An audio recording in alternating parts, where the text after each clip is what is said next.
The email arrives at 2:47 p.m. This is the weekend at Blackwater Lake. 3 years of silence, then one message. A reunion, 7 old friends. One luxury lake house tucked deep in the trees, miles from anywhere. The invitation is from Lexi, my ex-fiancée, the woman who ended our engagement with a single text and disappeared from my life without explanation. Why now? My wife, Serena, insists we go. She says we shouldn't let the past scare us, that we've moved on, built something stronger, better. But when we arrive at the lake house, surrounded by glass walls and black water stretching endlessly into the trees, it doesn't feel like a celebration. It feels like a reckoning. Old jokes land badly. Old betrayals resurface. Secrets no one meant to confess slip out after too much wine.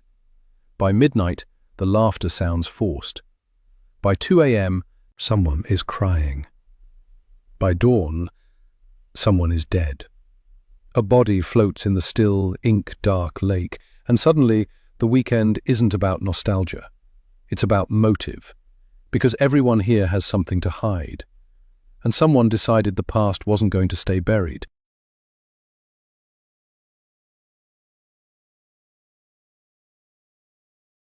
Prologue. The sunrise was breathtaking. Fiery bands of fuchsia streaking the lavender sky, and frost glittering on the pale blades of grass like minuscule bits of ground glass. The lake was calm, the still surface mirroring the vibrant colors of autumnal trees and the quickly brightening sky. On the shore, nothing stirred. No lights came on in the stunning waterfront properties, and no sounds of voices or passing cars disturbed the peace. A lone dove freewheeled over the lake, and colorful leaves silently fell to the ground and drifted on the surface of the water. It was absolutely lovely, the north shore of the lake reminiscent of a charming painting. A rustic lodge, a wooden dock, and a sweet little rowboat just waiting to be taken out seemed a natural part of the landscape. The only thing out of place was the body that floated on its back on the calm water of the lake. The hair rippled like thick fronds of kelp, and the eyes that were covered in a gossamer layer of frost shone like diamonds in a face that was as pale as the moon. And then a wail of anguish pierced the quiet morning, shattering the silence into a million jagged shards. Chapter 1. Serena. The email appeared in Serena's inbox at 2:47 p.m. on a perfectly ordinary October afternoon. It was from sexylexi69@gmail.com, and the subject line read, "Don't miss this amazing opportunity." It had been drummed into Serena that she should never open any email that looked like it might be offering penis enlargement or Eastern European mail-order brides. At best, it was a fishing expedition that might take her to some porn site or offer a questionable product. At worst, it could be a Trojan horse virus that would wipe out her hard drive, or a scam that would somehow open an electronic door into her most private documents, like the passwords folder that was actually called Passwords. Serena knew she should delete the email immediately, but this communication wasn't spam. She knew that for a fact, and, if she deleted the email, she'd spend the whole night lying awake, obsessing about what it contained, tension mounting as she envisioned all sorts of scenarios, each more worrying than the last. Normally, Serena wouldn't even check her personal email during the workday. Her office had a strict no cell phone policy during work hours, but today she had taken a mental health day from work. She had a few vacation days left and had every intention of using them before the end of the year. She had spent the morning the way she liked best. She'd slept until 9, had a light breakfast, then at 10 she'd headed over to her favorite spa, where she'd enjoyed a 50-minute deep tissue massage, followed by half an hour in the sauna and a cool shower before her mani/pedi appointment.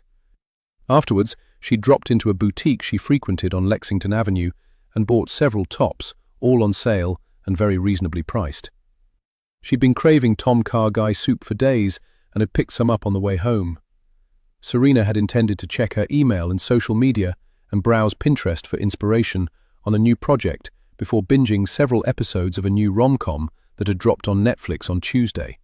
Absolute bliss! She had hung up her purchases and set the container of soup next to her laptop to be savored while she surfed the net, But, even though the spicy, coconutty aroma had made her mouth water only a moment ago, she'd suddenly lost her appetite, and this email wasn't doing her mental health any favors either. This was not a message she had ever expected to receive. Serena's hand hovered over the mouse for several long minutes before she finally clicked on it. There were 7 names in the addressee bar: Serena, her husband Noah, 4 of their closest college friends, and Vince Howard. She had no idea why he'd been included, since he was never really part of the group, but at the moment, Vince was the least of her concerns. Trepidation mounting, Serena read the message. "Guess who's back? I know I sort of dropped off the face of the earth these past few years, and you're all really mad at me for not returning your calls and texts, but I'm back now, and I want to make it up to you and finally catch up in person. I have so much to tell you all, and of course, I have yet to congratulate the newlyweds. So, I rented this gorgeous lake house, photogenic pictures attached, so that we can have a long overdue reunion and enjoy each other's company without all the usual distractions. You all lead super busy lives and are probably trying hard to think of a good reason not to come. But this is an all-expenses-paid weekend at a stunning location and with your closest friends. So, no excuses. Come join me at Witch Lake for Halloween weekend. I promise it will be memorable. Love you, and can't wait to see you." Lex attached were 4 pictures. 3 were of a house perched on the shore of a dark, still lake and surrounded by woods on 3 sides. It really was very charming. There was a sizable deck, equipped with a Weber grill, a hot tub, and Adirondack chairs grouped around a fire pit. A private dock jutted out over the lake, and a pretty rowboat was tied to a post, the oars laid across the seats and ready to use. The 4th image was of Lexi, and Serena examined it closely. Lexi wore a sun hat and retro shades, and held up a tropical drink, possibly a mojito, in a toast as she grinned into the camera. Serena's teeth began to chatter, and then her whole body started to shake, tears streaming down her pale face, reflected in a screen that had gone dark. This was it, the end of everything, and there was absolutely nothing she could do about it. Serena bolted out of her chair and just made it to the bathroom before she vomited into the toilet. Beads of sweat had formed on her forehead, and the smell of soup that drifted through the open door made her retch again and again. She sank onto the bathroom floor and pressed her forehead to the cool tiles, her knees drawn up to her chest and her eyes squeezed shut, as if she could block out the image of Lexi's smiling face. On the desk, her cell phone trilled, ringing mercilessly until the call finally went to voicemail, and Serena knew precisely who was calling. Chapter 2. Noah. "Fuck me," Noah thought as he read and reread the email from Lexi. He was screwed on so many levels, he didn't even know where to begin, and he had about 30 seconds to figure out what to do. Serena wasn't the sort of person who read an email as soon as it dropped into her inbox, but she would have opened this one immediately, just as he had, and she'd be expecting him to react. If he didn't call her right away, she'd think something was up, and if he did, she would think he was desperate to preempt her outrage and only be angrier. From this moment, until they either went to the reunion or didn't, Serena would be watching him like a hawk, searching for signs of guilt, regret, longing, and pain. And he was feeling it all, at levels he hadn't experienced in years. This would be the ultimate test, and there was really no way he could pass. He wasn't good at hiding his feelings, and the 2 women who'd known him his entire adult life would be able to read him like a book. A short, cheesy rom-com that jumped the shark and turned into a horror story worthy of Stephen King.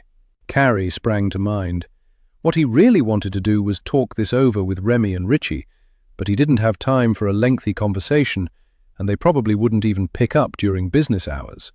Richie might be with a client or in court, and Remy had a photo session booked for this afternoon. Still, Noah was desperate for support, so he fired off a group text and prayed that at least one of them would respond. What the fuck do I do? There was no need to explain. The guys would have seen the email and would know, if not fully understand, what he was feeling. Panic was at the top of the list. Why had Lexi had to send a group email and make the names visible? If she had BCC'd him at least, That would have bought him some time with Serena. He could claim he'd never got the email, and that Lexi had obviously sent it only to Serena. Surely, after everything that had happened, Lexi owed him that much, but it seemed she no longer gave a shit how he felt. The girl who'd been so sensitive and careful of everyone's feelings was going in guns blazing. And the obvious questions were, why? And why now? The replies from Noah's friends popped up almost immediately. Remy, you go to the reunion. Richie, take cover, bro. Not really an option. Richie, catch something deadly? No, wait, you already have, and you married her. Remy, Richie, don't be a dick. Richie, just trying to lighten the mood. Not helpful. Richie, look, you'll have to grin and bear it, man. Remy, I second that. Why? Again, there was no need to explain what he was asking. They knew Noah wasn't asking why he should go to the reunion. Richie, guess we'll find out. Remy, was bound to happen sooner or later. Remy was right. Noah had always known he'd have to face Lexi one day. He just hadn't thought there'd be an audience when he did. There was still so much between them, hurt feelings, words left unsaid, and most of all, questions that had never been answered. Noah would have preferred to confront Lexi alone, but he really had no choice. She'd issued a public challenge, and if he refused to go, Serena would think he still had feelings for Lexi and was afraid to see her, especially now that he was married to Lexi's best friend. But if he displayed even a hint of eagerness to attend the reunion, Serena would assume he was desperate to see Lexi again. Noah was anything but desperate, at least not in the way Serena might think. Lexi had ripped his heart out and had brought him so low that for a time he'd actually wished he was dead. She'd been his first love, his soulmate, his future. Lexi had been straight as an arrow, a girl who didn't play mind games, sulk, or put him through endless trials designed to test his loyalty. She had never hurt him in all the time they'd been together, until that final text. God, to be dumped by text less than a month after he had proposed. What a cliché. Wasn't there an episode of Sex and the City where Carrie was dumped via a post-it note? Lexi had had a lot to say about that, and had pronounced the dumper, and Noah couldn't recall which loser it had been, there'd been so many, to be beyond redemption, his cowardice and lack of respect for the woman he was in a relationship with unforgivable. And then Lexi had done the same to him, firing off a short dismissal and then refusing to answer any of his calls or texts. And now she was back, and she clearly didn't feel an ounce of remorse for the way she'd treated him. She was probably pissed at him for moving on with Serena, and he had convinced himself he had moved on, until he lay sleepless beside his unsuspecting wife, feeling like he'd been buried alive. He loved Serena, of course he did, but not in the way he'd loved Lexi. What he felt for Serena was calm and safe and carefully curated. What he'd felt for Lexi had been raw and wild and true, and he had foolishly assumed she'd felt the same about him. Dear God, Noah thought as he selected Serena's number and pressed the call icon with a shaking hand. Please, help me get through this. 3.5. Chapter 3. Remy. Well, that was a bolt out of the blue, Remy said when he met Richie for a drink that evening. They settled in a corner booth at their favourite bar in Chelsea and ordered the usual Coronas with lime. It was their tradition to meet on Friday nights, to pre-game for the weekend, but neither ever had more than 3 beers, since they couldn't afford to get drunk. Remy usually worked on Saturdays. As a freelance photographer, he had to be available whenever a gig came up, and Richie coached his little brother's special needs baseball team on Saturday mornings and couldn't afford to be hungover, not when he was responsible for 26 kids with various disabilities. Noah used to meet them from time to time, but he'd joined them only twice since he and Serena had gotten married just over a year ago. They'd seen it coming, had known Serena wouldn't stand for Noah hanging out with his single friends. She imagined that Remy and Richie did nothing but cruise for one-night stands when they went out, but mostly they just used the time to unwind and unpack their stressful weeks. Noah could have done with a time out, today of all days, but he'd be signing his own death warrant if he left Serena hanging, when she'd probably been stewing for hours and needed Noah to run home and reassure her that everything would be fine and they would survive Halloween weekend. Noah is going down, Richie announced with solemn finality as he raised the bottle to his lips. Is that your professional opinion? Richie was an assistant DA with the Manhattan District Attorney's Office, and he usually had an opinion on everything, even if he had no clue what he was talking about. But in this case, Remy had to agree. Things didn't look good for their golden boy. What the hell was Lexi thinking setting that whole thing up? Richie asked, as he punctuated the question with a WTF gesture. You going? Remy asked. Hell yeah. I'm not going to miss an all-expenses-paid front-row seat to a gladiatorial match between Serena and Lexi. Hopefully, with a couple of ribeyes grilled medium rare and a bottle of some very fine Cabernet thrown in to accompany the event.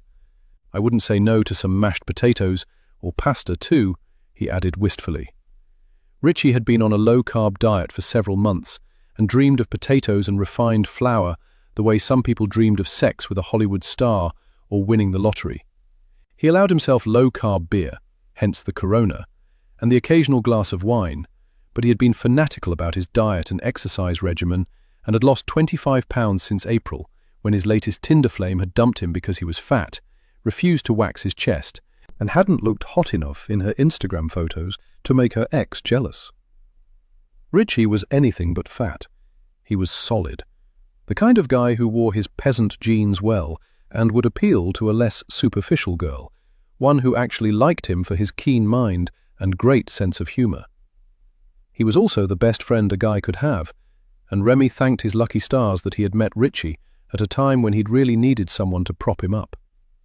He had been completely alone in the world for the first time in his life when he'd walked into the college dorm room he'd been assigned to share with a complete stranger. But for the first time in a long time, he had gotten lucky, because that stranger was Richie. And then Remy wasn't alone anymore. "What about you?" Richie asked as he side-eyed a plate of nachos the server had just carried past and breathed in the aroma of deep-fried tortillas and piping hot queso before his shoulders drooped in defeat. "Yes, if only to referee the fight," Remy replied. "There will be a fight, won't there?" "I hope not. Serena doesn't deserve this. She'd been in love with Noah forever, but she never made a move. Not ever. She was loyal to Lexi until the end. That didn't stop her from offering Noah the sort of understanding and comfort he couldn't refuse when Lexi left him. He was in pieces, man," Remy reminded him. "I know. I really felt for him. He'd just made the final payment on the ring when Lexi sent him that text. That ring cleaned him out. He wanted Lexi to have a ring she could be proud of." Remy paid attention to such things. Maybe it was because he worked in fashion, or maybe because he'd been impressed with how much effort Noah had invested in choosing just the right ring and how sure he'd been of his decision at just 22. Remy had envied him then, thinking Noah had it all figured out. But Noah's life had imploded when he'd expected it least, reminding Remy how fickle and unpredictable women could be. He thought he might want to have a family one day. He'd be a good dad, but he wasn't sure about marriage. Couples didn't need a government-sanctioned contract to be happy. Marriage was an outdated, impractical and stifling construct that made people feel trapped. If two people were happy together, they didn't require validation. And if they weren't happy, they didn't need the added pressure of feeling shackled. If Remy was ever lucky enough to find a woman he could love, he'd willingly enter into a committed relationship. But marriage? He didn't think so. "What did he do with the ring?" Richie asked. "I don't know. I never asked." Remy drained the last of his beer and shook his head. "He bought a new one for Serena. He must have traded it in." "It's not a used car," Remy replied. "No, but diamonds don't depreciate," Richie said matter-of-factly. "I can't even imagine what Serena must be feeling right now." "Mad as hell, probably. She's not going to take this lying down. She'll fight for her man," Remy replied. "Do you really think Lexi has staged all this so she can get Noah back?" "Either that or she wants to show everyone that she's over it and has no problem hanging out with his new wife." "Rich, does Noah know?" Remy asked. "Know what?" "You know what." "No, and don't you dare tell him," Richie said, with a look that warned Remy this could result in grievous bodily harm. "How do you know Serena hasn't told him? She's just the sort to confess before the wedding. You know, start with a clean slate. Serena wouldn't do anything to jeopardize her chances with Noah, and I wasn't going to ruin it for her. He was welcome to her." "Was he?" Remy asked carefully. "I was never that into her, and she definitely wasn't into me. It was just sex." Noah will lose his shit if he ever finds out you two hooked up, Remy observed. Which is why he'll never find out. Will he, Remy? Not from me, he won't. That's right, Richie said. You're taking that secret to your grave, bro. The server brought another round of beers, and they raised their bottles in a silent toast. What happened behind closed doors stayed behind closed doors. No one needed to know. Chapter 4. Remy. Remy had always been Team Lexi. He knew what she'd done to Noah was low, but she had to have had her reasons. Lexi was always on the level. No artifice, no guile. She said it like it was, and was always there for anyone who needed her. She'd been there for him. Maybe that was why they'd bonded the way they had, because of their parents, or the lack of them. Remy had always figured he was the luckier one of the two. His mother had been Pixie Durant, the model who had graced the cover of every fashion magazine for about 2 years before overdosing on heroin and choking on her own vomit. Remy never knew who his father was, and he doubted Pixie did either. From what he had read online, Pixie hadn't minded the casting couch, or any couch, one bit.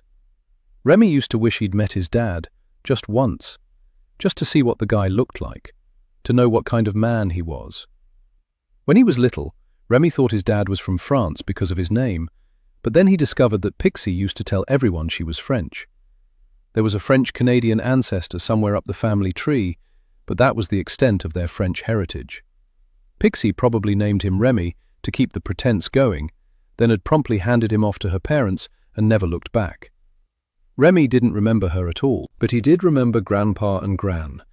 They were good people, God bless their simple souls, and they'd done their best, but they couldn't love him any more than they could understand their wayward daughter.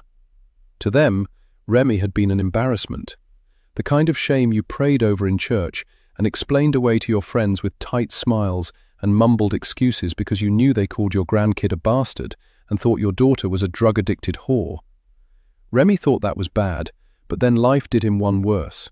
His grandparents died while he was in middle school. Grandpa had been a lifelong smoker who'd disabled every smoke alarm in the house because they kept going off. One night, he fell asleep in his lazy boy with a lit cigarette. The ash landed on a folded newspaper on top of the old shag carpet, and the wooden house went up like a tinderbox. There wasn't much left to bury. If Remy hadn't been at a friend's house for a sleepover that night, he would have gone up in flames with them. Instead, he was handed over to social services and spent the next 6 years in foster care. Lexi had been through the system too. Her parents were teenage druggies who left her at a fire station when she was just a few days old. By the time she landed at Quinnipiac University on a full scholarship, Lexi had survived 12 different foster homes. But she'd made it. She got her degree, and she got them. A group of friends who met freshman year and swore they'd always stick together. And they'd mostly kept that vow, sort of. They hadn't all been in the same room since graduation. The girls were bitter about Lexi's desertion, but although Remy missed her more than he cared to admit, he understood Lexi's need to break away and take the time to figure out who she was before making lifelong commitments. She'd seen her chance and had taken it, and, if the last 3 years were any indication, it was that Lexi had no regrets and had not missed the people she'd left behind. But now Lexi was back, and this reunion promised to be interesting. Very interesting indeed. Chapter 5. Noah. When Noah got home, the apartment was silent. All the lights were turned off, and at first he thought Serena had gone out. Then he found her in the living room, sitting in the dark, her silhouette bulky in an oversized sweatshirt, and her arms crossed over her chest. The New York skyline was visible through the window, the lights bright against the pitch-black sky of the October evening. There was enough ambient light for Noah to see once his eyes adjusted from the brightness of the LED lamps in the hallway, and he slowly entered the room, hesitant to make any sudden moves. A bottle of Jack Daniels stood on the coffee table. There was liquid at the bottom of the glass, but the bottle was 3/4 full, so Noah hoped it was just a prop and Serena hadn't been guzzling whiskey since the afternoon. But anything was possible. She hadn't answered any of his calls or texts, and he thought he'd caught a whiff of vomit when he'd first walked into the apartment. Never a good sign, since Serena was rarely sick. To ask her if she was all right would probably upset her, so Noah got straight to the point. "I'll do whatever you want, Ree," he said desperately. Serena stared at him, her eyes unnaturally dark, in a face that was deathly pale. "You want to go, don't you?" she wailed. "You can't wait to see her." Noah did want to see Lexi. He realized it only after the news had settled, and the feelings he'd buried when Lexi didn't come home came rushing back. But he wanted to talk to Lexi in private, with Serena preferably in another state, maybe a different time zone. "I will do whatever you say," Noah repeated stoically. The safest course of action was to let Serena decide. That way she could feel like she was in control, and maybe it would help her to deal with this unexpected situation. Watching the emotions pass across his wife's face, Noah could tell she was truly torn. More than anything, she wanted to decline and find a way to avoid seeing Lexi ever again. But if she refused to go, she would be as good as admitting that she was afraid and insecure in her relationship with Noah. And Serena would never cop to that, as it would be so glaringly obvious at the reunion who was a no-show. Short of someone close to them dying suddenly, no excuse would be good enough to forestall endless speculation from their friends. Absence would be a clear admission of defeat. "Well, she doesn't scare me," Serena exclaimed, having clearly decided the same thing. "We're going." "All right," Noah said. He sounded outwardly calm, but he thought he might be sick. Now that it was official, and they were really going, his heart hammered against his ribs, and his stomach threatened to turn itself inside out. Noah directed all his energy to breathing evenly and maintaining an inscrutable expression. He couldn't allow Serena to see how nervous he really was. If he were honest, it shocked him that the prospect of seeing Lexi again had such a visceral effect. It had been more than 3 years, and he had to man up. People got hurt every day, but they grieved and moved on, and, if they were smart, learned from past mistakes. "All right," Serena cried, her shrill voice cutting across his thoughts. "I knew that was what you wanted all along." "Serena, you're my wife, and all I want is to make you happy. Lexi is no longer part of my life." "But she is. She included you in the invitation.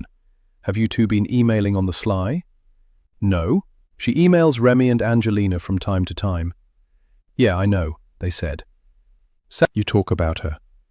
"They mentioned it in passing," Noah explained. He sounded defensive, but Serena was on the warpath, and he had to prove to her that he had nothing to hide. Nothing at all. Well, maybe something, but she didn't need to know that he still stalked Lexi on social media. He never commented on or liked any of her posts, but some part of him needed to know what she was up to. It was a form of self-torture, he acknowledged that, especially when Lexi giddily mentioned some new guy, but it was easier than not knowing, never seeing. Noah supposed it was wrong to keep tabs on his ex, but plenty of people did it. It was harmless, and it had no bearing on his relationship with Serena. "She's always on Instagram," Serena was saying angrily now, posting her travel photos and inspirational quotes. "She just wants to show us all what a glamorous and enlightened life she leads." "I'm not on Instagram, you know that." "How do I know you don't have a Finsta?" Serena demanded. "Serena, I do not have a fake Instagram account," Noah snapped, using his annoyance to mask the fact that he did. Ronnie Keller was the name on his fake account. Ronnie was a boy Noah had been friends with in middle school. The poor kid had died of leukemia when he was 13, and Noah deluded himself by reasoning that he used Ronnie's name to keep his memory alive. Bullshit of the highest order, but at least the real Ronnie couldn't suddenly appear and demand to know what the fuck Noah thought he was doing. Noah used Sonic the Hedgehog as his profile picture. It had been Ronnie's favorite character, so it was a kind of tribute. Besides, the hedgehog could be connected to Noah, so he was safe. "Here, check my phone," Noah said, and held out his cell to Serena. "Look at my emails. Check my photos. Do whatever you have to do to feel reassured." He wasn't overly worried that Serena would find his fake profile. He didn't have Instagram on his phone, and only looked at it on his work computer. As a marketing manager for a health supplement manufacturer, he was expected to check what the competition was doing, so no one questioned him going on Instagram, X, Facebook, or any other sites where companies advertise their products. "You probably deleted anything incriminating before you got home," Serena said sulkily. "There was nothing incriminating to delete. Most of my pictures are of you." "Really?" Serena asked through fresh tears. Yes, really. And a few of Remy's cat. Serena gave him a watery smile. I hate that cat. He's evil. Yes, he is, but he is cute. Yeah, Serena admitted. She was beginning to thaw, and Noah thought there was hope of making peace before they went to bed. Noah's mother always preached that spouses should never go to bed angry, but when it came to Serena, that could mean staying awake for about 72 hours before she was finally ready to make up, and waiting a few more days until she let him touch her. Come to bed, Noah said. Please. It was too early for bed, but if Serena wanted to test him, she'd come. She'd want to see if he was focused on her, or if his mind was still on Lexi. I'll just sit here for a while. You go on. I don't want to go to bed without you, Noah tried again. I need a moment, Serena said, and Noah took it for the dismissal it was. She was still angry and upset, and would sit in the dark and brood until she either came up with a plan that allowed her to retake control or worked herself up into a lava. Only time would tell which, but neither would bode well for Noah.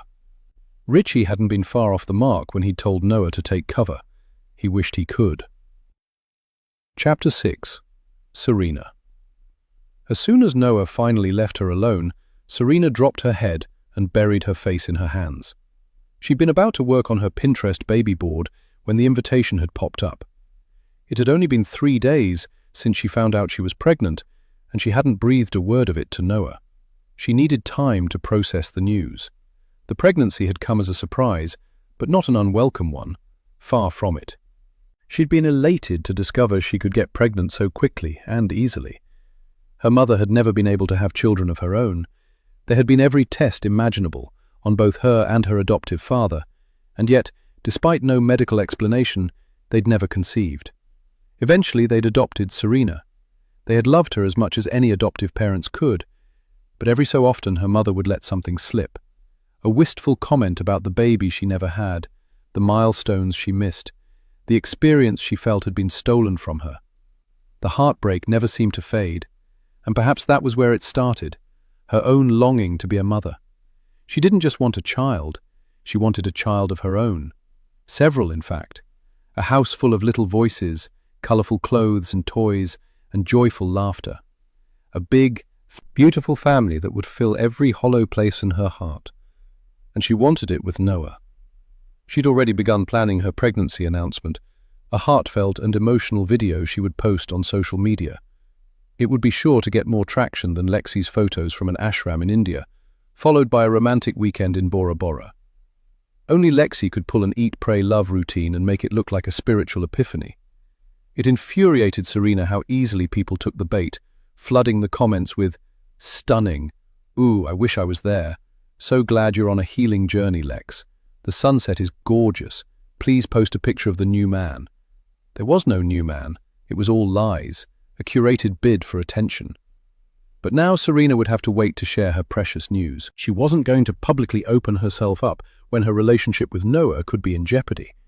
The baby that until this afternoon was her little miracle was suddenly leverage she could use if Noah began to question his feelings for her. And he would question his feelings no matter what happened at this cursed reunion. But if Serena knew anything, it was that Lexi wasn't very likely to show up. After all, she hadn't come home in years, so why would she turn up now?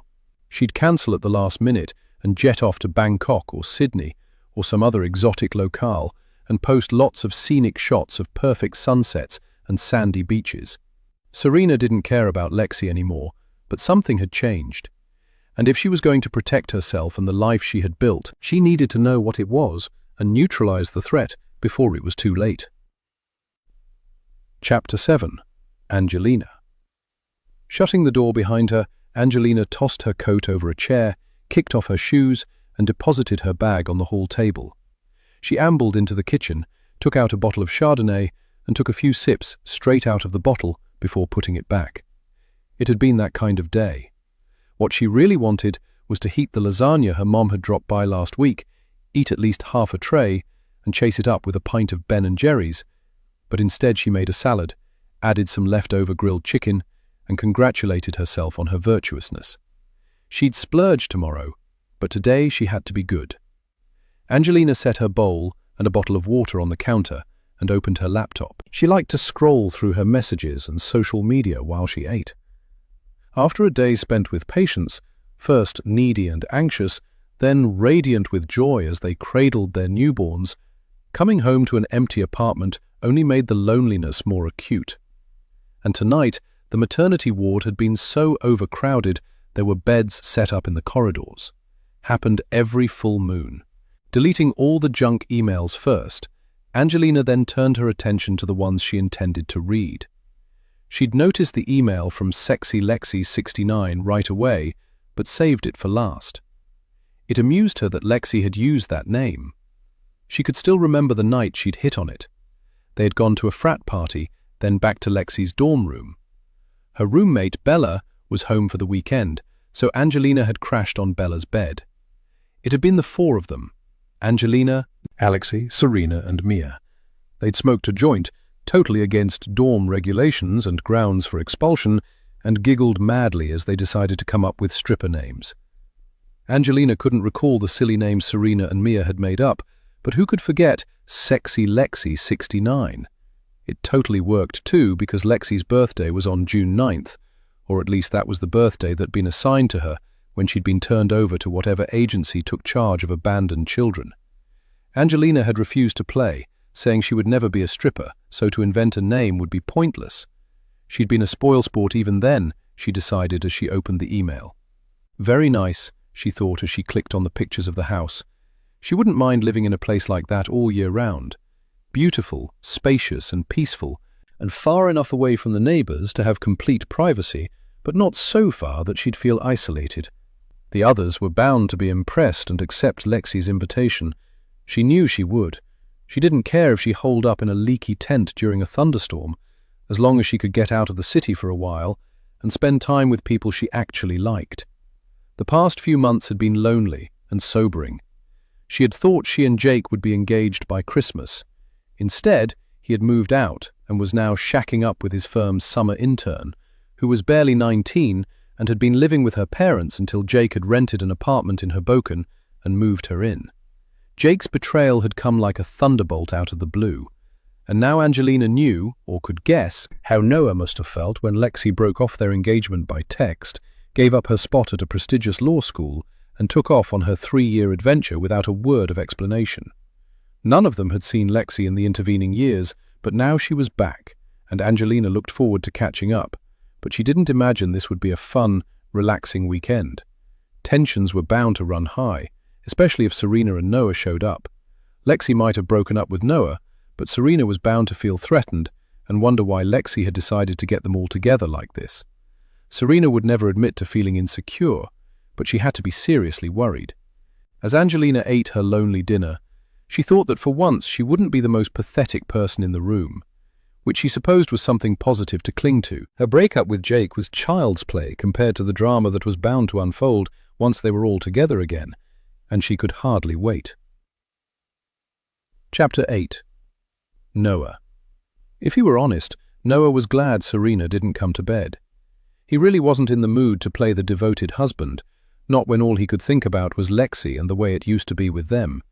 With Lexi, everything was different, from the way she reacted to unexpected situations to the way she fought. Lexi was never passive-aggressive. She simply told him how she felt and gave him the space to respond, without the antics Serena normally resorted to. And he was grateful for that, because he was never like Remy or Richie. Those two were born players and never worried about being made fools of, not even when they were still in their teens. They were able to shrug off rejection and move on. Their confidence was their shield against the world, but he was always more introverted and needed to know where he stood with a girl, which was why he had felt so comfortable with Lexi. She didn't play games, and there was no winning or losing an argument. They resolved their differences and moved on. Until that last time, but there had been no argument, at least not as far as he was aware. Their sex life had been different too. With Lexi, there was no bickering, keeping score, or sulking. With Serena, the sex was all about her. It was a power play. Most of the time, he didn't mind. To be fair, Serena did try to make him happy, in ways Lexi never had. Lexi had been a cotton bra and panties from Target sort of girl, But Serena loved sexy underwear. She shopped at Agent Provocateur, and she never just took off her clothes. With Serena, it was a carefully orchestrated striptease. Her routine never failed to turn him on, but tonight he didn't think he'd be able to get it up even if she put on a hell of a show. He was in the mood, but not for her, and he didn't want her to suspect. Noah would never hurt Serena that way, not when his dad had tried to nail anything that walked and had slept with most of his mom's friends. All Noah remembered from his childhood was endless fights, tears, and recriminations. He never understood why his mom didn't leave. He guessed she had been scared and ashamed to admit that her marriage was a shambles, but everyone knew. Noah's dad hadn't been known for stealth, nor had he tried to protect his mom from the humiliation his affairs caused her. He hadn't cared enough to do even that much. Noah didn't want to be like his father. He had made a vow to love Serena for better or for worse, and he intended to honor it, either until one of them died, or they reached a point where they both agreed they'd come to the end of the line. The thing was, Lexi's email couldn't have come at a worse time. Serena had been pressuring him for months to start trying for a baby, and he had finally agreed, not because he was ready to start a family, he'd be happy to wait a few years, but because he just didn't want to keep arguing about it and wiping away her tears of disappointment. He figured it would take them a while to get pregnant anyway, and, with the term of the pregnancy added on, it would be another year at least until they had a baby. Lexi's unexpected return made Noah realize he just wasn't ready. And it wasn't because it was with Serena. He wouldn't want to have a baby with Lexi either. Not now. Not yet. He was still trying to establish himself in his career. He had a college loan to pay off, and he just wanted to enjoy his life before every day became about midnight feedings, dirty diapers, and play dates. He loved kids, and he looked forward to being a dad, but he needed a little more time. The problem was, how could he tell Serena, especially now? She'd think any decision he made had to do with Lexi, and maybe it did. Chapter 9. Mia. Mia waited until the guy she'd picked up when she went for a drink after work left, then called Angelina. It was late, but Angelina liked to stay up and catch up on her shows before going to bed.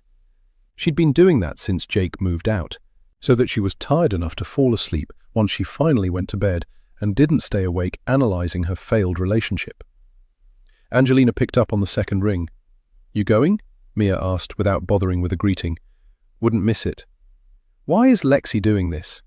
"You mean staging a public reunion between her and Noah?" Angelina asked. "Just all of it. Where's all this money suddenly coming from? How can she afford to travel the world, then fly in, business class no doubt, and rent a house that costs nearly $1,000 a night for 2 nights? I mean, come on. Showing off much?" "Maybe she inherited some money." "From whom?" "Lexi was a foster kid." "She did have relatives. They just didn't want her. Maybe someone's conscience finally started playing up," Angelina suggested. "To the tune of $1 million? Maybe not 1 million. A couple of thousand?" "Come on, Angie. A couple of thousand might pay for one trip, and Lexi has been traipsing around the globe for the past 3 years." "Maybe she gets jobs to pay her way," Angelina suggested. "And you think waitressing at some cafe in Bangalore is going to earn her enough money to throw an all-expenses-paid reunion for 7? I don't buy it, but I think everyone is coming. I cannot believe Noah and Serena are going. Talk about cruising for a bruising," Angelina said, clearly eager to change the subject. Angelina didn't like to talk about money and thought it crass to discuss other people's financial situations. Mia could respect that, but since she'd had to support herself since the day she graduated from high school, money was frequently on her mind, and she couldn't help but put a price tag on things people bought and did. She could barely make ends meet on a teacher's salary, and the prices of just about everything had doubled since the pandemic. She brought her lunch every day and only went out to dinner once on the weekend, and only to places she could afford, unless someone else was paying. Angelina's family was pretty well off, and her parents frequently bought her expensive gifts and took her on paid family trips. They were really big on Disney, and Angelina went with them nearly every year. She said it really was the happiest place on earth. Mia wouldn't know. She'd never been. Her family's idea of a vacation was to set up a sprinkler in the backyard and let the kids run around until they wore themselves out. "Are you sure they're going?" Angelina asked. "Maybe they won't come." Yeah, I'm sure. Remy texted about an hour ago. He said they were definitely in, Mia said. Did Noah tell him that? Nothing is definite until Serena says so. Serena told him. She texted him, then he texted me.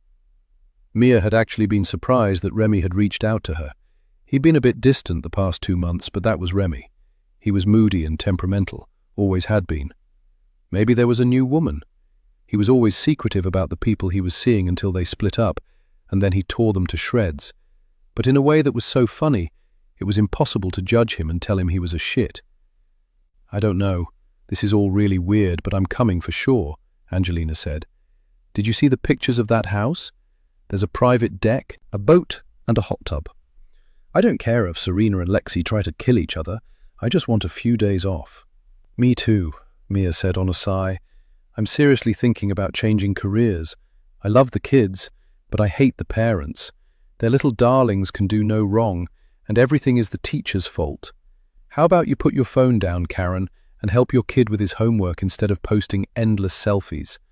Do you really think no one will notice you just shot your face full of fillers? Or take the kids outside so they can get some fresh air and exercise instead of letting them play violent video games that are totally inappropriate for 8-year-olds? I mean, why do people even have kids if they don't want to bother raising them? You should see how happy they look when they pop them out. Everyone is crying and taking pictures and saying it's the best day of their lives and they're going to be the best mom any child has ever had. Yeah, until they realize that parenting is actually hard work and they have to set aside their own needs and be there for their children. You ever want to have kids? Angelina asked. Mia knew Angelina had been thinking about kids a lot lately and wondering if she'd ever get the chance to be a mom now that Jake was out of the picture. At 27, Mia thought her anxiety was a bit premature, but that was Angelina. She wanted to have her life neatly planned out and seemed to be referring to some 1950s housewife's manual for a fulfilling existence. Mia didn't suppose she could blame her. Angelina's family life had been tumultuous, and she dreamed of parents who were like Mike and Carol Brady from the Brady Bunch, minus the divorces and half a dozen kids. Still, she'd had 2 parents who loved and nurtured her. Mia's own formative years had been quite different, but she'd never told her friends the truth about her family. All anyone knew was that Mia didn't get on with her parents and never saw her siblings. They didn't know why and weren't about to find out. Some things were best left unsaid. Yeah, but not for a few years, Mia said when she realized Angelina was still waiting for an answer. I'm still too selfish, and it's not like I have a reliable partner. I still think you and Remy should give it a try. No, Mia said abruptly. It'd never work. You've had a crush on him since freshman year, Angelina reminded her. And he will never find out. You hear me? Why are you so afraid to give it a chance? Because Remy had the hots for Lexi and probably still does. And now that she's back, he must be counting the moments until he can make his move. Mia felt a familiar ache in her heart. Why did people never want the ones who loved them and instead chased after the ones who could never appreciate them? Remy and Lexi had always been close, but Lexi saw Remy as a friend, not a boyfriend. Probably because Remy was so fickle, Lexi knew it would never last. It had always been shy, broody Noah for her, until something had suddenly changed. Mia valued Remy's friendship, but she didn't see him as a boyfriend either. She'd had a crush on him at school for about 5 minutes until she'd realized there was someone else she'd liked. But she'd never told her friends. That was another thing she had decided to keep secret, since she would be opening herself up to a world of humiliation if anyone ever found out, and since she was never going to do anything about her crush, she thought it was best to forget about it and move on. For the same reason you never acted on your unrequited love for Richie, Mia finally replied. Because you know he'll play the field until he meets some dominatrix, and then she'll bring him down to his knees and he'll worship her forever. I'd still really like to know what happened in Thailand, Angelina said, deftly avoiding a conversation about Richie. Only Serena had been there when Lexi had made the decision to break off her engagement to Noah. Lexi and Serena had taken the girls' trip they'd been planning forever, and which would probably have been their last, had Lexi and Noah got married. And then Lexi had taken off, and the friendships that had been so strong had fizzled out. The bonds stretched too thin, since everyone had gotten their taste of real life? I don't know, but according to Serena, nothing happened. Lexi just had one of those rude awakenings where she decided she wasn't ready to be a grown-up. I can't say I blame her. Lexi had a tough life. She deserved to have some fun and take a couple of years to find herself. School and work will still be there when she gets tired of living like a nomad. But Noah won't be there, Angelina pointed out reasonably. Noah's moved on, Mia reminded her, and so should you. Mia was tired of rehashing what had happened with Lexi and Noah. They've given it plenty of airtime when it had happened, and, as far as she knew, nothing had changed.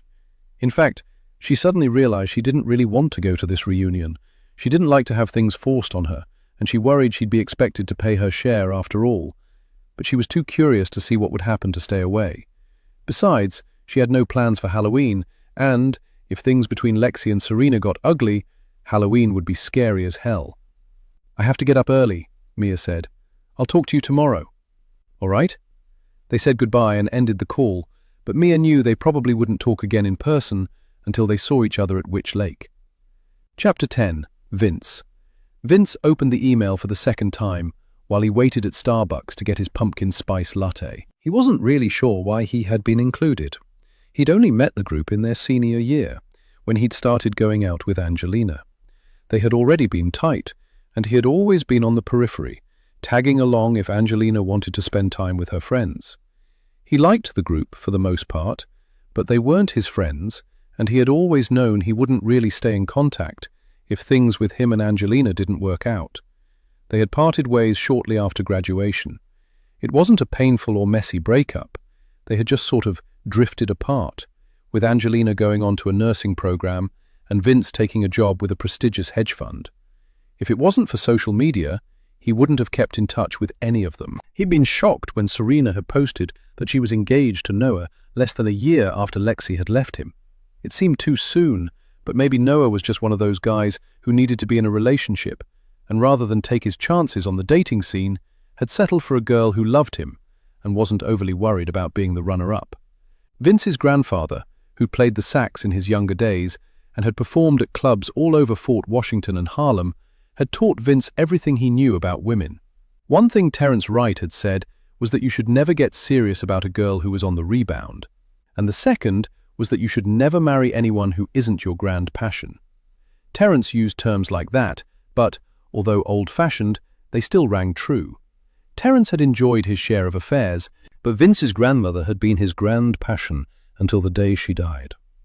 Terence had never strayed after they'd met, even though beautiful women had thrown themselves at him after every performance. He simply hadn't been interested, because everything he'd wanted had been waiting for him at home. Vince had thought Lexi and Noah had a grand passion, even though they had been too young to really understand how rare such a thing was. Or maybe they had understood, because they'd gotten engaged right after graduation instead of chalking up their relationship to a college romance and moving on the way most people did. He didn't know what had gone wrong. Maybe Lexi had got cold feet, or maybe Noah had cheated on her while she was away and she'd somehow found out.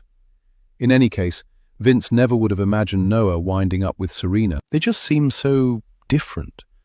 Terence would have said they were like a mashup of two different songs that might work for people who were tone deaf, but a true musician could always hear that discordant note that undermined the set. Perhaps Noah was tone deaf. Vince had never felt comfortable around Serena, he recalled as he added sugar to his latte and left the cafe. There was just something about her that put him on his guard. Perhaps it was her casual racism that had probably bothered him more than it had the others because he'd been the only black person in the group, or her air of smug superiority. Not that she had anything to feel superior about. Serena had been a good student and had been accepted to several top-notch law schools, but she hadn't done very well and hadn't been able to pass the bar. Last Vince had heard, she was working for some real estate lawyer as a paralegal. If she was disappointed or bitter, though, Serena never let it show. She was all about appearances, and her posts looked staged and carefully targeted, much as the wedding had been. Serena had been a gorgeous bride, glowing with happiness and looking adoringly at her new husband, who'd seemed a bit dazed. The whole affair had been tasteful, extremely photogenic, and clearly very expensive. Vince had almost declined the invitation. He didn't have several $100s to spend on a gift for people he'd likely never see again. But in the end he'd accepted, because he'd wanted to see Angelina. A costly mistake in the end, because Angelina had brought a date, so they had only spoken for a few minutes before her new man pulled her away. Angelina appeared to be single now, since Jake had disappeared from her posts 2 months ago, so Vince thought he might have a chance.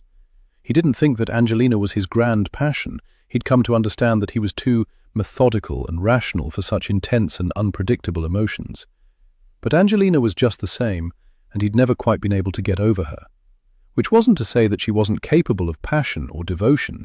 She liked to think things through, but once she dedicated herself to something or someone, she genuinely cared and was in for the long haul. Vince didn't imagine the split with Jake had been Angelina's decision, and he had no idea where her head was at. But the invitation to the reunion was an unexpected opportunity to see her again that Vince wasn't about to pass up. He had belatedly realized that Angelina was the one who had got away, if people still used that term. Terence certainly did, and he'd told Vince time and time again to just call the girl. Ask her out, take her to a nice restaurant, and show her that he was serious and wouldn't jerk her around if she gave him another chance. Vince was too afraid of rejection to call Angelina out of the blue and ask her out, but if they were brought together for the weekend, he would be perfectly placed to make his move. As long as Angelina came alone, and as long as Richie didn't ruin it for him. Richie could be seeing someone. He wasn't one to post about his relationships online, probably because they didn't last long enough to bother posting about. But Vince wouldn't put it past him to hook up with one of the girls at the reunion, even if he was. Angelina wasn't the sort to go in for one-night stands, but Richie was good-looking and persuasive, and Angelina did have a type. Most guys she went out with tended to resemble Justin Baldoni, except for Vince. But he thought his uniqueness worked in his favor. Angelina had liked him for him, and not because he fit some arcane stereotype of what a hot guy was supposed to look like. Or, more accurately, a hot, white guy.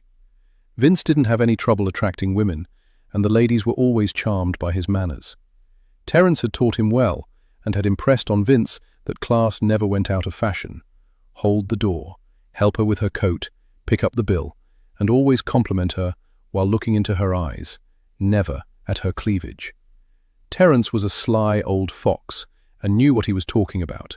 Women's lib was great, and Vince was perfectly aware that a woman could open her own door and pay for her own meal, but he'd also come to see that most women enjoyed a bit of old-world romance, and didn't object to being treated like a lady. He was definitely going, Vince decided as he got off the elevator on his floor. He was through being a coward, and he was going to ask Angelina out, unless Serena had turned her against him. Unfortunately for him, Serena knew too much about what had happened with his ex, Nikki, and wouldn't be afraid to use the information if she wanted to keep Angelina away from him. The drama with Nikki had been the last time Vince had shared anything of a personal nature with Noah. That boy was too whipped to keep anyone's confidence anymore.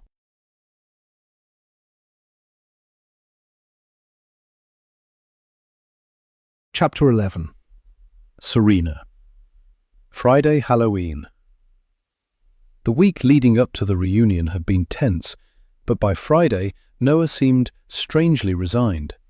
Serena had no way of knowing what he was thinking, since he'd done his best to shut her out, by agreeing with everything she said and reassuring her that she was the one he wanted whenever he thought she felt insecure. But she could tell that he had come to some sort of decision. She could see it in his eyes. But Serena didn't think the decision was to try to get back with Lexi, so she tried to remain calm and focused on regaining control of the situation in whatever way she could. She had checked the weather forecast for Halloween weekend several times a day. It was futile to hope that a late-season hurricane would derail their plans, and the reunion would get postponed indefinitely. But one could dream. Serena had also carefully read everyone's emails, texted with the girls to feel them out, and met Remy for lunch on Wednesday. If anyone had any dirt on what was going on, it would be Remy. He had a way of ferreting out information, probably because he was such an unapologetic gossip that everyone just told him things, and he was still close with everyone. Remy made an effort to stay in touch, unlike some people, and never let go of a relationship unless he had a valid reason to distance himself. And despite his propensity for drama, he was surprisingly good at keeping secrets and managed to learn everyone else's without ever quite revealing his own. Serena supposed he'd learned to guard his feelings while living with his strict grandparents, who treated him as if he was somehow responsible for his mother's unfortunate life choices, and then navigating the foster care system. That would do a number on anyone, and whereas it had made Lexi more open and eager to form meaningful relationships, it had made Remy guarded. Or maybe it was because he was a guy, and guys just weren't good at talking about or analyzing their feelings. Serena could tell Noah was bubbling away on the inside, but whenever she tried to talk to him about Lexi, he found a way to deflect, or suddenly felt an overwhelming need to go for a run or lift some weights. He hadn't worked out this many times in 1 week since Lexi had dumped him. Sadly, all her coaxing and prodding had failed to yield results. Remy didn't seem to know any more than Serena did, which was perplexing but also reassuring, since the one thing Remy was sure of was that no one seemed to know more than he and Serena did, and they had all learned about the reunion at the same time and via the same source. Serena was still trying to figure out why Vince had been included in the invitation. Was it possible that he was somehow involved in this charade? Serena couldn't see how he could be, but who knew? Vince was so... She couldn't think of the right word, but a few unflattering adjectives sprang to mind. He'd wormed himself into their group and had somehow managed to remain a part of it, even though he wasn't all that close with anyone. Noah had insisted on inviting Vince to the wedding. Lord only knew why, but Serena supposed it was important to have a few black and brown people who weren't part of the catering staff in attendance, so the wedding party didn't look like a bunch of white supremacists in the photos she posted on Insta. Not that she had an issue with minorities. She had proudly voted for Kamala Harris and made sure everyone knew it. And she was really kind to Carmen, who cleaned the office where Serena worked. Serena liked to judge people as individuals, not as an ethnic group. She'd even had a Jewish friend in high school and had gone to her bat mitzvah. It had been so much fun. And Serena still kept in touch with Rachel and her brother on Facebook, though she never commented on any of their posts about the situation in the Middle East. She couldn't be seen to be taking sides. Noah wasn't as guarded, but he kept his social media circle small and only friended people he actually knew and liked. He used LinkedIn for professional networking, but couldn't be bothered with Instagram or X, and never shared any private photos until he checked with Serena. Once something was out there, it was there forever, and she didn't want some awful picture to haunt her for the rest of her days. She would have to make sure no one posted any photos of her at the reunion on their social media without her consent. Serena took one last look around the bedroom, grabbed her phone charger and stuffed it into her bag, then checked her lipstick. The time had come to face whatever awaited her at Witch Lake, and she was as ready as she'd ever be. Chapter 12. Serena. As part of her strategy for dealing with any unexpected developments that might arise once they arrived at the house, Serena decided to leave work at 2 o'clock on Friday and convinced Noah to leave the office at 3. She wanted to get out to the house early enough to see everyone arrive and also take the best room. As the only couple, they surely deserved to occupy the master bedroom. And of course, she had to finish packing. They were only going for 2 nights, but it was crucial to bring the right outfits and makeup. She didn't want to show off or stand out too much, but it was important to look good. Men used to wear armor into battle, and her looks and her sense of style was Serena's shield. She'd use them to hide her vulnerability from the others, and would come out of this weekend victorious. After all, no one knew the truth of what happened or how she really felt. She'd just tough it out and deal with any unexpected revelations by playing it cool. Once she and Noah were finally on their way, Serena felt less sure of herself and suddenly wished they had declined the invitation. This was ridiculous. She had nothing to prove and shouldn't have to put herself through this when she was already feeling fragile and emotional due to her pregnancy. But it was too late to come up with an excuse that wouldn't make her look like a coward, so she shut her eyes and silently repeated her mantra. "I'm calm, serene, and content," Serena chanted. "I'm calm, serene, and content." The mantra helped somewhat, and Serena opened her eyes to look around. Even though it was Halloween, The traffic wasn't too bad, but the streets were already crowded with groups of small children trick-or-treating with their parents. The kids were adorable in their costumes, especially the toddlers, and for a moment Serena was lost in a fantasy in which she and Noah enjoyed their first Halloween with their baby. Her dream was rudely interrupted by a pack of teenagers that passed close to the car, just as they were about to turn onto the Henry Hudson Parkway. The kids were loud and aggressive and jeered at passers-by as they pushed past them on the sidewalk. Serena wasn't ready to imagine her baby as an obnoxious teenager, so she peered at the GPS, wondering what time they would arrive at which lake. It showed that they'd get to their destination just after 5 o'clock, which was what she had planned. This little affirmation made her feel a bit more in control, and she settled in for the drive. Once they left the city behind, and Noah took the exit for the Taconic Parkway, he opened the window, which annoyed Serena to no end, since the breeze ruffled her carefully curled hair. "Will you close that?" she shrieked. "But the air is so fresh," Noah said, and sucked in a deep breath before shutting the window. "And look at that foliage. Incredible. I always forget how beautiful upstate is in the fall." "Yeah, it's nice," Serena allowed. It really was glorious, and she probably would have enjoyed getting out of the city for the weekend if she didn't have to spend the next 2 days pretending to have a good time. She did her best to appreciate the scenery, but the peaceful moment was short-lived. Noah put on his favorite playlist and started singing along to Green Day. He loved Green Day, especially the American Idiot album. She would have preferred Adele or even Taylor Swift, but she bit back the comment she was about to make and let Noah enjoy himself. In the song, Billie Joe Armstrong was begging for Novocaine, and Serena could relate. She wouldn't mind getting sedated herself. If not for this damn reunion, Serena would have really loved this drive and would have used the scenic backdrop for her pregnancy announcement, but she was keeping the baby news to herself and had not looked at her baby board on Pinterest even once. Maybe she could convince Noah to leave early on Sunday and go apple picking. She could make apple pie or apple cinnamon muffins and use them in her baby announcement, which would make her appear wholesome and maternal. And it would help her to control the narrative if anything damaging from the reunion were posted online. Serena's nerves began to really play up by the time she spotted the exit sign for Kingston. Witch Lake wasn't too far away from Lake Onteora. It wasn't nearly as big or well known, but Serena had checked the real estate listings, and the houses that fronted the lake went from a modest 500,000 to $1.25 million. The cheaper houses were older, some of them probably built in the 1970s, but a waterfront property was always desirable, and a house could be modernized. Their Airbnb was one of the newer properties, and according to the website had 4 bedrooms, 2 bathrooms upstairs and a half-bath downstairs, and a large, modern kitchen. The furniture was country bumpkin chic, but Serena supposed that was what people signed up for when spending their vacation in upstate New York.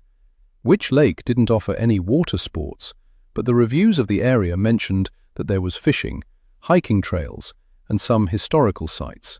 Noah didn't fish, but maybe they could go out on the lake in the morning.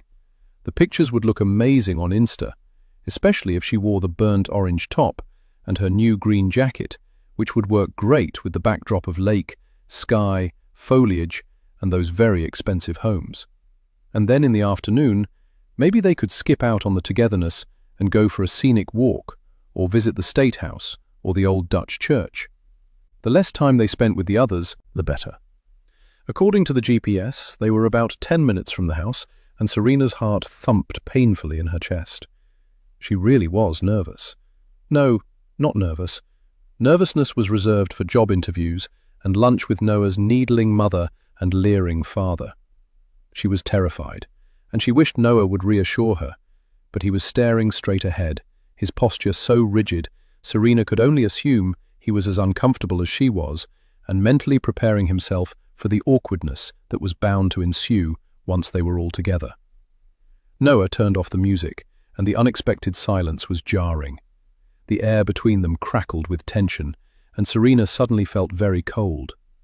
Noah didn't look at her, but he sucked in a sharp breath and gripped the wheel tightly, and Serena knew that the situation was about to change once again. She doubted it would be in her favor. "There's something I need to tell you," Noah said quietly. His gaze was still fixed on the road, and his knuckles had turned white. "I know this isn't the right time, and we can talk about it once we get home, but I need to say this before we see the others." Oh God, what now? Had Noah decided he didn't love her and wanted out? Serena's pulse raced, and panic squeezed her lungs until she couldn't breathe. "Whatever it is, I'm sure we can work it out," she choked out as a way of diminishing the complication. "I know we can. And it's really not a big deal, even though it might seem like it at first." "What is it, Noah?" Serena exclaimed. She couldn't take the suspense any longer. She was anxious enough already, and she thought her heart might burst out of her chest if she had to wait to find out what she was up against a moment longer. "Look, I know we agreed to start trying for a baby, but I'd like to wait. Just a few months. That's all I ask. And this has nothing to do with Lexi," he hurried to explain. "I just need to work through some things." "What things?" Serena managed to ask, even though she really didn't care. No, she wanted to scream at him. They weren't waiting. If people waited until they worked through their issues to start a family, the world would come to an end. "You know, I've always had a difficult relationship with my dad. I just don't want to make the same mistakes with my own child." "And you just thought of this now?" "No, I've been thinking about it for some time. But I figured you might tell everyone we were trying, and I wanted to make sure you didn't." "Tell everyone?" Serena repeated. She gaped at Noah in stunned disbelief. Did he know her at all? She wasn't the sort of person to share her most private thoughts and moments with anyone, not until she was ready, and only when she was certain her revelations would have the desired effect. She hadn't told anyone she was seeing Noah until he'd said he loved her, and she didn't announce their engagement until he'd presented her with the perfect ring, and they'd set a date. Why would she tell their juvenile, insensitive friends that they were trying for a baby, just so they could make snarky comments and keep asking if she was pregnant? "I just don't want anyone to know," Noah reiterated, digging his grave just a little bit deeper. "Not yet." Serena felt like a baby elephant had just settled on her chest, but forced herself to breathe deeply and think rationally. Noah was right about one thing. This wasn't the time or the place to have this conversation. They would be at the house in a few minutes, and she had to look and feel her best and keep her emotions under stringent control. That was the only way she could deal with what was to come. If she felt worried or insecure, the others would catch on right away. They were like dogs, able to sniff fear. "Fine, we'll talk at home," she said sweetly. "Don't worry, I wouldn't dream of mentioning it to anyone." "You do understand, right?" Noah asked, his tone pleading. "Of course, no baby. Am I allowed to talk to you about Lexi, or is that off limits too?" "Why? What about her?" Noah asked. He looked like a deer caught in the headlights, and Serena was torn between bitter laughter and the tears that threatened to spill from her carefully made-up eyes. Noah had tried to play it cool, but he couldn't disguise his nervousness, not when he expected to come face-to-face with Lexi any minute now. He was as panicked as Serena was, though for slightly different reasons. "Nothing," Serena muttered, just as Noah turned onto a narrow road that was hardly more than a dirt track. It seemed they had arrived, and the conversation was over, but far from finished. 2 cars were parked on the gravel patch to the right of the house, and Serena's stomach lurched violently as Noah pulled in and shut off the engine. The Kia belonged to Mia, but the Nissan looked like a rental, since it had South Carolina plates, and rental cars usually had out-of-state plates. So, the car could belong to Lexi. Serena took a deep breath, pulled her shoulders back, and lifted her head. She had no idea what this weekend would bring, but she would not be intimidated, nor would she give anything away.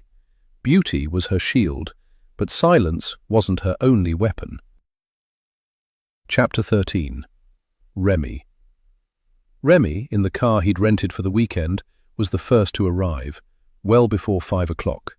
For once, he didn't have a photo session booked for the afternoon, and had decided to leave before the police started to set up the street closures ahead of the Halloween parade that went past his building every year.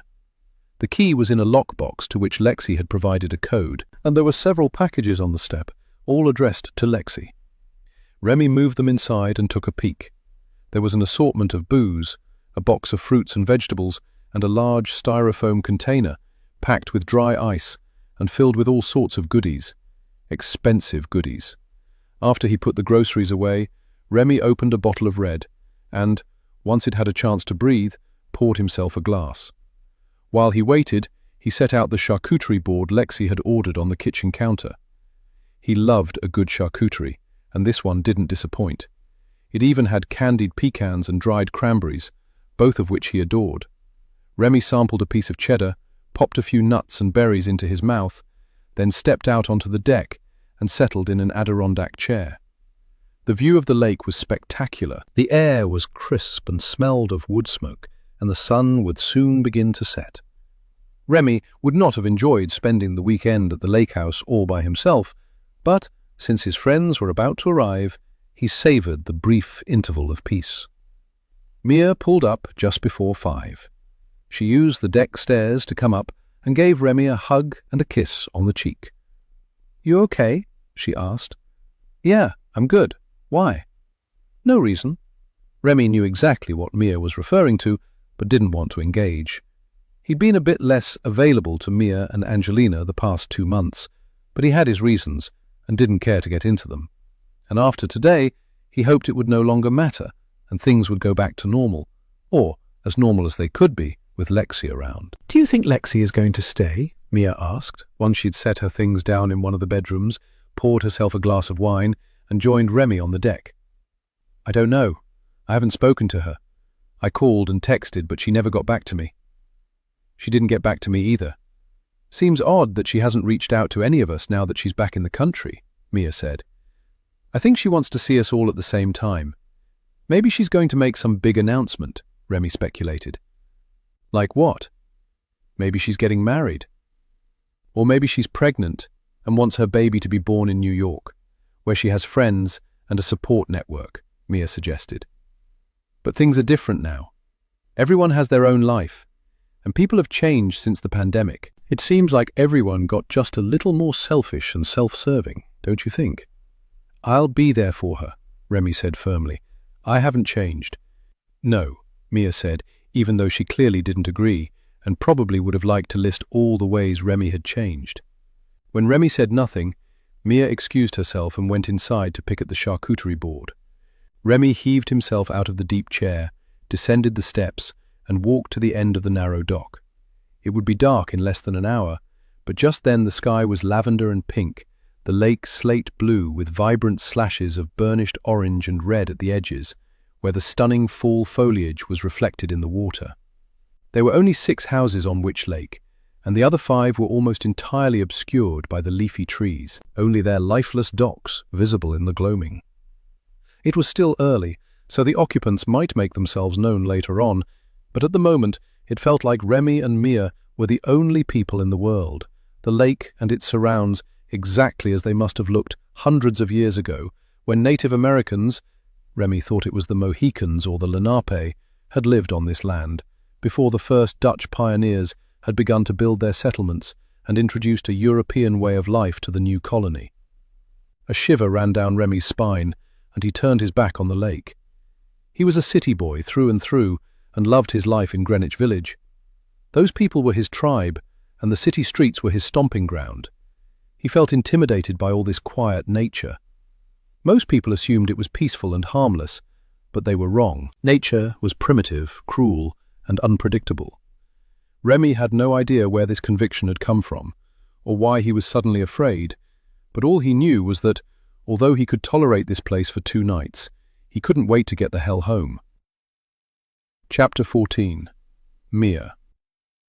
"She's not here yet," Mia said, as soon as Serena mounted the steps and joined her on the deck. Serena looked effortlessly glamorous in a tan cashmere sweater, skinny jeans, and brown suede boots. Her hair looked professionally done for the occasion, and her makeup was perfect. But Mia detected a hum of anxiety beneath her calm exterior. It thrummed like a distant motor, and Mia felt its nearly imperceptible vibration as Serena dropped into a chair after returning Mia's hug. Her gaze shot straight to Mia's nearly empty wine glass. "Getting a head start?" she asked. The judgy comment irritated Mia, but she chose not to rise to the bait. She liked to have a couple of drinks after work. So what? Everyone had their vices, and red wine wasn't high on the list of destructive habits as far as she was concerned. She could do much worse. You can too, Mia said, keeping her tone light. Is there any sparkling water? No, but there's still water in the fridge. Serena made no move to get up, so Mia remained where she was. This wasn't her party, and she didn't have to play the hostess and offer people drinks. If Serena wanted something, she could just get it herself. Instead, Mia turned her attention to Noah, who'd just arrived with 2 matching overnight bags. He set them down, bent down to kiss Mia, and called out a greeting to Remy, who gave a brief wave. Noah looked casual in a hooded sweatshirt and jeans. His dark hair was longer than when Mia had seen him at the wedding, and his hazel eyes radiated uncertainty. "Not here yet," Mia said again, for Noah's benefit. He nodded, then went inside, and returned a few moments later with a beer.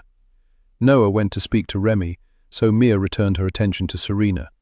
She tried to appear cool, but the fear in her eyes was unmistakable, and her gaze slid toward the dirt track with increasing frequency, clearly watching for incoming cars. This wasn't just anxiety. This was pure terror. Were things shaky between her and Noah? Mia wondered, as she took a sip of her wine and watched Serena from beneath lowered lashes. Noah was a stand-up guy. He wouldn't have married Serena if he didn't love her. Mia couldn't blame him if he felt resentful for the way Lexi had ended things, though, and expected their first meeting in years to be awkward. But ultimately, it was all water under the bridge, or it should be after all this time. There were much bigger problems than a broken engagement. As if reading her thoughts, Serena spoke. "I honestly can't believe Lexi had the nerve to do this. It's like some medieval challenge," she said through gritted teeth. "What do you mean?" Mia asked. Serena used to gobble up historical romances in her teenage years, and sometimes came out with strange references no one really understood. "You know, like throwing down the gauntlet," Serena explained. "Is that what you think Lexi is doing? Challenging you? A fight to the death?" Mia asked with a chuckle. "Seems like it." "Maybe that's not it at all," Mia said. She suppressed a sigh. She wanted this weekend to be fun, an unexpected getaway she'd been excited to attend. But Serena was clearly bracing for a confrontation and would probably initiate one as soon as Lexi showed up. "So, what is it, huh?" Serena asked belligerently. "Maybe Lexi thinks it'll be fun to hang out together.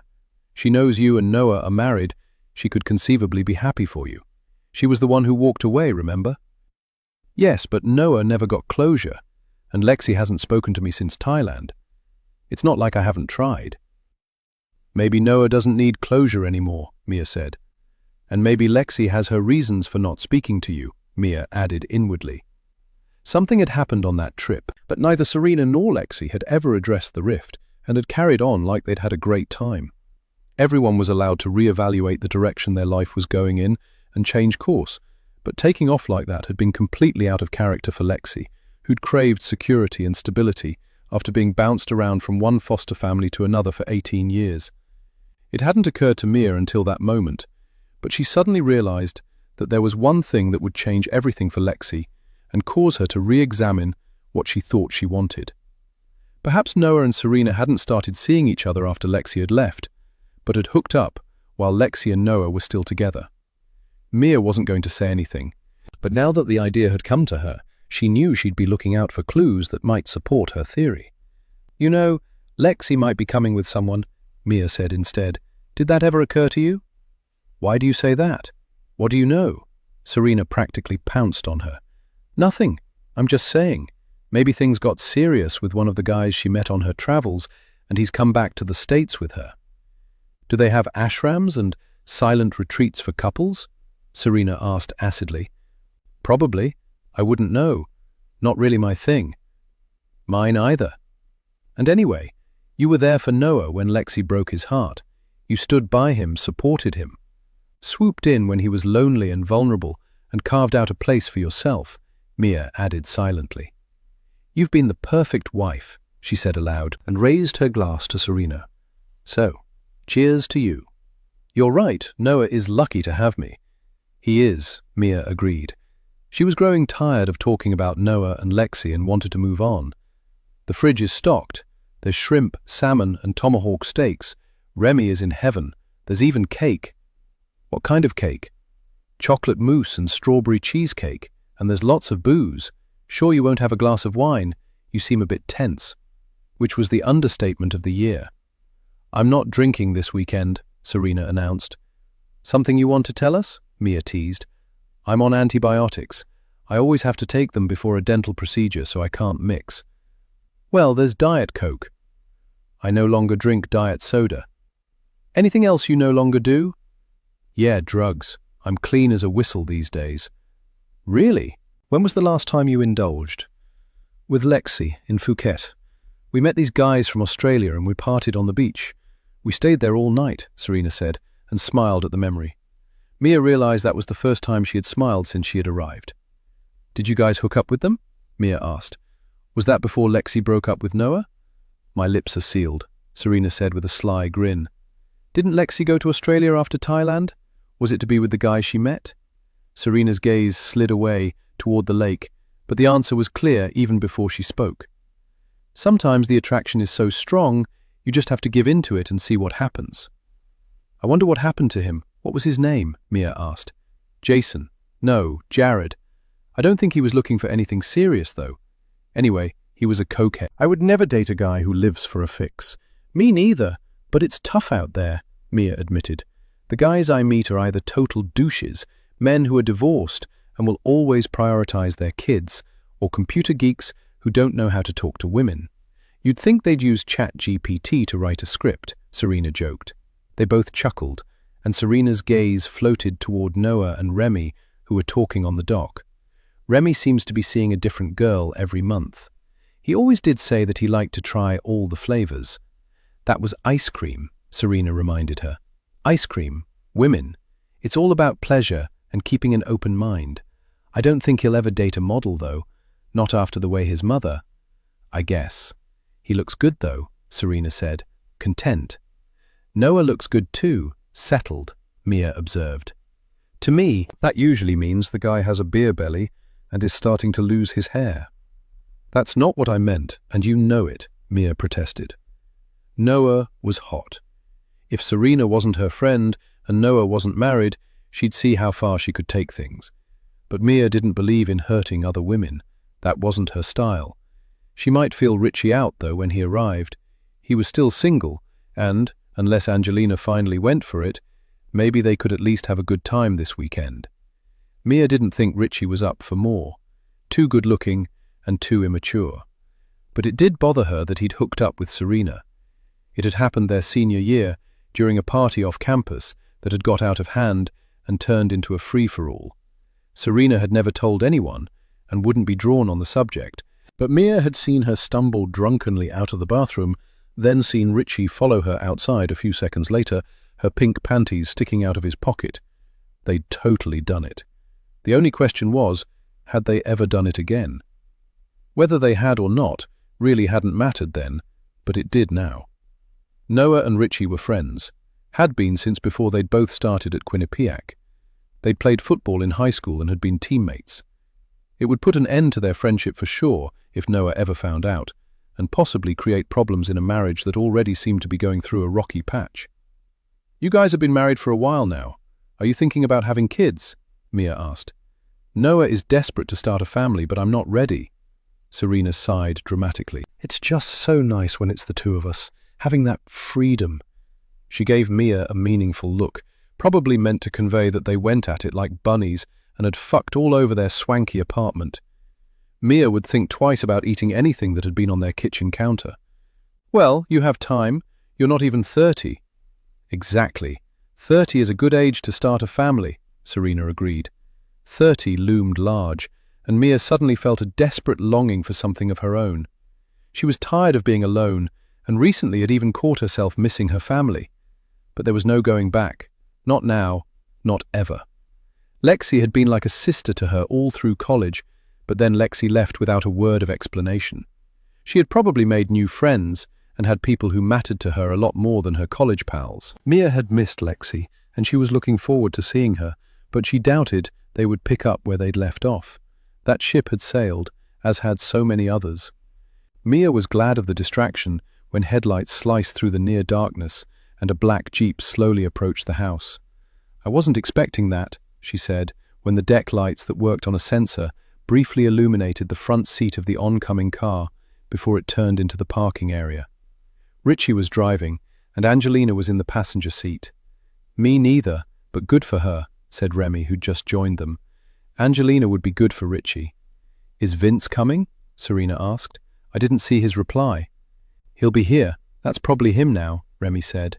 Another car was coming up the track, the driver clearly male. "Strange that Lexi would be the last to arrive to her own party," Serena mused. Noah had remained resolutely silent as he stood behind Serena's chair, and his expression seemed pained as he watched Richie and Angelina get out of the car and smile at each other in a way that was more than friendly, but less than loved up. "Maybe she wants to make an entrance," Mia said. She knew she was goading Serena, but she couldn't help herself. Talking to Serena reminded her just what a righteous bitch she could be, and Mia thought it was time someone took her down a peg or two. "Hey kids," Richie called out as he joined them on the deck. "Richie's in the house. Let's get this party started." "You know, a party can actually start without you," Mia teased as she accepted a hug from him. "Yes, it can, but will it be awesome?" Richie asked with a shit-eating grin. He kissed Serena on the cheek and gave each of the guys a manly one-arm hug. Angelina wasn't as restrained and hugged and kissed everyone enthusiastically. "So what are the sleeping arrangements?" she asked, her gaze drifting toward the car that had just pulled in. "They are whatever you want them to be," Remy said. "You can bunk with whomever you like. Richie, you game?" "To bunk with my girl Angelina?" Richie asked. He lifted one dark brow, as if he'd never considered the possibility. "Sure, unless Mia wants to join in. I had such fantasies about you two in college," he added, and his slow grin painted quite the picture. "And fantasies they shall remain," Mia said. "Angie, want to share?" "Definitely," Angelina said. Mia thought she'd love to share with Richie, but was too embarrassed to admit to it in front of everyone. "I should put these in the fridge." "I brought cannoli," Richie explained. "Nonna insisted on making a batch when she heard we were all getting together. She loves you guys." A taste of heaven," Angelina moaned, just as a tight-lipped Noah disappeared into the house. "Don't let me have more than one." "You can have as many as you want," Richie said. "Nonna made 2 dozen, half of them chocolate, since she knows how much you love chocolate." "Evil woman," Serena quipped. "Is she trying to make us fat?" "No one is forcing you to eat them," Richie snapped, and his dark eyes flashed with annoyance. Angelina took the Tupperware container from him and followed Noah inside. Mia saw the light from the open fridge a few minutes later, then got distracted by the buzzing of her phone. Angelina's phone pinged just as she emerged from the kitchen, sols the cannoli container, and with a glass of white wine.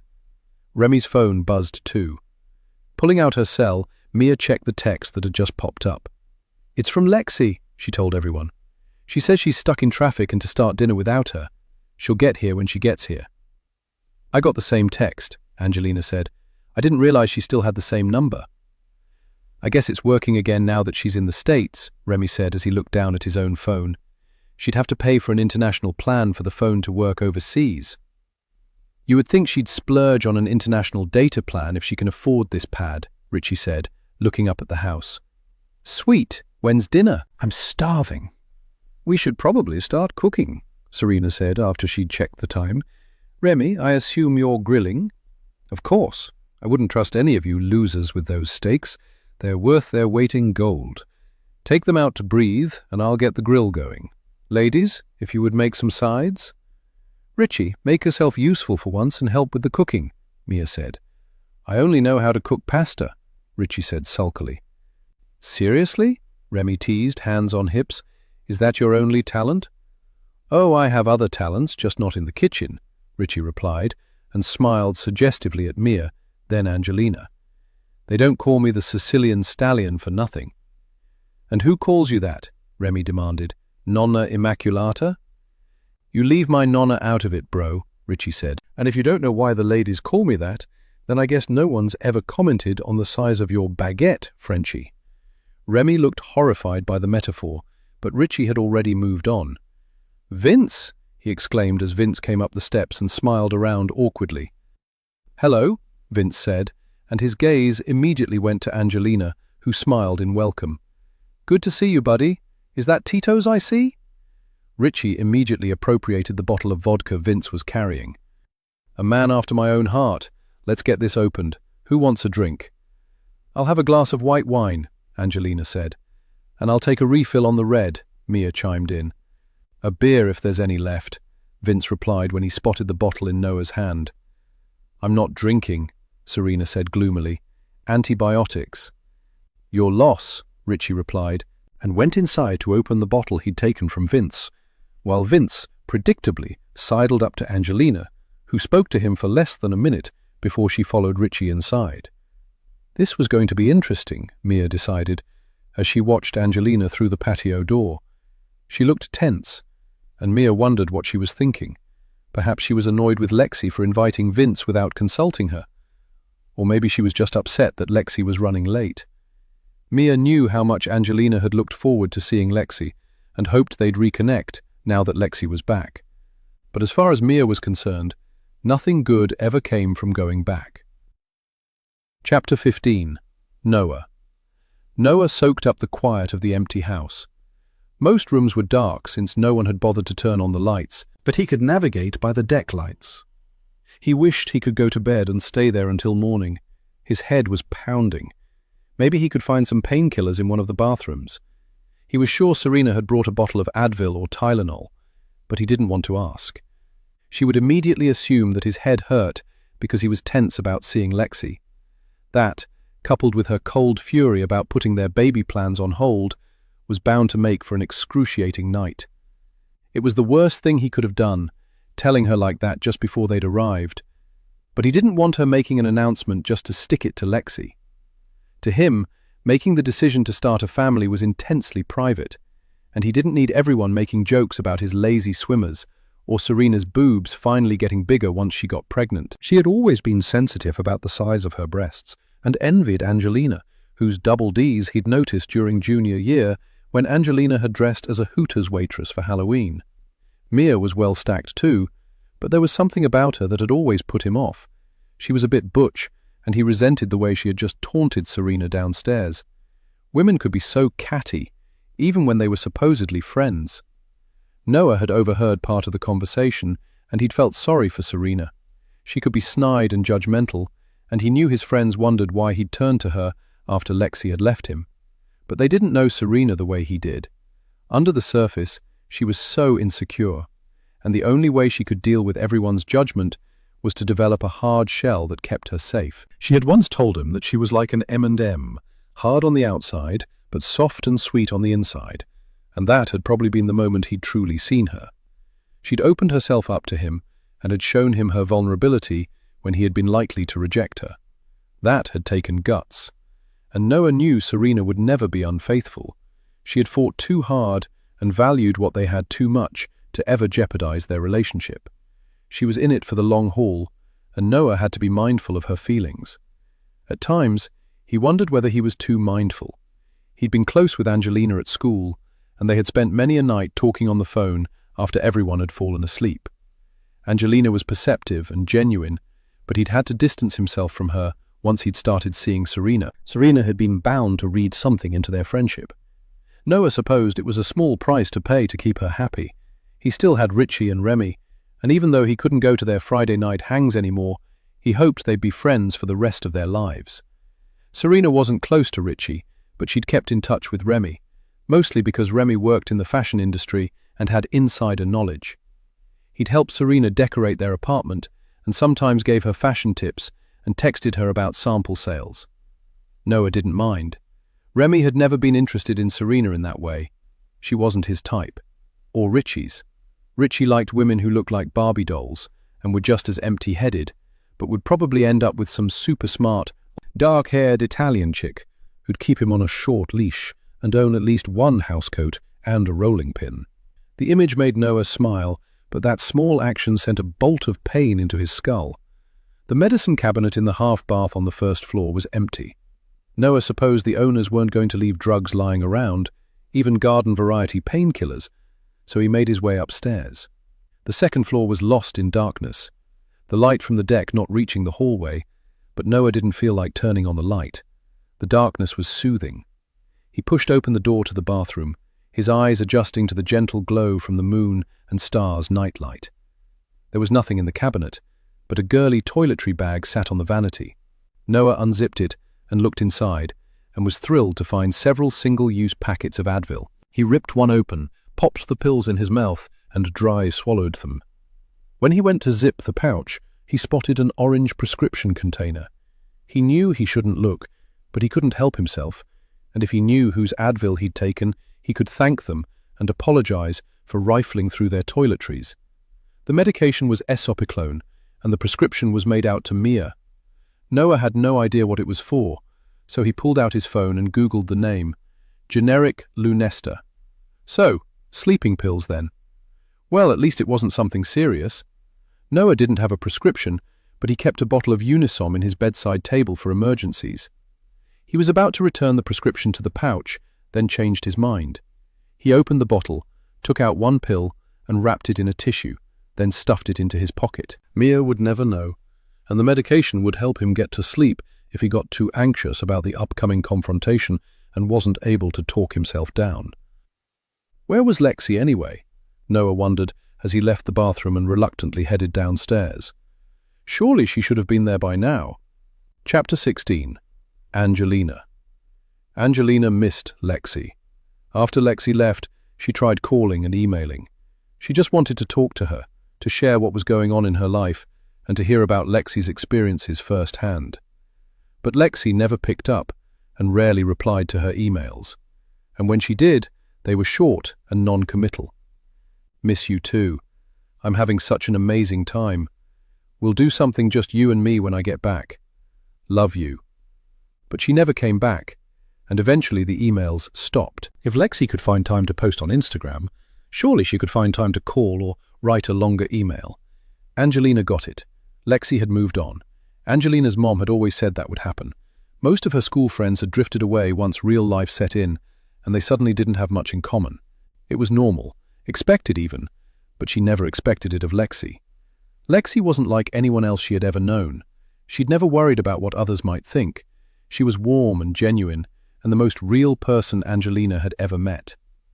Lexi could juggle dozens of friends without ever making anyone feel ignored or judged. Lexi had been the only person at school who knew the truth about Angelina's dad. Angelina told her friends that her father died when she was 13, but she never said that he'd overdosed, and that she had been the one to find him when she came home from school. Angelina had never really blamed him. He'd been in torment, but, like many people who needed help, he thought he could figure things out on his own and learn to manage the PTSD that came courtesy of 3 back-to-back tours in Afghanistan. Angelina wasn't ashamed of what her dad had done, but she didn't want to be that girl whose father had killed himself. She didn't want the insincere pity or the judgment. She only wanted to fit in and enjoy her college experience. But Lexi had been so open about her own tragic past that one day Angelina just let it all pour out. She told Lexi how volatile life had become once her dad got back, how her parents had argued, and her mother had cried and begged him to see one of the therapists recommended by the Veterans Affairs Office. She shared how terrified she had been coming home each day, not knowing what sort of mood she'd find him in. He might have completely ignored her, flown off the handle for no apparent reason, or experienced prolonged, terrifying panic attacks after a car had backfired, or the sound of gunfire and explosions from the neighbor's kid playing Call of Duty filtered through the thin walls of their apartment. Lexi hadn't offered pretend sympathy or banal cliches. She had said Angelina was strong and brave to have overcome trauma like this, and told her about the sense of isolation and the sorrow that still plagued her after all these years. Lexi had admitted that she suffered from a crippling fear of abandonment. It was one thing to grieve a parent who was gone, but to know that her parents were out there, alive and well, and possibly loving other children, was unbearable. Lexi hid it well, but she harbored a deep resentment toward the people who'd left her in a cardboard box at a local firehouse. She'd been told by an insensitive social worker that she'd resembled a discarded Christmas angel. Lexi had said she wanted to have a house full of children and give them the love she'd never had. And she wanted those children with Noah. She thought he'd make a wonderful dad and they talked about their future family all the time, impatient to start their life together once they got married and had a home of their own. Lexi had even asked Angelina if she would like to be godmother to one of her babies when the time came. And Angelina had agreed, overcome by Lexi's affection and uncomplicated acceptance. Was it any wonder she thought she and Lexi would remain friends for the rest of their lives? But Lexi had left. Or maybe that wasn't it at all, and coming back had never been a choice. Angelina had to admit she was nervous about tonight, but she also hoped they would get some answers, maybe a long overdue apology, and that for some of them, there would finally be closure. Chapter 17. Angelina. Angelina opened the fridge and began to take out the items they'd need to prepare dinner. Remy hovered at her shoulder until she handed him the steaks, and he set about seasoning the meat, all the while demanding that someone locate the meat thermometer. Mia was in charge of potatoes, and Richie was mixing a drink he called the Brooklyn Buzz, which, as far as Angelina could see, was 3 parts Tito's, 1 part cranberry juice.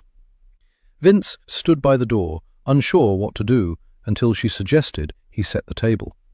And then he went about collecting the items he needed with his usual precision, counting the number of plates and utensils under his breath.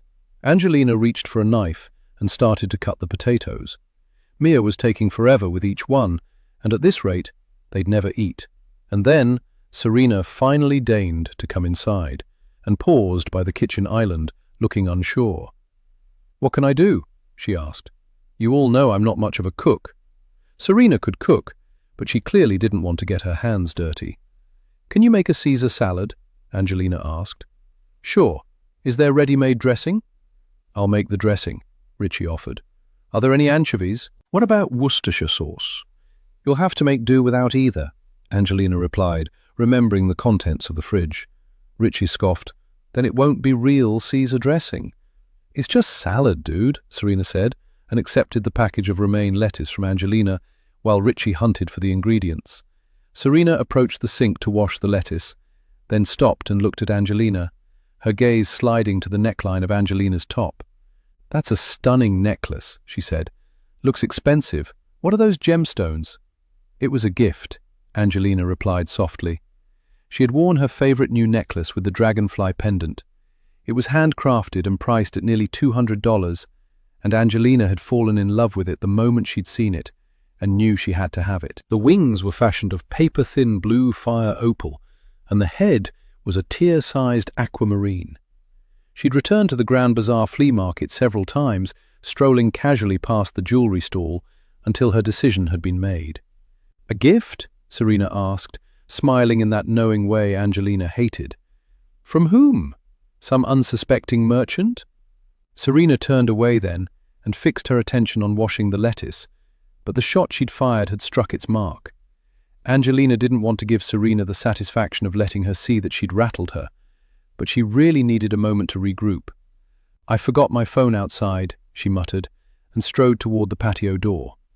Relieved to be alone, she leaned on the deck railing and peered into the darkness.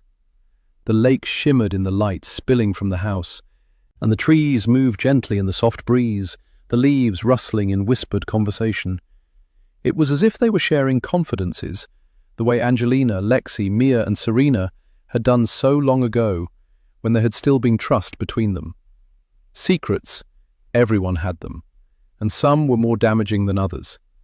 Serena knew Angelina's secret, and had made sure to remind her of that fact, in that high-handed, condescending manner she sometimes adopted.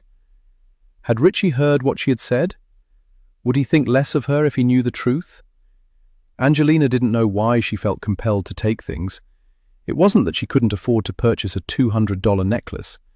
It was the thrill of the steal, the fear of being caught and getting arrested for shoplifting, then the joy of possessing an item she really wanted, and the smugness of getting away with something again and again.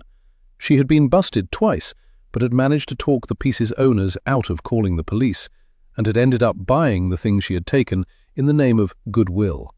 It wasn't worth it to get a criminal record for taking a $50 silver ring or a $100 bracelet, but she didn't love the items she'd paid for as much as the ones she'd taken.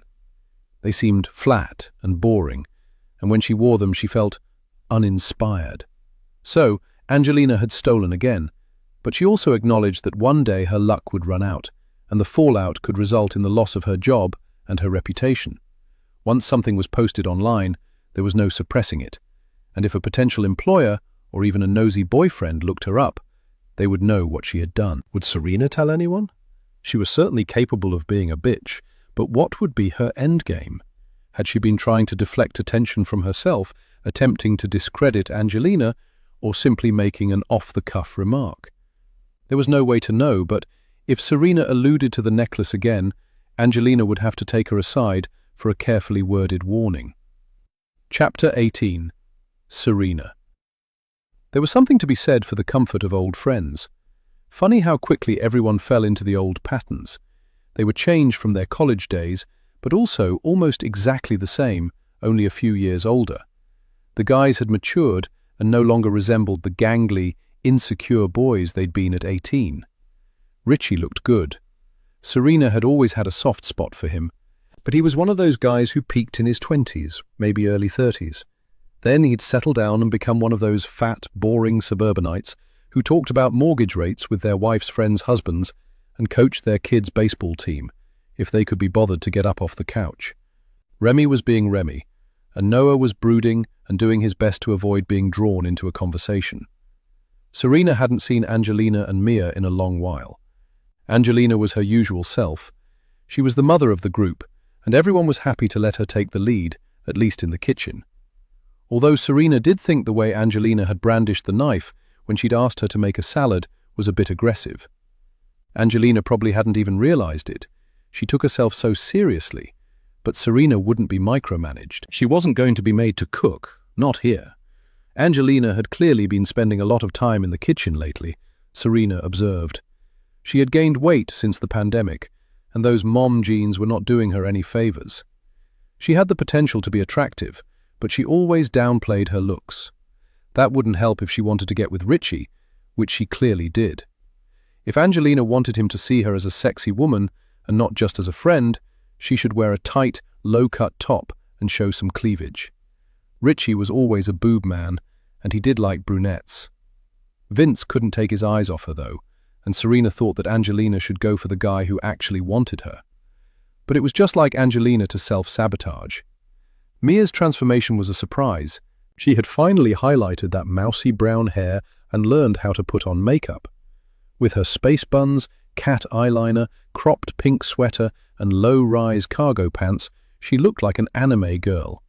All that was missing was a Hello Kitty backpack.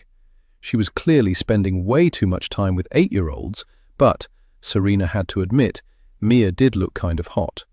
It was jarring, actually. She caught both Richie and Remy watching Mia out of the corners of their eyes, studying her as if they were seeing her for the first time. It was like Mia had finally emerged from her cocoon and become a butterfly. Serena had never seen Mia as competition until today. But she doubted they would all get together again anytime soon. Serena had a feeling that after tonight, nothing would ever be the same again for any of them. Chapter 19. Richie. Richie had learned at a young age that some people were repulsed by pain and grief, while others fed off it like vultures. Richie's happy life fell apart when he was 12. It happened so quickly, he barely had time to process it. One day he had a family, and then he didn't. His dad was always working. He and his brother were partners in a plumbing business, so he only saw him for a few hours after work. But his mom was at home, and although it was totally uncool to admit it, she was Richie's world. She was a typical Italian mother, exactly like her own, outspoken, over-the-top emotional, and extremely affectionate. Richie could come to her with any problem, and she would always make him feel better. He'd go to her in tears, and before he knew it, they'd be laughing while she whipped up a batch of zeppoli or made veal parm, his favorite when he was a kid. There were always people at the house, and his mom made a big deal of every holiday, even Valentine's Day, when she always prepared something special and put on the red stilettos. Richie was sent to bed early with a pink frosted cupcake and told to put in earplugs, and then his mom died. Just like that. They said it was a brain aneurysm, and she wouldn't have suffered or even known what was happening. but Richie didn't believe them. He was heartbroken and desperate for support, but his dad disappeared into himself and didn't emerge until he met Gina, whom his brother had hired to answer the office phones and keep track of appointments. Gina moved in exactly a year after Richie's mom passed and brought her 2 kids. She slept in his mom's bed, used her best dishes, the ones Mom had taken out only on special occasions, and sold Mom's jewelry. Richie knew it was wrong, but he started to act out. He frequently got into trouble at school and picked fights with the neighborhood kids when he came home, causing confrontations that usually resulted in parents getting involved. Richie was in pain, and he wanted people to see it and help him, but no one really cared. His friends started to avoid him, and his dad took Gina's daughter's side when they called him a bully. His dad really lost his shit when Richie got into a fight with a kid who called him a guinea. Richie dragged him into the boys' bathroom, pushed him headfirst into the toilet, and held him down. He nearly drowned him. After that, Richie was sent to live with his grandparents until he learned how to behave. When Gina gave birth to Frankie 6 months later, and Richie wasn't invited to the christening, he tried to hang himself. His nonna found him in his room. Richie was halfway gone, but as soon as he came around, she slapped the living shit out of him, then held him and cried and said he owed it to his mom to live and be happy. She would have wanted that for him. Nonna got Richie to see a grief counselor, and Poppy signed him up to a boxing gym owned by his friend's grandson, who gave him a hefty discount. Richie was told to let out his aggression. Eventually, Richie was allowed to visit his dad's new family, and he came to realize that everyone seemed to like him when he clowned around, so he learned to hide his feelings behind humor and stupid antics that made people laugh. He still did that. It disarmed people, but that didn't mean Richie didn't feel things deeply or get angry when someone crossed a line. And Serena had crossed a line yesterday. She never contacted him directly, or even acknowledged that they had hooked up, until yesterday, when out of the blue she'd called and left a bitchy message in which she'd threatened to amputate his balls with a pair of rusty shears if he ever told Noah about that night or made any mention of it at the reunion. He wasn't going to. Why would he? Richie didn't give a shit about Serena, but Noah was his friend, and he wouldn't humiliate him that way. But that phone call had really pissed him off, which was why he was kind of glad Lexi was back. It would be fun to watch Serena squirm, because it was obvious to anyone who cared to look that the girl was in fear for her life. Chapter 20. Serena. As the evening wore on and Lexi failed to show, Serena began to feel calmer. Surrounded by old friends whose snarky banter felt as comfortable and natural as the air she breathed, she felt bolstered and brave. She had been silly to get so worked up. Noah was fine, hanging out with his friends and talking about work, sports and politics. The girls were chatting and catching up, and Richie hadn't let on that she'd called him yesterday. She may have been a bit abrupt in her message, but she'd needed to get her point across. Richie was just jackass enough to make some loaded comment and get Noah wondering. God, how she wished she could erase that embarrassing episode from memory. She had been drunk. Richie had been there, kissing her and telling her she was beautiful. And before she'd known it, they'd been in the bathroom, Serena bent over the toilet, Richie behind her. Just thinking about it made her cringe, not because she hadn't enjoyed it, but because it was Richie, and she'd had to see him all the time and had to ignore that knowing smile as his gaze would inevitably slide toward the bathroom, one brow lifted in invitation. Bastard, she was never doing that again. She had loved Noah, and she'd known that if she was patient, eventually he'd notice her. First loves rarely lasted, and when Noah and Lexi inevitably broke up, she'd be there, waiting. And she'd been right. Noah had turned to her once Lexi had gone, and Serena had thrown herself into making him happy. And happy he would stay, she silently vowed, unless Richie decided to go and ruin it for her. Granted, he had never said anything before, but Richie had been kind of weird to her the last few times she'd seen him, and she couldn't take the chance of him talking, not now. It was nearly 9 o'clock by the time they finally sat down to dinner. Angelina found mercury glass votive candle holders and set the candles on the table. The only source of light, the candles glowed through the speckled glass and cast everyone in a golden glow, their features softened and their eyes reflecting the light. Everyone seemed happy and relaxed, probably due to the amount of alcohol they had consumed, and they eagerly heaped food onto their plates. There were the steaks Remy had prepared, shrimp sautéed in olive oil and garlic, Caesar salad, and crispy roasted potatoes. It was like Friendsgiving, minus the turkey and all the trimmings. In fact, Serena had almost forgotten it was Halloween. The house was like a tiny island, where the outside world wasn't allowed to intrude. There were no creepy decorations or glowing jack-o'-lanterns, no trick-or-treaters ringing the bell for hours on end, and no obnoxious teenagers dressed as zombies and monsters and acting dumb as they egged each other on. No one had mentioned Lexi in at least an hour, and Serena hoped they'd managed to get through dinner before she was reminded, once again, why they were all there in the first place. "Hey, let go of the potatoes!" Remy exclaimed when Richie reached for the bowl and transferred a dozen chucks onto his plate. "You're not supposed to be having those." "I don't care," Richie said belligerently. "I'm having carbs tonight, and tomorrow, and probably the day after. I can't take it anymore." "Let the poor guy have some potatoes, Remy," Mia said on a laugh.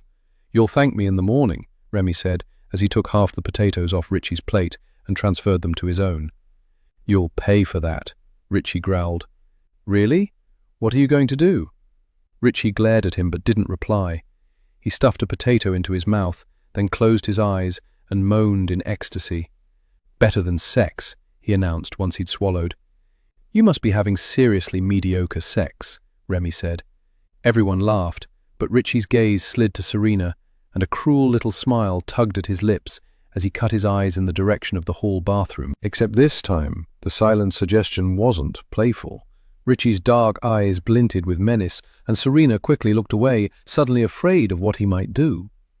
Thankfully, no one had noticed, and Noah, who'd been applying himself to his steak, had suddenly turned toward the window. He'd gone perfectly still, as if he'd heard something, but then he seemed to relax and turned his attention back to his plate. Serena glanced out the window that opened onto the deck. The deck lights had turned off automatically, and the night beyond was very dark, just a pale sliver of moon hanging above the pitch-black waters of the lake and the woods beyond. The houses on the opposite shore were just dark shapes against the trees, and the silence was like nothing one ever experienced in New York City. It felt dense and menacing, as if nature were holding its breath while it waited for something to happen. "I wonder why it's called Witch Lake," Serena said, speaking almost to herself. "Oh, I know this one. I looked it up," Angelina said, visibly very pleased with herself for knowing the answer. She looked around the table, relishing her moment in the spotlight. Angelina lowered her voice, as if she were telling a spooky story around a campfire, and began. "In the 1600s, the Dutch settled this area and called it New Netherland. New York was called New Amsterdam. Did you know that?" It was clearly meant to be a rhetorical question, but Richie nodded and said, "We learned about it in school. Did you play hooky that day, Angie?" "I must have," Angelina admitted with a rueful smile. "Anyhow, Kingston was called Wiltwyck in those days." "I like Kingston much better. Sounds regal." "As it was intended to," Mia said under her breath. "So, what does it have to do with the lake?" "The story goes that a young girl caught the eye of the colony Lothario," Angelina said. "I can't believe you just used that word," Remy cut in.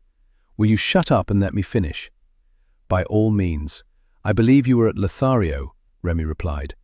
"The girl, Anouk de Vries, was seduced by the mayor," Angelina continued. "But his wife, who couldn't stand the humiliation in front of the other settlers because she couldn't hold her husband's attention, accused Anouk of witchcraft. As one did in those days, because naturally the husband was innocent and had to have been bewitched in order to pursue a girl half his age," Mia said with disgust. Angelina glared at her, and Mia went quiet. Anyway, the minister and the rest of the men backed the accusation, fearful that their own indiscretions might be tried at some point, and ensuring that a woman got the blame instead of one of their own. "So what? Did they murder her?" Vince asked, his voice shaking with outrage. Everyone went quiet while they waited for Angelina to reply, and in the silence there was the sudden creaking of wood, as if someone had just mounted the steps and was walking across the deck. Remy sprang to his feet and went to the window. He turned his head from side to side, then craned his neck to see the part of the deck closest to the parking area. "Is it Lexi?" Mia called out to him. Remy turned away from the window and shrugged. "I don't see anyone." Are you sure? Angelina asked. Unless they're intentionally keeping out of sight. I don't think anyone is out there, Remy said, and returned to his seat. So what the hell was that? Serena demanded. She was spooked. Probably just the wind, Angelina replied, or the house settling. Why would Lexi creep around on the deck and not come inside? So what happened to Anouk? Mia interjected. Did the elders sentence her to death? As good as, Angelina replied sadly, her gaze no longer on the darkened window. Anouk was cast out. Alone, and no doubt terrified, she wandered until she came upon the lake and built a shelter. The deck creaked again, but this time no one got up to investigate. That's a sad story, Remy said quietly. It was nearly impossible to survive outside a community in those days, especially for a woman. It gets sadder still, Angelina announced dramatically. Anouk's sister snuck out to see her and brought her food and other items she would need to get through the winter, since Anouk had been forced to leave home with nothing but the clothes on her back. In the spring, when Anouk's sister came to find her after not visiting for several months, she found Anouk hanging from a tree, a withered baby still attached by the umbilical cord dangling between her legs. "You're making this up," Serena exclaimed. She was deeply disturbed by the story, especially the part about the baby, who might have been born alive and would have died a long and agonizing death. How could anyone even know that? It was in the 1600s. They didn't exactly keep a written account of every death, especially when it came to women. Well, they recorded this one, and probably used it as a cautionary tale for the other young girls, Angelina said, and named the lake after the poor girl they'd condemned to death, Mia grumbled. There's nothing worse than selfish, dishonest men who pose as religious leaders and abuse the women in their care. And their babies, Serena said softly. And I guess the mayor went on to live happily ever after, respected by his peers and adored by his wife, Remy concluded. Human beings can justify anything to themselves when it serves their purposes. They really can, Angelina said. From a single murder to genocide, there are always those who feel they're justified in taking a life. And now that we're all really depressed, we need to do something to liven things up, Richie suggested. Hey, how about we make a fire and smoke some weed? And we need music. I'll be taking requests, but first up, my girl Cardi B. I love me some Cardi, he said with feeling. I bet you're a big fan, Serena said to Vince, who looked at her in surprise but didn't respond. That's actually a great idea, Mia said. That story really bummed me out. What about the cheesecake? Remy asked. He sounded like a little kid who'd just been told he had to go to bed without dessert. We can have dessert later, Angelina said as she pushed away from the table. I'm not going to bed until I have a cannolo. Noah, you all right, man? You're awfully quiet, Richie said. Just thinking about cannoli, Noah muttered. Should we clean up? Vince asked as he looked around the table. At least put the leftovers away. Don't worry about it, Vinny, Richie said dismissively. We can do it later, before we go to bed. Angelina looked like she was about to argue, then gave up. It was clear she wanted to follow Richie outside and grab the chair next to his. She'd probably complain that she was cold and try to climb into his lap, Serena thought spitefully. Hey, anyone here from Lexi again? It's 10 o'clock, Mia said. I'm getting worried. So text her, Angelina said. She did say she was stuck in traffic. For this long? It's Halloween. People are going to parties and bars. She'll get here, Richie said. He took out his phone and chose Cardi B's WAP, which blared from the Bluetooth speaker he'd set up. Oh yeah, Richie said as he got up and started to dance around. He sang along to the words. Wet ass put. I'm not listening to this crap. It's gross, Mia cut across him and headed outside. You're such a douche, Richie, Serena said with contempt. Richie fixed her with a narrowed gaze. Am I? And you're a total bitch. His voice was low and threatening, and Serena took an involuntary step back. Normally, Richie turned everything into a joke, but she realized she'd gone too far and would have to keep her distance from him for the rest of the weekend. She'd given in to her fear and anger, and had unwittingly made an enemy of Richie in the process. She shouldn't have left that nasty voicemail. If he hadn't said anything to Noah until now, he wasn't going to suddenly blurt it out. And now he had power over her, because he realized how easily he could destabilize her life. Serena wondered if she should apologize, then dismissed the idea. She was sure Richie had heard worse from other women. He'd get over it, and they'd agree to a truce. Everyone trooped outside, and Richie was ordered to put on Sabrina Carpenter, whose sweet voice pleaded with her boyfriend not to embarrass her and let his devil out tonight. Richie crooned along, and Mia joined in. "It's like we're right back in school," Angelina said, and Serena wasn't sure if Angelina was feeling nostalgic or if she meant that Richie's antics made her cringe. "Want help with that?" Vince asked, as Angelina began to pile wood into the fire pit. "You have to stack it like a teepee. It'll catch faster if there's airflow." "Didn't know you were an expert," Serena observed. "Not really your people's thing, camping, is it?" She and Noah had gone camping with his cousins a few times, and she hadn't seen a single black family at the campground. Most of the campers had been white and kind of trashy, the sort of people she chose to avoid in everyday life. Serena didn't like camping at all, but Noah had fond memories of camping trips with his parents and thought Serena would learn to love the great outdoors. Looking out over the calm black waters of Witch Lake, she thought she could enjoy nature if she stayed at a gorgeous home that was equipped with all the comforts, like this, but at some gross campground in the Adirondacks, not so much. Her reverie was interrupted by Vince, who once he'd finished stacking the wood, had unfolded himself to his full height. "My people?" he asked. "You mean hedge fund managers?" Angelina shot Serena a nasty look, and Serena went quiet. The cracks people had made in college were no longer acceptable, and one wrong comment could ruin her life. She could lose her job and her social media followers if she was branded a racist. She didn't think Vince was the sort of person to make a public accusation, though. He settled his scores in private, and not with his fists. He was too smart for that. And if she were honest, Serena had no idea why she was baiting him. Maybe it was because he wasn't really part of the group and made for an easy target for her anger. Or maybe because she really was a horrible person. She didn't want to be the sort of mother her child would be ashamed of. She would have to work on herself and be more cognizant of the things she said and how they sounded to others. And she would start right now. "Sorry, Vince, I'm just on edge. I didn't mean it," she choked out. "It's fine," Vince replied, but Serena could see that it wasn't. She'd offended him, and now she'd have to tiptoe around Vince for the rest of the weekend. That made 2 people she now had to worry about, 3 once their host finally showed up.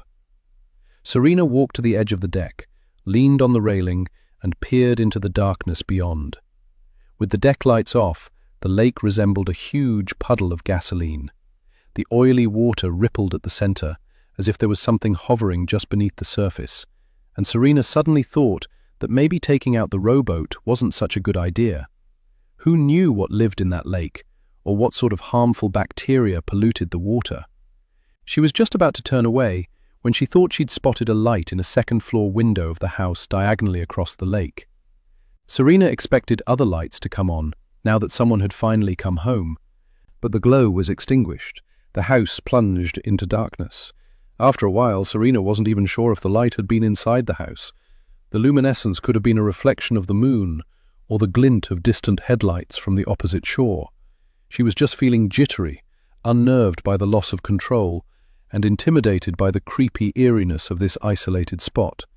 She was glad once the fire got going, and Remy passed around a mirror with lines of coke neatly arranged on the surface.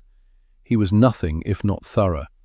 Angelina didn't have any coke, but accepted one of Richie's spliffs. Serena was tempted to smoke some weed. She didn't think it had hurt the baby, but decided to stick to her resolution and remain vigilant and clear-eyed. "I think it's time for shots," Remy said, and brought out shot glasses and a bottle of tequila. With a flick of her hand, Serena declined. The sight of her high, drunk friends was even more disturbing when she was stone sober, and Serena wished she could join in, if only so she could relax and stop thinking about what this thing with Lexi really meant, and what would happen once the real reason for this reunion was finally revealed.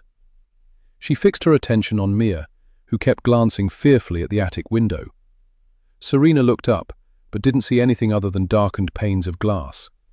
Mia turned and peered toward the parking area, as if she expected Lexi to materialize out of the darkness. She probably couldn't wait to see Lexi again.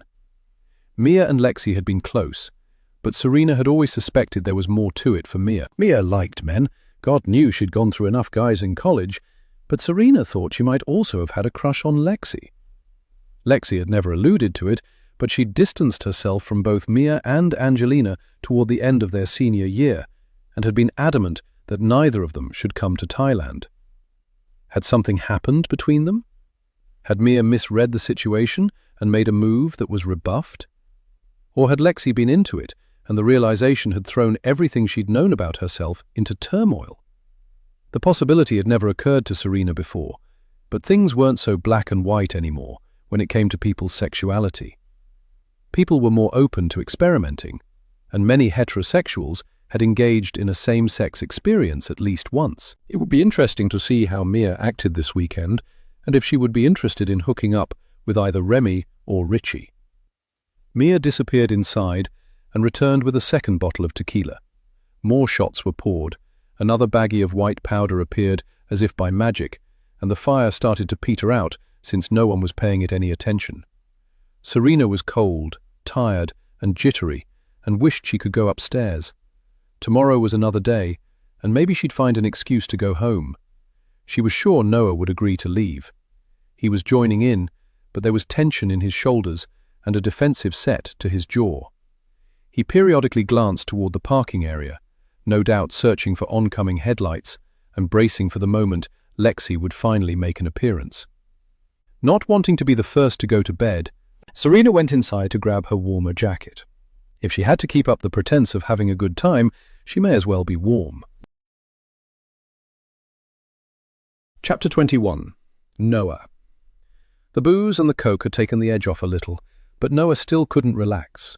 His stomach was in knots, and the steak he'd eaten at dinner just sat there like a brick, making him queasy as it fermented in the wine that sloshed and fizzed in his belly.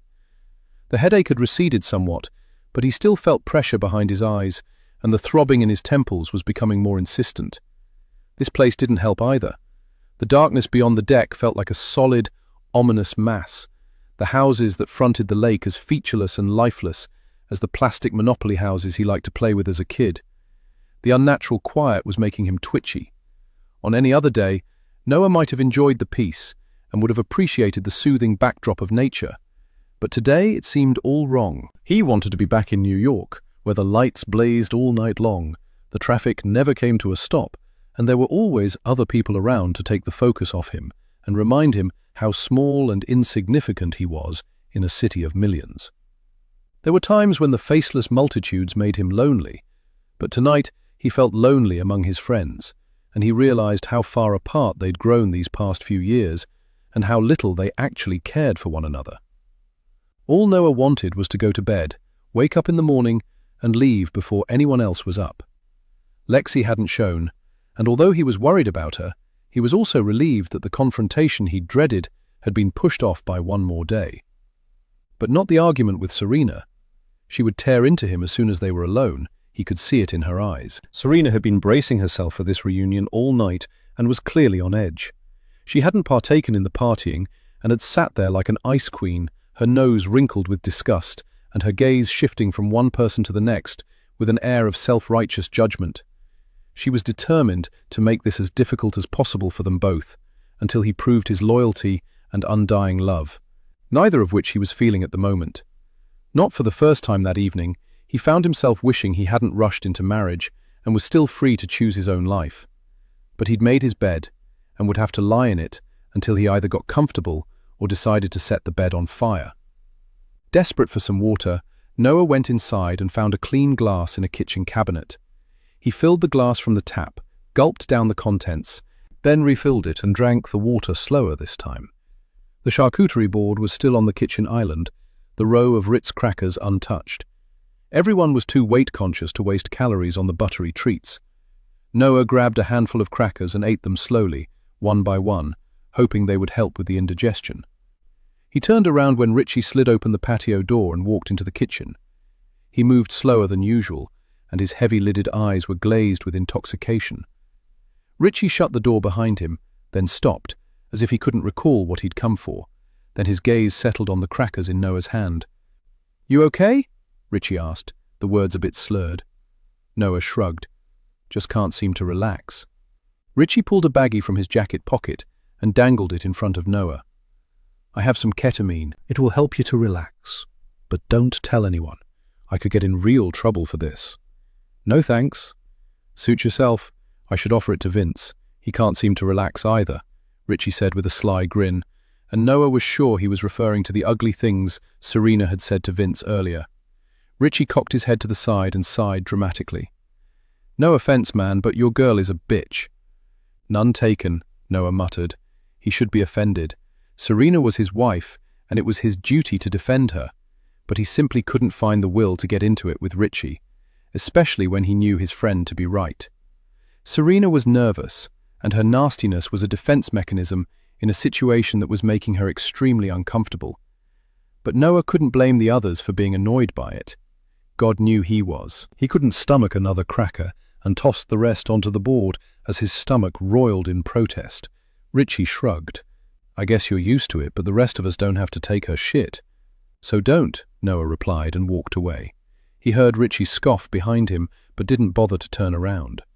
One of these days, someone is going to give her a dose of her own medicine, Richie said quietly. Well, it better not be you, Noah said before he stepped out onto the deck. The remainder of the night was a blur, and Noah was relieved when people started to nod off. The deck was littered with empty bottles, plastic cups, and plates smeared with cannoli cream and bits of chocolate. The fire had been reduced to a pile of smouldering ash that began to blow in their faces once the wind picked up. Angelina said something about putting the leftovers away, but no one paid her any attention, and even Vince, who usually tried to make himself useful, didn't offer to help, but continued to suck on his vape. Mia was the first to drift inside, and everyone followed, eager to get to bed. No one mentioned Lexi as they muttered goodnights and shut the doors to their bedrooms. Chapter 22. Angelina, Saturday, November 1st. Angelina was the first one to come downstairs. The house was quiet, since everyone was still sleeping off the effects of last night. They had finally gone to bed around 2, everyone except Serena barely coherent due to the mixture of alcohol, drugs and fatigue. Mia had actually held onto the wall as she teetered toward the bedroom she shared with Angelina. Angelina could barely recall anything that had happened after midnight, but she did remember that it had grown cold and everyone had gone inside to grab warm jackets, which were now strewn all over the place, the colourful puffers reminiscent of deflated balloons. The kitchen was a mess. The garbage was overflowing. There were dirty dishes on the island and in the sink, and empty bottles on the counter, and the greasy pots and pans had been left on the stove. The dining room was littered with the remains of their dinner, and the entire first floor reeked of congealed fat, garlic, rancid salad dressing, and spilled alcohol. Angelina's stomach lurched in protest, and her head ached dully as more precise memories of last night began to surface. The third cannolo had been a mistake, but it had been so good she couldn't resist, and she hadn't drunk this much in years. Sighing heavily, she threw open the window in the dining room, then eyed the filthy dishes and decided she would start to clean once she'd had coffee and eaten something that would absorb the sour bile in her stomach. Half a loaf of French bread was still sitting on the cutting board, and Angelina was suddenly reminded of the crack Richie had made about Remy's baguette. She chuckled and shook her head. It was hard to believe Richie was allowed in a courtroom, and Remy was a well-respected photographer whose photos appeared in both domestic and European magazines. They'd come a long way, those two, but when they got together, it was as if they were 18 again. Raunchy comments, dumb jokes, and inevitable references to penis size. Angelina was glad Noah and Vince hadn't got in on the act. Noah had been understandably tense, and Vince wasn't the sort to get down in the gutter and had kept the low-brow statements to a minimum. Vince treated everyone with respect, even if they didn't deserve it. Angelina didn't think she should fight his battles. Her jumping in would only embarrass him, so she had kept her mouth shut. But Vince really should have said something to Serena when she'd made those offensive comments. Serena had eventually deigned to apologize, but the apology hadn't been for Vince, it had been for herself. She didn't want to be thought of as a bad person, or to be called out for her inappropriate behavior. She'd find it too embarrassing. What did she have against Vince anyway? It wasn't as if he'd shown up uninvited. Their hostess was paying for the reunion and had invited him, so he had every right to be there. It was time Serena grew up and stopped thinking the world revolved around her and her feelings. Angelina turned on the Keurig and rooted around in the cabinets until she found a box of K-cups, and was happy to note that it was a bold Hawaiian blend. She made a mug of coffee, then tore off a piece of bread and covered it with a fat chunk of brie. She pulled on her jacket and boots, grabbed her breakfast and headed outside, where she settled in the chair farthest from the stinking fire pit. As she settled the plate on her knee, she glanced toward the parking area. No new vehicles. She'd ask Mia and Remy when they got up if they'd heard from Lexi since that last text. But for now, she was going to put Lexi from her mind. The morning was too perfect to spoil with endless worrying. The air was cool and fresh, fluffy clouds raced overhead, and the flame-colored trees blazed like a forest fire around the lake. As she ate, Angelina's head cleared, and her stomach began to settle. At home and at the hospital, she always used low-fat milk, but there was only half and half in the fridge, and she savored the decadent richness of her coffee. She supposed she should take out the trash and start loading the dishwasher, but housework could wait. This was such a nice moment. She felt the tranquility settle around her shoulders like a velvet mantle. When would she get another chance to enjoy the beauty of nature and soak up the peace and quiet? Soon everyone would come down, looking hungover and bleary-eyed, and her peace would be shattered. Maybe there was a trail that went around the lake, and she could go for a walk, or she could take out the boat.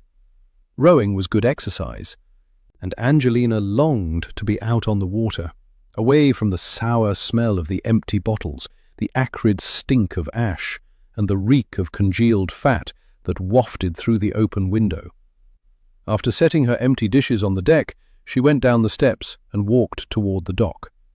She wished she'd brought her sunglasses. The morning sun was very bright, but she didn't feel like going back inside to get them in case someone else was already up and wanted to chat. She really wasn't in the mood for small talk. Angelina reached the end of the dock and squinted down at the boat. Water lapped gently at the wooden posts and the sides of the boat, which was painted pale blue. The oars lay across 2 rows of benches, and 2 orange life vests were stowed beneath the bench in the prow. The shimmering surface of the lake was dotted with colorful leaves, and there was something floating in the water that clearly didn't belong there. At first glance, it looked like an emerald green puffer jacket, but then, once her eyes adjusted to the piercing light, she could make out a pale oval surrounded by what looked like rippling fronds of seaweed. And then she was screaming and sprinting down the dock and along the shore toward the spot closest to the body. She knew exactly who the jacket belonged to, just as she knew that the person wearing it was dead. Chapter 23. MIA. Mia had just brewed a cup of coffee when she heard the awful, gut-wrenching scream. She splashed hot coffee on her hand as she lurched toward the window, hoping that Angelina or Serena had just seen a spider or a mouse and that nothing was seriously wrong. Or was that Lexi screaming? Mia had fallen asleep before her head hit the pillow, so she had no idea if Lexi had finally made an appearance, but she had seen something last night that had given her pause. Of course, by that point, she had been completely shit-faced and might have imagined the whole thing, but when she'd looked up at one point, she'd thought she'd seen a face at the attic window. Was it possible that Lexi had been there all along and had just been waiting for the right time to come down? That would be an odd thing to do, but the whole evening had been odd, Mia reflected, as she dried her hand on a kitchen towel and peered out the window. What was up with Serena and Richie? Serena had never been Richie's biggest fan. She probably resented him for not asking her out after they'd hooked up, but there had been real animosity between them last night, and Serena had been baiting Vince. And now that Mia thought about it, Serena and Noah had barely said a word to each other all evening and had sat at opposite sides of the table at dinner and across from each other on the deck. Mia stepped outside and spotted Angelina, who was standing by herself on the shore, her gaze fixed on something in the water. Angelina had her arms wrapped around her middle, and even from a distance Mia could tell that she was trembling. Mia sprinted down the steps and across the grassy bank. Her bare feet were cold and damp from the dew, and a stiff breeze tore at her flimsy pajamas. "Angie, what is it? Are you okay?" Angelina mutely shook her head. Mia followed the direction of her gaze, and that was when she saw it. It was a person, floating on their back. If they hadn't been fully dressed, Mia might have thought someone had joined the Polar Bear Club and decided to go for an invigorating morning swim, but it was clear that the person in the lake had not gone in on purpose. Mia squinted, but without her distance glasses on, she couldn't make out the facial features. What she could tell from the stillness of the body, though, was that the person was probably unconscious and possibly even dead. "Oh, Jesus," she cried. "Who is that?" When Angelina didn't reply, Mia tried again. "Have you called an ambulance?" Angelina shook her head. "It's too late, Mia," she whispered. "It's too late." "What the hell is going on?" Richie exclaimed as he joined them. He wore black and grey lounge pants and a black t-shirt, and his feet were bare. When he saw what they were looking at, he sucked in his breath, and without another word, plunged into the lake. "What's happening?" Vince called out as he and Remy appeared on the deck. When they spotted Richie in the water, they came running and stopped next to the women. All four of them watched with bated breath as Richie swam out to the body, grabbed the person by the arm, and headed back to shore. He emerged from the water, pulled the body onto the bank, and laid it on its back. Richie was dripping and shivering, and his teeth chattered from the cold, but no one paid him any attention. All eyes were on Serena, who was white and still, her lips blue, the hair she had been so proud of plastered to her skull and reeking of silt. Richie dropped to his knees and took hold of her wrist. He tried to find a pulse, then, when he failed, he unzipped her jacket, bent down, and pressed his ear to her chest. "She's gone," he pronounced grimly. "Oh my God," Angelina wailed. "This can't be happening." "Where's Noah?" Mia exclaimed. Everyone looked around, but Noah was nowhere to be seen. That was strange, since Angelina's screams had woken everyone else. Vince pulled off his hoodie and draped it over Richie's quaking shoulders. "Thanks," Richie muttered, but all his attention was on Serena. When he next spoke, the vain, cocky man-child of last night had been replaced with a criminal attorney. "No one touch the body. Leave it where it is until the police get here.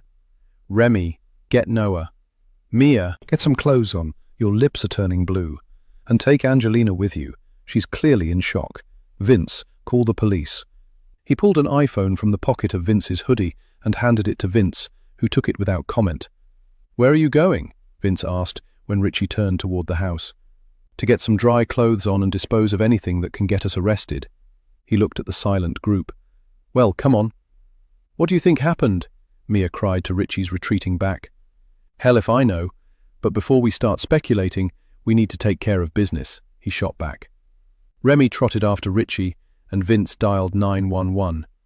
Mia noticed that his hand shook as he put the phone to his ear.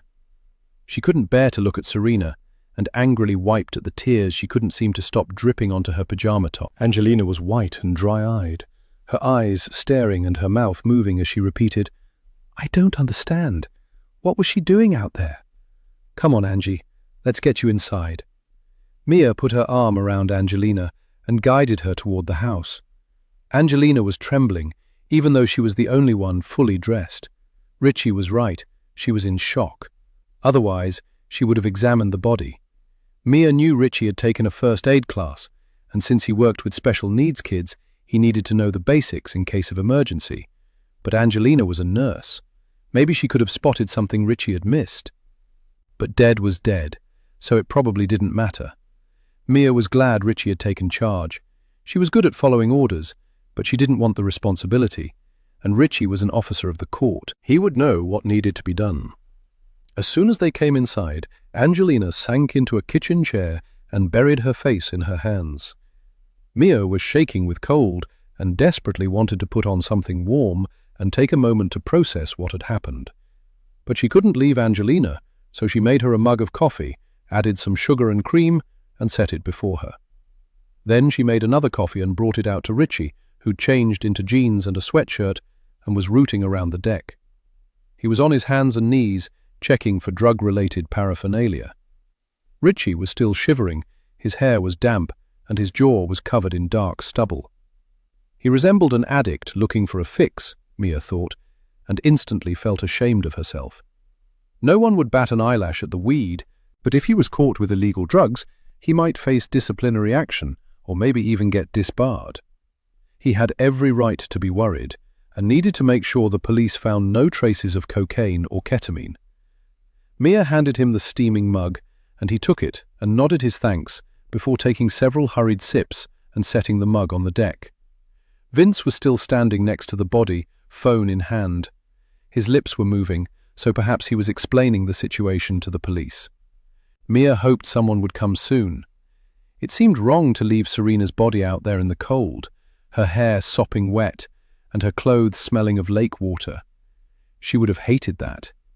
She had always taken such pride in her appearance. A sob tore from Mia's chest, and she ran back inside, unable to stand the sight any longer. Angelina stood and opened her arms, and Mia threw herself into her friend's embrace. They held each other as they cried, the magnitude of what had happened finally sinking in with terrifying finality. Chapter 24. Remy. Remy stood before the door to Serena and Noah's bedroom, unable to go in. He wished someone else had been sent to get Noah. How did you tell your friend his 26-year-old wife was dead? How did you comfort him when you could hardly make sense of it yourself? What had happened last night? Had Serena gone for a walk and fallen in? She was a good swimmer, and she had been sober last night, the only one of them not to take part in anything that might impair her judgment or prevent her from trying to save herself. Would anyone have heard her if she'd called for help? Probably not, since they had all been dead to the world. But when had she left? Remy had seen everyone stumble to their rooms last night and presumably go to bed.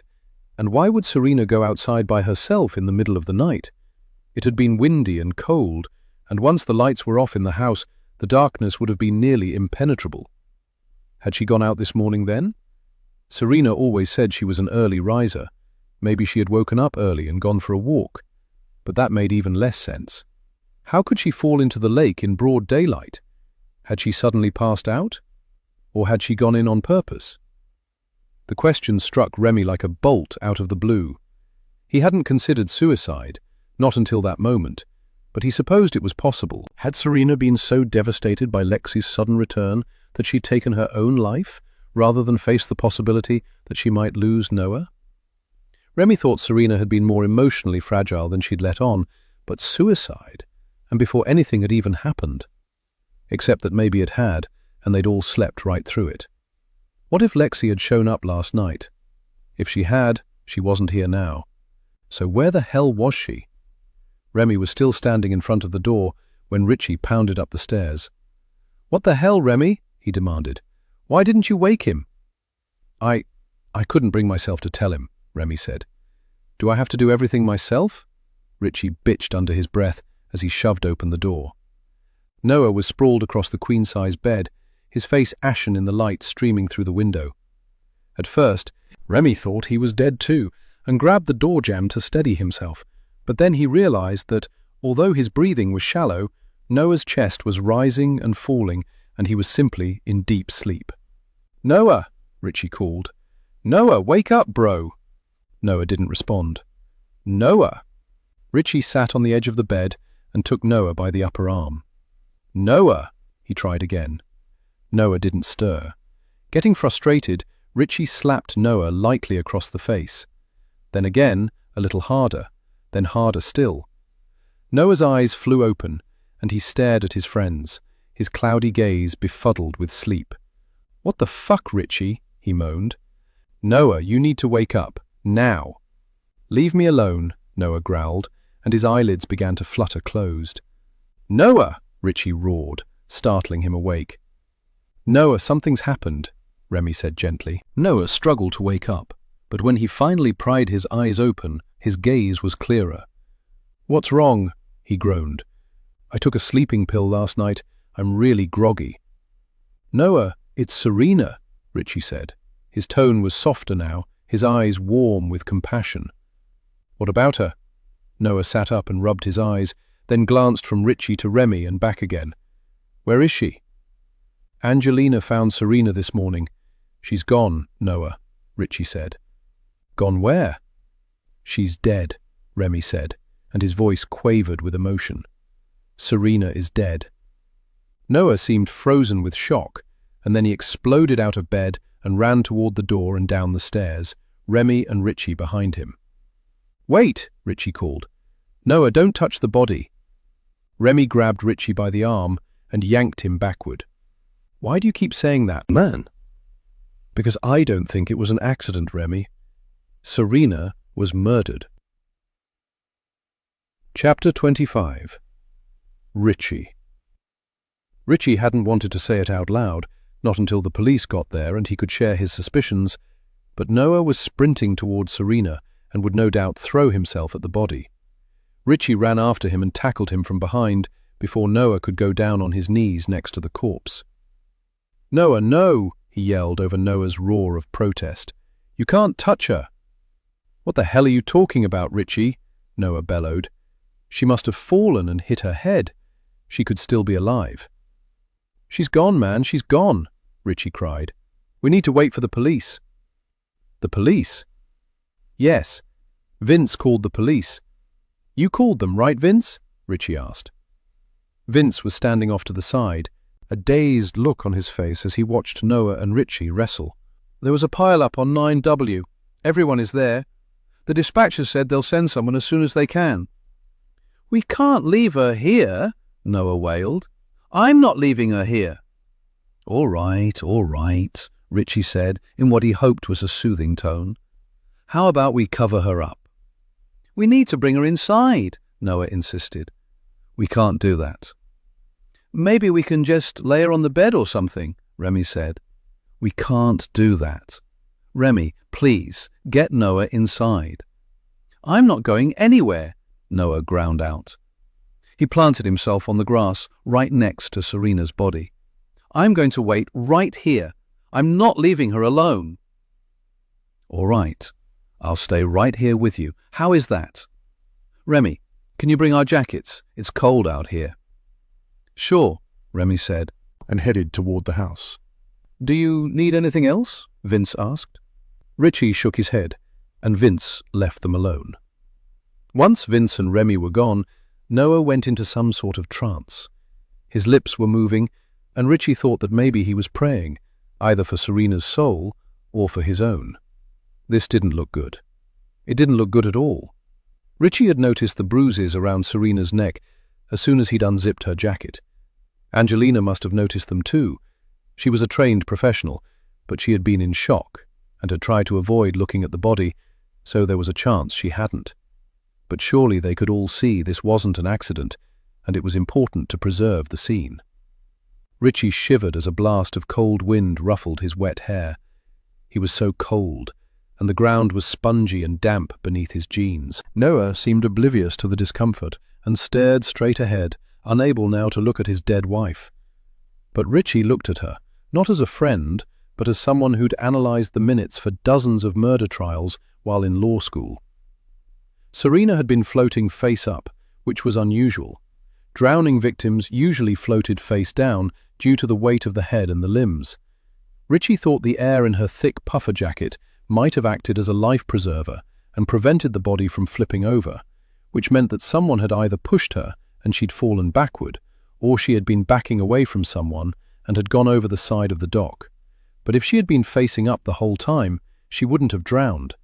He supposed the body could have turned over on its own once Serena was dead. He wasn't a pathologist and only knew what he'd learned by reading, but Serena couldn't have sustained those bruises on her neck from falling against the dock or striking the rowboat on the way down. The bruises encircled her throat, as if someone had tried to strangle her, and if she had committed suicide, which he highly doubted, she would hardly have tried to strangle herself, unless she tried to hang herself first. The possibility made him feel slightly ill, but he pushed the painful childhood memory away and focused on the present.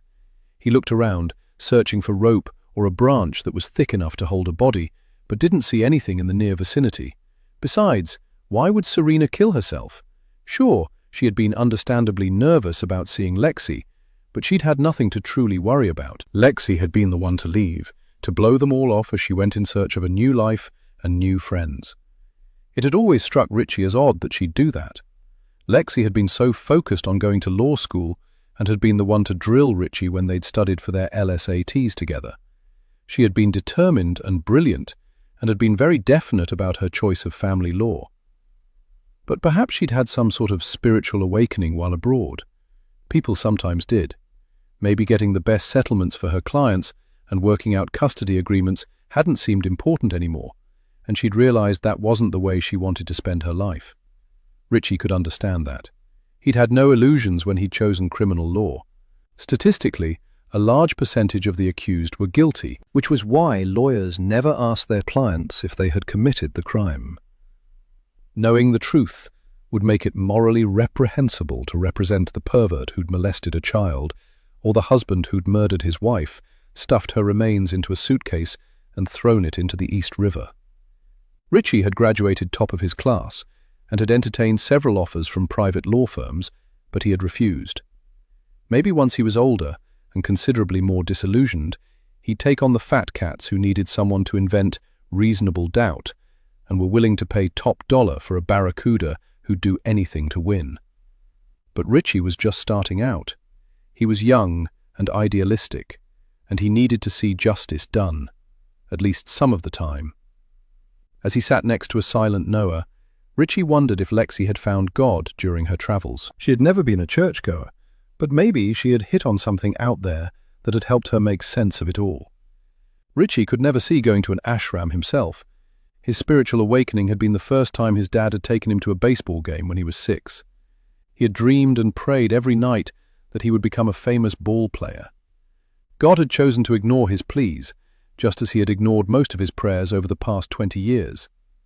God had not resurrected Richie's mom or prevented his dad from marrying Gina. God had seen him through, though, by making sure he got to live with his grandparents. Nonna and Poppy had loved him unconditionally and had made sure he had grown into a decent human being. And God had given him Frankie. It had broken his father's and Gina's hearts that Frankie was autistic. But the kid had such a pure, guileless heart, Richie found that he never had to pretend with him. He could be entirely himself and know that he'd still be loved. Frankie worshipped him, and Richie loved him with all his heart, and that would never change, even if Richie got married and had children of his own. And he would take care of Frankie if anything ever happened to his parents.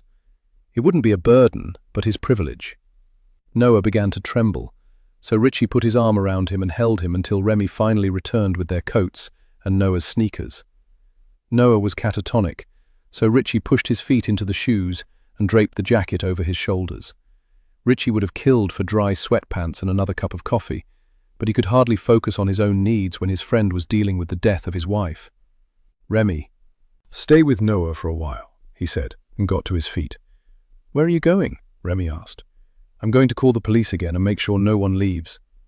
"Why?" Remy asked, staring at him as if he'd just said he was going out for donuts. "Because someone in this house knows what happened to Serena, and it's important the police get everyone's statement," Richie said, very quietly, but he shouldn't have bothered. Noah didn't appear to have heard him. His gaze was as dead as his wife's.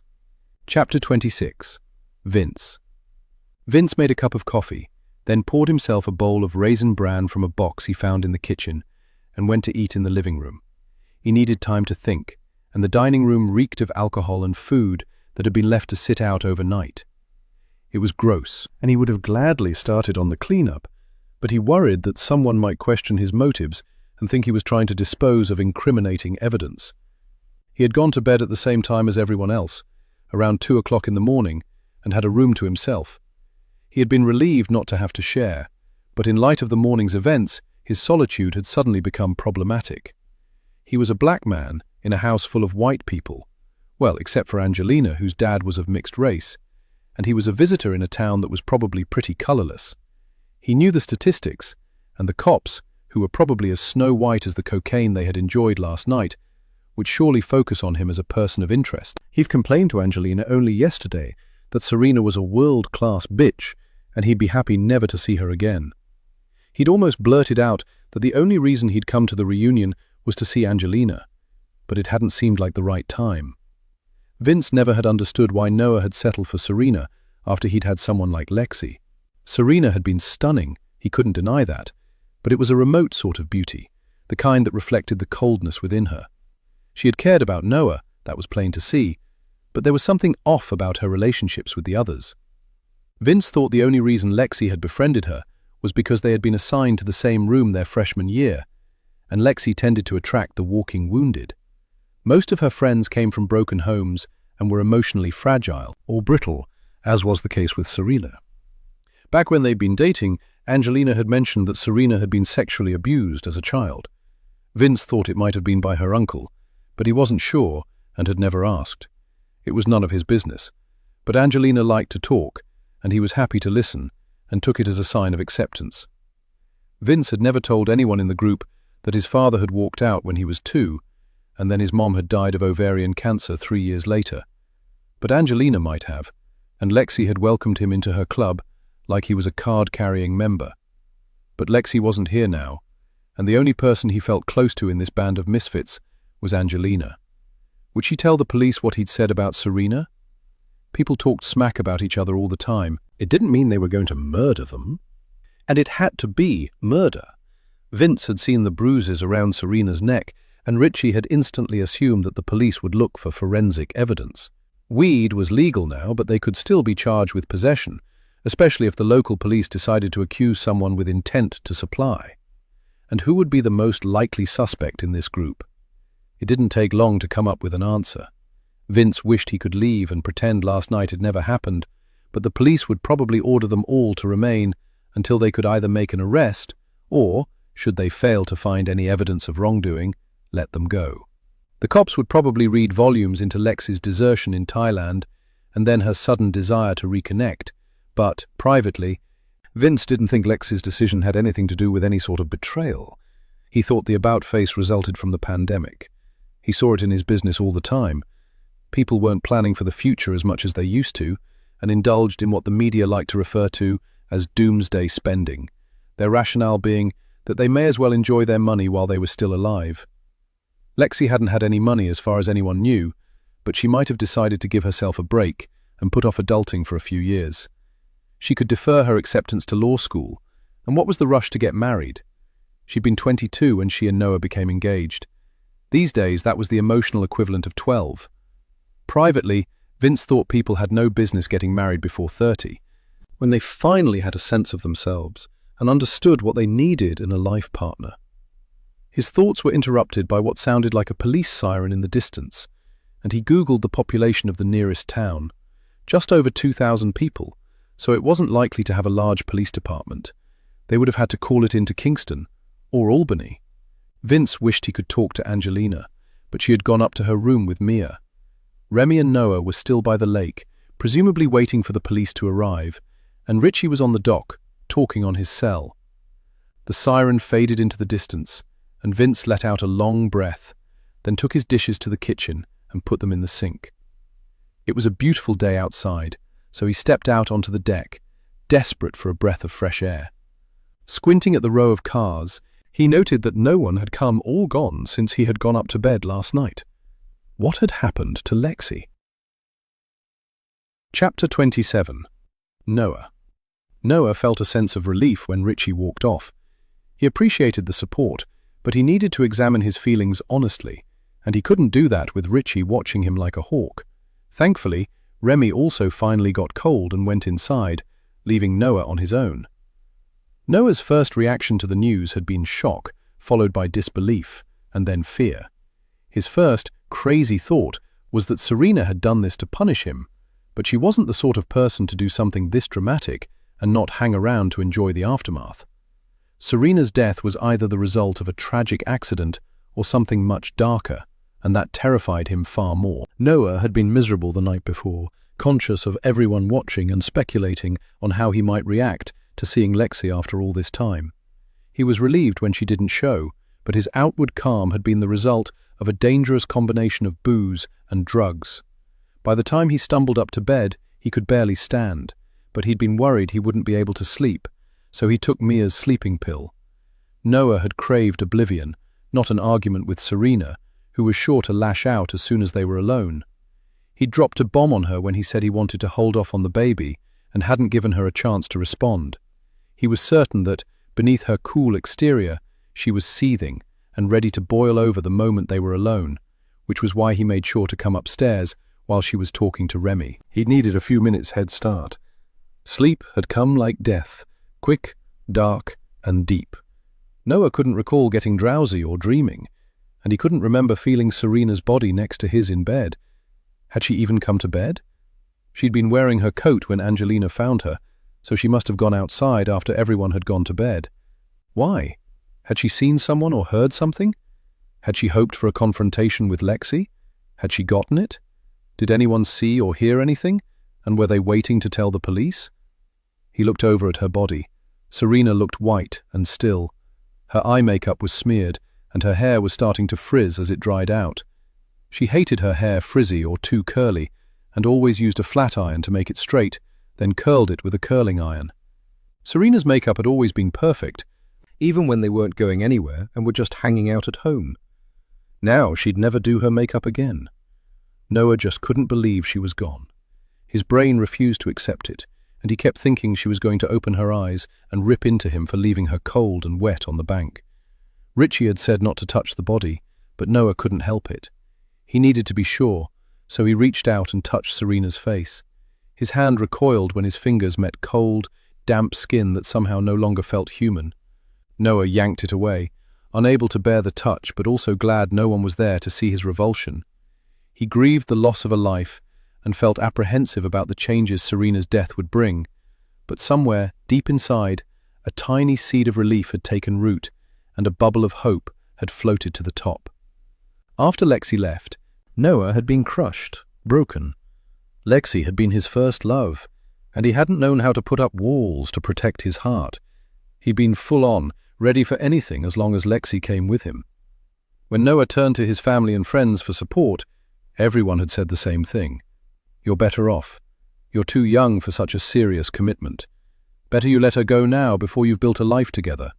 Sow your wild oats, Noah. Play the field.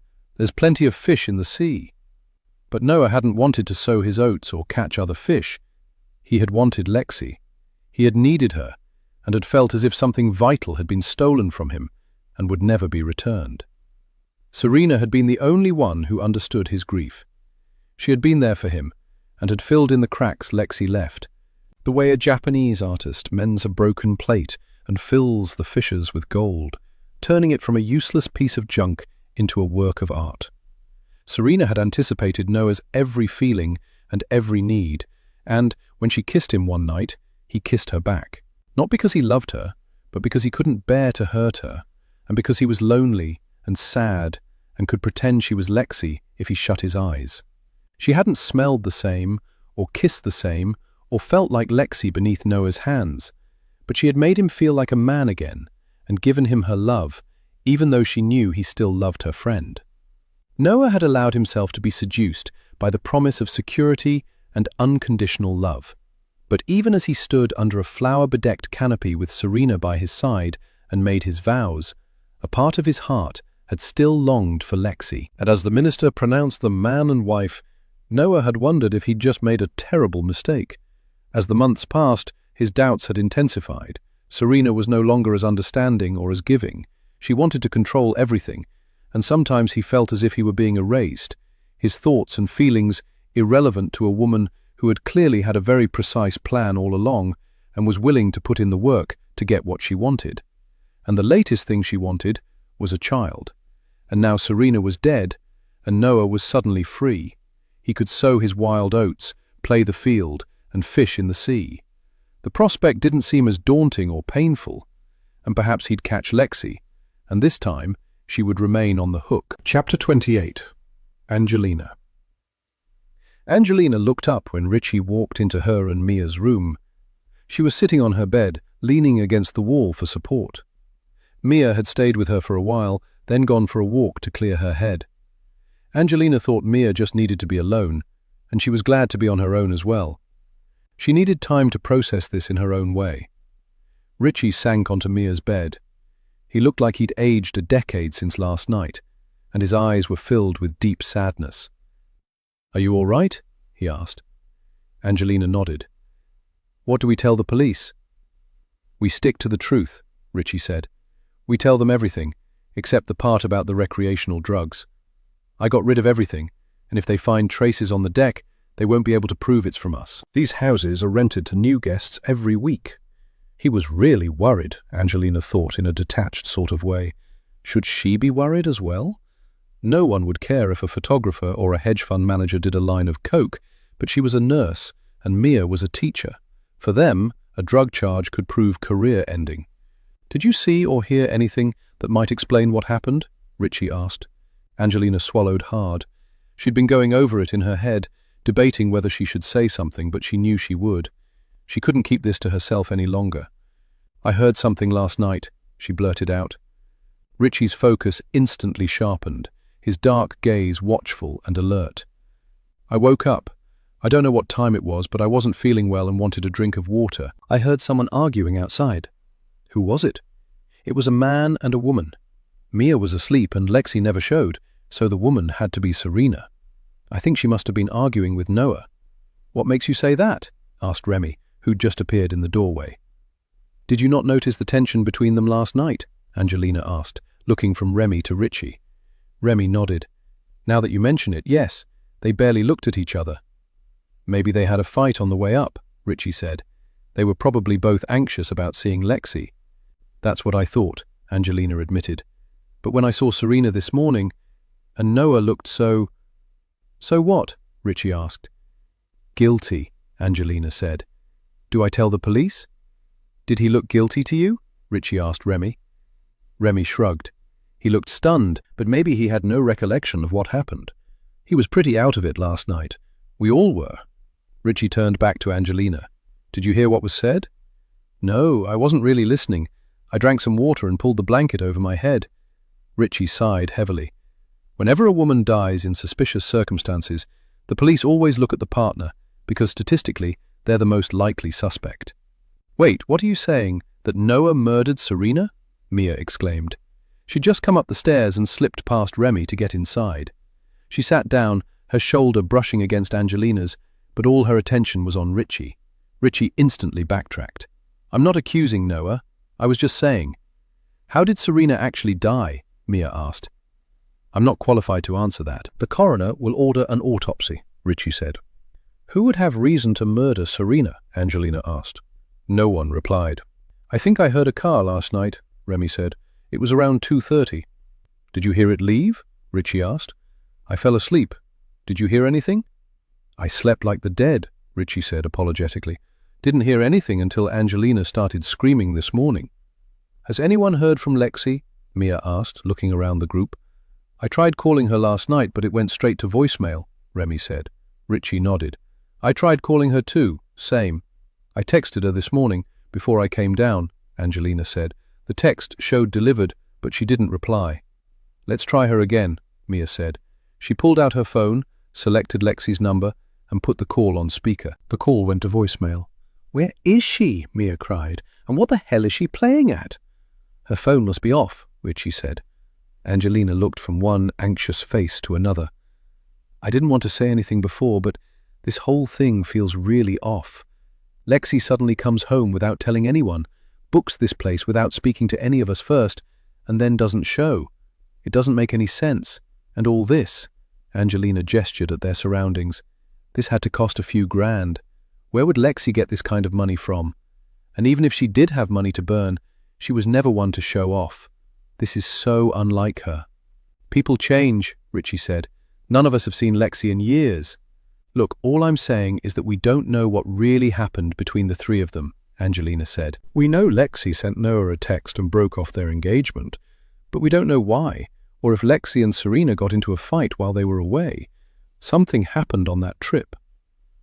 Has anyone ever considered that Lexi might have had a damn good reason for breaking things off with Noah? Mia asked.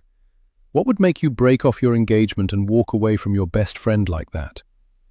The question was directed at Richie, but it encompassed them all. If said best friend had slept with my fiancé, Richie promptly replied. And then married him, Remy added. Exactly, Mia said, her expression grim. We all assumed Lexi broke Noah's heart, But what if it was the other way around, and Serena was the other woman all along? And once Lexi came back, the truth would come out, Remy said. But why would any of this matter now? Angelina cried. If Noah and Serena were hooking up, clearly they both knew about it, and if Lexi knew, she made her choice and walked away. What would be the point of bringing it all up now? And why would Serena and Noah agree to come if they knew they were walking into a confrontation? Maybe Lexi wanted revenge on the two people who'd hurt her, Mia said. So she arrived under cover of darkness and murdered Serena, Remy snapped. Things might have escalated, Mia said. She looked uncomfortable as she glanced around the room. I thought I saw someone in the attic window last night. Are you suggesting Lexi was here all along? Richie asked, his eyes widening in surprise. She could have been, Mia said. No one checked the attic. There were no other cars here when I arrived, Remy pointed out. She could have parked somewhere else and walked, or had someone drop her off, Mia replied. Look, I love Lexi, and I'm not trying to frame her or anything, but we have to consider all the possibilities here, or one of us could be falsely accused of murder. Do you know what it takes to kill someone? Richie asked. It's not that easy, especially when the person is staring you in the face.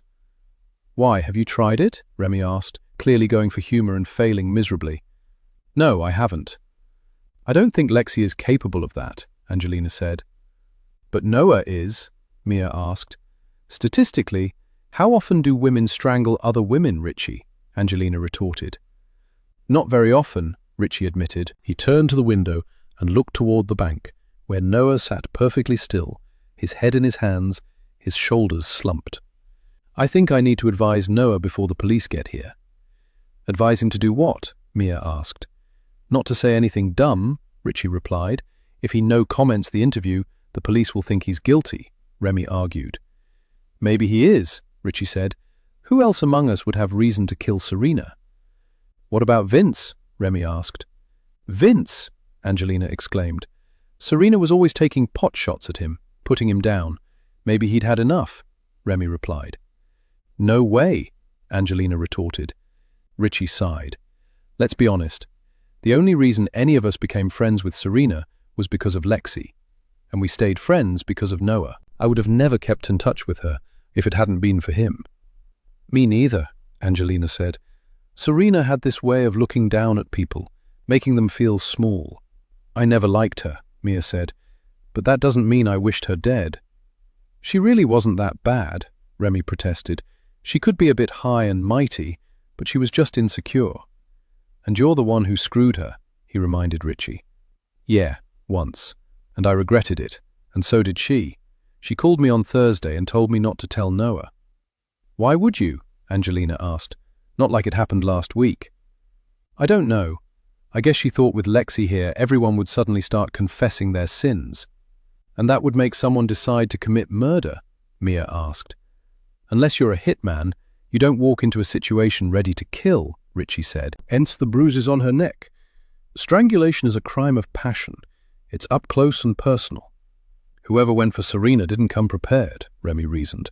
They must have killed her in a moment of madness and panicked, so they threw the body in the lake, hoping we'd think it was an accident. The coroner wouldn't think it was an accident, Mia said. No, Richie agreed. But even if it can be conclusively proven that Serena was murdered, there might not be any forensic evidence left on the body after several hours spent in the lake. Your DNA will be on the body, Mia said. You pulled Serena to shore and then touched her repeatedly. Are you saying I killed her, then jumped into a freezing lake just so that I could explain away my DNA? Richie demanded angrily. I'm just playing devil's advocate, Mia replied. Well, don't, Richie snapped, or I might have to kill you next. They were all startled when an approaching siren pierced the quiet of the autumn afternoon. One by one, they returned downstairs and piled into the kitchen. Mia's gaze went to the dirty dishes as if she were worried that the state of the house would reflect badly on them, and Remy looked twitchy as he silently stood next to Richie. Leaving them in the kitchen, Angelina went to see where Vince had gone. She found him in the living room, sitting on the couch with his head in his hands. He looked up, and she saw terror in his eyes. Angelina wished she could offer Vince the support he clearly needed, but suddenly realized that at this point she couldn't trust any of them, not even Mia. Chapter 29. Mia. Mia hadn't said anything that morning, And she wasn't going to mention it now, but Serena had gone at her the night before. It had been just after 11 when Mia came upstairs to get her jacket. Serena had been in her bedroom, the green jacket she was later found wearing hanging open as she stared at herself in the mirror. The hallway had been dark, so Serena hadn't seen Mia right away, but Mia had seen Serena clearly, and the look on her face stopped her in her tracks. It had been furtive, and maybe she was reading into it now that Serena was dead, fearful. Serena had placed her hands on her belly, then pulled the jacket back and turned sideways in front of the mirror. Maybe she had been concerned about gaining a few pounds, but Mia thought it had been more than that. Serena had seemed genuinely worried, And it was that expression that brought back something Mia had completely forgotten. It had been a few months before graduation, end of February and a Friday. Mia had gone to the Planned Parenthood in Hamden for her annual exam and to get a prescription for birth control pills. Serena hadn't had classes on Friday and had told them she was going home for the weekend on Thursday night. But then Mia saw her at Planned Parenthood as she was leaving.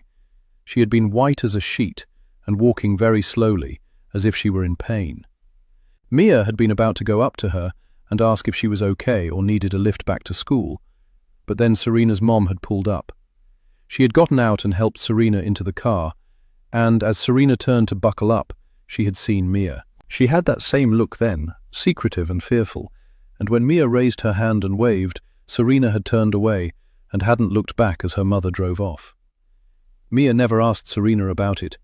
It was clearly private, but she had strongly suspected she had had an abortion.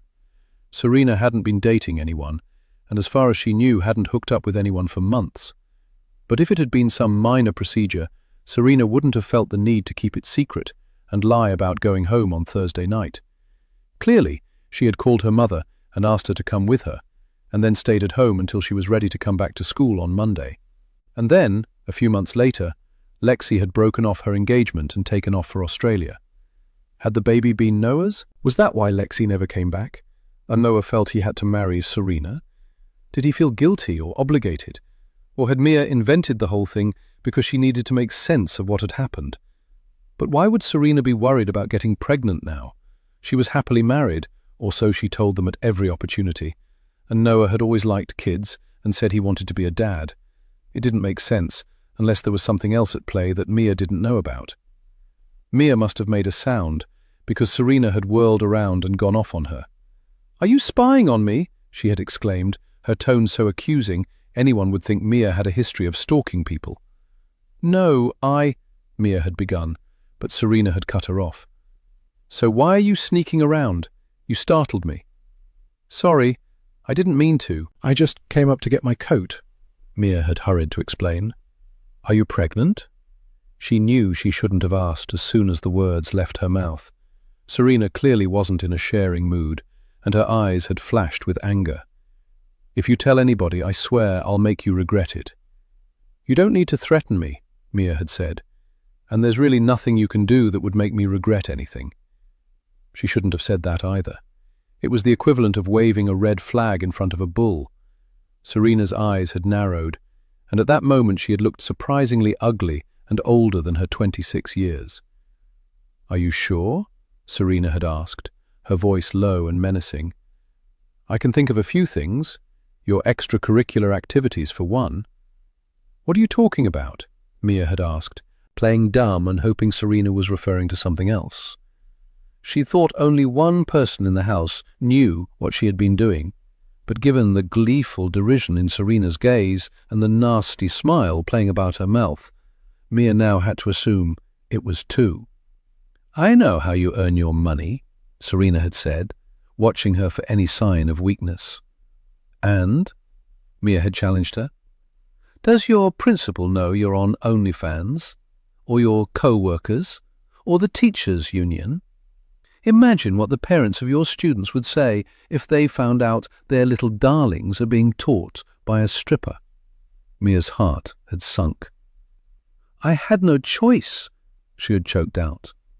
"There's always a choice, Mia," Serena had said. "And now I have a choice as well. Do I tell, or do I keep what I know to myself? I won't say anything, Mia had pleaded. See that you don't, Serena had said, and swept past her without another word. Mia was sure no one had overheard, since she hadn't seen anyone in the hallway or on the stairs when she had gone across to get her jacket, but she was suddenly very nervous. She had joined OnlyFans last year, and it had been an act of gut-wrenching desperation. She had been barely making ends meet, and there had been no one she could ask for help. Elementary school teachers didn't get paid all that much, and with her student loans, the skyrocketing cost of living since the pandemic, and the fact that she had no partner or roommate to share the burden, she had been drowning. If Mia hadn't found a way to make some extra money, she would probably have had to find a roommate and share her one-bedroom apartment and give up her car, which had been her path to freedom on the weekends. Mia had thought long and hard. She wasn't the sort of person to make bargains with her conscience or do things she would be ashamed of for the rest of her life, but it had been either that or get a second job that paid not much more than minimum wage, which really wouldn't have helped her situation in any significant way. So, she had gotten an OnlyFans account. There were providers who posted sexually explicit content, but what she offered was tastefully presented eroticism. It was a form of entertainment that had been socially acceptable since burlesque clubs first opened their doors, and the shows they offered weren't just for horny men who wanted to get off in private, but for couples who took pleasure in visually alluring titillation. Knowing that she had female fans kept Mia going. It was them she imagined when she went through her routine, and it was their pleasure she thought of. It turned Mia on and brought out the side of her the viewers responded to, and strange as it might sound, what Mia did made her feel safe. No one had any cause to associate the sexy siren they saw on their screens with unassuming, efficient Mia Olsen. And even though she bared a part of herself on screen, none of the individuals who watched her content could touch her. She was completely out of reach, unlike a woman who worked at a nightclub, or even a tutor, who had to deal not only with the child they were tutoring, but most frustratingly, with the parents, who wanted to pay as little as possible, but still expected miracles from a child who was struggling. It had taken weeks to come up with what Mia thought was an acceptable routine, and then months to attract a few dozen subscribers. But then, once she had gained a little experience and felt more confident, her viewership had steadily increased. But only because of Remy. She had been reluctant to confide in anyone, but if any person knew what would sell, it was Remy. She had never shared the content with him, since she would be absolutely mortified if he watched the videos, but she might have unwittingly revealed her on-screen name. Remy had advised her to do a monthly pay-per-view special, in which she offered previously unseen, slightly more intimate content, intended only for her most devoted fans. It had worked. The viewers who had enjoyed a bit of a tease were now ready for more, and they were willing to pay. Within a year of joining OnlyFans, Mia had been able to pay off her credit card debt, catch up on her student loan payments, and put some money in the bank, a little nest egg that made her feel less vulnerable at last. But her hard-won independence depended on her keeping her teaching job, which offered not only security and eventual tenure, but also excellent health insurance, 401k, pension, and good hours. Unlike her friends with corporate jobs, she got out at 3 p.m. and had multiple holidays, breaks, and summers off. Her life was finally on track, for the first time since the pandemic. By the time Mia had returned downstairs to the others, she thought the incident with Serena had been resolved. But no sooner had she taken her seat than Serena launched into a story about a former client of the law practice where she worked, Amy, who had created an OnlyFans account after her divorce to supplement her income. Amy had been doing quite well until someone informed the principal of the parochial school where she taught what she was up to, and she was fired on the spot. Once Amy's ex-husband found out she was unemployed and learned the reason for her dismissal, he filed a motion to reassess the conditions of the divorce settlement. Amy lost custody of her kids, and the judge ruled that she was no longer eligible to receive alimony. Mia's gaze had momentarily settled on Remy, who had been listening intently, and she had been certain that he'd grasped precisely what Serena was up to. It wasn't difficult to make the connection when Serena's eyes had glittered with malice as she recounted Amy's troubles. She'd smiled slyly at Mia as if to remind her that she now had the power to destroy her life. And she did. Posting risque content on OnlyFans wasn't illegal, but Mia had no doubt she would lose everything she'd worked for since leaving home if her sideline came to the attention of her principal or the Parent-Teacher Association. And she wasn't about to allow Serena to hold her hostage for the rest of her days.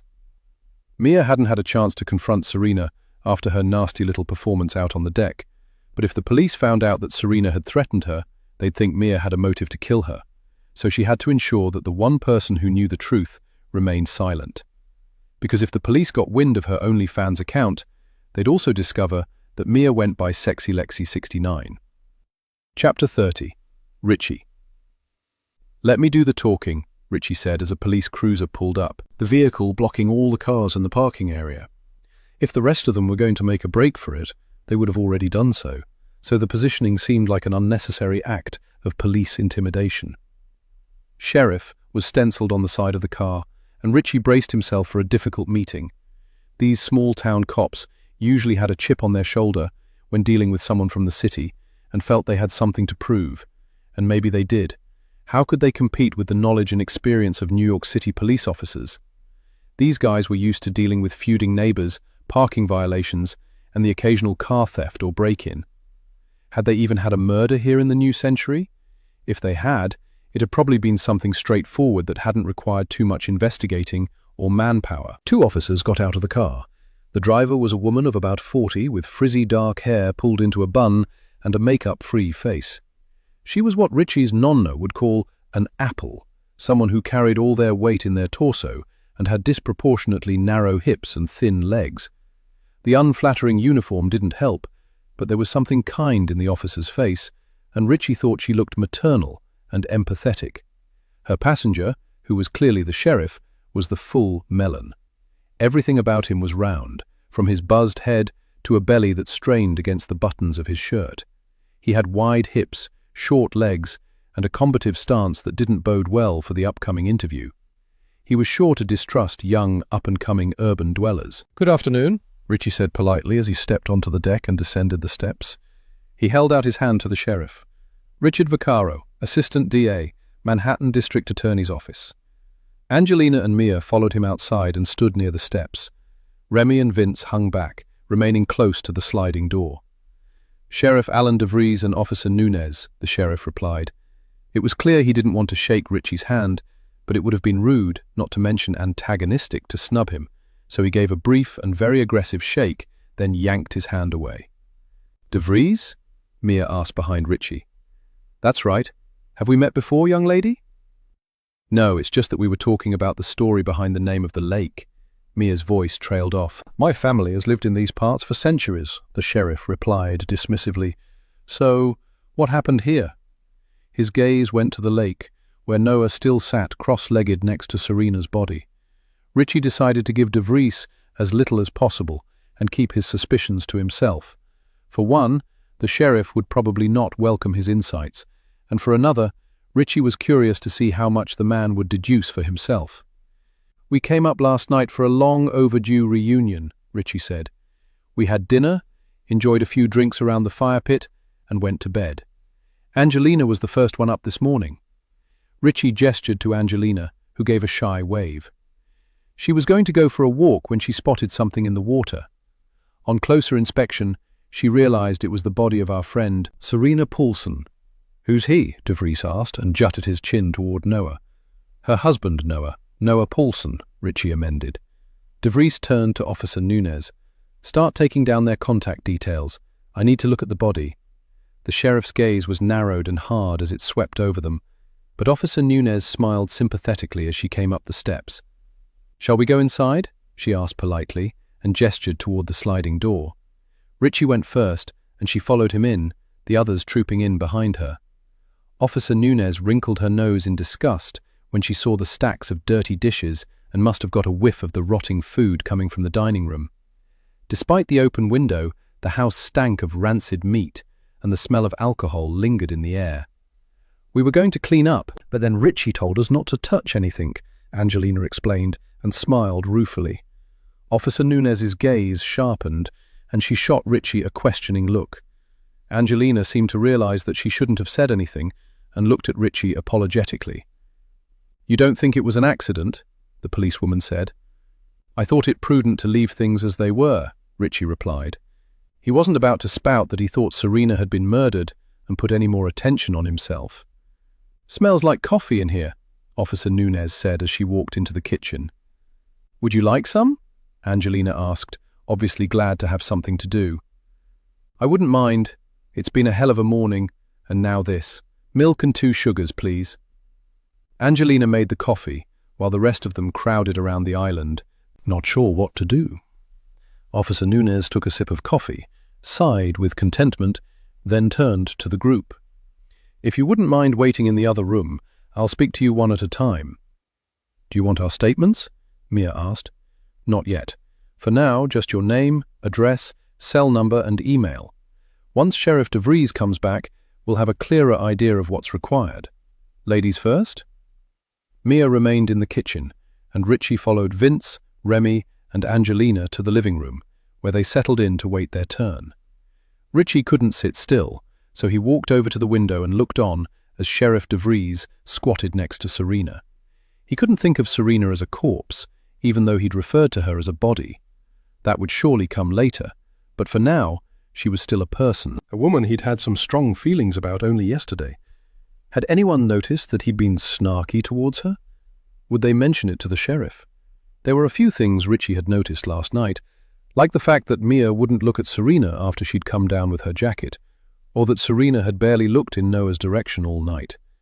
And there was the moment when Serena had stepped out onto the deck, wearing that distinctive green jacket, and she'd looked really angry. Remy had asked if she'd like something to drink, and she'd nearly bitten his head off. And then there was the way she'd treated Vince. Vince hadn't risen to the bait, but Richie knew just how he must have felt. There had been a kid in high school who'd kept calling Richie names. Kevin had been smart enough to make sure no one else ever heard, or he'd get suspended for bullying. But he'd say stuff under his breath so only Richie could hear. Guido, Goomba, Dante, and he didn't mean the poet. He was referring to Dante from The Sopranos. Having learned his lesson about fighting, Richie had pretended not to hear, but he'd been raging on the inside, and if he could have got away with it, he would have shown Kevin just what a capo would do to someone like him. Was Vince capable of violence? He was a likable guy, but everyone had a breaking point. Vince was currently trying to blend into his surroundings, but Richie knew from experience that he'd be the first person DeVries would look at, and he felt sympathy for the guy. Why had he even come? It had to be because of Angelina. But Angelina wasn't interested in Vince. Of late, she'd been sliding into Rich's DMs and texting him with increasing frequency. Then she'd asked him for a ride to the reunion and had openly flirted with him all the way up. Angelina had cooled it once they'd arrived, but she'd been there for the taking, whenever and however he wanted. And even now she was watching him, gauging his every reaction. With her soulful brown eyes and long dark hair, Angelina was pretty, and he did prefer curvy girls, but he had no interest in dating her, and it wouldn't be right to hook up when he knew she wanted more. Angie was a friend, and Richie respected that, and wouldn't cross the line. He should never have fucked Serena. He wondered if it was going to come out now that she was dead, or if DeVries would find out that Serena, who hadn't called him in years, had suddenly called him 2 days before she was murdered. Richie watched as DeVries leaned over Serena. He couldn't bend too far, his belly was in the way, but since he wasn't very tall, he probably got a good look anyway. His lips were moving, so he had to be speaking to Noah. After a few moments, Noah pushed to his feet and headed back toward the house. He looked like an old man, and stared at the ground as he walked.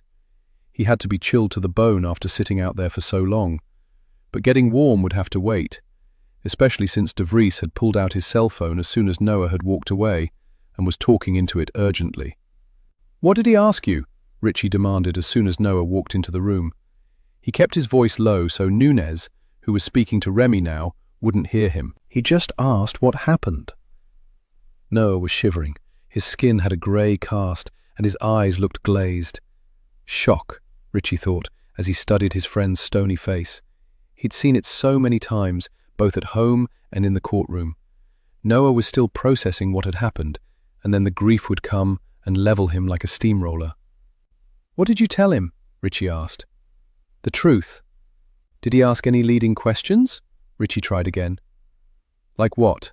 Noah was totally out of it, his eyes unfocused as he sank onto the couch and wrapped his arms around himself. Vince grabbed a chenille throw from the love seat and tucked it around Noah, who muttered his thanks without looking at the other man. Like if you and Serena were happy, or if maybe you had a fight last night, Richie probed. No. Did he say anything about the cause of death? No, he was pretty tight-lipped. Okay, let's see where he takes it from here, Richie said. Where do you think he's going to take it? Angelina asked.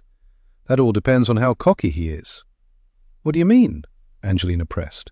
I mean, if he thinks he knows it all, he'll jump to conclusions and then try to fit the facts into his theory. And if he doesn't? Vince asked carefully. If he doesn't, then he will do things by the book. Suddenly, I'm not sure which is worse, Vince said under his breath. Unless you have legitimate reason to worry, you'll be fine, Richie replied. Vince gave him a look that nearly made Richie cringe with shame at his arrogance. Vince had every reason to worry, and they both knew it. I got you, man, Richie said. Vince nodded and looked away, probably embarrassed by his vulnerability and resentful of having to depend on Richie to defend his civil rights if it came to it. De Vries came inside about 10 minutes later. He looked grim and asked everyone to gather in the living room, even though Nunez hadn't finished taking down their details. They all sat down, but De Vries remained standing, his back to the window. His nearly colourless gaze swept over each person in turn and paused on Vince just a beat longer than on anyone else. He wasn't hostile, but neither was he friendly or sympathetic. The coroner will arrive shortly to collect the body. I have requested a post-mortem. Don't you need to ask Noah for permission? Mia asked. Not in the case of suspicious death, De Vries replied. I have also called for a crime scene investigation unit. They will get here when they get here, since they'll be coming from Kingston, or more likely Albany. In the meantime, I will ask you all to remain inside. Officer Nunez and I will take your statements. Can we leave after you do that? Remy asked. We will not keep you any longer than necessary, De Vries promised. Richie had to admit that he was impressed by the man's demeanour. The sheriff was calm and professional, without giving in to annoyance or unsubstantiated suspicion. That was a good sign that he would be thorough and unbiased, but things could go to hell very quickly if someone became belligerent or started to make unreasonable demands. De Vries turned to Angelina.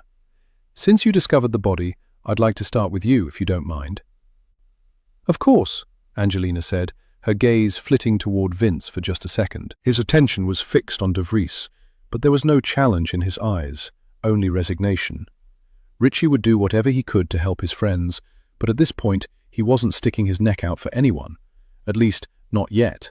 Unless someone had come onto the property last night, one of the people in this room had murdered Serena, and, until he figured out who it was, he was looking out for number one. Chapter 31.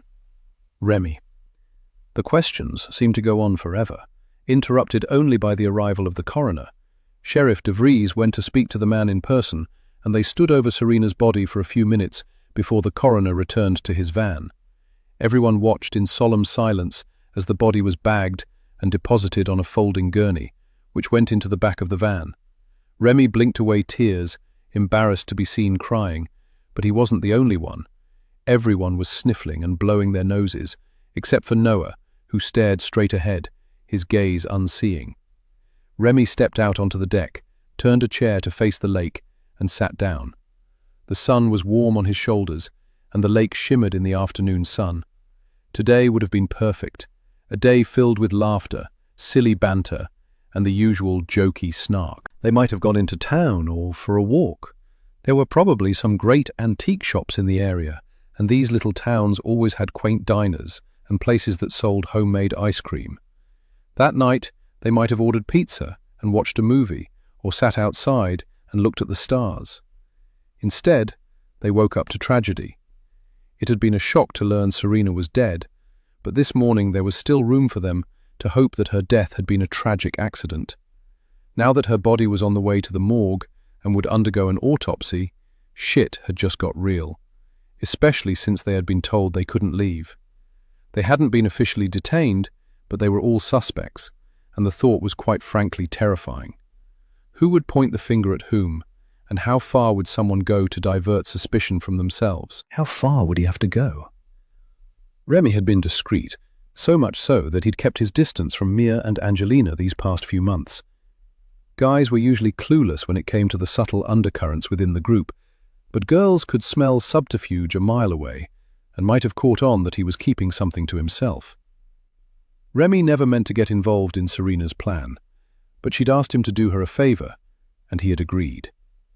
He never imagined his well-intentioned help would backfire so spectacularly. And now, if the truth came out, he'd be implicated in Serena's murder. So all he could do was pray that she had deleted the incriminating file from her computer. He certainly had. But the police would have no reason to look closely at him. It was always the husband, wasn't it? And who else would have reason to hurt Serena? Maybe that was why Noah was catatonic. He couldn't believe what he'd done and probably hoped this was just a bad dream and he'd wake up and find Serena in the kitchen complaining that no one had bothered to buy almond milk or that the steak had been too rare. When Officer Nunez came out to get him, Remy sighed heavily and stood up. It seemed it was his turn to make a statement. But how honest did he want to be? And how much of the truth had bearing on the case? Just as Remy was about to step inside, the CSI team rolled up, the individuals who got out of the van looking like aliens in their white coveralls. They wordlessly separated, each going in a different direction, metal cases in hand. It seemed the real investigation into Serena's death had officially begun. Chapter 32. Angelina. Sheriff DeVries and Officer Nunez questioned everyone at length and jotted down contact information for Lexi, whose phone was still turned off. She hadn't replied to any emails or texts, and, from what Angelina could gather, the others were beginning to think that maybe Lexi really did have something to do with Serena's death, and this had all been some elaborate setup meant to get Serena to this isolated location. A timeline of events, starting with their arrival at the Airbnb, had been established, but no one could be sure what had happened after they'd all gone to bed in the early hours of Saturday morning. The sheriff spent a long time with Noah, who seemed to be on autopilot. Through the closed door, Angelina heard him speaking in a quiet monotone that was punctuated by periods of raw emotion. Mia's tip that she'd seen a face in the attic window sent the CSI techs to the attic, but all they found was a mannequin wearing a black dress, along with a dressmaker's dummy, and several storage boxes filled with cuts of fabric and crafting supplies. The owner of the house clearly liked to sew, and had turned the attic into a craft room, complete with a sewing machine, a long table covered with dress patterns, and tiny plastic drawers filled with buttons, sequins, zippers, and grommets. The techs took everyone's fingerprints for the purposes of elimination, which was perhaps the most sobering moment of all. They were now on the police database, their names forever linked to a murder investigation. Richie explained that this was routine and wouldn't show up if a potential employer ran a background check. But no one seemed to feel particularly reassured, especially since they weren't allowed to leave and hadn't been given an estimate of when they might be able to return home. They were trapped in this house until further notice, and one of them could be taken into custody. Desperate for something to occupy her once the techs were done with the first floor, Angelina cleaned the kitchen, loaded the dishwasher, and took out the trash. She then went to work on the dining room, which resulted in another bag of trash and a second load of dishes. It would have been nice if someone had offered to help, but the rest of them just huddled on the deck, talking quietly and coming up with endless theories about what must have happened. Even Vince kept his distance. Angelina didn't care to speculate with them. She found it all extremely stressful and asked Sheriff DeVries if she might get her earbuds from her bedroom so she could listen to music while she cleaned. He had no objection, but once she'd finished, she felt isolated and alone inside the house and went outside to join her friends on the deck. They'd run out of theories by then and were just sitting around in near silence, their gazes fixed on anything but each other. It was after 6 o'clock by the time the police and CSI techs finally left. Once the last of the daylight faded, a dense, choking darkness settled over the clearing. The moon and the stars were completely obscured by thick, low clouds, and the lake gleamed, slick as congealed blood, the black water surrounded by the hulking shapes of the trees that swallowed the neighboring houses in looming shadows. Despite the dropping temperature, no one wanted to go back inside. The house was silent and dark, except for the track lights Angelina had left on in the kitchen. The doors and windows were covered in black fingerprint powder, and the rooms had been searched for anything that might prove incriminating. An unpleasant smell lingered in areas where the techs had sprayed luminol, clearly searching for traces of blood, even though Serena did not appear to have bled. No one felt like lighting the fire pit, and eventually it got too cold to remain outside. Despite the stress of the day, or maybe because of it, everyone was starving, but no one wanted to cook or even look through the stuff in the fridge. They ordered pizza and ate from paper plates and drank only non-alcoholic beverages, even though there was plenty of wine and beer left. Noah set his plate down on the coffee table after a few bites and headed upstairs. No one tried to stop him. He needed space, and after a day of answering questions, he probably longed to be alone so he could examine his feelings and give vent to his grief. Once Noah had gone, Remy put on Naked and Afraid, and they watched in silence, everyone pretending to be absorbed in the plight of the contestants. It was better than analyzing how emotionally exposed and terrified they all were, and how much they feared what tomorrow would bring. They were meant to be going home on Sunday afternoon, but now they would have to remain, effectively under house arrest, until they were all released or one of them was arrested. By 10 o'clock, Angelina could no longer stand the tension. She was absolutely exhausted and wanted only to be alone, or as alone as she could be in a shared bedroom. She wished she could ask Richie for a hug. It wasn't a sexual thing. She just needed solace, and he was the only person whose comforting embrace could help her feel safe in this terrible new reality. But Richie hadn't offered, and Angelina wasn't about to make a fool of herself in front of everyone and beg for comfort. She said goodnight and trudged upstairs. Mia was right behind her, and Angelina locked the door as soon as they were safely inside. "I want to go home," she moaned. "Me too, Ange. This was hands down the worst day of my life, and I just want to be in my own space." Alone hung in the air between them. "Are we safe?" "I don't know. But the house is only booked through tomorrow, so they'll have to let us leave, won't they? They have our contact information and statements. What more can we do here?" "I'm sure they'll let us go," Angelina said, but she realized she was trying to convince herself rather than Mia. "They can't hold us for days, can they?" "I hope they manage to contact Lexi and find out what's really going on," Mia said angrily. "I mean, what the hell, Ange? Where is she? Why isn't she answering her phone? Why did she organize this whole thing and then not even bother to show? It doesn't make any sense." "I don't think she ever meant to come," Angelina said quietly. "So, what was the point of this whole setup?" "I have no idea, but it all feels so wrong." Angelina lowered her voice to a whisper. "Do you think Noah did it?" "I don't know," Mia said on a sigh. "De Vries spoke to him for a long time. Is he even allowed to do that? Without a lawyer present, I mean? Richie would have objected if they were somehow violating Noah's rights. It was a voluntary interview." "Noah refused to let Richie sit in," Mia said.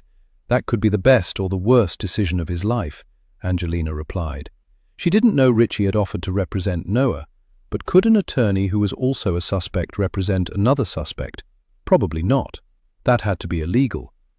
Lawyering up before any accusations are made would make Noah look guilty, she speculated. But not lawyering up can cost him everything. If De Vries thinks Noah is guilty, he'll find a way to make the evidence fit. They only do that on TV. If the CSS didn't find any physical evidence, they can't accuse Noah of murder. "You think?" Mia asked, clearly not convinced. De Vries is basically in charge.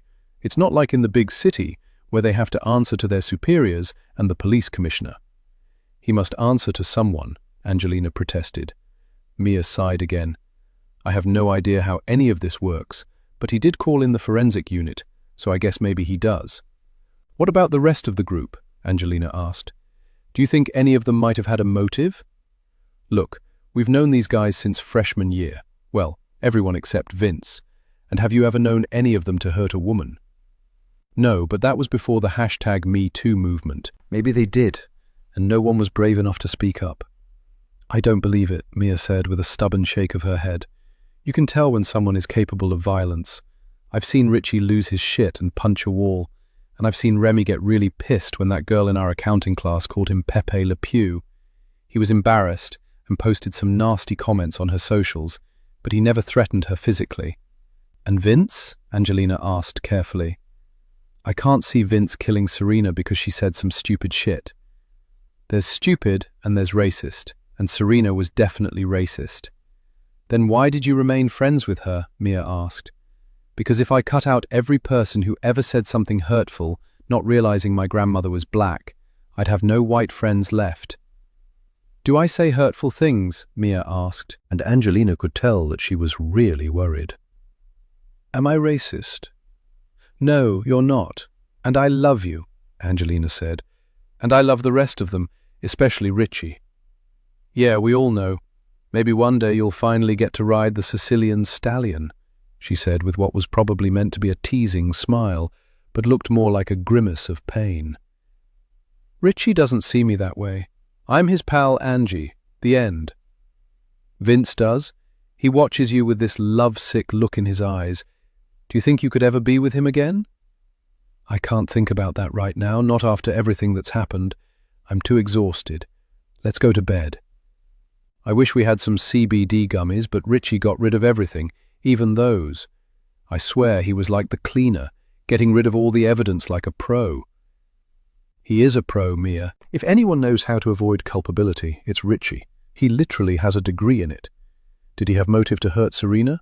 Mia asked, her eyes searching Angelina's face for an answer. They hooked up in college. Maybe something happened between them since then.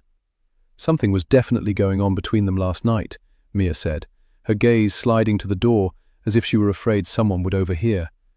Like what? I don't know, but Serena was seething when we sat down to dinner, and I think it was directed at Richie. He was fine on the drive up, his usual self, and I didn't see them argue. Serena called Richie a douche. I'm sure he's been called worse. Yeah, Mia agreed. I didn't say anything to DeVries. I stuck with the facts. So did I, Angelina said. I don't want to point the finger at anyone, especially when I don't know anything. Do you think we'll all still be friends after this? Mia asked wistfully. Angelina shrugged tiredly. I think that depends on what happens tomorrow.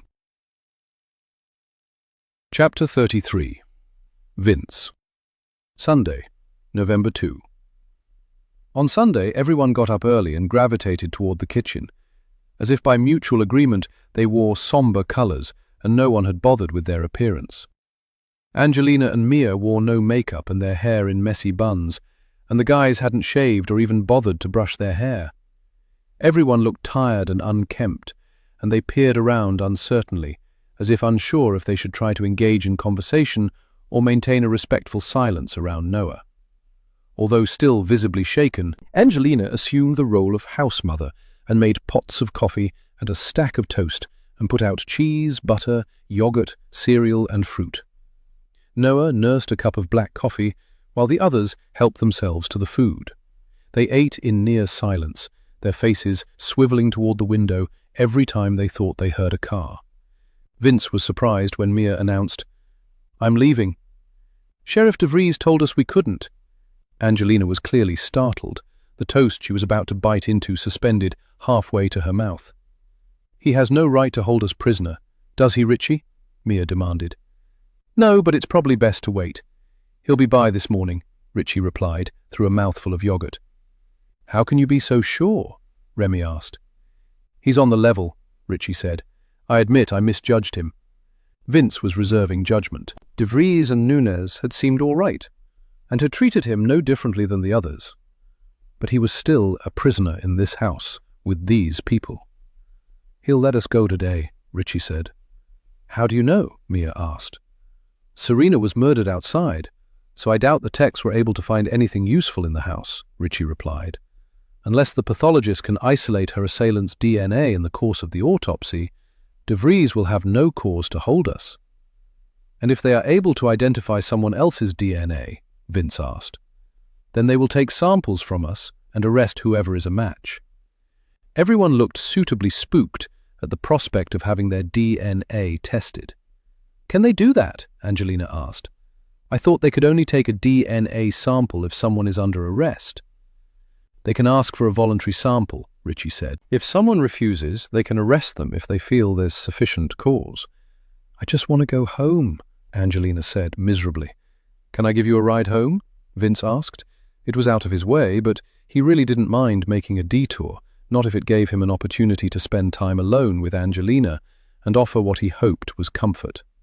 "She came with me," Richie reminded him, and Vince sensed a challenge. "I didn't realize you two were a thing," he replied deferentially. "If I misread the situation, then I apologize." That shut Richie up pretty quickly, and Angelina looked away in embarrassment. She'd probably hoped that Richie would stake his claim, but even if he had considered getting together with Angelina, he wasn't about to make a public announcement. That would make him feel obligated, and Richie wasn't up for that. "Aren't you going back to Stamford, Vince?" Angelina asked, clearly still looking for an excuse to go back with Richie. "Yeah, but I don't mind going out of my way. I had nothing planned for the rest of the day." Vince realized he was beginning to sound desperate, but couldn't seem to help himself. "By the time they let us go, there might not be a rest of the day," Mia said sulkily. "Look, just sit tight, all right?" Richie said. "I'm sure they're doing their best." "What can they possibly know?" Mia asked. She was starting to sound hysterical, and Noah turned to stare at her, his gaze clearing for just a moment before it slid to the lake, which was visible through the window. "Probably more than you imagine," Richie said as he reached for a strawberry.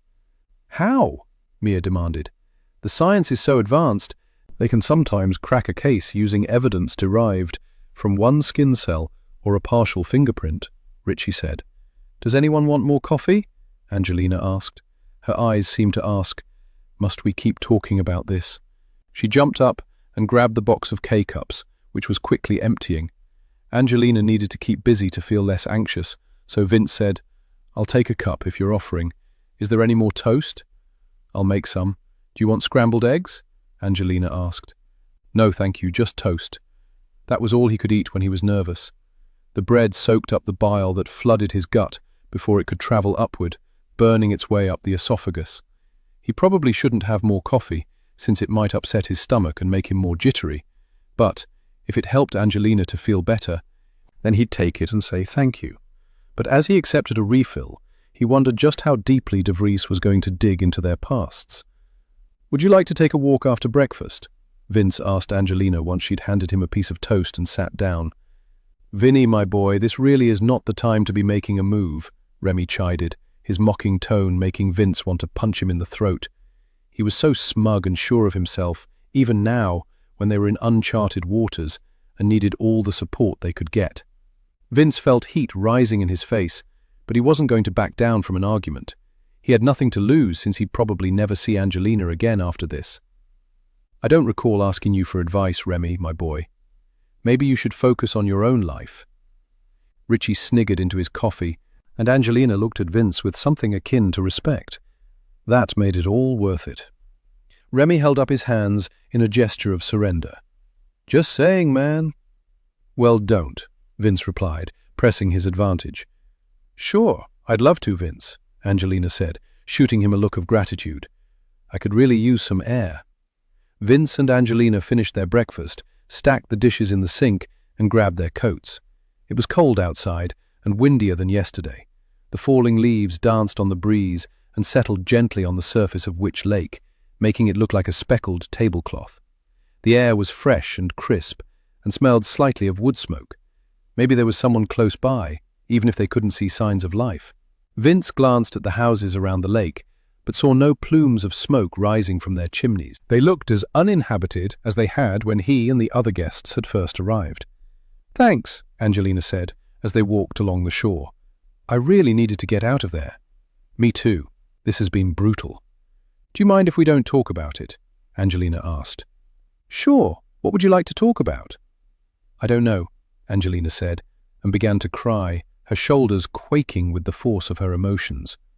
She turned her tear-streaked face up to Vince, and he saw naked terror in her eyes. "I'm really scared, Vince."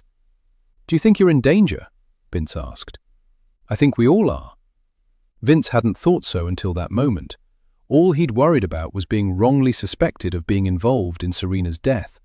But now that Angelina had said it, he realized she could be right. One of the people they were sequestered with was a killer. Who knew how they would react if they felt cornered? Chapter 34. Richie. After several hours of aimlessly drifting from room to room and trying to find something to occupy them, everyone's nerves were on edge, and by noon they came together in the kitchen once more. The girls were talking quietly, and Vince and Remy were on their phones. Noah stared out the window, but must have heard the car approaching before anyone else did. He sat up straighter, looking terrified. His eyes found Richie's and silently pleaded for support. "They're probably just coming to tell us we can leave," Angelina said with feigned optimism. "They could have called," Remy said sourly. "Maybe they have something to tell us," Angelina countered. Sheriff DeVries and Officer Nunez entered the kitchen via the patio door. They looked grim, and Richie noticed that Nunez's hand hovered near her gun. Was she expecting an outburst of violence? "Good morning, officers," Richie said as pleasantly as he could. "Any news?" "Good morning, and yes, there's news," Sheriff DeVries replied, equally cordial. "But I'm not at liberty to share our findings at this time." He turned to Noah, and his expression turned considerably less friendly. "Mr. Paulson, you're hereby under arrest for the murder of your wife, Serena Paulson. You have the right to remain silent. Any statement you make may be used for or against you in a court of law. You have the right to an attorney. If you cannot afford a lawyer, a public defender will be assigned to you. Do you understand these rights?" "What?" Noah asked, his mouth falling open and his gaze swinging wildly between Nunez and DeVries. He looked utterly shell-shocked. "You're under arrest," DeVries repeated. "Do you understand?"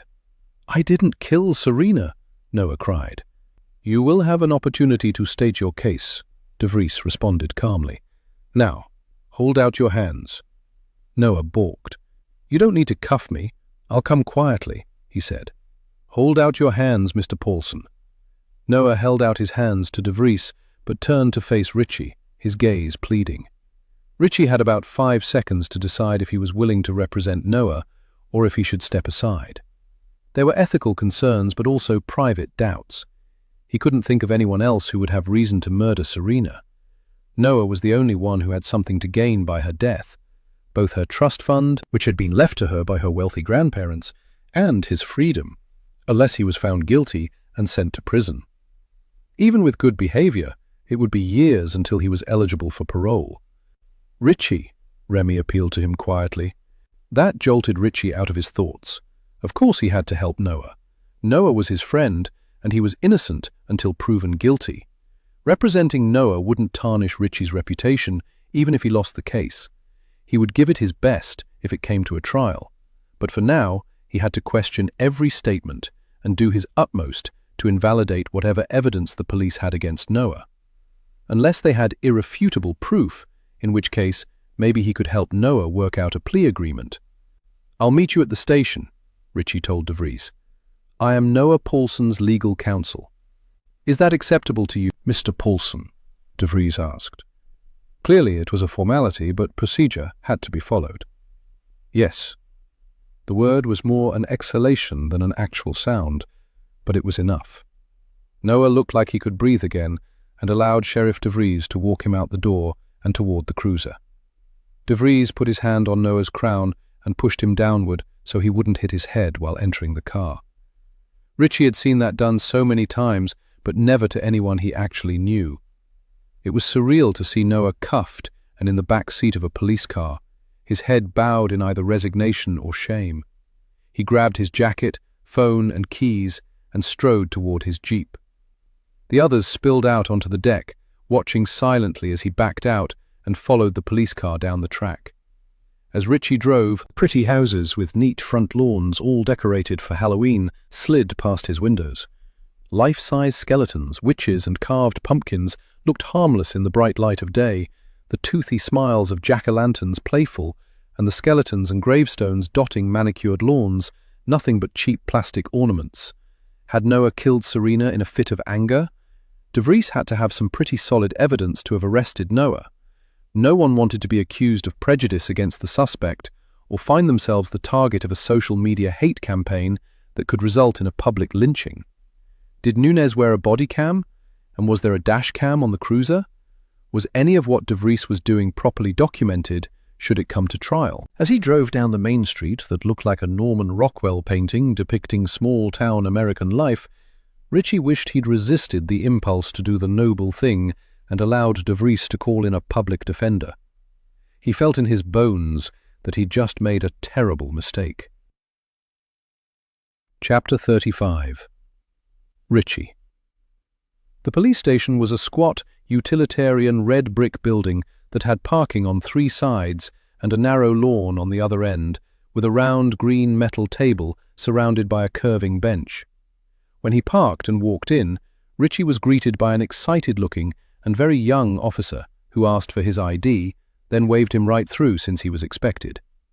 Richie could see the entire office through the glass that comprised the top half of the dividing wall. There were several desks, the computer screens displaying the police logo as a screensaver. A short counter built into the side wall was equipped with a coffee maker, non-dairy creamers and sugar in plastic containers, and a plate of bagels with cream cheese and muffins that looked like they'd been sitting out since early that morning. What Richie didn't see was other officers, and he thought the station probably employed fewer than a dozen people, and that by the looks of it, most cops were out on patrol. The duty officer directed Richie to an interview room just off the main hallway. The windowless space was painted slate blue and furnished with a table and 4 chairs. There was recording equipment, a security camera mounted near the ceiling and pointed toward the table, and a trash can near the door. De Vries and Noah were already inside. Noah's hands were no longer cuffed, but his gaze was just as haunted as it had been when De Vries had taken him into custody. De Vries sat across from Noah, his belly pressing against the table and a look of deep satisfaction on his face. This was probably the most exciting thing to happen to him in years, and if he managed to solve a murder in 2 days, he would be forever hailed as a local hero. Officer Nunes was coming down the hall, the door to the ladies' room swinging shut behind her. "I'd like a word with my client," Richie said from where he'd stopped in the doorway. "In private, and not in here."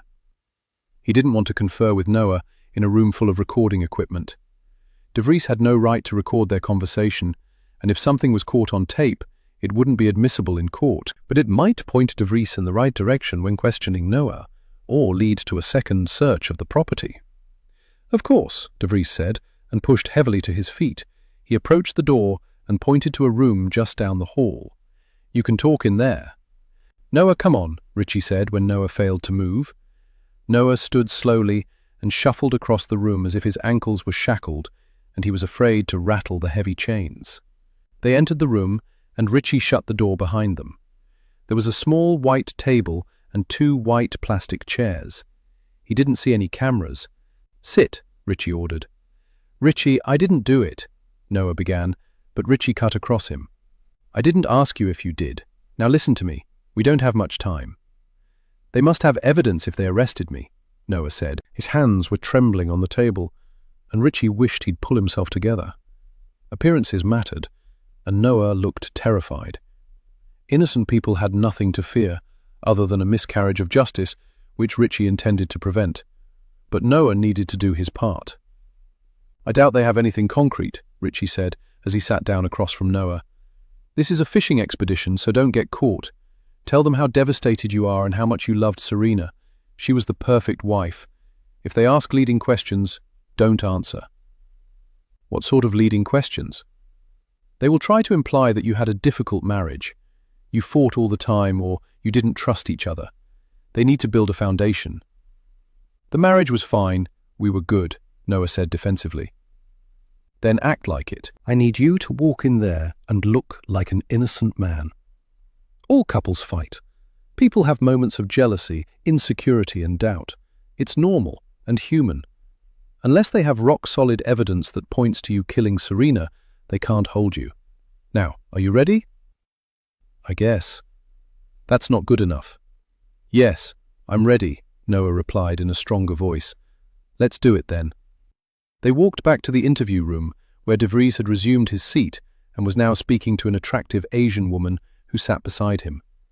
She had jet black hair, cut in a blunt bob, and very dark eyes that were expertly lined. The woman wore a navy blue pantsuit with a lavender silk blouse and mulberry-colored lipstick that offset her olive skin perfectly and matched her nails. But it wasn't her fashion sense that stopped Richie in his tracks. It was the badge that was attached to the waistband of her pants and clearly visible from the doorway. "You called in the feds?" Richie asked, and knew he sounded like a little kid whose mother had tattled on him to his father, and he was about to get grounded for the rest of his life. "I had no choice, Mr. Vaccaro. This case is not as straightforward as it first appeared." "How so?" Richie asked as he took a seat. He didn't think the case was straightforward at all, but De Vries had to have discovered something that had far-reaching implications if he thought the situation warranted the involvement of the FBI. Noah, whose mouth had gone slack with shock, did not have the look of an innocent man, and his hunched shoulders and panicked gaze were not helping his case. De Vries did not answer Richie's question. He turned on the recording device, and Officer Nunez shut the door to the interview room as she left. Sunday, November 2nd, 2025, 1:13 p.m. In the room are Sheriff Alan De Vries, Agent Asher Singh, Noah Paulson, and his legal representative, Richard Vaccaro. In the case of the murder of Serena Paulson on November 1st of the same year. "Agent Singh, if you would start us off," De Vries said. Agent Singh studied Noah for a moment, as if she were trying to determine if he was capable of murder, then began. Her voice was low and melodious, but underneath the velvety tone was cold, hard steel. In this room, she was the one to watch out for, Richie decided as he turned his attention to the Fed. According to the post-mortem, Serena Paulson died in the early hours on Saturday.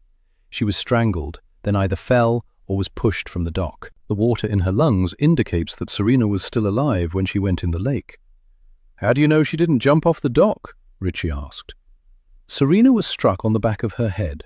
We found skin cells and traces of blood that match her DNA on the stern of the rowboat, suggesting that she went into the water backward. The official cause of death is drowning." Agent Singh fixed Noah with her dark gaze. The victim was in good physical health at the time of death, and approximately 7 weeks pregnant. "What?" Noah cried, nearly exploding out of his chair in his agitation. Richie clapped a hand on Noah's shoulder and gently pushed him back down. "You weren't aware your wife was pregnant, Mr. Paulson?" Agent Singh asked. She looked sympathetic, but Richie thought it was a cleverly set trap. Why wouldn't a woman tell her husband she was pregnant, unless she feared his reaction? "No, I didn't." Noah's voice quavered with emotion, or maybe terror. He clearly understood the implications and tried to preempt the agent's next question. "I'm sure she was planning to surprise me with a romantic announcement. Serena loved those pregnancy reveal reels on Instagram." "Yes, those are very sweet," Agent Singh agreed. "Did she often post reels?" "She did sometimes," Noah replied. Richie was sure De Vries and Singh had already checked out Serena's social media accounts and knew precisely what sort of content she'd posted and liked. Agent Singh opened a file that was way too thick for a murder that had happened only yesterday. She took out an evidence bag that contained an iPhone in a sparkly rose gold case. "Do you recognize this phone, Mr. Paulson?" "Yes, it's Serena's," Noah said. And it was. Richie had seen her use it. The phone was inside Serena's pocket. The pocket was zipped and the coat was waterproof, so luckily it wasn't damaged. Serena had set your anniversary as her password, so it didn't take long for our techs to access the information. "Is there anything on the phone that points to who killed her?" Noah asked eagerly. He seemed to be holding his breath, but Richie knew it wouldn't be that simple, or Noah wouldn't have been arrested and taken into custody. The last text she received was from Lexi Hall, sent at 2:17 a.m. Lexi asked Serena to meet her outside on the dock. "Lexi? So then she must have killed her," Noah exclaimed. "Remy thought he'd heard a car. Why haven't you picked her up? Is she here?" he asked, his head snapping toward the door. "She is not here," Sheriff De Vries said. He looked at Noah with something akin to pity. Agent Singh gave Noah a look that seemed to say, "All in good time," then took a sip of water and continued. Serena had several social media apps on her phone, and she maintained an active presence on all of them. There were accounts in her own name, but also a profile under the name Lexi Hall on each platform. Noah stared at her, looking dumbfounded. Lexi Hall. Why would Serena have profiles in Lexi's name? Did Lexi find out? Was that what the confrontation was about? No, Mr. Paulson, Lexi did not know, and she and Serena did not engage in a confrontation on the night Serena was killed. How can you be sure? And how could Lexi not realize Serena was impersonating her? Noah asked. Or did she figure it out? Was that why she set up a new email address? Richie had thought the email address was meant to be playful, a nod to their college days, but now that he knew Serena had been posting in Lexi's name, he experienced that sinking feeling a person got just before the shit hit the fan and they were directly in the way. And he was sure he and Noah were about to get pelted. Lexi Hall is dead, Mr. Paulson, Agent Singh said. Chapter 36. Richie. A dense silence settled like a wet blanket over the four people present. Noah was visibly shocked and seemed even more broken if such a thing were possible. Richie had also been blindsided. The two officers watched them intently, their gazes eager as they witnessed Noah's and Richie's reactions to the news. Lexi is dead? Noah choked out at last. Are you sure? When did she die? Richie asked, hoping against hope to somehow preempt the shitstorm that was about to engulf them. I'm glad you asked, Mr. Vaccaro, Agent Singh replied, but her attention was firmly fixed on Noah. Lexi Hall died on July 17th, 2022. Where? Noah whispered. Phuket, Thailand. Cause of death? Richie inquired. Undetermined. And Serena has been posting under Lexi's name all this time? Richie asked. His throat had gone dry, and he fervently wished he hadn't agreed to represent Noah, who now had a very good motive to want his wife dead. Serena first started posting as Lexi once her body was identified, several days after it was discovered. They didn't know it was Lexi? Noah cried, and Richie thought he still held out hope that a mistake had been made and the victim was someone else. Not right away. Lexi Hall's remains were found on Caron Beach. There was no ID, and her phone and passport were never recovered. It took several days to identify the body. Are you sure it's her? Noah exclaimed. Yes. The authorities were able to obtain her photograph from passport control in Bangkok once they had a name, Agent Singh said. Richie had no doubt that the person discovered on that beach had been Lexi, but what he really wanted to know was how Lexi's death in Phuket related to Serena's murder in upstate New York. Are you suggesting that Serena intentionally removed Lexi's passport and phone? Richie asked carefully. That is what we believe to have happened, Agent Singh replied. Lexi was likely logged into the social media apps on her phone, so Serena changed the passwords on the accounts, then ditched the phone once she was able to log in from her own device. She probably disposed of the passport since, as far as we can tell, no one ever attempted to use it. Noah looked like he was going to be sick, which actually worked in Richie's favor, since at least he wasn't shouting or denying the allegations. He had the appearance of a man who wanted to die, which could look like guilt or extreme shock. Richie would be playing for shock and plausible deniability. So, did Serena plan the reunion and send out the invitations? Richie asked. He felt a bit sick himself. It was like he was trapped in a horror movie. Touristas came to mind, and he pushed the horrible images away, desperate to understand what exactly he was dealing with. Surely Serena would have mentioned if Lexi had been robbed and then murdered by a gang of organ traffickers, her body left on a beach once it no longer had any value. If she did, she didn't use any of her own accounts or her phone, Agent Singh said. Did you check with the owners of the Airbnb? Who made the reservation and the payment? Richie asked. Lexi Hall. The reservation was made online using a credit card that belongs to Lexi and which was successfully charged. The same credit card was used to order the groceries. So, who was posing as Lexi? Richie asked. If Serena was contacted by Lexi and subsequently murdered, presumably it wasn't her. It may have been, to foster the illusion that Lexi was still alive, but the most obvious answer is that it was your client, Mr. Vaccaro. I had no idea Lexi was dead, Noah cried, and his pain was so raw, Richie felt tears sting the backs of his eyes. He blinked them away. The last thing anyone needed was a snivelling attorney. But what if you did? Agent Singh suggested. How would you feel if you were to find out that it was Serena who'd sent the text that ended your engagement to Lexi? And what would you do if you had discovered that Serena had been impersonating Lexi all this time, making you all believe that she was alive and well, when in actuality she's been dead for 3 years, buried in a Thai cemetery no one will ever visit? Agent Singh, Richie cut in, was Lexi's death the result of an accident? Agent Singh seemed poised to strike the final blow. Damn, the woman was good. Authorities in Phuket ruled the cause of death undetermined, since they couldn't find any evidence to support an alternative conclusion. But knowing what we now know, I would venture to guess that there's more to the story. What happened when Lexi died? Noah asked. His voice was hoarse, and he looked like he was about 5 seconds from a complete nervous breakdown. Agent Singh did not need to consult the folder. She must have memorized the details before she'd walked into the interview room and determined that Noah was the most likely suspect and that there was sufficient cause to arrest him. Lexi's body was discovered at 12:22 p.m. on July 17, 2022.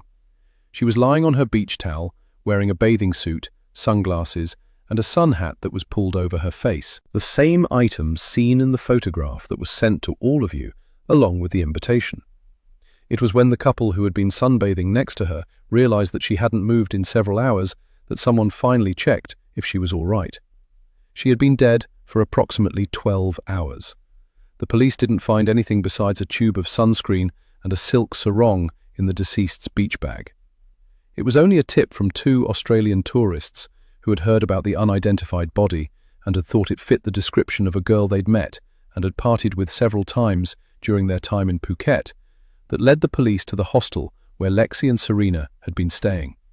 When questioned, the manager said that Lexi and Serena had checked out on the morning of July 17th and were due to fly home later that day. He eventually admitted that it was Serena who had checked them both out. He had not seen Lexi, but had assumed that she had gone outside to flag down a taxi that would take them to the airport. Serena had boarded the flight to New York. Lexi had not, Agent Singh concluded triumphantly. Is it your assertion that Serena murdered her best friend, then covered her tracks and returned home? Richie asked. He was still processing everything he had heard and trying desperately to come up with an explanation that made sense, but there wasn't one. The truth was staring him in the face. A police pathologist carried out the autopsy on the body, but his findings were inconclusive. There were traces of ketamine in Lexi's blood, seawater in her lungs, and signs of pulmonary edema. She also had bruises on her shoulders that were consistent with carrying a heavy rucksack, but could have been the result of someone holding her underwater. Ketamine is widely used as a date rape drug, but there was no evidence of sexual assault, Agent Singh stated. The pathologist thought Lexi might have died from secondary drowning, which can occur hours after water enters the lungs. Since there was no one who could verify if Lexi had experienced bouts of coughing, chest pains, lethargy, or difficulty breathing in the hours before her death, it was impossible to say for sure. So it could have been an accident, Noah exclaimed. He seemed relieved, but Agent Singh quickly burst his fragile bubble of hope. It's true that Lexi might have drowned accidentally, but whatever happened afterward was very much planned and carefully executed. Even if someone had stolen Lexi's wallet, passport and phone, how do you explain Serena checking them both out of the hostel, getting on a flight home by herself, and not telling anyone about Lexi's passing once she returned? Maybe she didn't know, Noah cried. They might have had a fight and gone their separate ways, and Serena thought Lexi would find her own way home when she was ready. Agent Singh shook her head, her lip curling in obvious disbelief, but it was Sheriff DeVries who finally spoke. Why would Serena remove Lexi's belongings from the room, check her out, hijack Lexi's social media accounts, and continue to perpetuate the lie that Lexi was alive? Serena's actions prove that she was either somehow involved in Lexi's death or used it to her own advantage. Why was no one notified of Lexi's passing? Richie asked. The local authorities notified the American embassy in Bangkok, but since they had no proof that Lexi's death was anything other than an accident, they simply informed them that she had passed. Lexi had no designated next of kin, and she had aged out of the foster care system, so the staff did not know whom to notify, Agent Singh explained. Someone should have contacted Serena, since Lexi had been traveling with her. But even if they had, Serena wouldn't have told anyone, and the embassy saw no reason to pursue the matter further, probably because they had other, more pressing matters to deal with.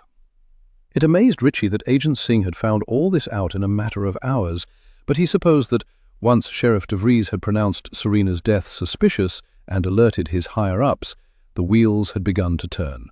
If the authorities had started to look into Lexi's whereabouts on the night of the murder, their inquiries would have led them directly to Thailand and the American embassy in Bangkok. "What do you mean when you say that Serena used Lexi's death to her advantage?" Richie asked. He had a fairly good idea already, but he had to cast doubt on the motive Agent Singh had introduced.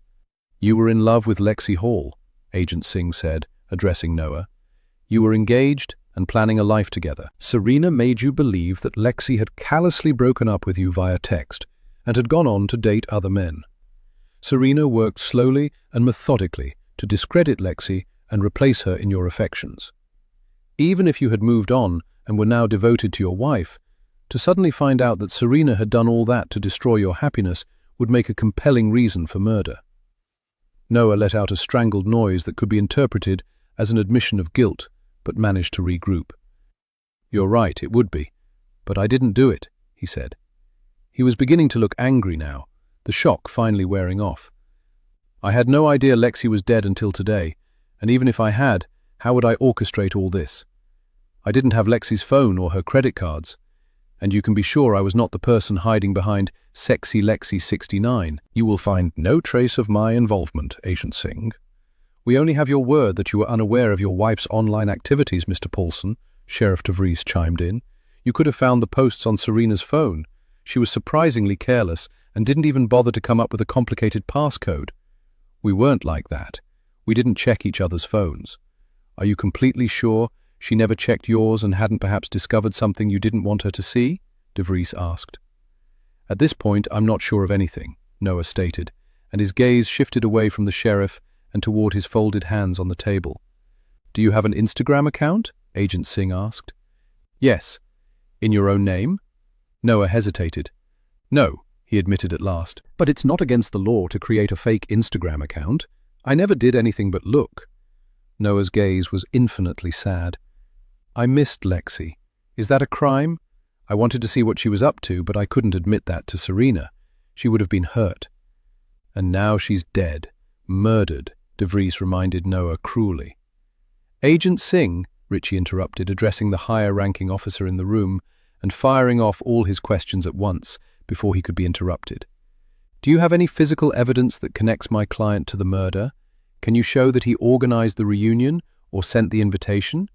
Can you produce the phone that was used to text us in Lexi's name? Can you place him at the dock at the time of Serena's murder? Do you have a single witness who saw Noah leave his bedroom and go outside after he'd gone to bed in the early hours of Saturday morning? Can you prove he knew Lexi was dead, or that he'd suspected Serena of impersonating her on social media?" Agent Singh raised a shapely eyebrow, obviously impressed by Richie's objections and probably just realizing that he wasn't as green as she had initially assumed, and she now had to rethink her strategy.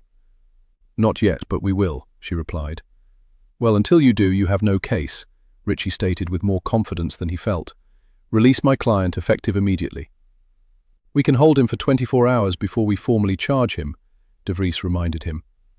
"Yes, you can, but you and I both know you have nothing, and the next 24 hours won't change that." "All right," Agent Singh said, as she leaned back in her chair and blessed Richie with a smile. "We will let your client go, for now, but we will require a DNA sample. We didn't get a chance to process him when he first arrived at the station." "That is your right," Richie replied. "I do have a few more questions before you go," Agent Singh said. "Fire away," Richie said, still high on his victory. "If you didn't kill her, who did?" Singh asked, fixing Noah with an inquisitive stare. "I don't know," Noah replied. "But surely you must have a theory. Someone in that house had to bear a grudge against your wife. Relationships are so complicated, aren't they? So many layers of emotion and shared history. And secret knowledge," she added slyly. "There is nothing to know," Noah replied stoically. "What you see is what you get." "Clearly not, since someone attempted to strangle Serena, then pushed her off the dock and stood by as she hit her head and drowned. Noah winced and stared at his hands again. One of your friends has a restraining order against them. Did you know that? Who? Richie asked. He couldn't think of any reason one of his friends would have a restraining order taken out against them. Vince, Noah said under his breath. You knew about this? Richie snapped. Noah nodded. But it has nothing to do with Serena. Not directly, anyway, Sheriff DeVries said. Who took out a restraining order against Vince? Richie inquired. His ex-girlfriend, Nikki Glazer.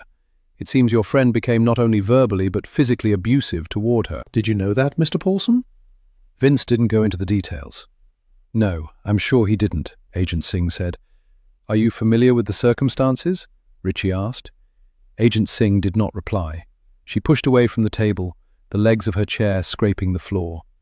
We will be looking into each and every one of you in the coming days, and I'm certain we'll discover some very interesting things.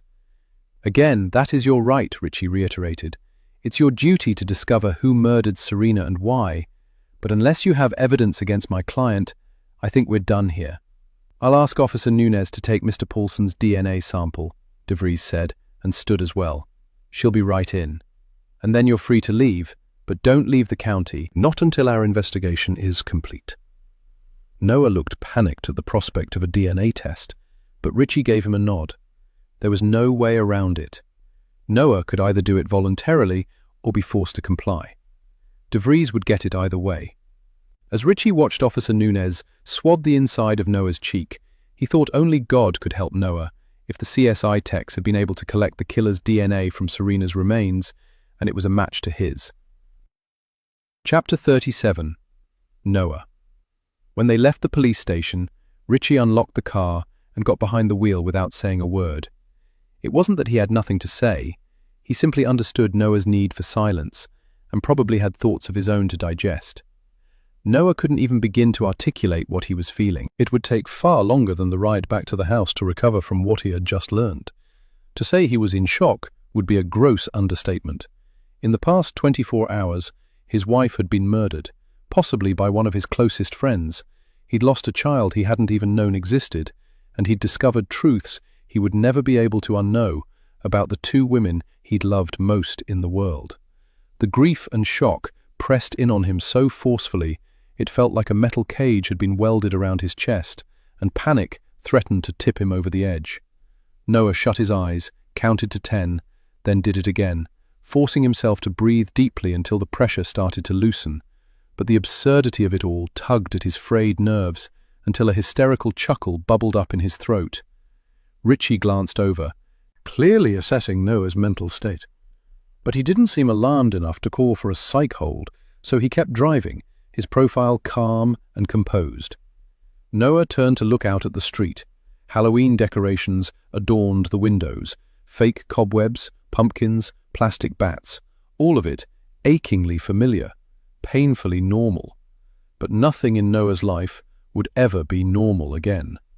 He thought about what it would be like to explain everything to his parents, to his co-workers, the shame, the speculation, the whispers. But that wasn't the worst of it.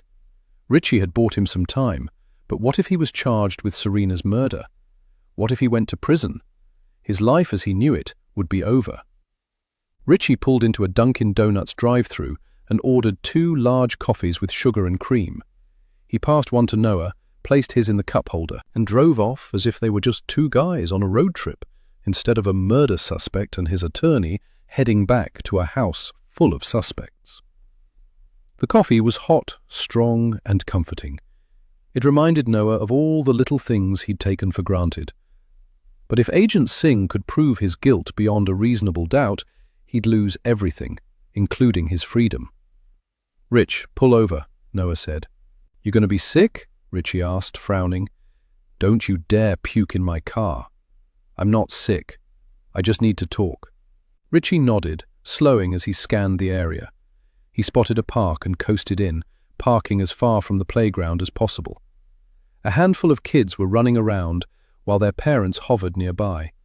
One little girl wore a unicorn headband over her strawberry blonde curls, the sequined horn bobbing in the sunlight like a glittering antenna. She looked like Serena in pictures of her as a kid, and he quickly looked away, crushed by the weight of his grief. Two men with no kids loitering near a playground was never a good look, so Richie angled the jeep away from the children and sipped his coffee, waiting for Noah to speak. "I can't go back to that house," Noah said. "Running away looks like guilt," Richie replied without emotion. "Rich, one of those people either murdered Serena or helped cover it up." "Quite possibly." "You must have a theory," Noah snapped, his fear spilling over. "Come on, you're my lawyer, for fuck's sake." "As your lawyer, I must focus on the facts, and just now the facts don't look good. Your prints will be on Serena's phone, and if you found out about Lexi, that's motive. The fact that you didn't know Serena was pregnant, also bad." Richie turned and met his gaze. "Why wouldn't she tell you, Noah? She had to have known. Maybe she wasn't ready." "Who's going to believe that? The obvious conclusion is that she was afraid you'd lose it." "I wouldn't," Noah said. "This is me, bro. Be honest. What was really going on?" "Serena was pressuring me to have a kid. I told her I wasn't ready." "Yet she got pregnant anyway. That's motive, bro." "I didn't kill her," Noah replied irritably. If he couldn't convince Richie, how could he possibly persuade anyone else? His only hope was to offer up an alternate suspect. "You think they'll talk to Vince? The restraining order shows he's capable of violence." "We all are," Richie replied bleakly. He looked like he was about to put the car into gear, but Noah forestalled him. "Aren't we going to talk about the elephant in the car? Lexi?" he demanded. Richie exhaled sharply. "Which part? The one where someone planned this whole weekend using Lexi's phone and credit cards, or the one where Serena might have killed Lexi in Thailand and impersonated her for 3 years, or the fact that Serena was murdered by someone who claimed to be Lexi? Because we've got a whole herd of pachyderms here, my friend." "Serena didn't kill Lexi," Noah exclaimed. "No way. There were drugs, ketamine. Agent Singh said so.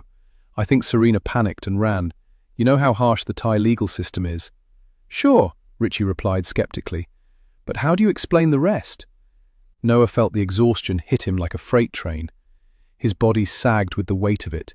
He was shattered. Every breath felt like a battle. "If we don't figure this out, I'm going to prison," he whispered. "The burden of proof is on the prosecution," Richie replied. "All your lawyer has to do is create reasonable doubt." "Which you will, right? You can do that?" "Noah, I can't represent you." The look Richie gave him said it all. Richie doubted him. Noah glanced away, shattered by the magnitude of the betrayal inflicted by the one person he'd thought would remain in his corner. Richie put the car into drive and pulled out of the parking lot. It seemed he didn't have anything more to add, and now that he had recused himself, Noah knew he was really and truly fucked. Chapter 38. Richie. Man, that was hard. Richie hated to cut Noah loose, but to represent him could be career suicide, not to mention a disservice to Noah. If he were charged, the news outlets would make much of the fact that they were friends, and therefore Richie could not be objective. Friends coming to the rescue looked good in movies, but not so in real life. Besides, if he were completely, totally honest, Richie didn't know that Noah was innocent. It didn't matter from a legal standpoint, since Noah was still entitled to a fair trial, but as a friend, he couldn't defend him if he were guilty. Everyone had a moral code they lived by, and even though Richie's had always been pretty flexible, there were some things he had to draw the line at, like murder. He guessed Nonna Immaculata had instilled some ethics in him, even if he kicked and screamed all the way. She always told him he would answer to God, and Richie supposed in this situation he couldn't afford to piss the big guy off. And even though Richie hadn't been accused of anything, yet, he was also reeling. The news about Lexi. Man, where did he even begin? Richie had to admit, now that he knew the truth, or whatever passed for the truth at the moment, he was sure the situation was going to change as the feds learned more. He thought on some level, he always knew that something didn't add up. Lexi had her faults, as did they all. She could be too direct, way too eager to dive in and try to fix somebody, even if they didn't care to be fixed, and at times she was too needy to see that she had to give people their space and allow them to have some control in the relationship. But she was also the most sincere, caring person he had ever met, and Richie had felt her loss once she was no longer around. When Noah told him Lexi had broken off their engagement by text and wouldn't take any of his calls, Richie had thought, "What did you do, bro?" It would take a betrayal of cataclysmic proportions for Lexi to walk away without a backward glance and not even have a conversation, if only to make her feelings known. She wasn't the sort of person to shy away from the truth, nor was she afraid to show vulnerability. If Noah had hurt her, she would have told him so, more than once. Lexi loved Noah with a fierceness that was both terrifying and enviable. If a woman Richie planned to make a life with ever loved him half as much, he would consider himself a lucky man. It never occurred to him that the one to betray Lexi would be Serena. She could be vain and selfish, and Richie didn't care if it was wrong to speak ill of the dead. He had to be honest in view of what he'd learned, but he would never have suspected Serena of such unapologetic deceit. Richie knew she could be self-serving, but this sort of cruelty defied all logic. Why would she impersonate Lexi all this time, if not to gaslight Lexi's friends and to torment Noah? Whatever part Serena had played in Lexi's death, clearly no one was coming for her. The case was closed, the body buried, and the death certificate signed. Even if Serena didn't want to tell anyone what had happened, she could have just pretended that Lexi had blown them all off and gone her own way. Friendships ended all the time, and people sometimes grew tired of social media and went dark, at times permanently. So why the ongoing charade? And who the actual fuck arranged this reunion? Could it have been Serena? Maybe to punish Noah or to test his feelings for her? If that was the case, then the answer was clear.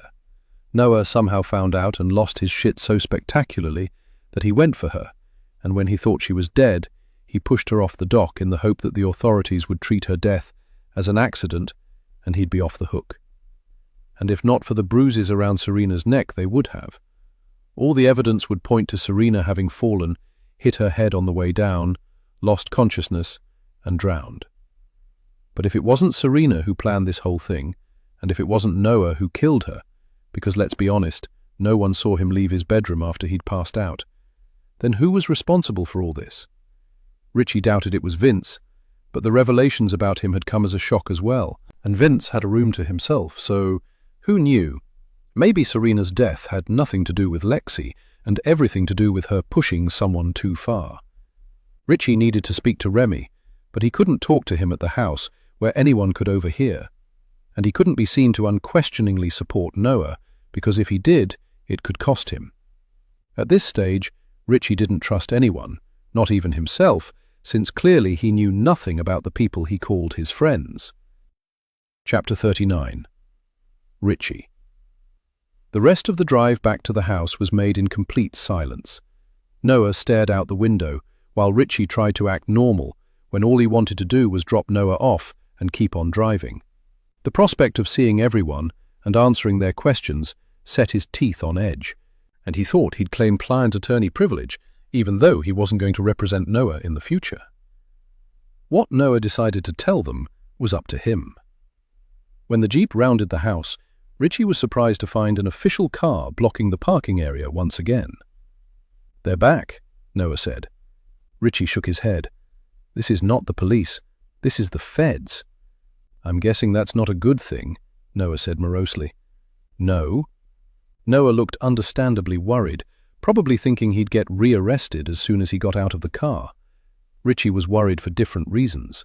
The feds were clearly looking further afield now, and all the guests were fair game. He parked on the side of the road, and he and Noah walked the rest of the way. The sliding door was partially open, and he heard arguing inside. "No, you can't take it. I need it for work," Angelina screamed. There was the low rumble of a male voice, and then Angelina again. "I don't care. I'm not giving it to you." "Ma'am, I have a warrant," a tall black agent told her calmly as Richie and Noah stepped through the door. "You don't really have a choice." "No," Angelina wailed. "Richie, do something," she begged. Several laptops were stacked on the dining room table, and the two officers were in the kitchen, trying to wrest people's phones away from them. "What's going on?" Richie asked, even though it was perfectly obvious. "I'm Agent Locke, and this is Agent Roberts," the female agent said. She was around 35 with overbleached blonde hair, cold blue eyes, and a stance like a brick shithouse. "We have a warrant that grants us the right to remove all personal electronic devices from the premises, including yours. Kindly set your phones on the counter, gentlemen." "When will we get them back?" Richie asked. To have his phone taken away was like having a hand amputated without warning. He was lost without it, and he had to be at work tomorrow. Thank God he remembered how to get back to the highway, or he'd probably get lost without the GPS. And if he had to call in, he needed to jot down the number for the front desk and his boss, since he couldn't remember them by heart. "Sir, we will process these items as soon as we can, but there's a backlog of cases, so it might take a few days." "You mean a few weeks?" Angelina said bitterly. "It will take as long as it takes, ma'am," Agent Roberts said. He was tall, lean, And soft-spoken, and somehow all the more intimidating for it. "Need I remind you this is a murder investigation?" "No, you don't need to remind us," Angelina said, and marched out of the kitchen. "Are we free to leave?" Mia asked. She was still holding her phone, and her hand was shaking. "You would have to speak to Agent Singh," Agent Roberts said. Mia looked confused, not recognizing the name. "You will need to pick up your electronics once we've processed them. We don't deliver," Agent Locke said nastily. "Why not?" Remy demanded. "Because we're not Grubhub." Remy didn't reply, but Richie could see the anger in his eyes and the effort it took to control his reaction. Remy had a hot temper, but he'd learned to hide it. A temperamental model was one thing, but no one wanted to work with a volatile photographer, at least not one who was still young and hungry for gigs. And a reputation meant a lot in his business. It meant a lot in all their professional lives, and to find themselves part of a murder investigation wasn't going to do them any favors if the news got out. The feds eventually left. Agent Roberts carried out a plastic bin filled with their computers and phones and deposited it in the back of the vehicle while everyone watched. Their gazes followed the car until it disappeared from view, and then they all stood there, as if they expected the agents to come back and tell them it was all a prank. Parents were probably less emotional when they sent their children off to camp, Richie reflected as he walked into the house and opened the fridge. He was always hungry when stressed, and there were still some cold cuts and cheese to pick at. Everyone drifted back into the kitchen and stood around, unsure what to do. "Why would they take our computers and phones? What do they think they're going to find?" Angelina demanded, as she angrily snatched a cube of cheese out of Richie's hand and shoved it into her mouth. "They obviously think one of us murdered Serena," Mia said softly. "My God, how did we even get here?" "Guys, there's something I need to tell you," Richie said, but Remy cut across him. "Well, obviously they were wrong about Noah." He slapped Noah on the back. "Welcome back, buddy." Remy was acting as if Noah had just come back from a doctor's office, where he had been given a clean bill of health after some minor medical scare. And since Noah had been released, and no one else had been asked to come to the station, everyone probably assumed that the tech check had been just a formality. "It's not as simple as that," Richie tried again. "Nothing will ever be simple again," Vince said. "No, it won't," Mia replied angrily. She looked sad and worried. Now that federal agents had come calling, the group were beginning to realize that Serena's death might have a long-term effect on their daily lives, and it would take longer than they had thought to put this tragic weekend behind them. Everyone except Noah seemed to be speaking at once, collectively venting their outrage at being kept prisoner in this house and lamenting the loss of their devices. Without their phones, they felt cut off from civilization and unsure how to fill the time, since now there were no electronics to hide behind when they needed personal space. No possibility of just putting in earbuds and listening to a podcast or an audiobook, or simply scrolling through their social media accounts. "Shut up and listen, everyone," Richie hollered over the din. Everyone went quiet and stared at him, their expressions ranging from surprise to mounting unease. "What's up, man?" Remy asked. "Lexi is dead," Richie announced. He could have started from afar, but this was the best way to get everyone's attention and keep it for the duration of his explanation. He didn't have the emotional bandwidth to say it more than once, and then deal with endless questions to which he had no answers. The news had to be brought out into the open and handled with grim determination and fortitude, much like a root canal or a colonoscopy. Noah sat with his head in his hands, but the rest of them stared at Richie, open-mouthed with shock. "Lexi is dead," Angelina echoed. "Was she in an accident? Is that why she never arrived?" Mia asked. She was wringing her hands, and her makeup-free face looked pale and childish. According to the FBI, Lexi died in Thailand in July of 2022. "What?" A chorus of stunned disbelief filled the kitchen. "What are you talking about?" Remy exclaimed. "Serena would have known if that happened. She would have told us." "Serena did know," Richie replied, and took a deep breath. This was going to be the more difficult thing to explain, but it was also his only chance to catch everyone off guard and watch their initial reactions. Serena is the one who has been posting in Lexi's name, and she may have been the one to organize this reunion. "What? Why?" Mia cried. "Why would she do that?" "It doesn't make any sense," Angelina said softly. "Why would Serena keep from us that Lexi was dead?" "How exactly did she die?" Vince asked. He was a facts guy, and he needed to know the how and the why in order to arrive at a logical explanation. "She drowned," Richie said. "Like Serena," Angelina whispered. "She looked like she might pass out." Remy shoved a chair beneath her just as her knees buckled, and she sat down heavily, her fingers grasping the padded seat. "My God," Mia said softly. "There's more," Richie continued. "The coroner in Thailand thought Lexi's death might have been the result of secondary drowning, which can occur hours after someone has swallowed water. Lexi's body was found on the beach. She was lying on her towel wearing her sunglasses, with her sun hat covering her face." "So it was an accident?" Vince asked. "That's what they thought at first, but in view of what happened to Serena and the fact that she had been impersonating Lexi for more than 3 years, they now think the two deaths might be connected." "Are you saying Lexi was murdered?" Angelina asked. "That is a possibility," Richie replied. "But you just said she died by secondary drowning," Remy said. "By the time Lexi's body was discovered, which was just past noon, she had been dead for about 12 hours. She wouldn't have been lying on the beach with her sunglasses and hat on at midnight. Someone had laid her out, taken her wallet, passport and phone, and left her body to be discovered.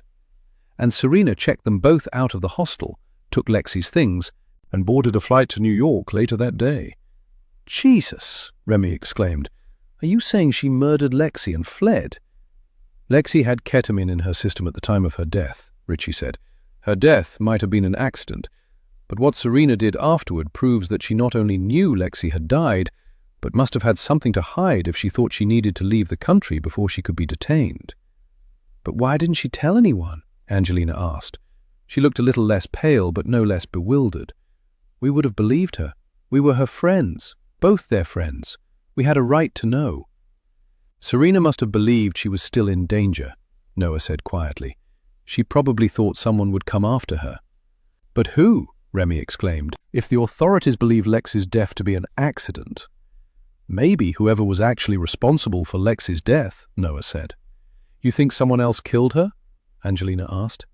"It's possible," Noah replied, "but that still doesn't explain why Serena would pretend to be Lexi," Mia said with a shake of her head. "Whoever was responsible for Lexi's death would know she died. Fake posts wouldn't fool them. It had to be Serena who sent the text to Noah breaking off their engagement," Richie stated. "How can you be sure?" Mia asked. "Because I got the text the day after Lexi died," Noah choked out. "Are you saying that Serena was the one to break off Lexi and Noah's engagement and then pretended that Lexi was still alive? Why? In order to torment him?" Vince asked. "Sorry, "Noah," he muttered when he clocked Noah's stricken expression. It wasn't news to Noah at this point, but the implication clearly still had the power to wound him afresh. "So it would seem," Richie replied. "But why would she organize the reunion if she knew Lexi wouldn't show?" Vince asked. "To test me," Noah said. Richie thought Noah might mention the pregnancy, but he went silent, and Richie didn't think it was his place to share the news. "How do they know Serena was impersonating Lexi?" Mia asked. "The feds accessed Serena's social media accounts. They found Lexi's profiles. She was managing them from her phone." "Jesus," Remy said again, only this time he sounded bereft. "So is Serena's death payback for Lexi's?" Angelina asked. "Given that it happened at a reunion supposedly hosted by Lexi." "It'd have to be," Remy replied. What do you think, Rich? They've found no evidence that Serena was the one to organize the reunion, at least not yet. And even if she was, someone else killed her. So someone else knew, Mia deduced. That's the most likely explanation, Richie allowed. And that's why the feds are involved. This is way above De Vries's pay grade. Is that why they took our phones? Vince asked. They think one of us orchestrated this whole thing? Richie nodded and noted that Vince looked relieved. But just because he hadn't left an electronic trail for the feds to follow didn't mean he was innocent.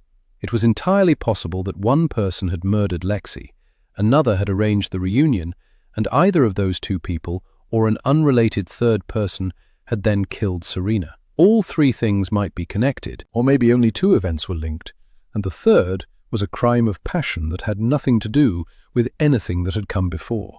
"They're wasting their time," Angelina announced. "Because you are sure none of us was involved, or because you think whoever did this is too smart to get caught?" Vince asked. Angelina gaped at him.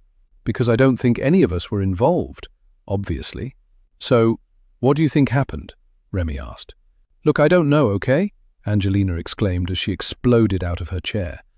"I can't even begin to wrap my mind around this whole thing." "Me neither.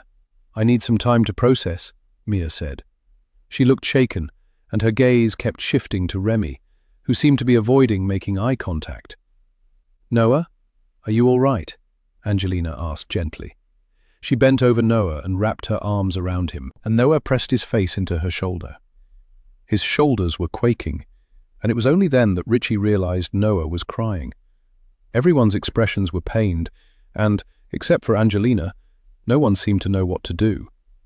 After a moment of uncomfortable silence, Vince excused himself and left the kitchen, and Remy muttered something unintelligible and stepped out onto the deck. Mia followed his exit with her eyes, but didn't go after him. Instead, she sat down next to Noah and laid her hand over his.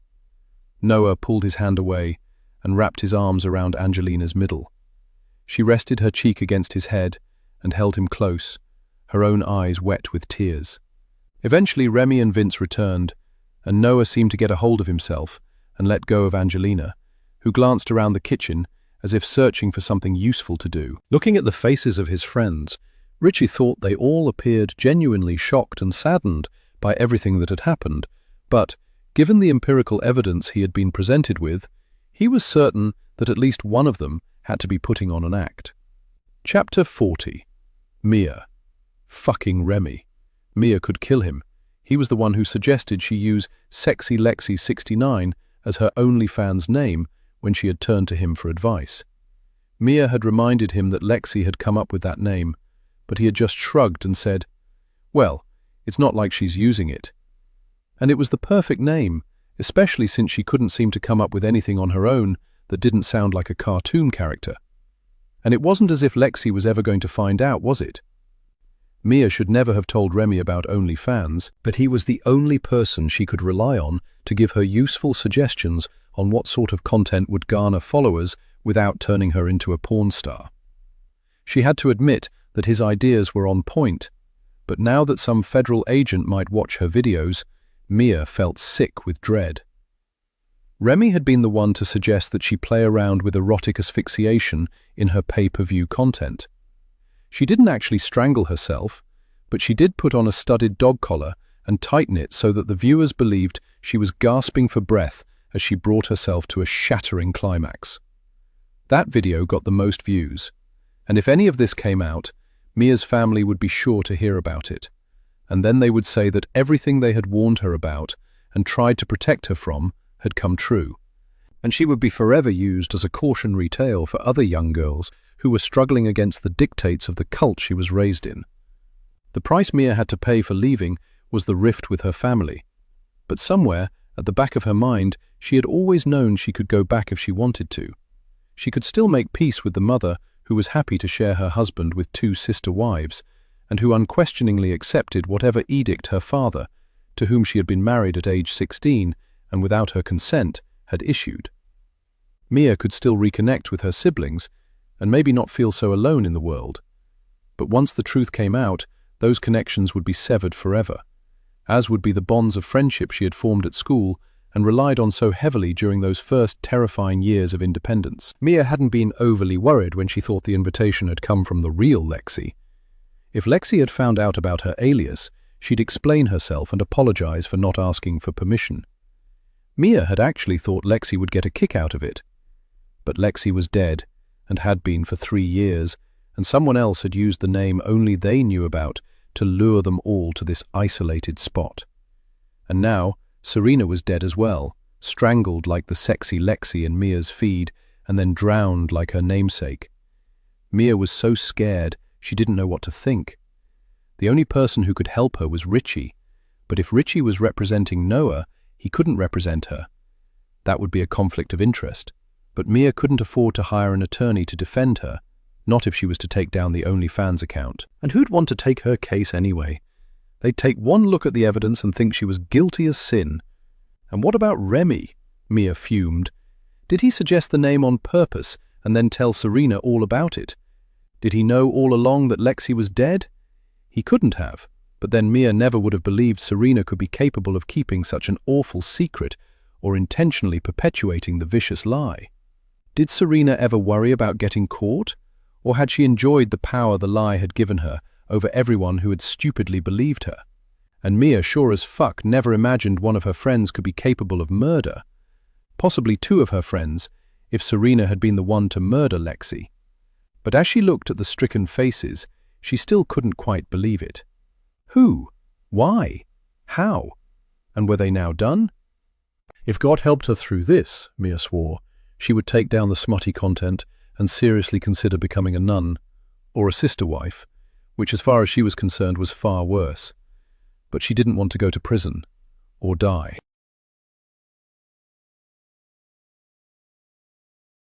Chapter 41. Angelina. "Anyone hungry?" Angelina asked, once the initial shock had worn off and everyone just stood around, looking lost and unsure what to do, especially now that they didn't have their phones to distract them. "I'm sure I can put something together. It will make us feel better to sit down to a meal together." "Not everything can be fixed with food," Noah snapped. "I beg to differ," Richie said. "Things always look less dire after a good meal." "Maybe to you," Mia muttered from her spot by the window. No one was in the mood to go out, so Angelina opened the fridge and surveyed the contents. They were meant to have checked out by this evening, and there wasn't much left in the way of fresh food. There was still cream for coffee and leftover cheesecake, and several apples that were probably purchased by the previous renters. In the cabinet she found a box of bow-tie pasta and a jar of marinara sauce, but when she checked the lid she saw that it had expired in April. "We can't even order anything," she grumbled. "We don't have a single phone between us. How are we supposed to function?" "There's a grocery store in town," Vince said, but no one looked even remotely interested in going food shopping or preparing a meal. "I have a phone," Remy said, and everyone turned to stare at him. "How do you manage that?" Mia asked, clearly impressed. Did Agent Roberts not count how many phones he'd collected? "I gave him a phone," Remy replied, "but I have a separate phone for work. I don't like to give clients my private number." "So, which phone did they take?" Vince asked. "They took my personal phone, which is fine. They're not going to find anything incriminating." "Would they find anything incriminating on the work phone?" Richie inquired, one eyebrow raised. "They might," Remy said, but didn't elaborate. "Nothing to do with Lexi, though." "You mean they might find the number for your dealer? Or is it dealers, plural?" Angelina asked, spearing Remy with a judgy look. "I don't recall you objecting too strenuously the other night," Remy replied, clearly irritated. "Let's see the phone," Richie said. Remy went upstairs and came back with an older model iPhone. He handed it to Richie. "Here, see for yourself. There's nothing there. I wasn't impersonating anyone." "You could have deleted all the apps," Angelina said, peering over Richie's arm as he scrolled through Remy's texts and checked his Instagram. "Yes, I could have, but I didn't," Remy said petulantly. "And what reason would I have to impersonate Lexi or organize this shindig?" Angelina shrugged. She had no answer to that. She couldn't see what Remy would have to gain, and as far as she knew, he didn't have money to burn. He probably earned a nice chunk from each commission, But he didn't have steady work, and to live in the village wasn't cheap, even if you were lucky enough to sublet a rent-controlled apartment. Unfortunately for Remy, his grandparents' house had burned down to the ground, and there hadn't been an insurance payout, at least according to him. Whatever savings the Durants had had at the time of their deaths had to be gone by now. And Angelina couldn't see Remy blowing a couple of grand on a reunion he clearly thought pointless. Except that it wasn't pointless. They had found out what had happened to Lexi and what Serena had been up to all this time, and even though most of them would probably have preferred not to have learned the truth, it was out there now, for better or worse. "None that I can see, so you probably don't have anything to worry about," Richie replied when Angelina remained silent. "Don't let them find out you have a second phone, though, or you'll look guilty as hell." "They won't find out unless someone tells them," Remy said. "I'd be happy to go get us some food," he offered once Richie had returned his phone. "Are we seriously just going to sit here and stuff our faces?" Mia asked, her gaze sliding to Noah, who was staring into space, his eyes vacant. "What else is there to do?" Remy replied. "We can't leave, so we may as well make the best of it." "I'll come with you," Vince said. "I need to feel useful." "Okay, then let's ride, Vinny." Remy typed a query into his phone and waited for the results to load. "There's Italian, Mexican, and Indian, all within a 10-mile radius." "Italian," Richie replied without missing a beat. "Yeah, that's fine," Angelina said. Mia nodded. "Noah? Vince?" Remy asked. "I'm fine with whatever," Vince said. Noah didn't reply. "They don't have a menu posted online, but I'm sure they have the basics," Remy said once he'd consulted his phone again. "What does everyone want?" "I'll have veal parm," Richie said. "And don't forget to get Italian bread." "Yes, master," Remy replied facetiously. "Girls?" "What can I get you?" "Just a Caesar salad for me," Mia said. "I can't even think of eating something heavy. My stomach is in knots." "Ooh, garlic knots," Richie mused. "Get those instead." "Richie, can I share your veal?" Angelina asked. "Get your own," Richie said. "I'm so stressed I need to eat." "Fine, get me grilled salmon over spinach if they have it. If not, I'll take spaghetti with clam sauce." "Noah?" Remy asked softly. "What can I get you, buddy?" Noah shook his head, then stood and walked out. His footsteps resounded on the stairs, and then a door slammed as he retreated to his bedroom. "We'll figure something out," Remy said. "He likes meatball subs," Vince announced. Everyone looked at him, surprised that he'd know that about Noah, but Angelina nodded in acknowledgement.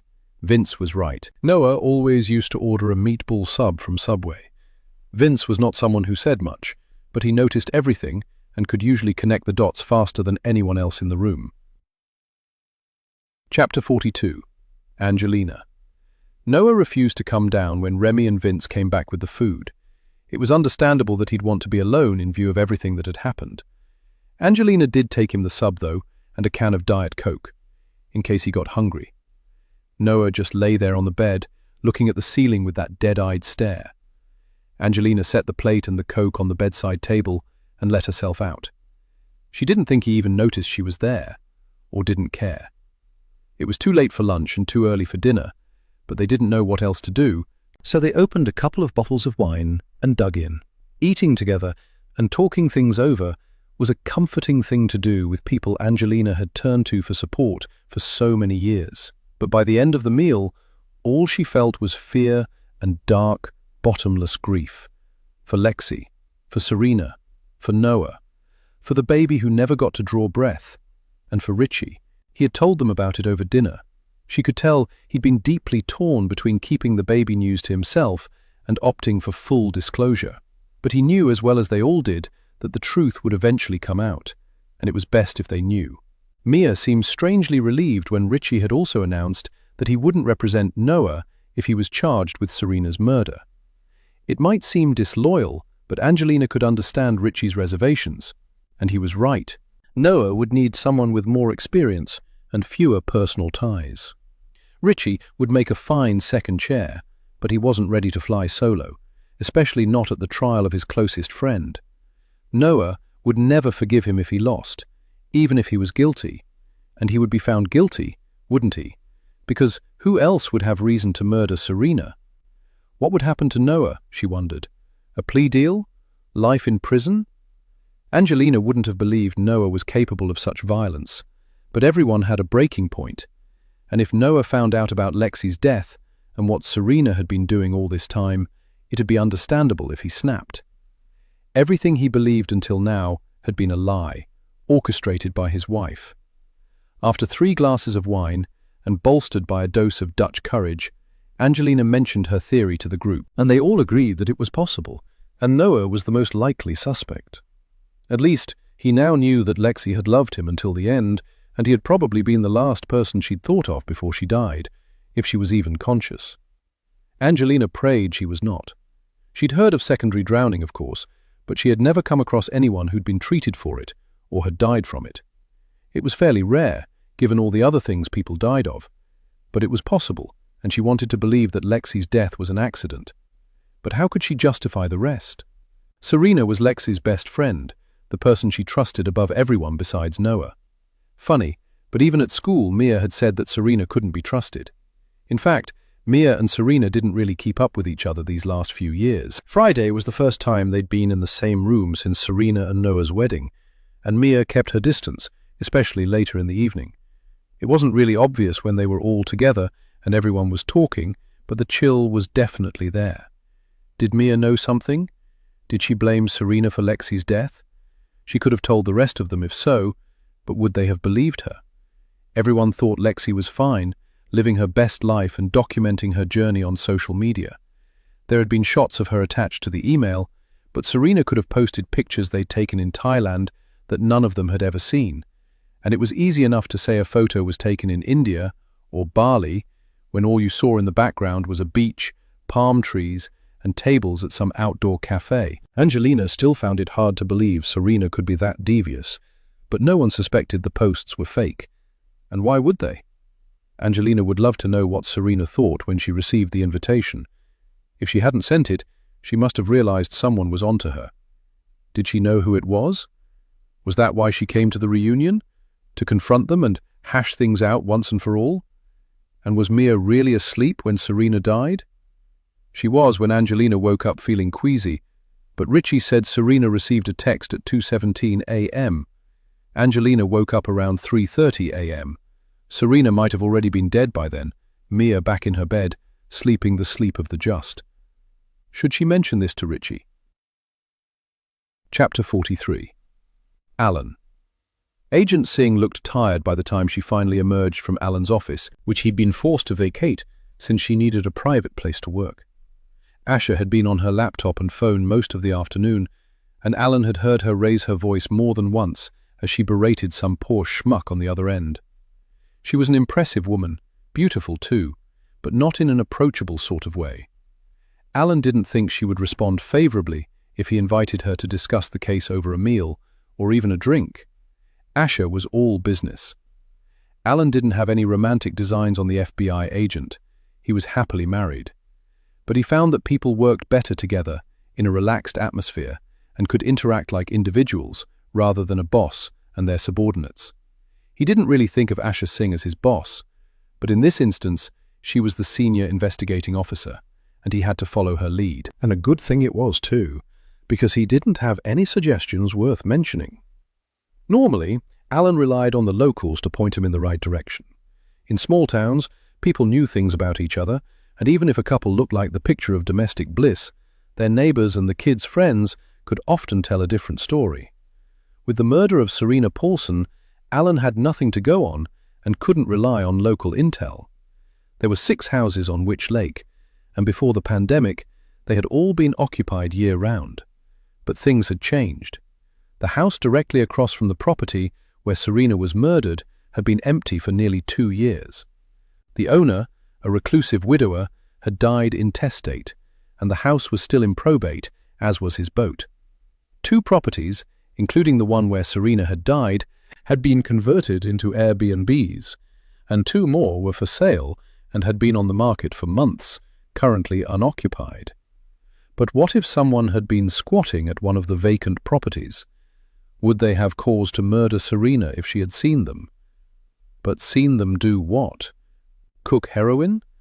Stockpile explosives while they planned an act of domestic terrorism? keep a sex slave chained up in one of the outbuildings. It wasn't beyond the realm of possibility. Lord knew seemingly normal people got up to all sorts of crazy shit, but he would ask Linda Nunez to check out the properties before he mentioned his suspicions to the Fed. "Were you able to find anything out?" Alan asked, when Asha looked like she might be ready to head home for the evening. "No. Yes. I won't know anything for certain until tomorrow," Asha replied with a deep sigh. Alan waited, hoping she would fill him in without having to be asked. Serena Paulson had been murdered on his patch, and that, by extension, made Alan part of the investigation into the death of Lexi Hall as well. He shouldn't have to beg for updates.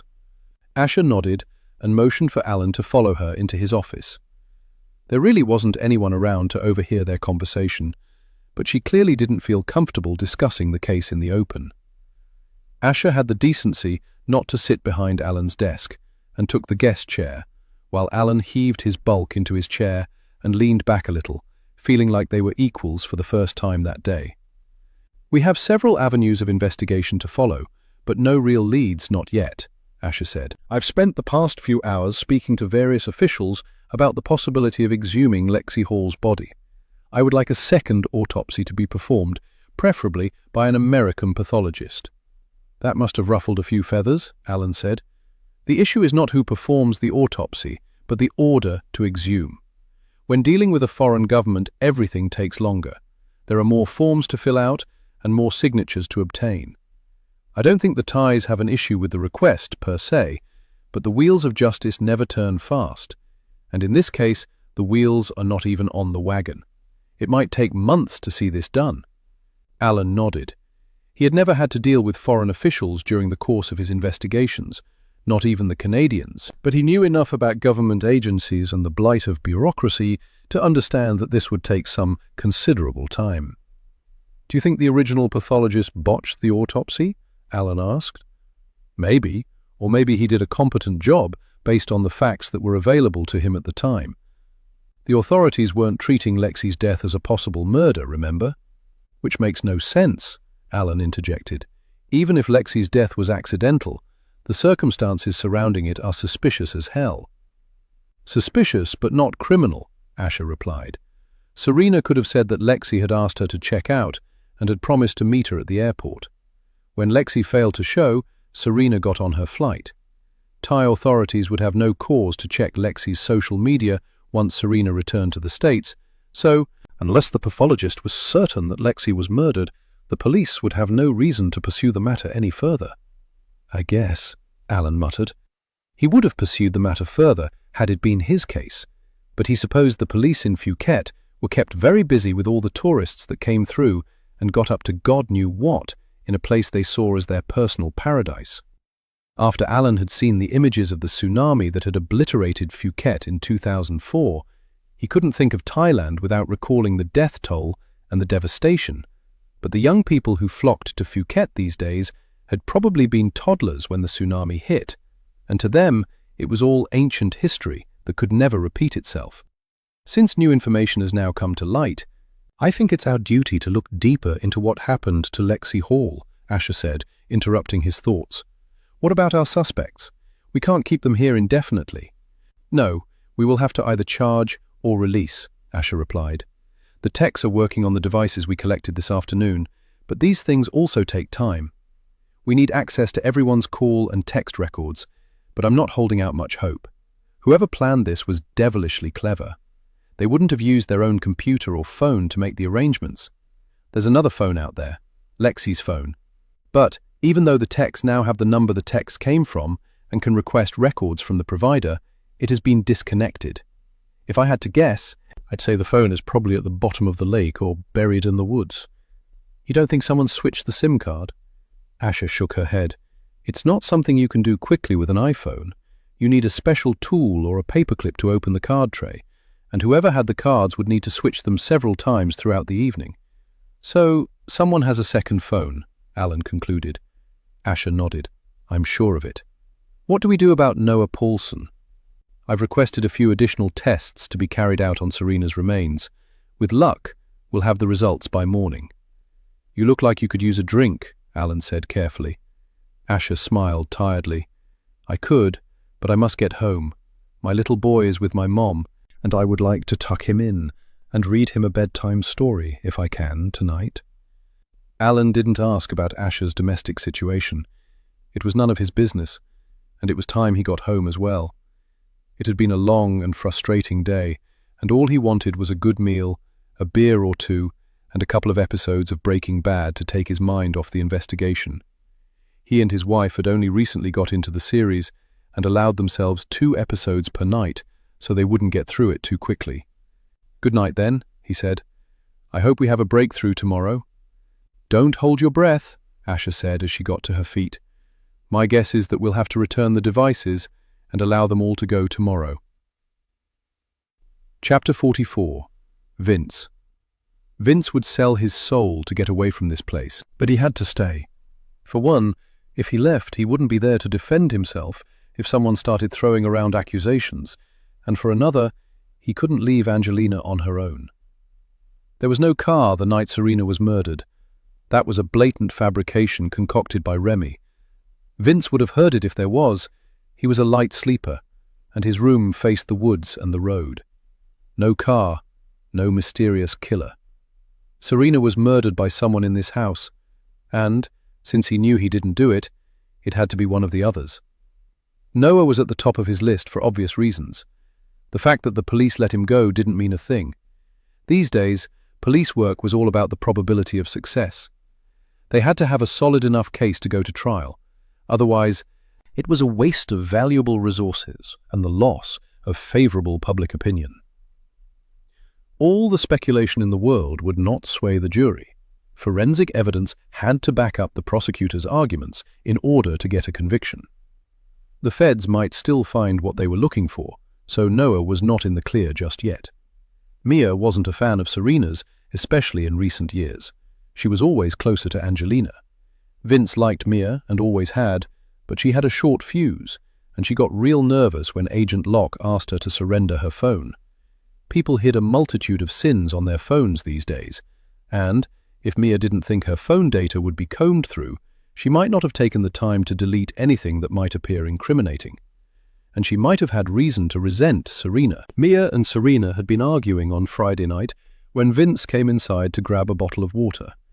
He didn't hear exactly what was said, since the two of them were upstairs, but Serena's tone was threatening, and Mia sounded genuinely freaked out. Vince had no idea what Serena could possibly have threatened Mia with, but lately people didn't seem to care about the facts. An accusation was enough to destroy someone's life, and even if it was eventually proven false, the stain on their character never quite went away, since people subscribed to the adage that there's no smoke without a fire. Which was why Vince didn't mention the restraining order against him to the group, or when questioned by the police. He didn't hurt Nikki. All he did was protect himself when she flew at him in a jealous rage. She would have scratched his eyes out if he hadn't grabbed her by the wrists, but no one was interested in Vince's side of the story once Nikki accused him of assault. Thankfully, his employers never found out, but now nothing was certain, and if erroneous assumptions were made, he could lose his job and his good name. Vince had spoken to Noah about the restraining order when it happened, which was a mistake, since Noah had promptly told Serena, and now Vince was pretty sure Richie knew as well. Richie had given him a long, searching look when he returned from the police station, but Vince was grateful Richie didn't mention it to the others. He was sure Remy would latch onto it if he found out, and make Vince out to be some unrepentant abuser of women.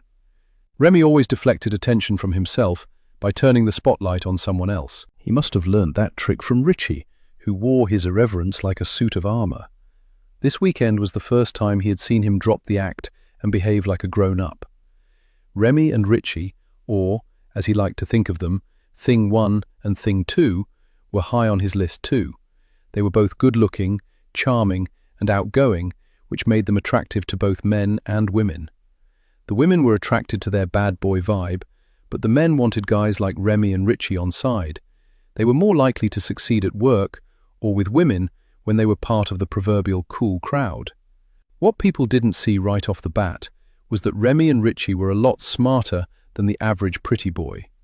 They were always 3 steps ahead, and, If anyone could pull off impersonating Lexi to arrange this reunion, it would be one of them. Vince had yet to identify a motive for going to such lengths, but he wasn't close with either of them, so he couldn't begin to unpick what their objective might have been. The only thing he could think of was that Serena had something on one of them and paid for it with her life. He was worried about Angelina. She had always had a blind spot when it came to Richie. That meatball could do no wrong where she was concerned. Vince wondered if she would accept evidence of Richie's guilt, but didn't think it very likely. Vince was tired of speculating and wished he had his phone. He could go to his room and listen to some smooth jazz. He was tired of being around these people, and he needed time to think. Something had been niggling at him, but he couldn't seem to isolate that one important nugget of information. Something that had struck him while Remy and he were waiting for their order at the restaurant. Oh, God, how could he not have realized it? Vince thought, brought up by the memory of what he had seen. It had been right there all along. Chapter 45. Angelina. The kitchen and the dining room were clean, the dishes were done, and Richie had taken out the trash. The others were watching TV in the living room, but Vince kept circling Angelina like a vulture. He'd asked her to go for a walk, sit out on the deck, or maybe light the fire pit. Angelina appreciated his efforts to support her, but she wasn't really in the mood for a deep conversation right now, nor did she want to speculate about what had already happened or what would happen tomorrow. The only way she could keep this situation from overwhelming her was by staying busy. Unfortunately, there was nothing else to do, and it was too early to go to bed. How long were they going to be trapped there? Surely the cops couldn't hold them there indefinitely. Angelina would Google it if she had her phone, but of course the feds had cut off their access to information. And she didn't want to ask Richie. He was tired of answering questions. And Remy hid away his secret phone as soon as he and Vince had returned from the restaurant. Angelina didn't know if using the phone would alert anyone to its existence, but she thought Remy just wanted to lie low. She wondered what his deal was. He'd definitely been keeping his distance from Noah. Was it because he thought Noah was guilty, or because Remy had something to hide? Angelina did wonder who'd be footing the bill for the extra time they spent at the house. Presumably, the owners wouldn't let them stay there for free just because the investigation was ongoing, and the police, or the feds, or whoever was in charge, could hardly put it on Lexi's card. Would they have to pay the difference? That didn't seem fair, but she would gladly pay her share if they would return her phone and let her get the hell out of there. After everything that happened, she wasn't even sure she could remain friends with these people. Every time they would get together, they'd be right here, in this house, in this awful moment. And even if Noah was charged with murder, they would always be suspicious of each other, wondering who had known what and who had been covering for whom. Because someone always knew more than they were saying, didn't they?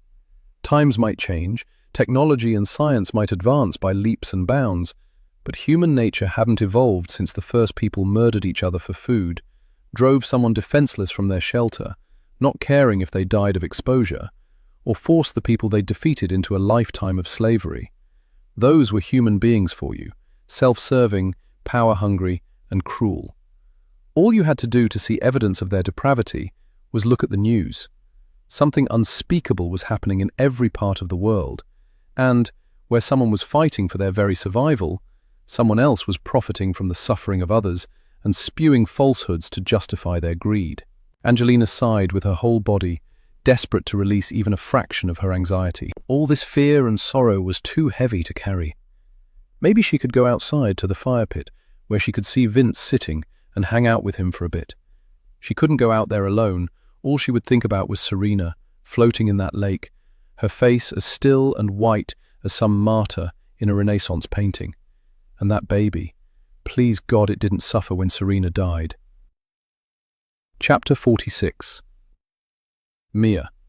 Monday, November 3rd. Mia woke early. Normally Angelina was the first one up, but she was still sleeping, her face relaxed and one arm folded beneath her pillow. This was the first time in a long while that Mia hadn't taken a sleeping pill, and it wasn't by choice. She hadn't been able to find her prescription bottle.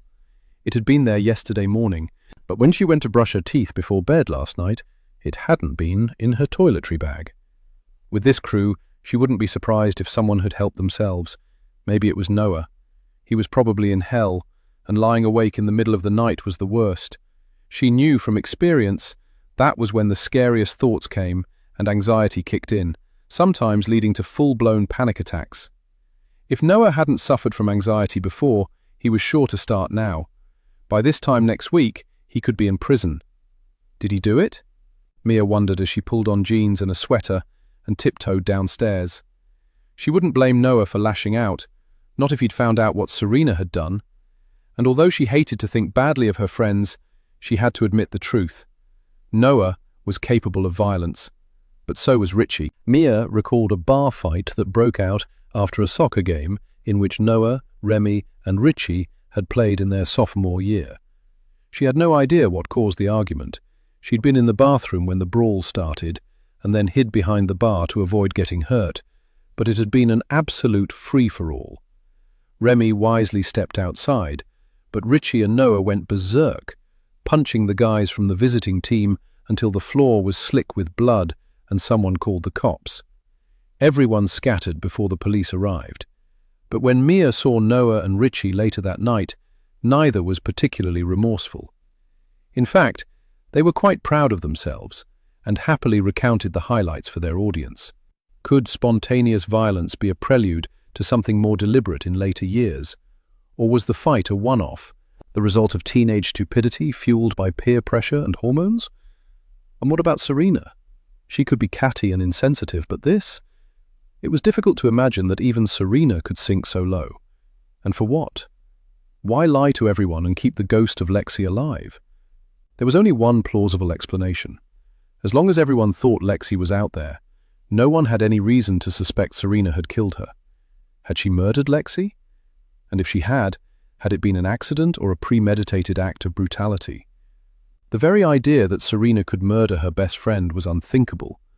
But it was even more difficult to believe that Noah, whom Mia had always found too moody and uncommunicative for her liking, could be the motive. But Mia supposed people had killed for less. Sexual jealousy was one of the oldest motives in the world, and, for whatever reason, both Lexi and Serena had set their hearts on Noah.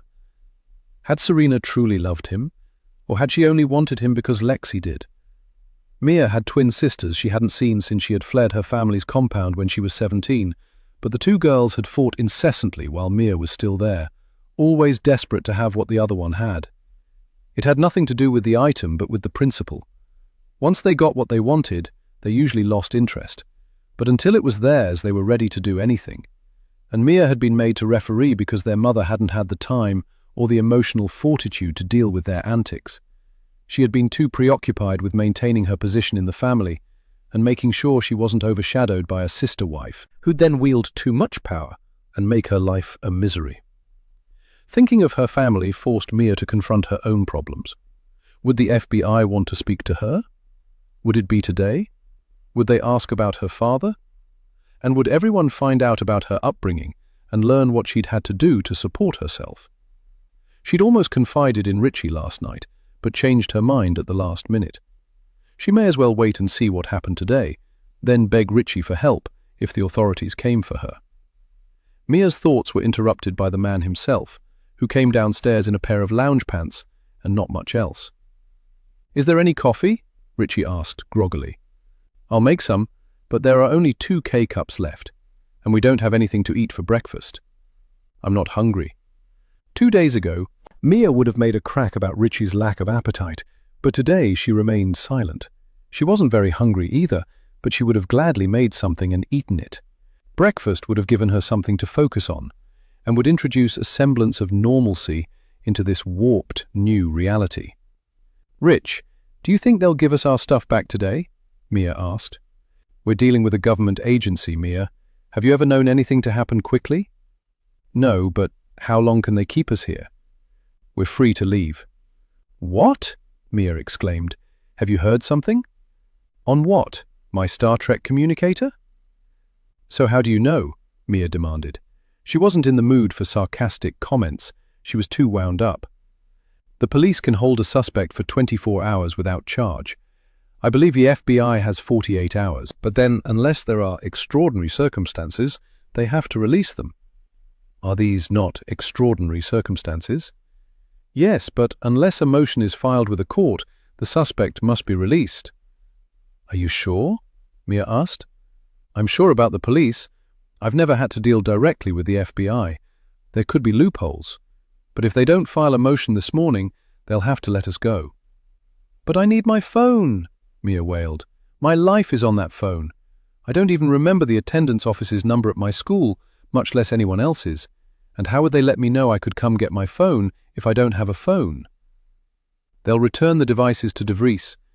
We'll have to call the station to find out if they're ready to be picked up. I'm actually thinking of leaving right now. Because of Noah? I have to go to work. And yeah, because of Noah. I feel like shit, but I can't take him on. Because it would be unethical. Partly, but also because I don't want to, Richie admitted with obvious reluctance.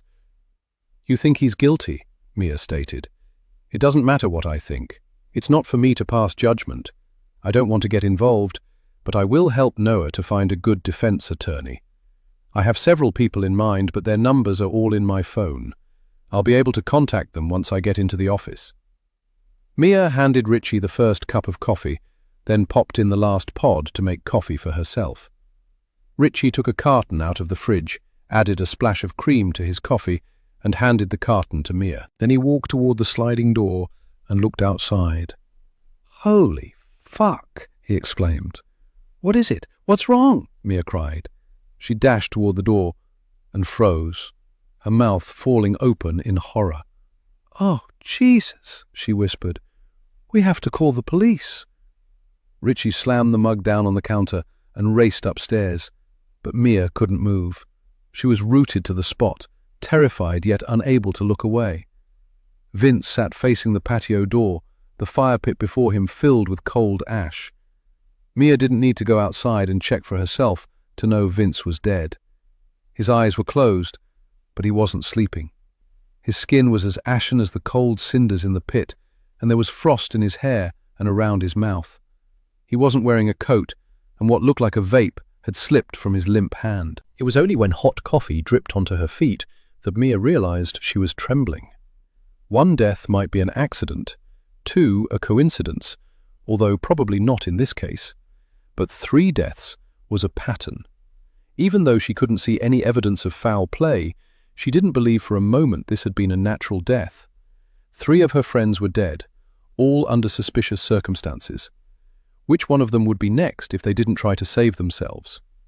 Mia turned away from the door, tears sliding down her face and dripping onto her hand. She had thought she had to fear the police, but at that moment she realized that whoever had killed Vince was vastly more frightening and unpredictable, and they were mere feet away from her at that very moment. Chapter 47. Richie. Remy, wake up! Richie cried as soon as he burst into the bedroom. Remy opened one eye and stared at him blearily. Let me sleep, man. It's not like we have anywhere to be. I need your phone. What for? To call the police, Richie explained, and watched Remy grab for the phone, which was charging on the nightstand. You're not calling the police with my phone. It's an emergency. I don't hear anyone screaming, so, unless someone is hemorrhaging to death, you're not outing me to the police. Remy, Richie said quietly, I need to report a death. Remy's expression instantly turned into one of fear. No. Who? Vince. Please tell me he died of natural causes. I didn't examine the body, but I seriously doubt it. Does Angelina know? Remy asked as he bolted out of bed and reached for his jeans. I think she's still asleep. Who found the body?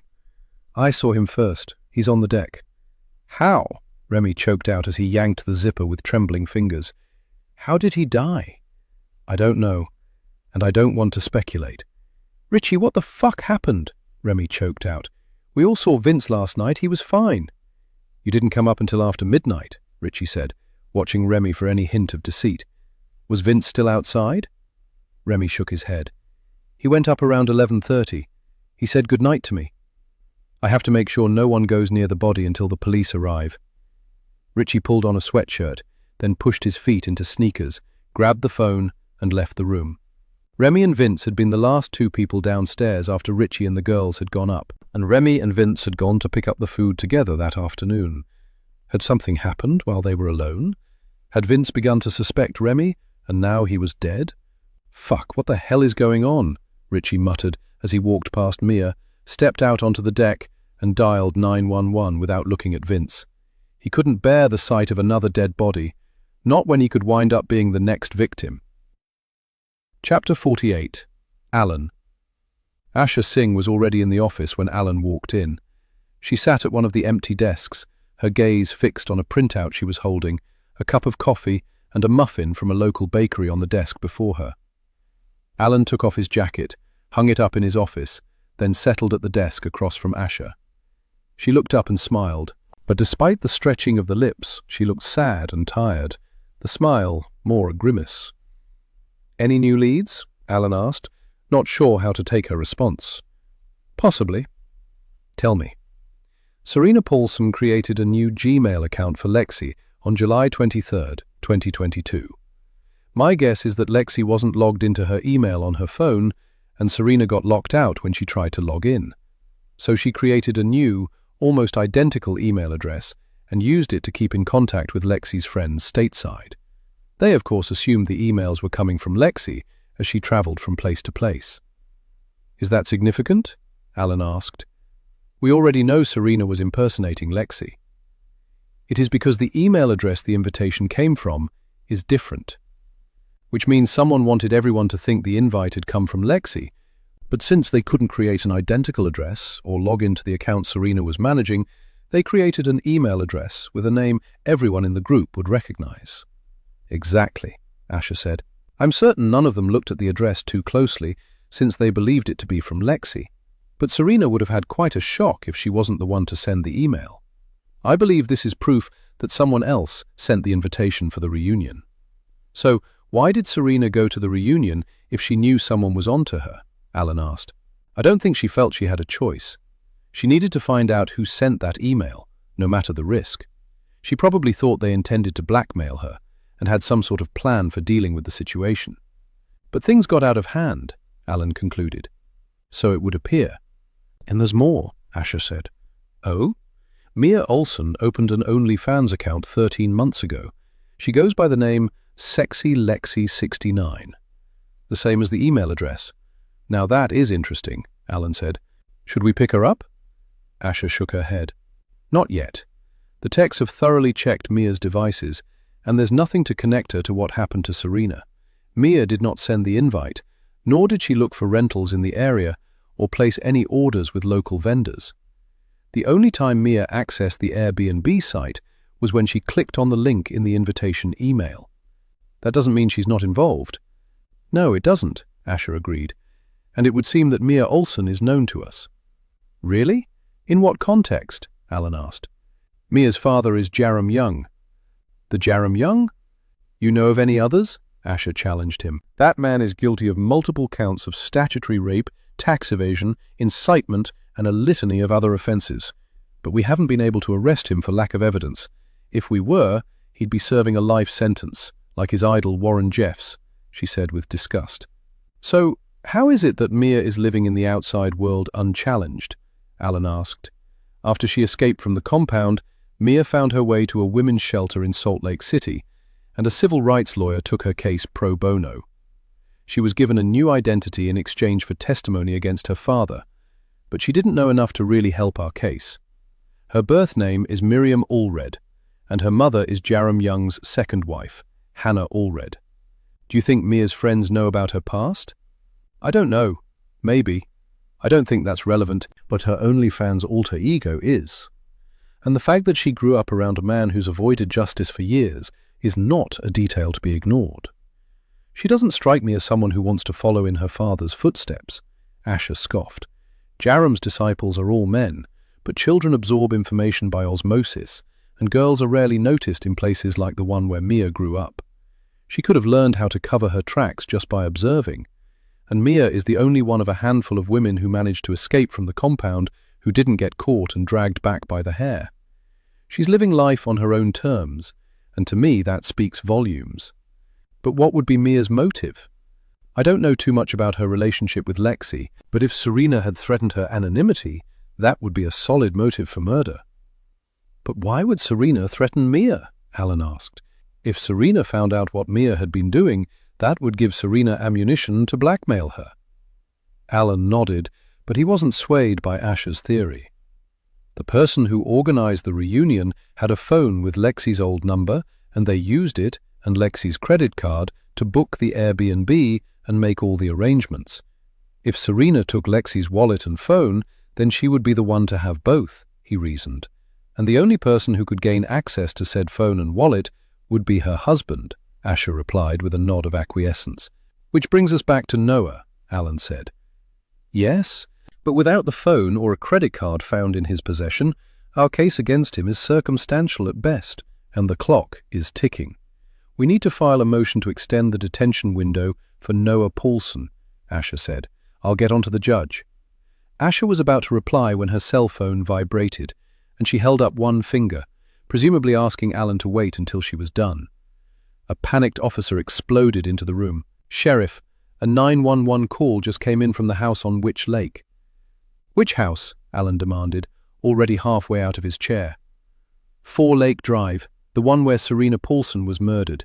You need to get out there right away. Was the caller hurt? No, he wasn't. What's the nature of the emergency? Alan exclaimed. There's been another suspicious death, sir. I'll call you back, Asher said into the phone and ended the call. I'm going to speak to the judge, then get onto the lab about the DNA results. I'll meet you back here, Sheriff. Alan nodded. He didn't like to admit it, but he was glad Asher Singh wasn't coming out to the house. This was his jurisdiction, and he would look ineffectual if he was seen to be babysat by a federal officer. Alan and Linda Nunez were perfectly capable of responding to a 911 call, even if it had come from the address where another death had taken place only 2 days before. He would radio for backup if he needed it. Chapter 49. Angelina. Angelina was woken by a police siren and immediately sat up and turned to look for Mia. But Mia was gone, the comforter carelessly thrown over her bed. What was happening?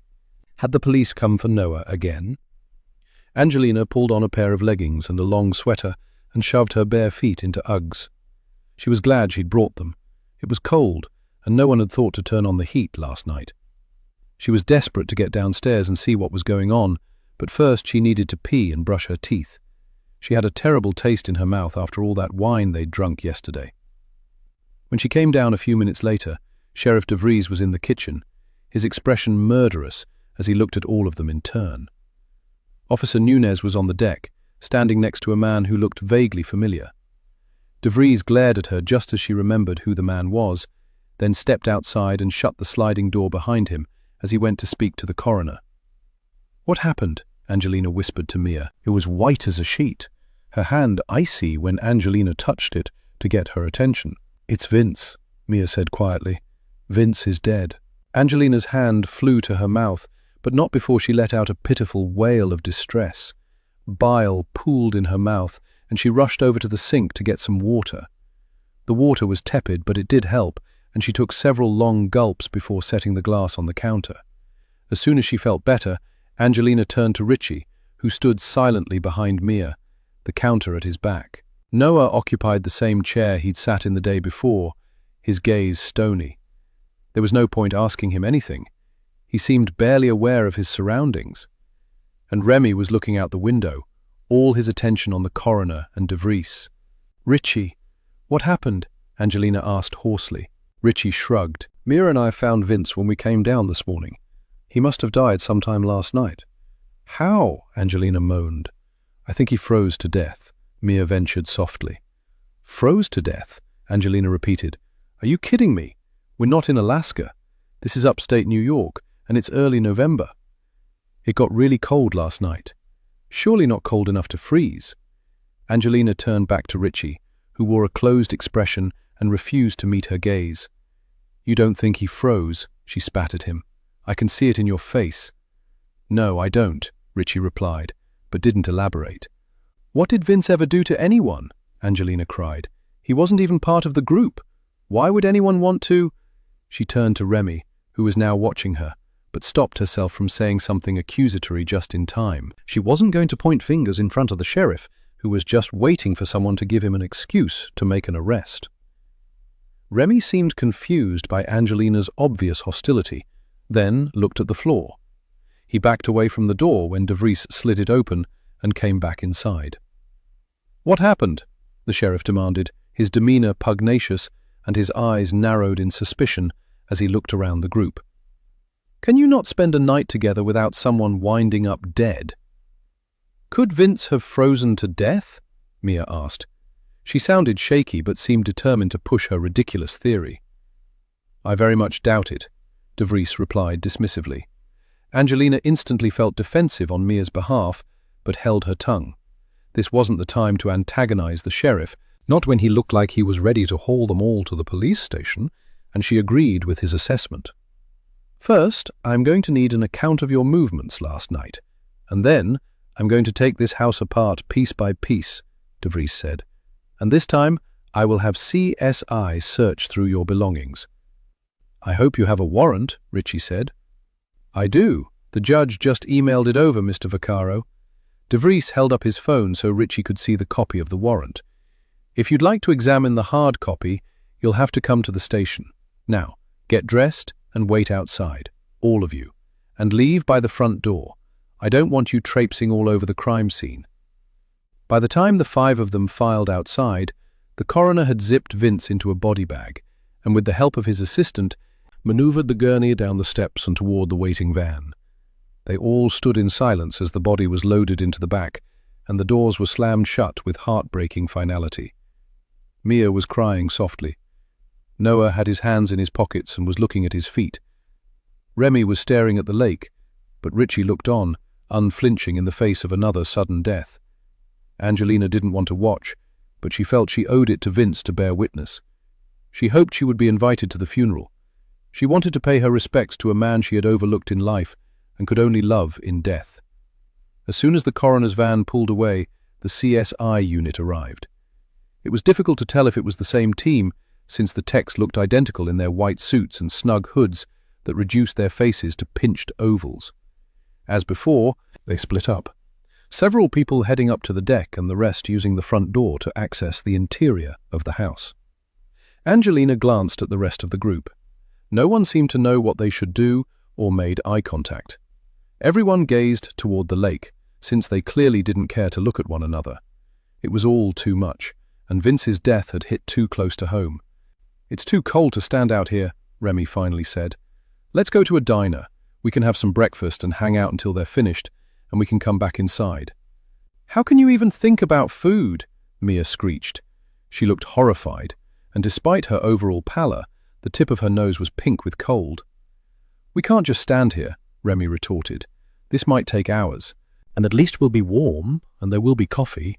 "I could eat," Richie said with a shrug. "God, what is it with you two?" Angelina cried. "Vince is dead.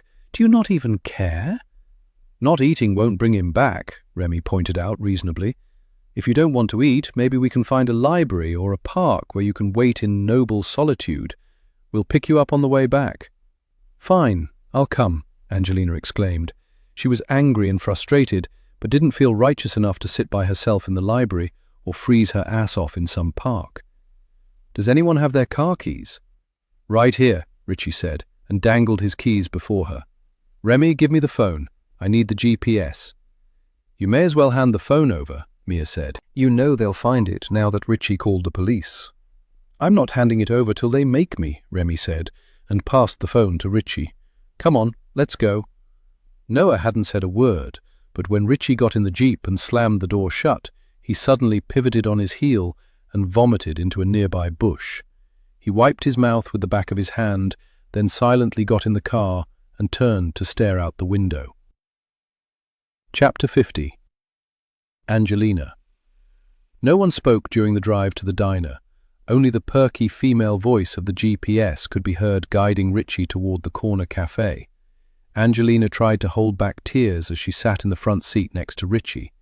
Noah and Remy stared out the window, and Mia sat with her head bowed, her hands folded in her lap, clearly unable to look at any of them. The diner was near the town centre and looked like something from the 1950s, but whereas some places intentionally recreated the retro vibe, this place had probably remained frozen in time from when it had been trendy and new.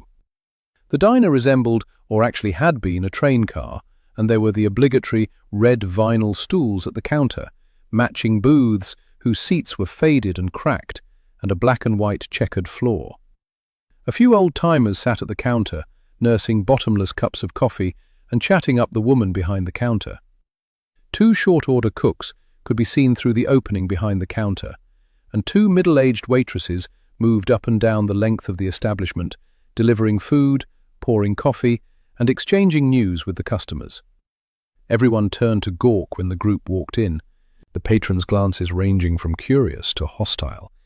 This was a small town, and the locals must have heard what had happened at 4 Lake Drive. It took a moment for the woman who had to be the owner to decide whether she wanted to serve them, but her business sense prevailed, and she sauntered over to the group, a smile of welcome stretching her thick, red-painted lips. She could have given the Joker a run for his money, especially since she'd completed the look with green eyeshadow, Angelina mused distractedly. "Good morning.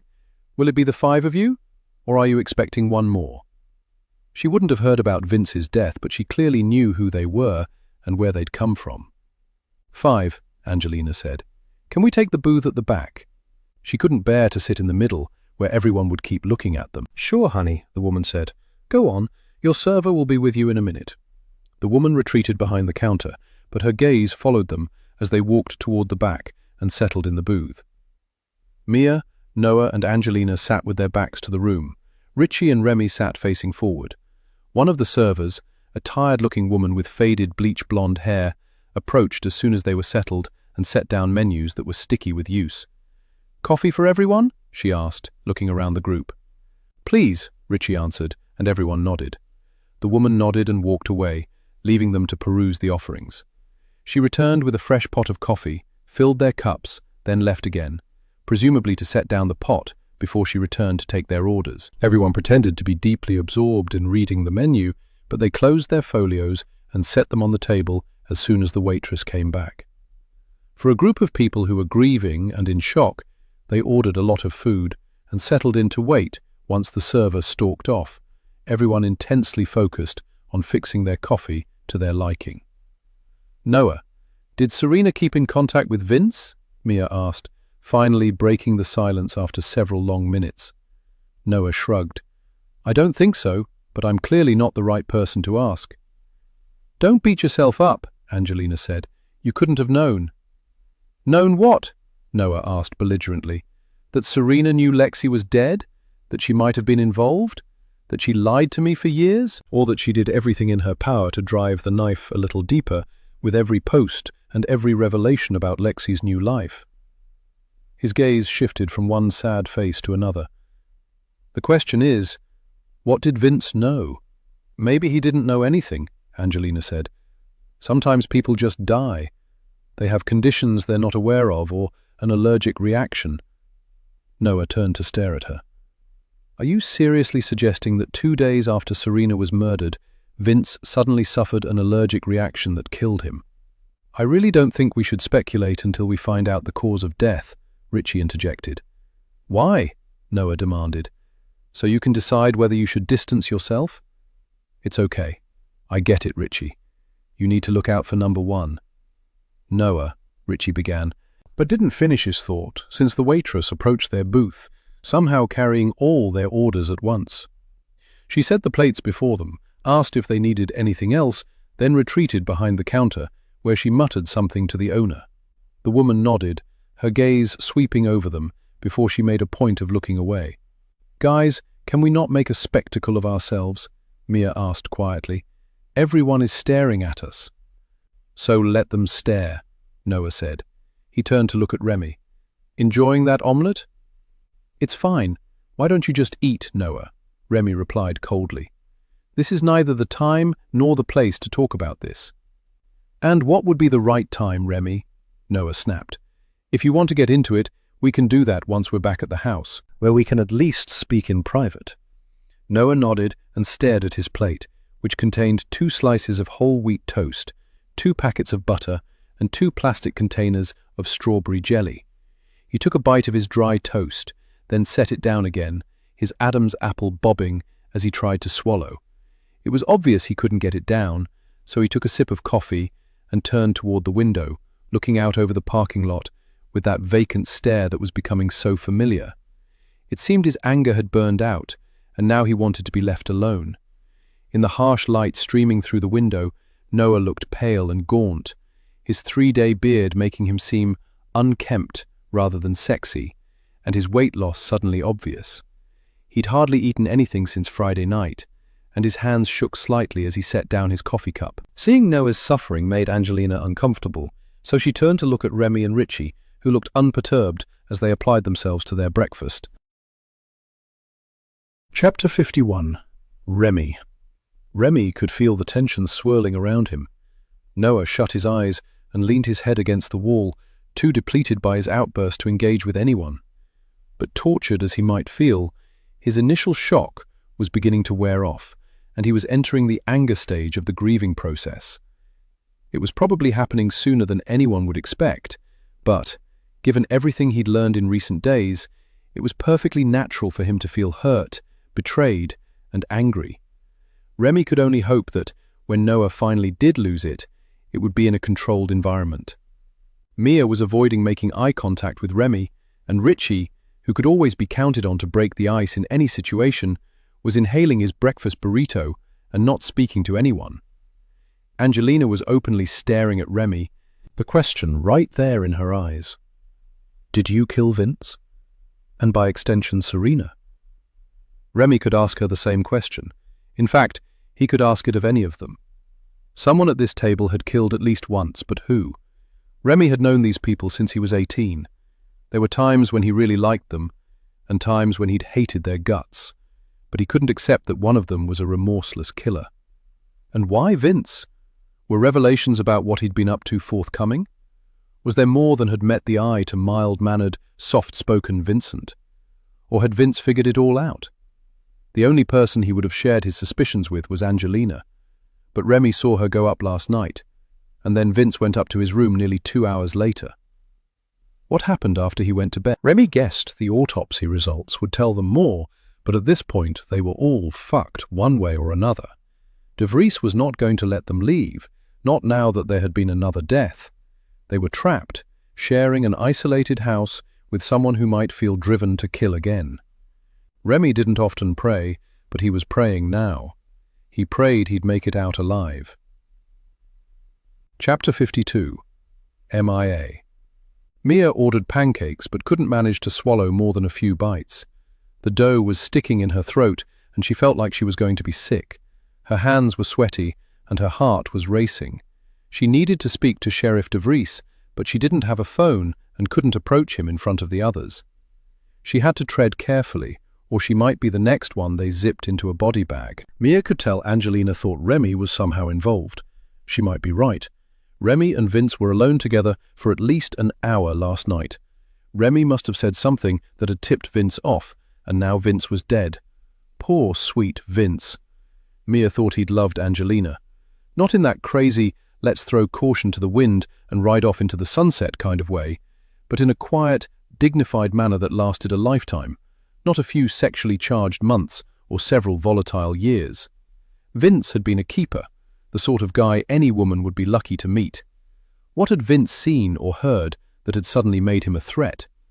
Mia felt terrified and didn't know whom to trust. She didn't think she could trust Richie. She was certain she'd seen him outside, giving Vince a small plastic bag, and there had been something watchful and stealthy in his manner. And then Richie came inside and went upstairs. A few hours later, Vince was dead. How do I get to Sheriff De Vries without attracting the attention of the others? Mia thought desperately. Chapter 53. Richie. When the waitress brought over the check, Richie said, "I got it," and handed her a credit card. But she shook her head. "You have to pay at the front, dear, but all the tips are in cash." Richie tossed a 20 onto the table and stood. Everyone followed, walking like zombies toward the door.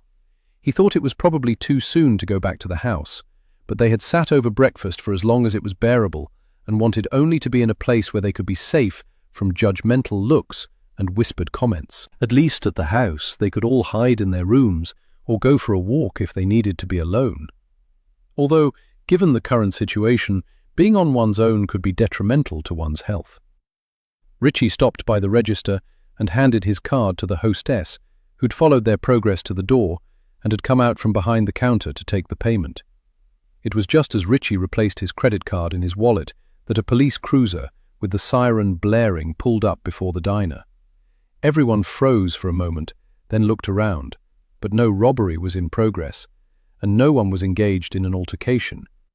"They're probably just hungry," Mia said a tad sarcastically. "That hardly requires a siren," Angelina replied. There was a tremor in her voice. This didn't bode well, and they all knew it, since all eyes were now fixed on them. Noah silently walked through the door. The rest of them followed. Sheriff DeVries was already out of the car, and an officer they hadn't met was getting out of the driver's side. Nunez was by herself in a second car that had just pulled up. "Gentlemen, I'd like a word down at the station," Sheriff DeVries said. "Which gentleman?" Richie asked. "Mr. Durant and Mr. Paulson, and you as well, Mr. Vaccaro, as Mr. Paulson's legal counsel." "I will not be representing Noah Paulson," Richie said. "I feel it would be a conflict of interest." "You don't say," DeVries said, his lip curling with sarcasm. "What is this about, Sheriff?" Richie asked. He tried to appear unperturbed, but it wasn't hard to see he was concerned. "I think we should do this down at the station, don't you?" DeVries replied. "What is it that we're doing, Sheriff?" Remy asked. "Are you rearresting me?" Noah asked woodenly. "Not yet, but I do have questions for you." "I've already answered your questions, and I will not answer any more without an attorney present," Noah said. "Fair enough. We'll be happy to call a public defender for you, Mr. Paulson. Would you care to represent Mr. Durant, Mr. Vaccaro?" "I think it's best if I recuse myself from this case entirely," Richie said. "Very wise decision," DeVries said with a nod. "Look, what is this about?" Remy demanded. He pulled himself up to his full height, his stance defiant. He shot the sheriff a look of righteous indignation, which clearly irritated the man.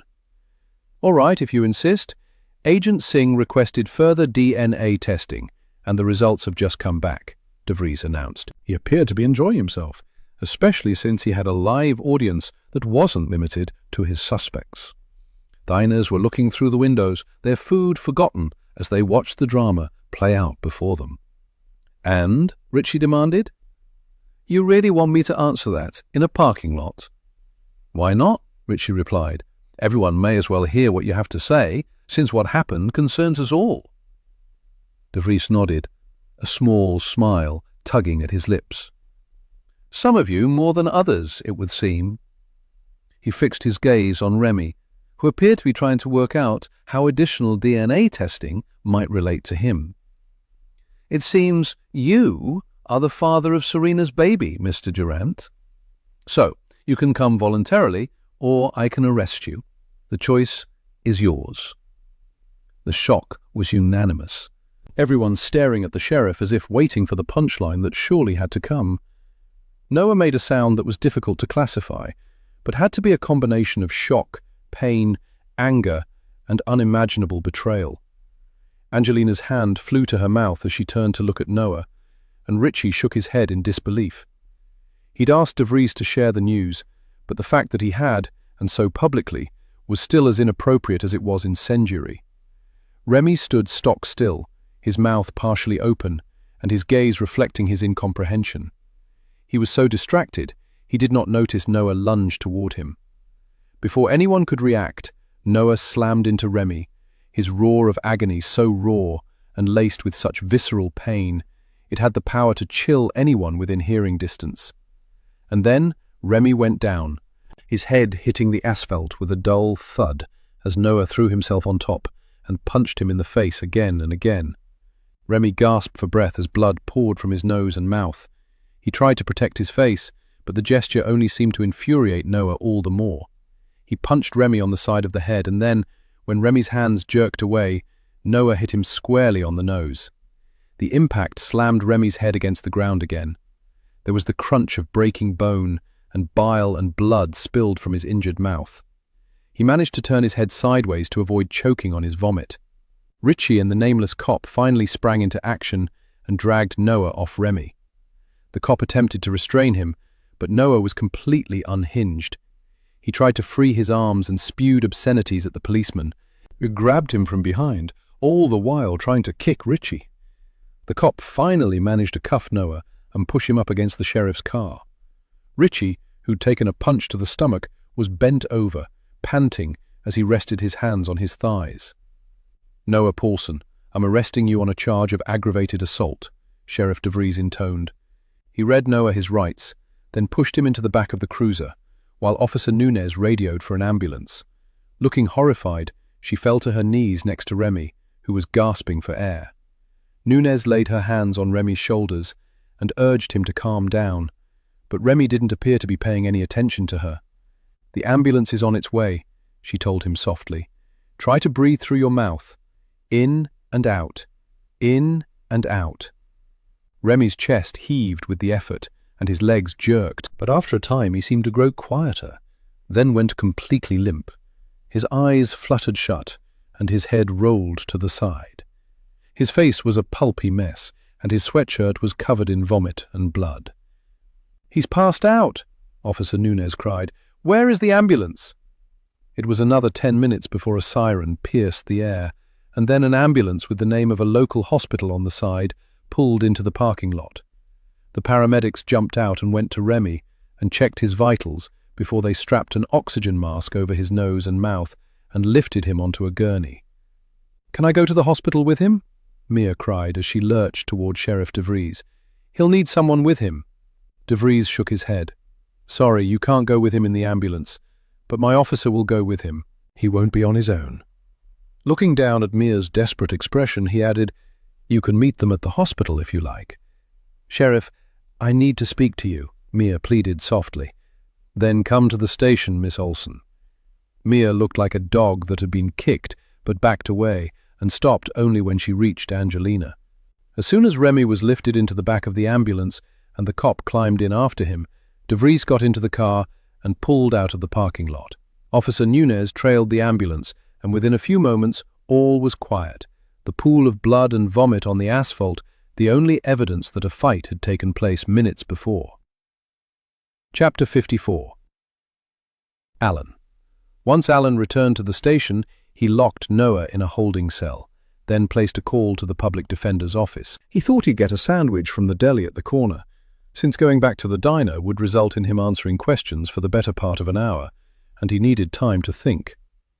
When Asher Singh walked through the door, he said, "I was about to get some lunch. Care to join me?" Asher looked tense but shrugged and nodded. "Why not? It's always more pleasant to talk over a meal, and it seems we have plenty to discuss. We just brought in Noah Paulson. He jumped Remy Durant when he found out Durant was the father of Serena's child." "I almost feel sorry for the guy," Asher said with a shake of her head. "Imagine how he must have felt hearing that bit of news after everything that had already happened. I sympathize, but I can hardly allow him to get away with aggravated assault, no matter how justified he might feel. Mr. Durant is pretty banged up. Do we know if he has sustained any serious injuries? I'll give my officer a call once we get our lunch. He should know something by then." They walked to the deli, ordered their sandwiches, then took the food back to the station, in case there were developments and they should be needed. The afternoon was pleasantly mild, the sunshine warm on their shoulders and the air wonderfully crisp. They decided to eat outside and settled at the metal picnic table where they wouldn't be disturbed. The earthy scent of sun-warmed grass mingled with the citrusy aroma of Asher's tea, and Alan wished they could just stay for a while, two people having lunch and getting to know each other rather than two law enforcement officers discussing violent death. It fully struck Alan at that moment how much he looked forward to his retirement, and how desperately he wanted to solve this case before he went. Not because he was worried about his legacy, but because 3 young people were dead. They deserved justice, and it was up to him and Asher to get it for them. "Do you think Remy knew the baby was his?" Asher asked, once she'd unwrapped her veggie panini and taken a small bite. "I don't think so," Alan said. He looked as shocked as Noah when he heard the news. The better question is, did Serena know the baby wasn't her husband's? Impossible to tell, but it likely wasn't the product of an assault, or she wouldn't be willing to spend a weekend with Remy. True, Alan conceded, but this new revelation just didn't make sense to him. Every one of those people told us how much Serena loved Noah. So why would she have an affair with his friend? Maybe she wasn't as happy as she claimed, Asher replied. He clearly still loved Lexi. Alan sighed. It all revolves around Lexi, doesn't it? It would seem so. Maybe Serena never told anyone about the pregnancy because she was going to have an abortion, Alan speculated. Asher shook her head. She had every intention of keeping the baby. How do you know? Serena recently created a baby board on Pinterest and was in the process of pinning baby furniture and looking at strollers and infant car seats. She also spent a considerable amount of time watching pregnancy announcements on Instagram. That doesn't sound like someone who's about to have an abortion. And she would have had to have it very soon. Then she'd probably intended to pass the baby off as Noah's, Alan concluded. Asher took a sip of tea, her expression thoughtful as she swallowed. These days, it's not so easy to pass off another man's baby as your husband's. All it takes is one swab to learn the truth. I think Serena believed the baby was Noah's. The fact that she hadn't told him suggests otherwise, Alan countered. Asher shook her head again. Maybe she did tell him. Maybe she even confessed that she'd slept with Remy Durant, which would give Noah a motive that had nothing to do with Lexi Hall. That supposition still doesn't rule Lexi out of the equation, Asher replied. Someone arranged that reunion, and if it wasn't Serena, she made the universal "beats me" gesture, then checked her phone. Any news out of Thailand? Not yet, Asher replied distractedly, but the results of Vincent Howard's post-mortem just came in. And? Vince died of an overdose, but they'll know more once the tox screen comes back. Could have been self-inflicted. Dr. Klein doesn't think so, Asher said, as she scrolled through the report on her phone. She found no evidence of systematic drug use, and the presentation didn't match what she would expect if Vince had taken the drugs shortly before his death. A drug overdose causes vomiting, rapid breathing, and accelerated heart rate, tremors, seizures, and at times even full-blown psychosis. Surely someone would have noticed if Vince had experienced any of those symptoms. He was found outside, Alan reminded her. Yes, but Dr. Klein found no evidence of vomiting or cardiac distress. No excessive sweating occurred before death. And there's no evidence to suggest that Vince had suffered a seizure. What are you saying precisely? Alan asked. According to the results of the post-mortem, Vince seems to have quietly slipped away. So, what made the doctor think the cause of death might have been a drug overdose? She found a baggie of white powder in his jacket pocket. Cocaine? Ketamine. Dr. Klein had the baggie dusted for prints, but it had been wiped clean. Did the search of the premises yield anything? Alan asked. He was losing hope by the minute that they would unearth any helpful clues. Yes, Asher smiled for the first time since they'd sat down. An empty prescription container was found in the garbage bin. Well, don't keep me in suspense, Alan exclaimed. It was for esopiclone, which is a sleep aid, and it had been prescribed for Mia Olsen. Any prints? Asher nodded triumphantly. Mia's and Noah's. Mia Olsen said she wanted to speak to me, Alan supplied. I asked her to come to the station. If she doesn't show soon, we'll need to pick her up. Think she wants to confess? Asher scoffed. The more likely scenario is that she wants to tell us that her prescription has gone missing in order to deflect suspicion from herself should the bottle turn up. I think it's more telling that Noah's prints are on the bottle, Alan theorized. We'll have to ask him about that once his lawyer arrives. What are your thoughts? Alan asked, his cheesesteak sandwich forgotten. This and the results of the DNA test and the post-mortem were a real breakthrough in the case. Asher took another sip of tea before replying. Remy Durant being the biological father of Serena's baby is just one more strike against Noah Paulson. If he discovered that Serena was carrying on with his friend and was pregnant, he'd have a solid motive for murder. And now we have Noah's prints on the bottle of pills, which could very well turn out to be the murder weapon in the death of Vincent Howard. If he overdosed on sleeping pills, He wouldn't exhibit the usual symptoms but die quietly, without anyone noticing. "But why murder Vince?" Alan asked. "You think he knew Noah was guilty?" "Perhaps Vince had seen or heard something, or maybe he wasn't the intended victim," Asher said. "We don't yet know how the overdose was administered. It's entirely possible that Vince was killed by mistake." "Could Mia be our killer?" "She has an OnlyFans account in the name of a woman who died under suspicious circumstances, and now her meds are missing. I think our killer is too smart to use their own pills and then simply throw the empty container in the trash for anyone to find. And who supplied the ketamine?" Asher mused. "Sleeping pills mixed with ketamine would be a lethal combination." "You think someone took Mia's medication?" Asher nodded. "I do, and they intentionally left the bottle where it would be found by the CSI techs. I think the killer was hoping to frame Mia or Noah for the murder of Vincent Howard." "This killer is diabolical," Alan said, "and most likely someone who has until now flown completely under the radar. Are you thinking Richard Vaccaro or Angelina Cabrera? Angelina is a nurse. Her medical knowledge could be useful." "But what's her motive?" Asher asked. "She wasn't particularly close with either Serena or Noah and hadn't seen either of them in person in months. She couldn't have known Lexi was dead, nor were the techs able to find any incriminating evidence on her phone." "That leaves Vaccaro," Asher nodded. "It does, doesn't it?" "So, what would be his motive?" Alan asked. "Maybe there was bad blood between Richie and Serena." Alan considered this possibility.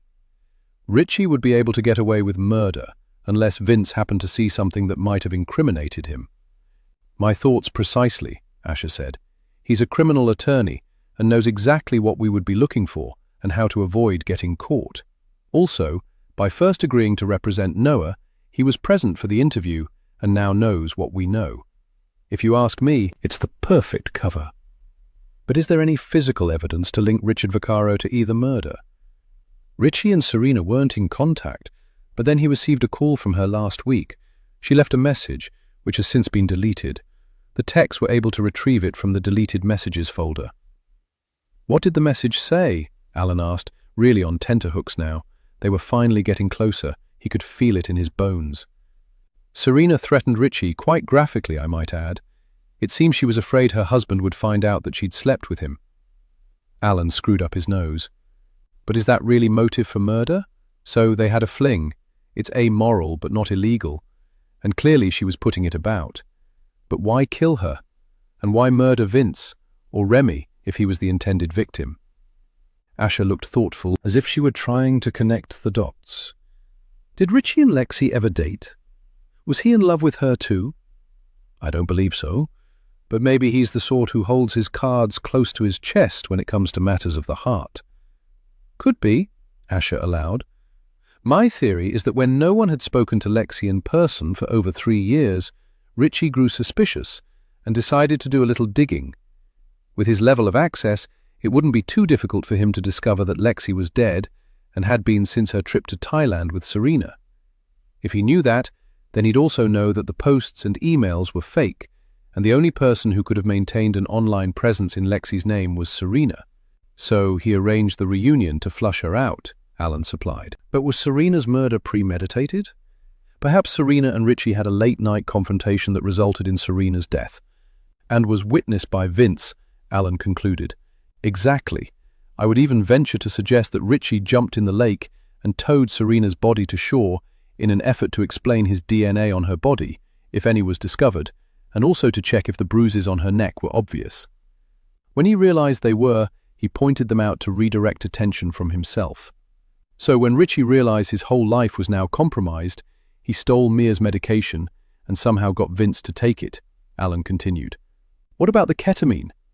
An extra layer of misdirection. As a criminal attorney, Richie is sure to know individuals who deal.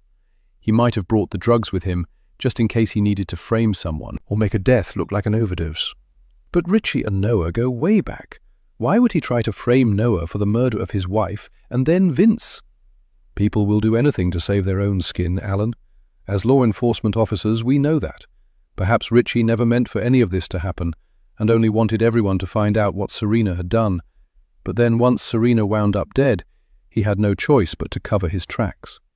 And Richie was the one to call in Vince's murder, Alan said, which means he has a second phone that he's kept hidden. I've already asked the techs to pull the records for that number.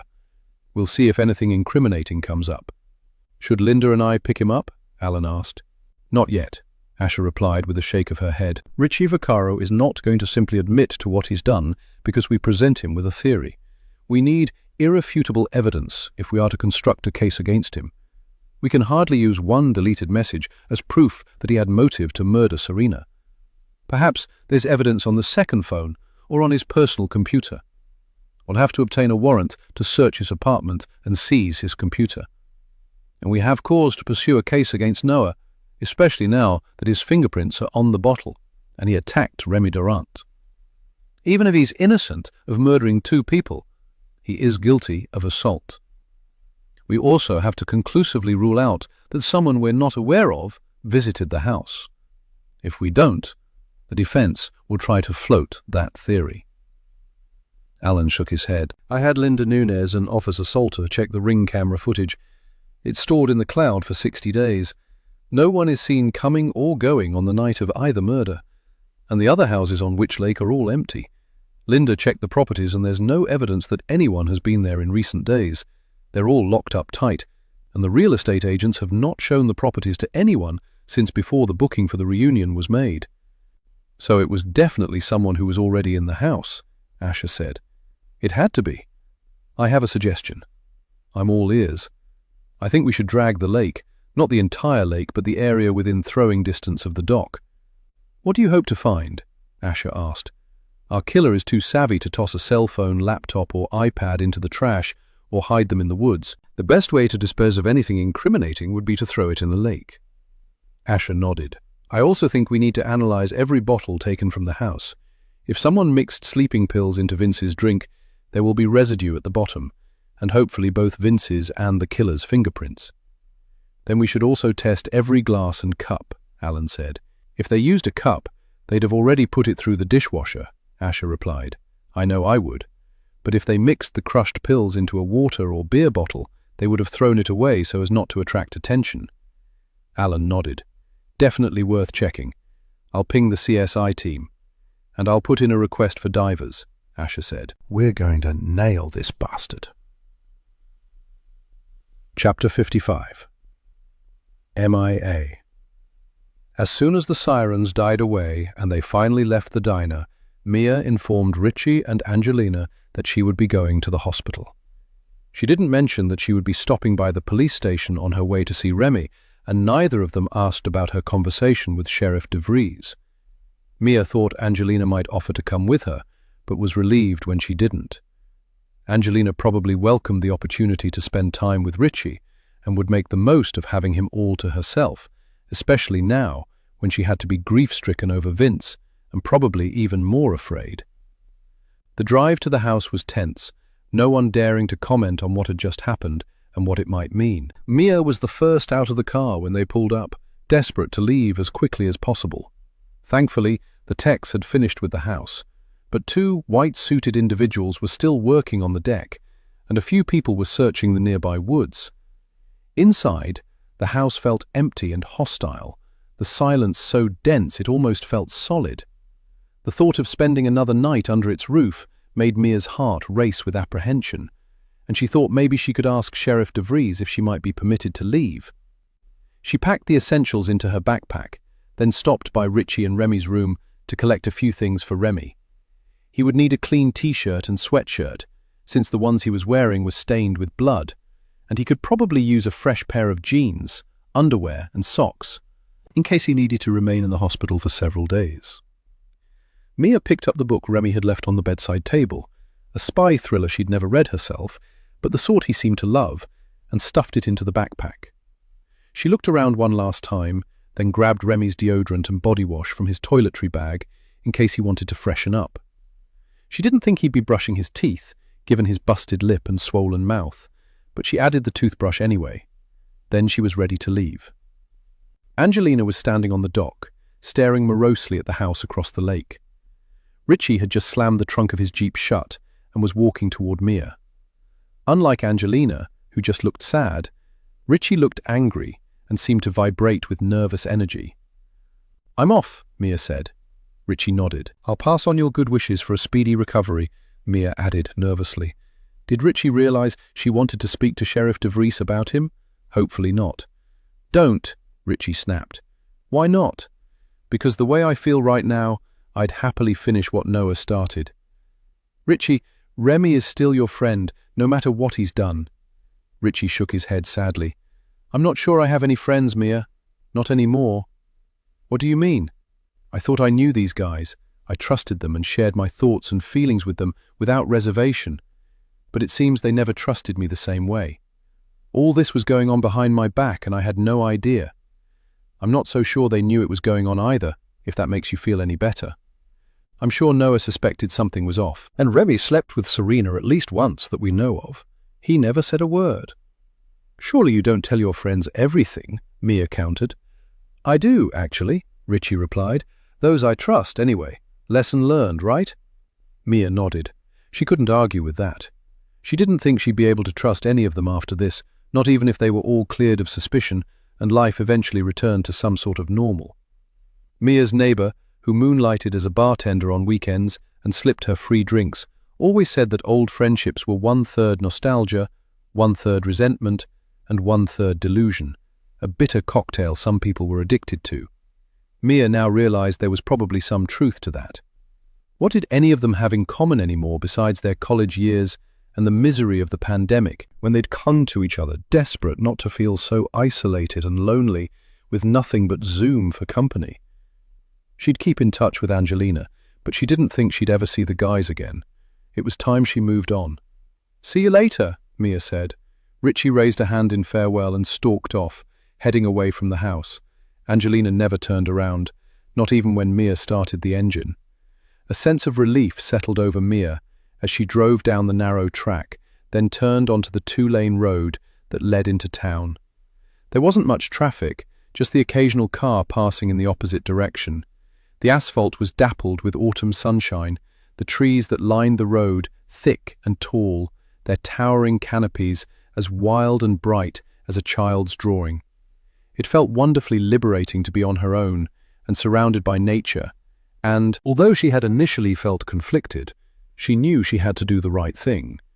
Mia had been taught to protect her own, never to betray her family's trust, but, as much as she'd come to rely on this group of people who'd at one time felt like family, she couldn't justify sitting on evidence that could potentially crack the case.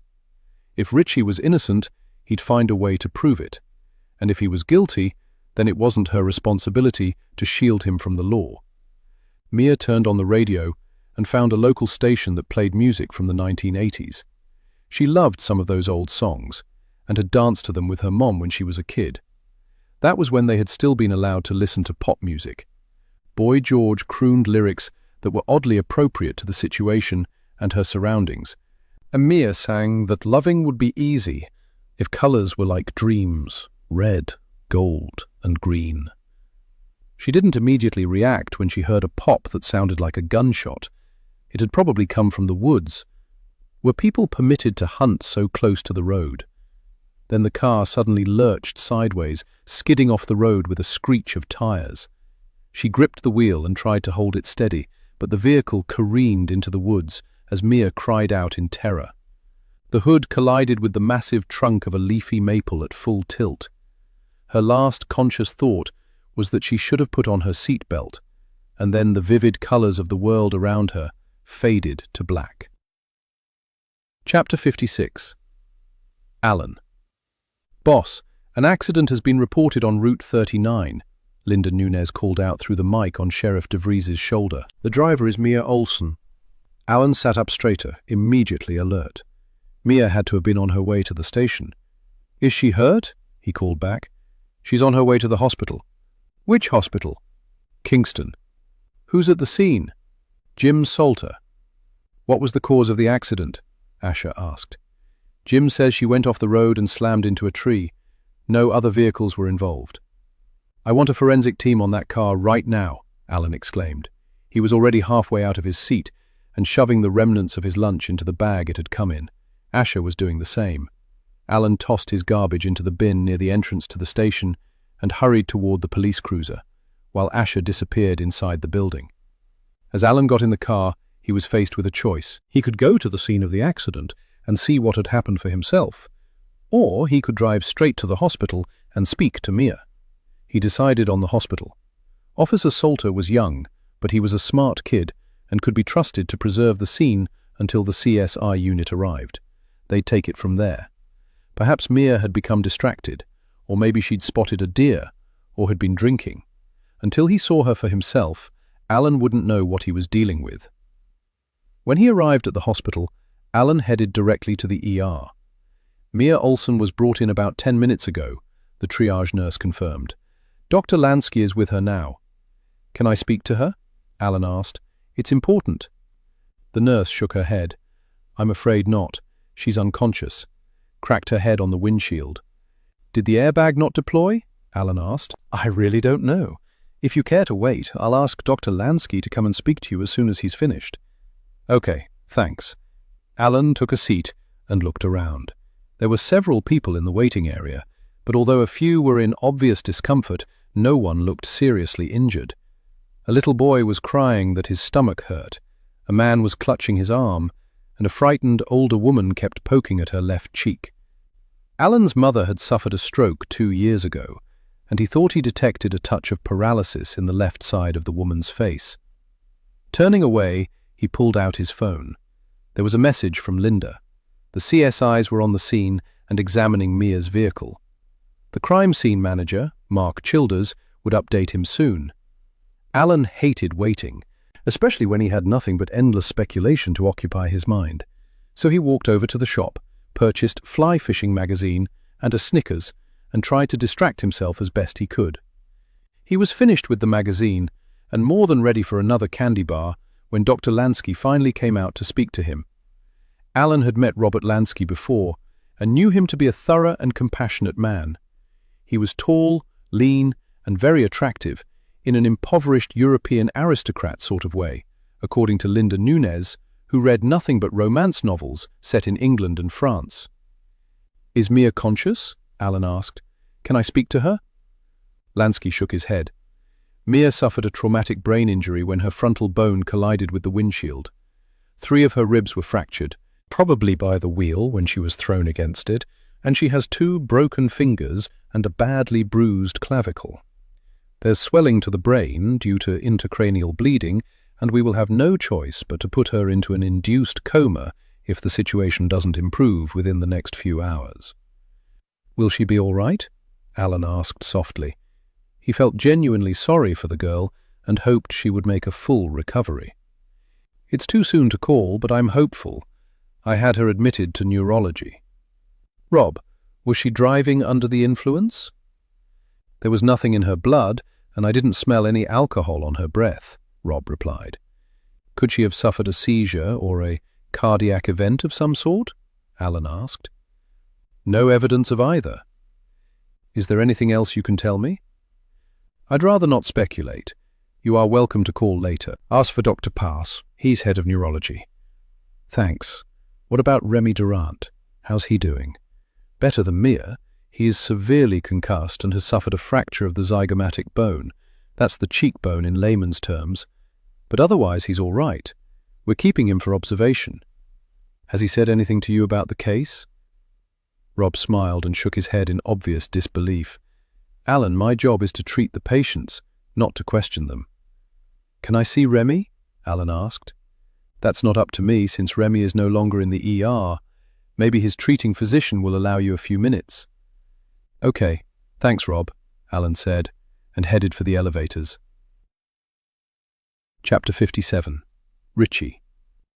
Richie breathed a sigh of relief when the CSs finally collected their equipment, piled into the vans and left. He'd thought he might feel more at peace with them gone, but the house that had seemed so beautiful and welcoming only 2 days before now felt tainted and unbearably empty with just him and Angelina, who immediately began to clean.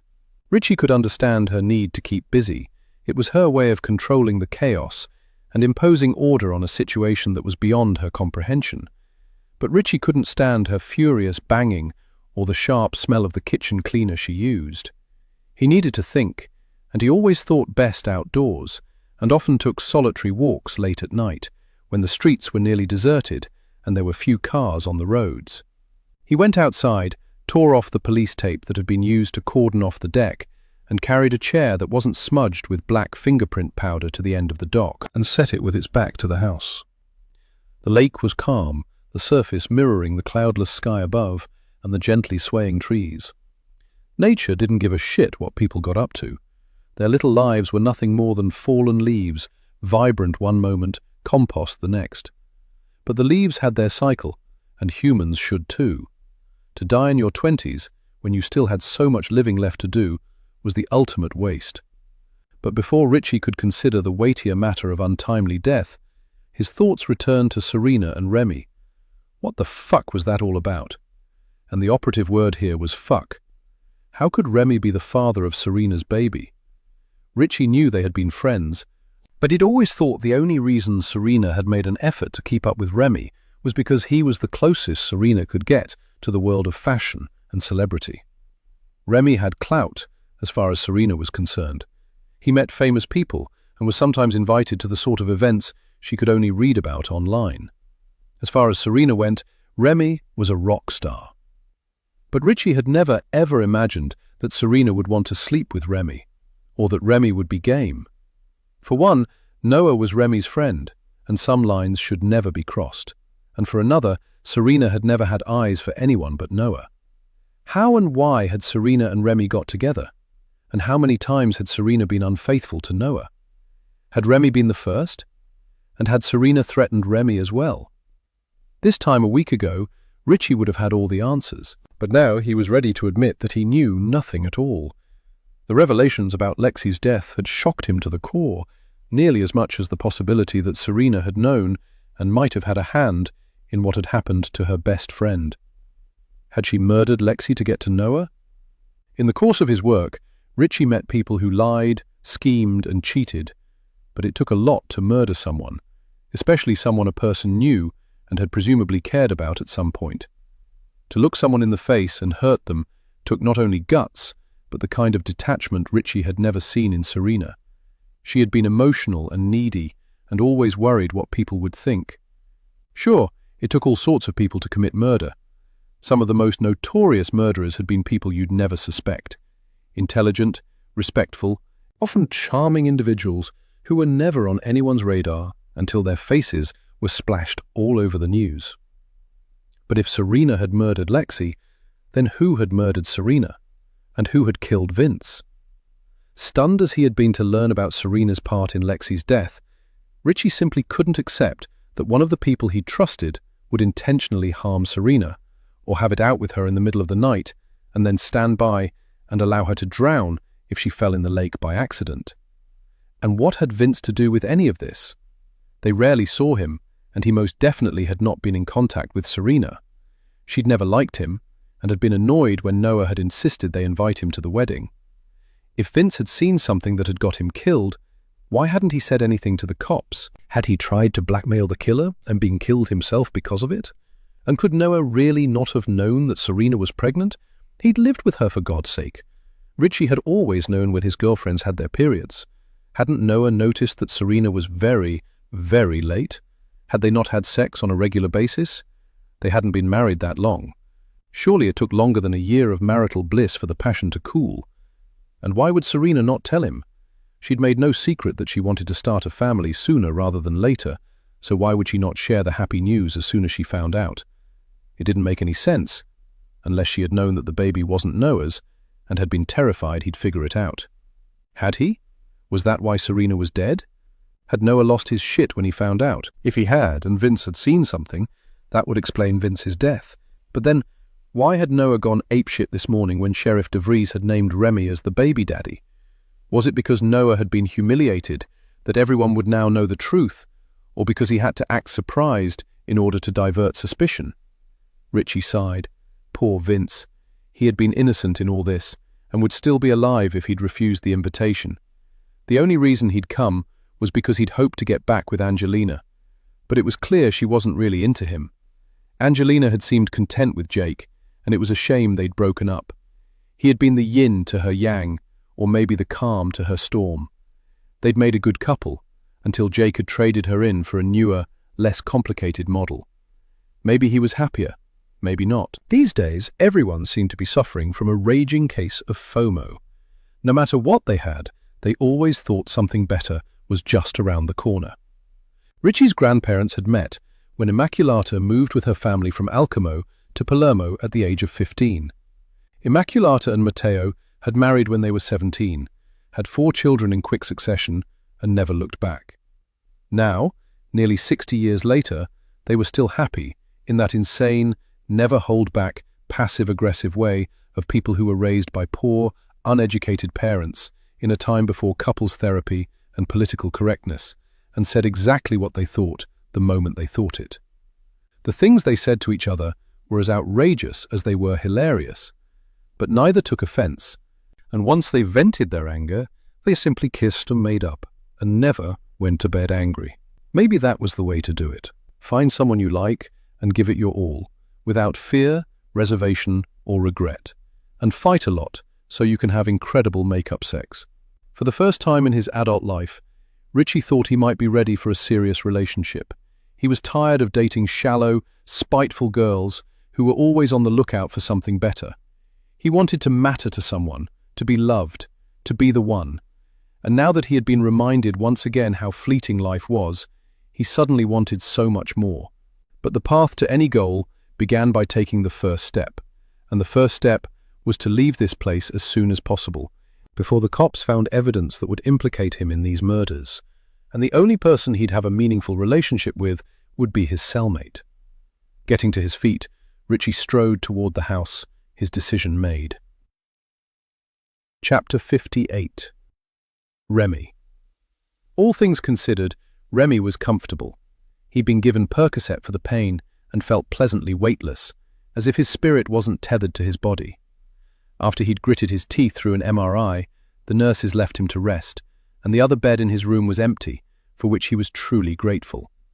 He didn't think he could bear someone who'd leave the TV on for hours or entertain noisy visitors. He wasn't even tempted to look at his phone, which was just as well, since he'd never taken it back from Richie. All he wanted was peace and quiet, and the opportunity to examine his feelings now that he'd had a chance to absorb the morning's news. At first, he'd thought what he felt was grief. Then he'd understood it wasn't really a feeling of loss, but deep sadness at the realization that nothing would ever be the same again.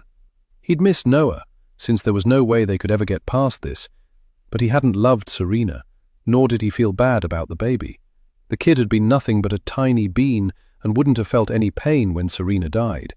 It had probably just ceased to exist, quietly and peacefully, without any distress or fear. Had Remy known the baby was his, he would have insisted Serena get an abortion. He didn't want children, not now, not ever.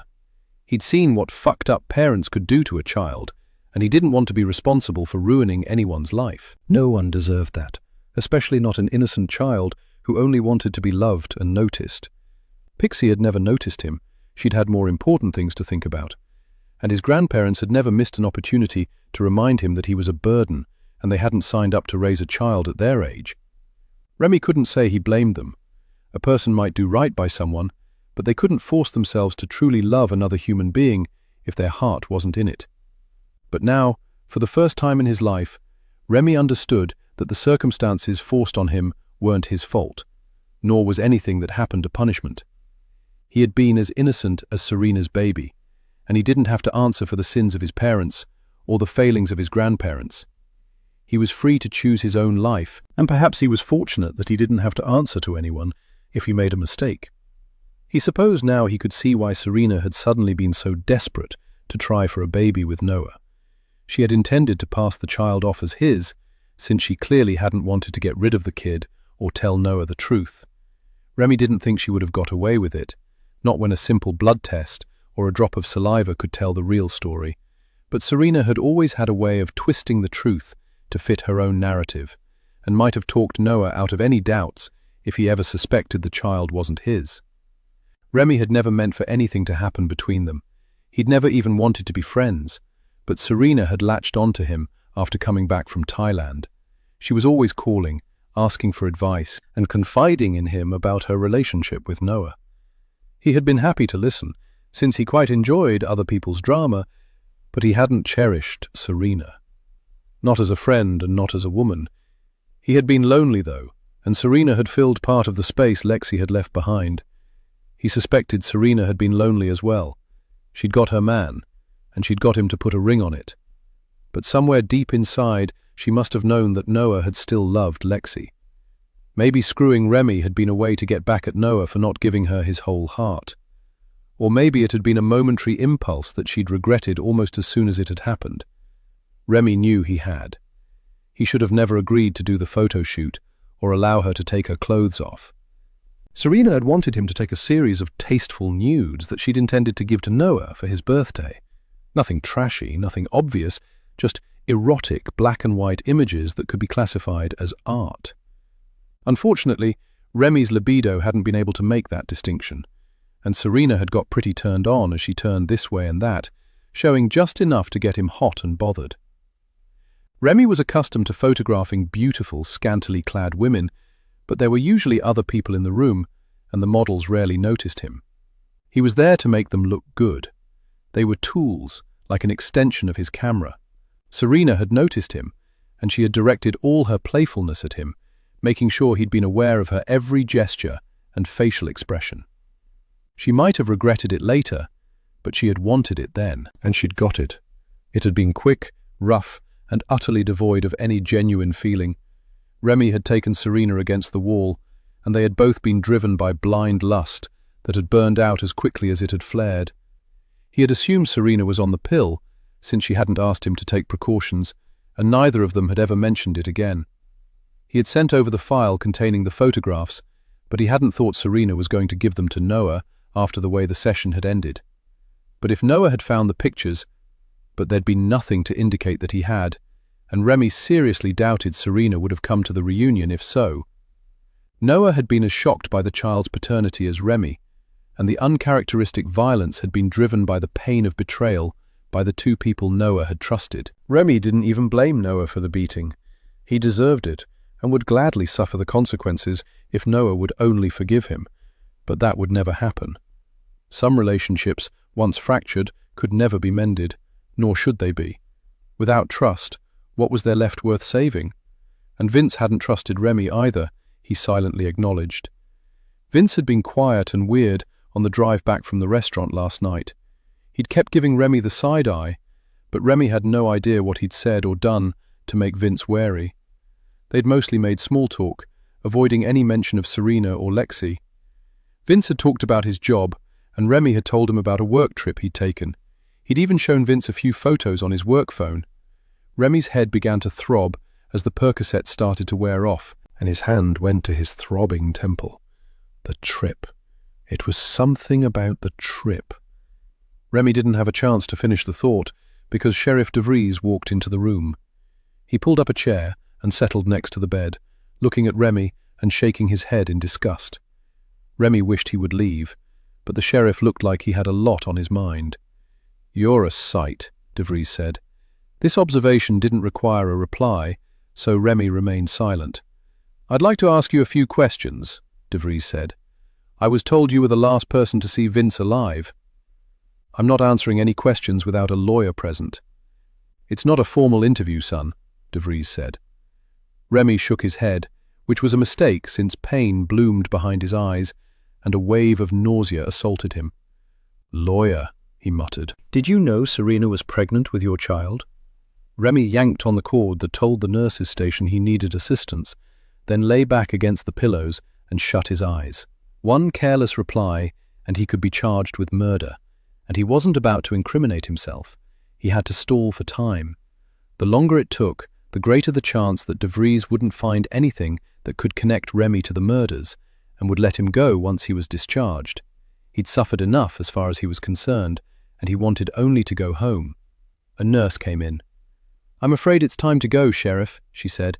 "He's clearly not up to speaking to visitors." "I only have a few questions." "Which will have to wait until tomorrow," the nurse replied firmly. Remy heard the sheriff grunt as he stood, and then the scrape of the chair legs against the floor as DeVries returned it to its place against the wall, before finally leaving. "Time for your medication, Remy," the nurse said cheerily, and that was the best news he'd heard all day. Chapter 59. Alan. Alan called Mark Childers as soon as he got into the car. He'd waited long enough and he needed to understand what he was dealing with. Mia's encounter with the tree could be a run-of-the-mill traffic accident, or it might be attempted murder, and until he knew which, he had no idea which way the investigation was going to swing. What he needed to do now was rule suspects out rather than in. Mark didn't pick up, and when Alan called back a few minutes later, the call went straight to voicemail once again. Alan was nearly back at the station by the time Mark finally returned his call. "Alan," he boomed jovially. "Sorry, I couldn't pick up when you called. We're back at the lab, so I think it's safe to share a preliminary report." "What are we dealing with here, Mark?" Normally they'd exchange a few friendly words. Alan would ask about Mark's son, who'd just started at Binghamton, and send his regards to Mark's wife, and Mark would do the same, but just then Alan couldn't be bothered with the niceties. The afternoon was quickly slipping away from him, and he was losing his patience.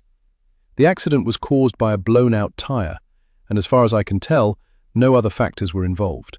It wouldn't have been nearly as catastrophic for the driver if she had been wearing a seatbelt and the airbag had deployed. Without these safety measures, she was thrown headlong into the windshield when the car hit the tree at full speed. "Was either tampered with?" Alan asked, his hopes rising marginally. "The seatbelt is in fine working order, but the airbag was never replaced after the car was in an accident 4 years ago." "How long ago did Mia Olsen purchase the car?" "She bought the car nearly 2 years ago. It was a private sale that didn't go through a dealership, so we don't have any details on the condition of the vehicle at the time. I was able to obtain the accident report from 2021, but there's no way to know if Mia was aware the airbag was missing without asking her." "So that's it? An accident?" Alan confirmed frustratedly. "Hold on, buddy, I wasn't finished," Mark replied, and Alan could hear him smile into the phone. "Do tell," Alan prompted, hopeful once again. The tire that blew out was pretty bald and probably hadn't been changed or rotated since before Mia purchased the car. "We did find a puncture, however." "Man-made?" "I'm waiting on a tire expert to get back to me, but I believe so.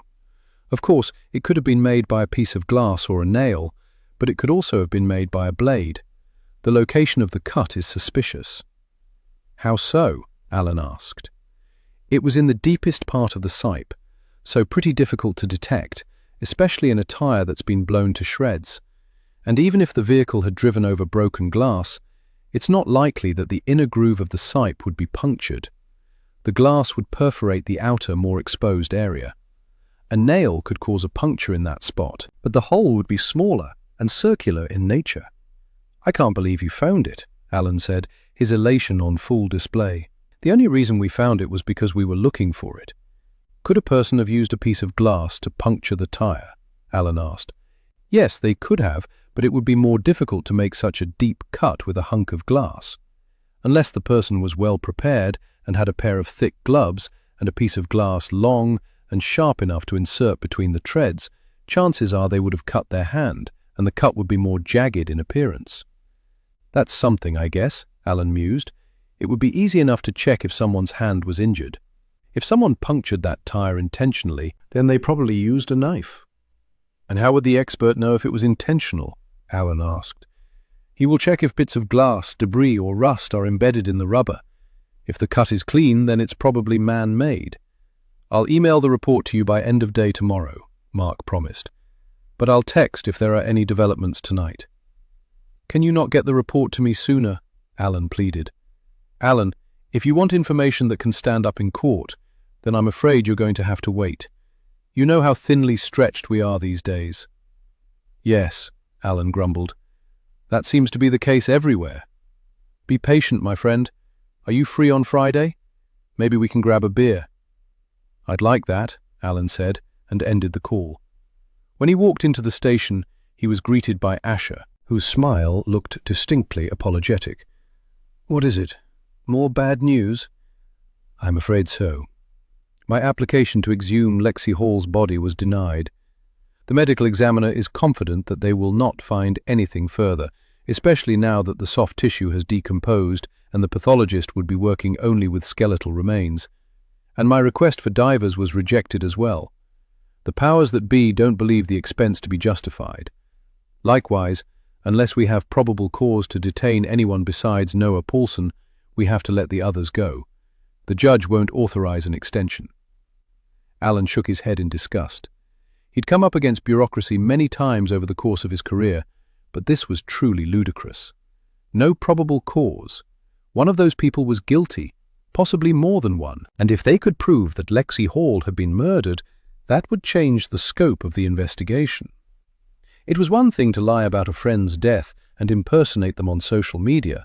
It was quite another to have murdered said friend. Serena could no longer answer for her actions, but if whoever had killed her thought she'd murdered Lexi, that would certainly give them a compelling motive. And the damning evidence they needed to put that person away was probably resting at the bottom of the lake, unreachable now that they had no way to retrieve it. God damn it. When he came up against idiocy of this magnitude, he was doubly glad he was about to retire. He really couldn't deal with any more red tape or the stupidity of elected officials who had no clue what they were doing most of the time. "Anything on Mia's car accident?" Asher asked after he'd remained silent for too long. "The tire blew out. It might have happened on its own. It might have been tampered with. We won't know until late in the day tomorrow." "The public defender has been waiting for 2 hours. "Let's interview Noah Paulson then," Alan said, and sighed heavily. He could feel the case slipping away from them. But perhaps not all was lost.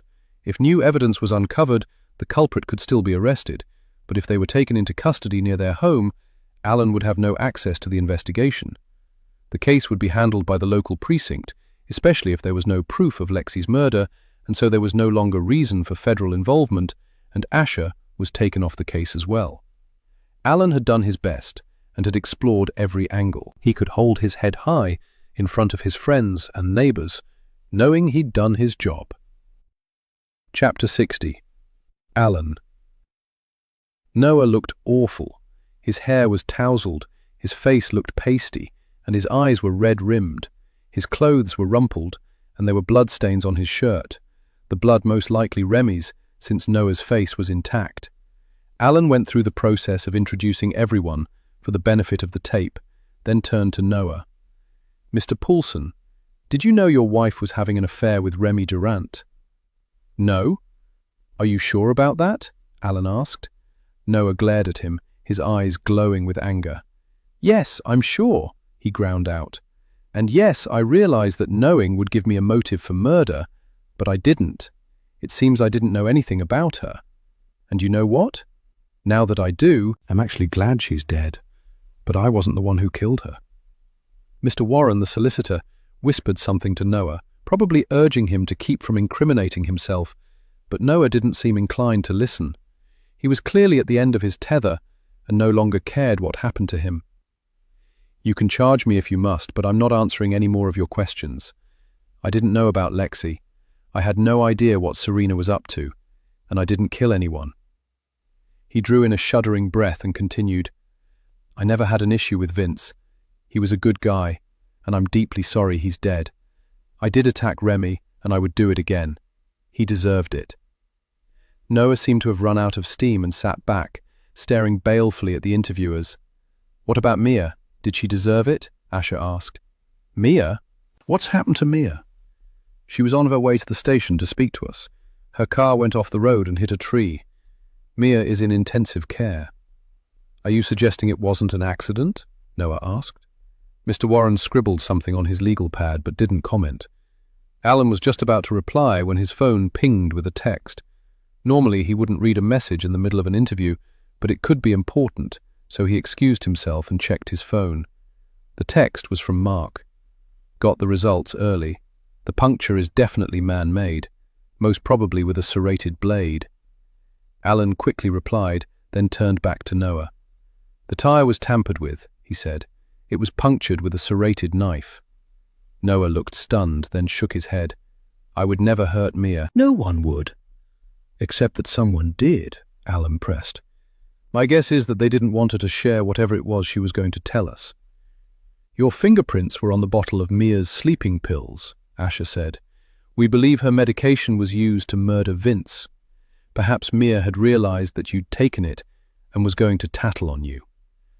I took one pill on Friday night, Noah cried. I was going to tell her, but with everything that happened, I forgot. Maybe she already knew, Alan said, and believed you'd taken a lot more than one pill. Noah's eyes brimmed with tears. I don't know what Mia knew or what she might have believed. She never said anything, at least not to me. I'm sorry, he cried. I feel like this is all my fault. Why is it your fault, Noah? Asher was quick to ask. Mister. Warren laid a warning hand on Noah's wrist, but Noah shook him off. Because I should have known something wasn't right. I did know, he amended. Inside, I always knew Lexi wouldn't just walk away. It wasn't like her. She never avoided difficult conversations or ghosted someone because she didn't have the guts to tell them outright she didn't want them around. I knew something was off, but I was so hurt, I just shut down for a while. Noah, did you love Serena? Asher asked softly. I don't know, Noah whispered. Did you want to get back at Lexi by marrying her best friend? I didn't think so at the time, but maybe some part of me did. Serena loved me, or I thought she did. Now I see it was all a lie. Noah, we will need to take Serena's laptop from your home. We can obtain a warrant, Asher said. Take it, Noah said with a shrug. I have nothing to hide, and I no longer care to protect Serena. Not that it matters. She's dead, so whatever you find will die with her. Not necessarily, Asher replied. What we find might implicate other people, your friends. They're not my friends, not anymore. Not even Richie and Angelina? Asher asked. Maybe Angelina. What about Richie? Alan asked. He leaned closer in his eagerness to hear what Noah had to say, but Noah didn't reply immediately. He stared down at his hands and shook his head. I don't trust him anymore, he said at last. Alan and Asher asked Noah a few more questions, but he replied with no comment to all of them. It seemed he was done talking. Either charge my client or let him go, Mr. Warren said once they'd reached a stalemate. As you know full well, we still have time, Mr. Warren, so we're not under any obligation to release him, Asher replied, and we will be charging Noah with assault at the very least. I'll see you in the morning, the lawyer said to Noah before Linda Nunez came to escort him back to his cell. Can I get you anything? Alan heard her ask as she led him away. Sleeping pills, Noah replied. I'm afraid I can't do that, Linda said. Not unless you have a prescription from a doctor. Alan didn't hear any more after that. What's your gut feeling on this? Asher asked as she followed Alan out of the interview room. One of those kids is a murderer, possibly two. Unfortunately, they're smarter than your average miscreant and have managed to cover their tracks. Unless we find something that directly implicates them in the murders of Lexi, Serena, and Vince, they'll walk. What about the knife used to slash Mia's tire? Alan asked. If I had to guess, I'd say that one of them used a steak knife they took from the house, and if they were smart, they'd then run it through the dishwasher. Unless forensics can pull fingerprints from the tire, there will be nothing to connect the culprit to Mia's accident. I find it hard to believe that no one would have seen someone walk out with a steak knife, puncture a tire, then come back. Asher chuckled mercilessly. It's easily done. Push the knife up the sleeve, walk to the parking area, and pretend to look for something in your car. Then bend down, as if you've dropped it or need to tie your shoe, slash the tire, shove the knife back up the sleeve, and return to the house. You sound like you've done this before, Alan said. Show me a cop who wouldn't make a successful criminal. We understand how their minds work, so we're not so very different. Except we care about justice. Perhaps whoever murdered Serena cared about justice too. This was payback, pure and simple. And Vince? Vince got in the way and had to be silenced. Remind me never to get on the wrong side of you, Alan joked tiredly. I settle my scores openly, Asher replied. Oh, by the way, the electronic devices have been returned, and without an extension from the judge, we can't hold Richie or Angelina any longer. Will you let them know they're free to leave? I'll tell them tomorrow, Alan said. I'm still hopeful the CS eyes will find something we can use. Actually, the data from Remy's iPhone has just come back. Anything? Alan asked, a kernel of hope blooming in his tired soul. Let's have a look. I have a feeling it might be illuminating, Asher replied, and waited for Alan to pull up a chair. Chapter 61. Angelina. Once the sun had set, the sky had turned pale lavender, the first stars just beginning to twinkle, and a nearly translucent moon skimming the tree line with its rounded belly. It had turned cold, and the wind rustled through the trees, the branches beyond the window moving like the arms of a dancer. The house was silent, but unlike before, where the quiet had felt menacing, it was now welcome and soothing, a balm to the soul. Angelina fitted herself closer to Richie, his bare skin warm against hers. She'd lost hope of ever getting close to him, but when he found her crying in the kitchen, Richie had done his best to comfort her, and when she'd kissed him, he hadn't pulled away. Angelina supposed he'd needed comfort too, but she had been surprised by the intensity of his passion and by the sweet things he'd said to her in bed. Richie might backpedal tomorrow and try to let her down easy, but she thought that, for the first time since they met, they'd made a romantic connection. And now that they'd crossed that line, she wasn't going to let him go so easily. Angelina ran her fingers along his stomach, then dipped lower, but quickly withdrew her hand. Richie was asleep, probably the first solid sleep he'd had in days. She wouldn't wake him. She'd keep watch. At the moment, neither of them was in danger. Noah was at the police station, Remy was in the hospital, and Mia was probably still with him. It was the safest place she could be, so Angelina couldn't blame her for not rushing back. Earlier, Richie had been worried about her and had even suggested they go to the hospital, but Angelina had talked him out of it. If Sheriff DeVries was any kind of detective, he'd find incriminating evidence as soon as he scrolled through Remy's personal phone, and then they would all be free. All they had to do was wait another day.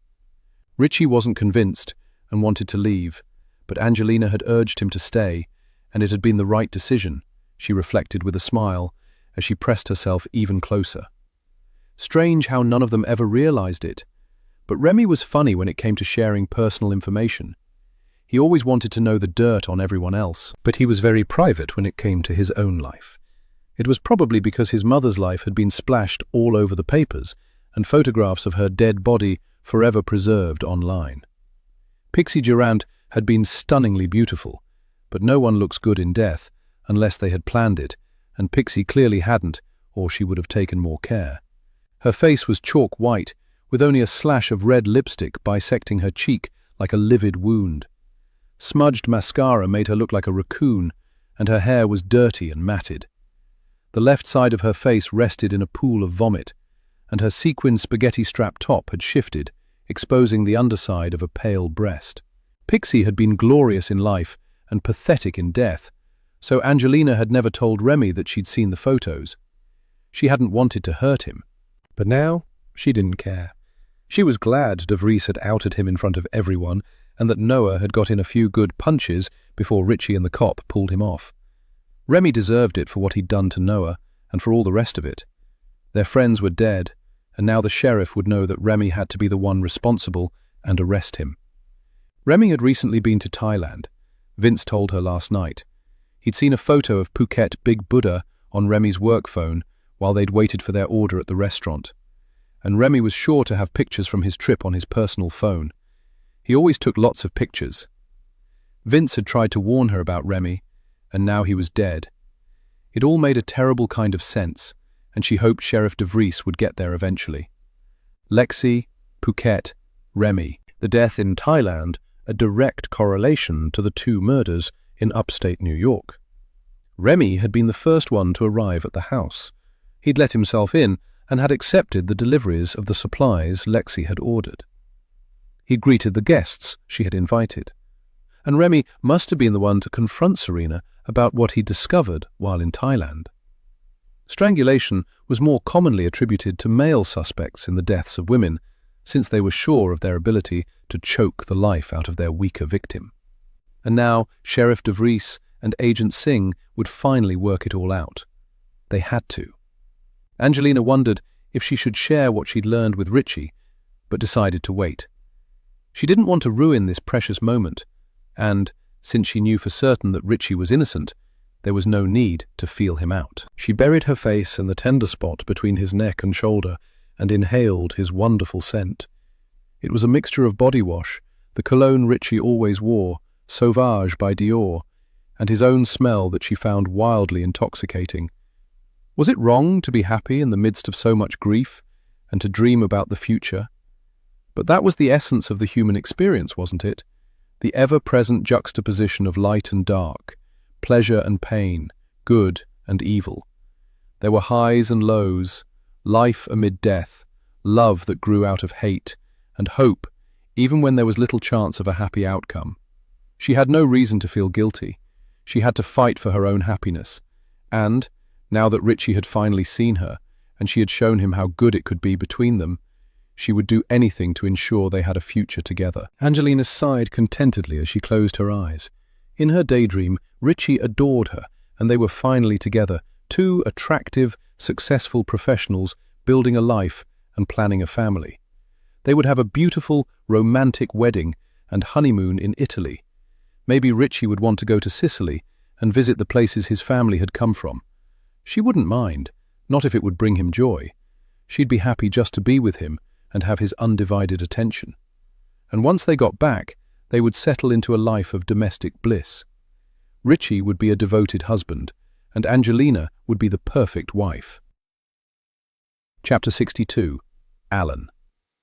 "Will you look at that?" Alan exclaimed as he watched the images from Remy's phone populate the screen. "Now that is beautiful, and I'm not talking about the scenery." Remy Durant flew into Bangkok Airport on June 15th of this year and flew out of Phuket International Airport July 1st, Asha said as she consulted an adjacent screen. She had been able to access Remy's travel itinerary, as well as his emails, both current and those that had been deleted. Did he travel alone? No. His traveling companion is listed as Layla Stan of Hoboken, New Jersey. The hotels and airfare booking are in both their names. "Think we can interview Layla via Zoom?" Alan asked. "I don't see why not. We can hardly ask her to come here, and it makes no sense for me to go to Hoboken. I can have someone from the local office bring her in, but I'd rather speak to her myself." "Don't trust your colleagues?" Alan teased. "I started this case, and I will see it through," Asha said stoically. "I'm going to leave Layla a message, and then I'll have the Albany office put someone on Remy Durant, just in case he decides to check himself out and head to Canada. Are you planning to charge Noah Paulson with aggravated assault? I can hardly let him go, but honestly, I can't blame the guy for losing it," Alan said with feeling. "He was justified." "I know," Asha said sympathetically, "but he did give Durant a concussion and broke his nose and cheekbone. Let's see what shakes out, and then I'll decide which way to go on this tomorrow," Alan resolved. Asha made a call, then stood and stretched. "I'm going on a coffee run to the bakery. You want anything?" "I'll take a large latte and a slice of banana bread if there's any left. If not, a piece of coffee crumble." "You got it." Asha reached for her jacket and purse. "See you in a few." Alan finished scrolling through Remy's vacation snaps, then closed the file and leaned back in his chair. His gaze was on the screensaver, but his mind was firmly on the investigation. The interview with Layla Stan could make or break the case. If she confirmed that Remy Durant had looked into Lexi Hall's disappearance while he was in Thailand, that would conclusively prove that he had known the truth. From there, it wouldn't be too difficult to establish that he had been the one to set up the reunion and send the invitations. And he would have been the one to reactivate Lexi's cell phone account, since it had never been officially closed, and send the text to Serena, asking her to meet him outside on the night she was murdered. The phone, or the SIM card, was most likely at the bottom of the lake by now, and the knife that had been used to puncture Mia's tire was probably squeaky clean, but a hazy picture was finally beginning to emerge, with Remy Durant at the center. The only piece of evidence that didn't fully fit was Mia's slashed tire.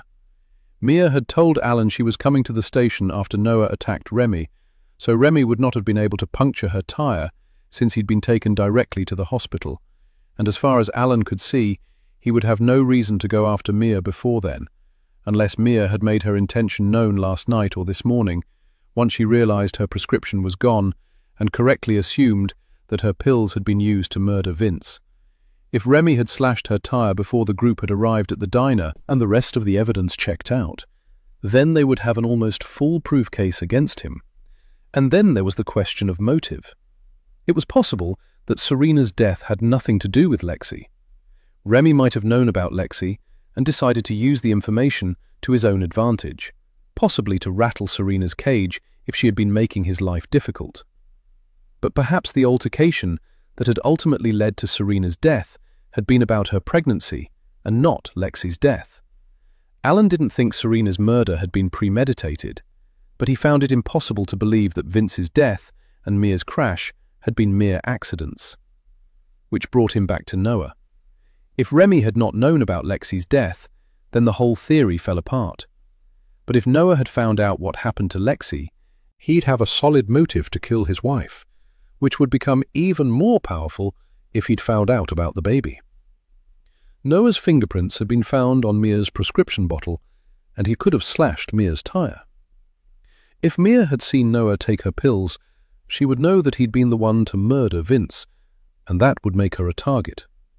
Speaking to Remy and Mia might provide a few missing pieces, but until Remy was released and could be interviewed under caution, and Mia regained consciousness, they were still groping in the dark. Alan looked up when Asher walked in, carrying a cardboard tray with 2 coffees and a brown paper bag that hopefully contained his banana bread. "Layla agreed to speak to me," she announced triumphantly. "Would you like to sit in?" "Are you joking?" "Of course I would," Alan replied as he accepted his latte. Asher handed him the paper bag, set her own coffee on the desk, shrugged off her coat, and checked the time. "We're on in 8 minutes. Chapter 63. Alan. When Layla appeared on the screen, Alan thought she was very beautiful. She had dark, almond-shaped eyes and pin-straight black hair that fell past her shoulders. Her makeup was expertly applied, and her hot pink nails were filed into points. She smiled nervously. It wasn't every day that a person was questioned by the FBI. Alan left it to Asher to handle the introductions and explain the reason for the interview. Layla was visibly uncomfortable, but nodded a lot, and assured them that of course she was happy to help. Alan could just imagine what this poor woman had to be thinking. "I went on vacation with a guy who might have killed 2 people in cold blood. What will happen if they let him go, and he finds out I assisted the FBI in their inquiries?" "Layla, Remy Durant will never learn this conversation took place," Asher said. This wasn't strictly true, since Layla could be called to testify if the case ever went to trial, but Asher would keep that detail to herself since it might never come to that, and this interview could yield nothing. "Okay," Layla said. She didn't look convinced. "So, what do you want to know, Agent Singh?" "How would you define your relationship with Remy?" Asher asked. "We were seeing each other for a few months, but it was like, super casual." "Are you still seeing each other?" "No, but we keep in touch on social media." "We're friends. Or we were friends," seemed to hang in the air. Layla would probably be blocking Remy on all platforms as soon as she got off the call. "What did you do in Thailand?" Asher asked. Layla shrugged. The usual. We went sightseeing in Bangkok after Remy was done with his assignment and hit a few clubs in the evenings. And in Phuket, we mostly went to the beach. They had probably done a lot more than that, but Layla seemed to be playing it safe. "So Remy was there to work?" "Yeah, but the photo shoot took only 1 day. I really didn't mind." "What did you think of Bangkok?" Asher asked. She was clearly trying to establish rapport, but Layla looked like she was taking a test and expecting to fail. "It was okay, I guess. You've seen one freakishly large Buddha. You've seen them all, right?" "I've never been to Thailand," Asher said, "but I've always wanted to visit. Such a beautiful country." "Did Remy stop into the US Embassy at any point?" She had clearly hoped to take Layla by surprise, but Layla was instantly suspicious. "No, why would he?" "To ask about Lexi Hall," Alan chimed in. "Remy never mentioned anyone named Lexi." "Did he ever go off on his own?" Asher asked. "No, we pretty much hung out together the whole time." "And what about while you were in Phuket?" "I told you we went to the beach. They have beautiful beaches in Thailand, really stunning," Layla said, a little more animated now. "Did Remy go to the Pink Lotus hostel at any point?" Asher asked. "A hostel? No, not his vibe." "Did he ever leave you on your own, Layla?" Alan asked, exasperated by their failure to learn anything useful. Only when he went to the bar to get drinks. Look, Remy was super attentive. He's not like one of these guys who's all over you when you're alone and then treats you like you don't exist in public. Remy is a real gentleman. Why did you stop seeing each other? Asher asked. It sounds like you really liked him. I'm 22. I'm not looking to settle down, and neither is Remy. We just wanted to have a good time, and we did. Nothing wrong with that. No, nothing at all, Asher hurried to reassure her. So Remy never left your side once he finished working? Not really. Have you ever seen Remy lose his temper? Alan asked. Layla shook her head. Remy is pretty even-keeled. I've never seen him be rude to anyone, not even waiters or cab drivers. He treats everyone with respect. Look, I know you think Remy might be involved in these murders somehow, but I can't see him hurting anyone. It's not in him. That's very loyal, but how well do you really know him? Alan asked. He was deeply disappointed and wondered if Layla was lying to protect Remy, or by extension herself. Layla shrugged again. How well do we really know anyone? You see stuff on the news all the time. A husband murdered his wife, or a mother killed her young children, and the first thing people always say is how shocked they are, and how nice and normal these people always seemed. I can only tell you what I saw for myself, and that was that Remy was cool. If he has another side, he never showed it to me. Thank you for your honesty, Layla. We'll be in touch if we have any more questions, Asher said. Do you think she was telling the truth? Alan asked after they disconnected the call. She got defensive there at the end. Asher sighed. How would you feel if the FBI questioned you about a friend you thought you could trust when you were her age? I take your point, Alan said, but this takes us right back to where we started. If Remy didn't look into Lexi's disappearance while he was in Thailand, then it's more than likely he didn't know Lexi was dead. You don't need to go to Thailand to investigate someone's death. You can do it from the comfort of your own home, Asher replied. I know that, but we didn't find anything on Remy's computer. He never Googled Lexi or tried to stalk her on social media. He posted the occasional comment, but most of his reactions were emojis. Noah stalked Lexi on social media, Asher reminded him. Alan nodded. But we didn't find anything incriminating on his phone or laptop either. Unless he has another computer or a second phone, there's no link. He has a work computer, doesn't he? Good point. If he didn't want Serena to find out, it would be safer to use his work computer, even if he had a secret Instagram account, Alan said. Does he have a work phone? I don't think so, Asher said, but it's certainly worth checking. I'll put in a call to HR tomorrow. I doubt anyone will still be there now. We keep coming back to Noah, don't we? Alan said, his shoulders drooping with resignation. He had hoped they'd be able to build a case against Remy, but it wasn't coming together. Unless we're missing something, Noah had the most compelling motive, and, unless I'm very much mistaken, Vince's murder and Mia's accident were direct results of Serena's death. They would have to be. Why else would someone try to kill them? Asher sighed heavily. We are not going to get an answer tonight, and it's time I went home. I've hardly seen my son these past few days. Have a peaceful evening, Alan said, and shut off his computer. If there was one thing he was sure of, it was that nothing more would happen tonight, since both Remy and Noah were under guard. Alan had just put on his jacket when his phone buzzed. The call was from Mark Childers, so he picked up immediately. Mark, what have you got for me? Mark sounded triumphant when he replied. We were able to lift several fingerprints off the busted tire. And they're a match for one of your suspects. And the same set of fingerprints was found on a water bottle that was taken from the house. Traces of chemical residue were embedded in the plastic. Alan listened carefully, his heart racing as the identity of the killer was finally revealed. Got you, he said under his breath, as his gaze locked with Asher's. She wouldn't be going home just yet. Chapter 64. Richie. Richie folded his arms behind his head and watched Angelina as she walked toward the bathroom, her naked body silvered by the light of the rising moon. She'd changed since college. Then she'd been all soft curves and shy smiles.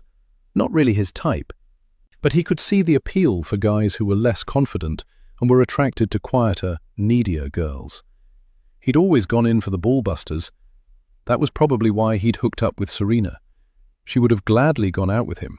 She had let him know as much in the days after he'd nailed her in the bathroom, but he'd never asked. Serena had been beautiful and very sexy, but there had been something calculating in the depths of her soul that had warned him he couldn't trust her. Could he trust any of them? Richie mused as he got out of bed and pulled on his clothes. Sure, they were his friends, but would he tell them if he won a multi-million-dollar jackpot, was told he was sterile, or had done something illegal? No way. Not after this weekend. Maybe not before either. He hadn't been completely honest when he'd told Mia that he shared everything with his friends. He didn't. When it came to people he trusted his gut, and although he had been steered wrong many times, his instinct was still the best tool he had for sussing out bullshit and protecting himself from unnecessary pain. Richie's mom had been 38 when she died, but her closest friends had been the girls she'd met in middle school. She'd always told Richie that people formed the strongest bonds before they learned to be guarded and competitive and were able to love people unreservedly and without judgment.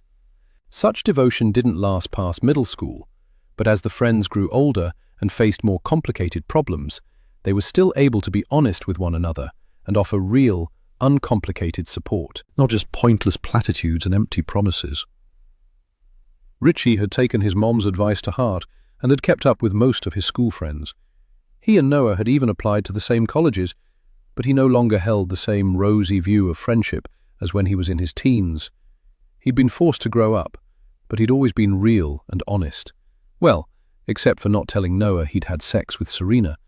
But other people held so much back, and maybe they were right to. Nothing was sacred these days, and once the information was out there, was no way to get it back. Social media left everyone vulnerable and exposed, and he'd learned to keep his private life private and didn't share anything unless he meant for the world to know. Richie was almost grateful Angelina didn't have her phone. She was just the sort to take a picture of him while he was asleep and post it just to spite her ex. Maybe that was why she'd come on to him.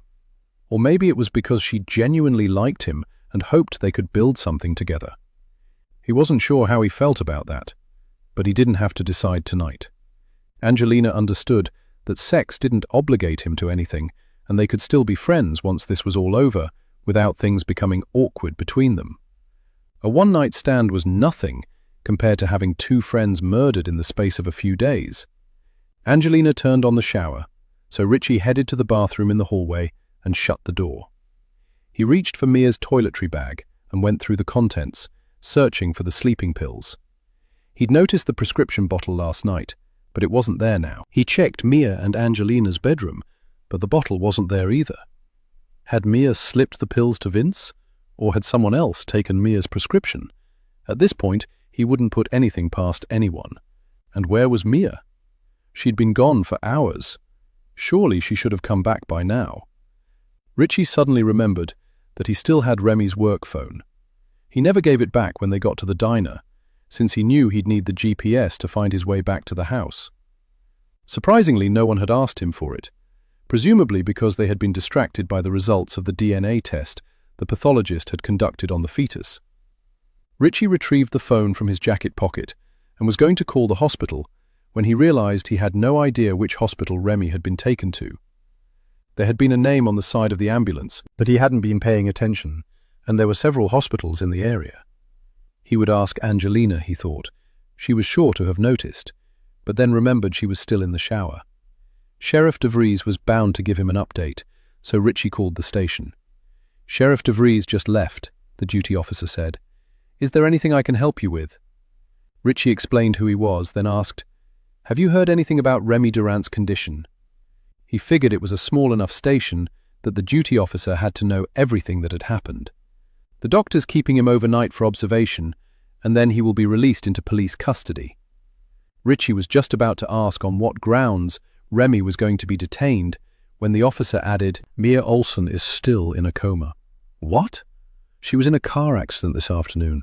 She has a brain bleed." "Is she going to die?" Richie asked quietly. "I really couldn't say, but they're doing everything they can for her," the officer said. "What was the cause of the accident? Was there another driver?" "No, her tire blew out. It had been slashed." Richie was holding the phone so tightly his fingers hurt. He made an effort to loosen his grip. "Which hospital is she at?" Kingston, same as Remy Durant. Can I call for an update? You can, but I don't think they'll tell you anything unless you're a relative. Call back tomorrow. I'm sure the sheriff will know more by then. The young officer should have known better than to divulge the details of an ongoing investigation. His indiscretion could lead to suspension or even termination of employment. But Richie felt no responsibility toward the man. He needed information, and, if the policeman was happy to blab, it wasn't Richie's concern. He'd used the cop's inexperience to his own advantage. "What about Vincent Howard?" he asked. "Did the results of the autopsy come back?" "He likely died of a drug overdose. Sleeping pills, most probably, but the tox screen won't be back for a few days yet. He had ketamine in his pocket." The cop seemed to realize that he'd said too much and hurried to correct his mistake.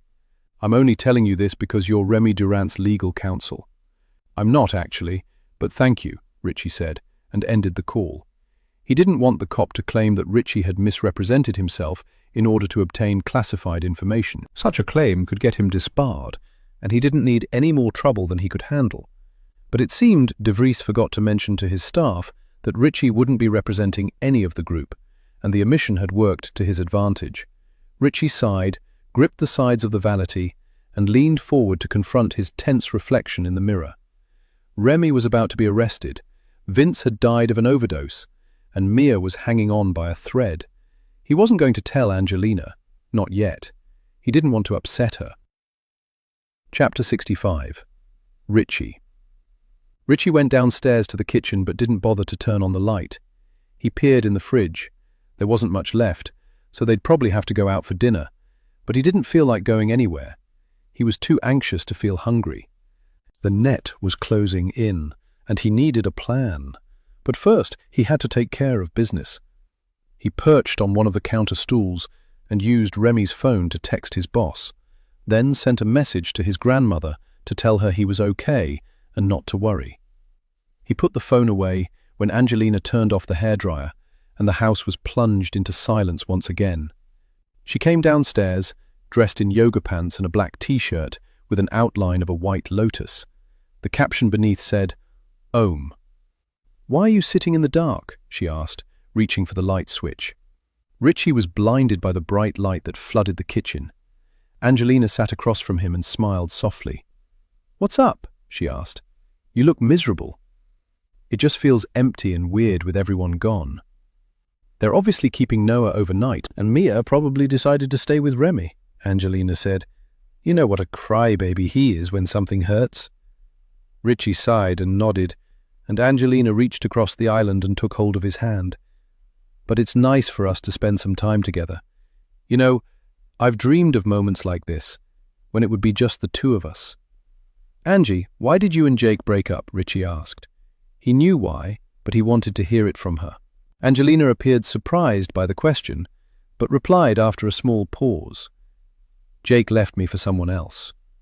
Just like that. "I was sure he loved you." "He didn't think I loved him," Angelina said with a shrug. "Did you?" "I don't know. I thought I did, but I never felt about him the way I feel about you," she admitted shyly. Richie smiled warmly in acknowledgement of her brave confession. "What about Vince? Did you ever love him?" "Why are you asking me this?" Angelina bristled. Bright spots of color bloomed in her cheeks, and she suddenly looked nervous, as if she thought Richie would be turned off by the knowledge that she had cared for someone else before him. "Sorry, I was just curious," he said apologetically. "I didn't mean to pry." "I'm not like you, Richie. I wasn't blessed with a passionate nature. I've always been more guarded, so it takes me longer to get close to someone." "But you were close to Lexi," Richie said. "Yeah, I was. Lexi was one of the few people who got me and who I thought genuinely cared. When you find a friend like that, you hold on to them for the rest of your life." Richie nodded. "You're right. Lexi was unique. She showed up for people without expecting anything in return." "Do you expect something in return for your friendship?" Angelina asked, looking at him with concern. "I do," Richie admitted. "I think friendship should be a two-way street." "Is it like that with you, Remy and Noah?" "I always thought it was, but I'm beginning to realize that I didn't know them as well as I imagined." "We were all damaged, Richie. That's why we forged such a strong bond," Angelina said sadly. "We needed to create our own family. Lexi was a girlfriend to Noah and a friend to all of you. What was she to you? She was more than a friend. Angelina's eyes brimmed with tears. She was my soul sister, and I miss her. To find out she's died, and in such awful circumstances. Her voice trailed away, and she shook her head in disbelief. I still can't wrap my head around it. I hear you, Richie said. It was definitely a shocker. Angelina wrapped her arms around herself as if for protection and fixed her dark gaze on Richie. Do you see a future for us, Rich? She asked, her voice quivering. Right now I can't see past today. Angelina smiled sadly, and Richie knew the message had been received. He didn't want to hurt her, but he couldn't bear to lie to her. He didn't see a future for them. At this moment, he couldn't even see a future for himself. We really should wait for Mia to have dinner, but I'm going to make some tea. Join me? Angelina asked as she slid off the stool. Is there any coffee left? Angelina shook her head. I'll have some tea then. Would you mind getting me a sweater? Angelina asked. I'm suddenly really cold. There's a black hoodie on my bed. Of course. Be right back. Sugar? Angelina called after him as Richie walked out of the kitchen. 2, please. The hoodie wasn't on the bed, so Richie had to check the closet and the dresser before he found it in Angelina's bag. He didn't think she'd mind, but zipped up the bag just in case she should think he'd gone snooping through her things. He had noticed several pairs of lacy underwear and matching bras. Angelina either always wore lingerie beneath her casual clothes, or she had been hoping to get lucky. He preferred to think it was with him rather than Vince, and it made him sad to think that Vince would never again experience any of the things that made life worth living. It saddened Richie to realize that one wrong choice, a decision that probably hadn't even seemed that important at the time, could result in untimely death. Poor Vince. If Serena had understood the risks when she'd agreed to come, Vince had been an innocent bystander who'd signed his own death warrant when he'd said something he shouldn't have. Such was life. A roll of the dice, and it was a one-way drive to the cemetery. When Richie came downstairs with the hoodie, Angelina had already made the tea. She pulled on the sweater and adjusted the hood. Much better. Thank you, Richie. My pleasure. Is there any milk? He asked as he wrapped his hands around the hot mug. Angelina was closer to the fridge, so she went to check, and came back with a nearly empty carton. Thanks, Richie said, and added a splash of milk to his tea. I didn't know you take milk in your tea. Makes it taste more like coffee, Richie joked. He took a sip of tea and nodded. This is good, just the way I like it. They drank their tea in silence for a few moments, each lost in their own thoughts as the night closed in around the isolated house. The wooden beams creaked and groaned as gusty wind tore through the trees, and the rowboat, that had been retied to the dock after it had been processed by the techs, knocked rhythmically against the wooden posts. The lake that had been placid that afternoon looked like a boiling cauldron in the light of the moon, and the homes on the other side stood like silent sentinels at the entrance to the forest. To Richie, it felt like he and Angelina were the only 2 people in the world, especially since he already knew Mia wouldn't be coming back to join them. Angelina glanced at her watch, then looked up at Richie, her eyes glowing with emotion. I really do love you, Richie, she said quietly. I always have, but I know you will never be mine. I knew it as soon as I came downstairs. I love you too, Angie, but it's like you said, we are too damaged. So damaged that we can never be whole? Do you think you'll ever be whole? Richie asked. Under the right circumstances and with the right man, I think I could be. And are these the right circumstances? Am I the right man? Angelina looked puzzled, and Richie sighed. He couldn't beat around the bush any longer. There wasn't time. Why did you do it, Angelina? Richie asked. Do what? Murder Vince, hurt Mia. Angelina looked shocked, but there was no fear in her gaze. Just resignation once she'd accepted that Richie had figured out the truth. I can guess why you killed Serena, Richie said. You thought she deserved it for what she'd done to Lexi. But why Mia and Vince? What have they ever done to you? Angelina smiled wistfully. Vince was convinced Remy did it. He saw a picture of Thailand on his work phone and decided that Remy had found out the truth. He thought Remy planned the reunion to expose Serena, but things got out of hand, and he wound up killing her. So you thought Vince's death would point the police toward Remy, especially once you told them that Vince tried to warn you. Angelina nodded. I didn't realize Serena would have bruises on her neck. I assumed everyone would think it was an accident, and we would all grieve and get on with our lives. But once Sheriff DeVries labeled it a homicide and brought in the feds, I had no choice but to try to deflect the blame. And Mia? I didn't want to kill Mia, only put her on ice for a short while. I did it to protect you. She suspected you, Richie, because Vince had ketamine on him, and she knew it was yours. I think she saw you give it to him. But don't worry, Angelina rushed to reassure him. I wiped off your fingerprints. I never gave Vince ketamine, Richie protested. So what did Mia see? I gave him some weed for his vape. And how did you know Vince had ketamine in his pocket at the time of his death? Richie asked. I put a baggie in his coat pocket so the cops would think he overdosed. Why do you think Mia suspected me? Richie asked calmly. Inside, he was reeling from Angelina's revelations. She told DeVries she needed to speak to him, and she ran as soon as she grabbed Remy's stuff. But that doesn't mean she wanted to speak to DeVries about me. Who else would she talk to him about? Angelina asked, exasperated. Noah was taken into custody, and Remy was in the hospital, and she was clearly afraid to remain here with us. I bet she never suspected you, Richie said bitterly. No, she didn't. And what about me? Did you think I'd suspect you? I was so afraid you'd figure it out. You were always smarter than anyone gave you credit for. Is that why you fucked me? So you could accuse me of rape if things went south? Angelina shook her head, and her eyes filled with tears once again. No, I did it because I'd always wanted to, and I'm so glad I did. I wanted to have something beautiful, a night I could cherish once you were gone. Richie rubbed his eyes tiredly and pinched the bridge of his nose. I'm not going anywhere, Angie. But I am. I'm going to take Remy's car and cross into Canada tonight, and if they catch up with me, I'll tell them you threatened me, and I was terrified you'd finish what you'd started. How did you figure it out about Lexi? Richie asked.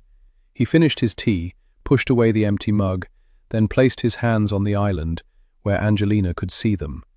It was an act of surrender, and proof that he didn't plan to do anything to hurt her. Angelina's gaze slid to the mug, then back to Richie's face. It was Jake who first noticed it. We were scrolling through Lexi's Instagram one night, and Jake said that her posts looked like stock photos. She wasn't in any of them. Once he'd pointed it out, I realized it was true. Lexi hadn't really posted any current pictures of herself. Tears slid down Angelina's face, and her mouth quivered with emotion.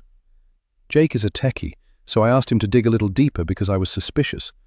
I had no reason to suspect any of you, but Serena was the last person to see Lexi, so I asked Jake to check the emails I'd received from Lexi.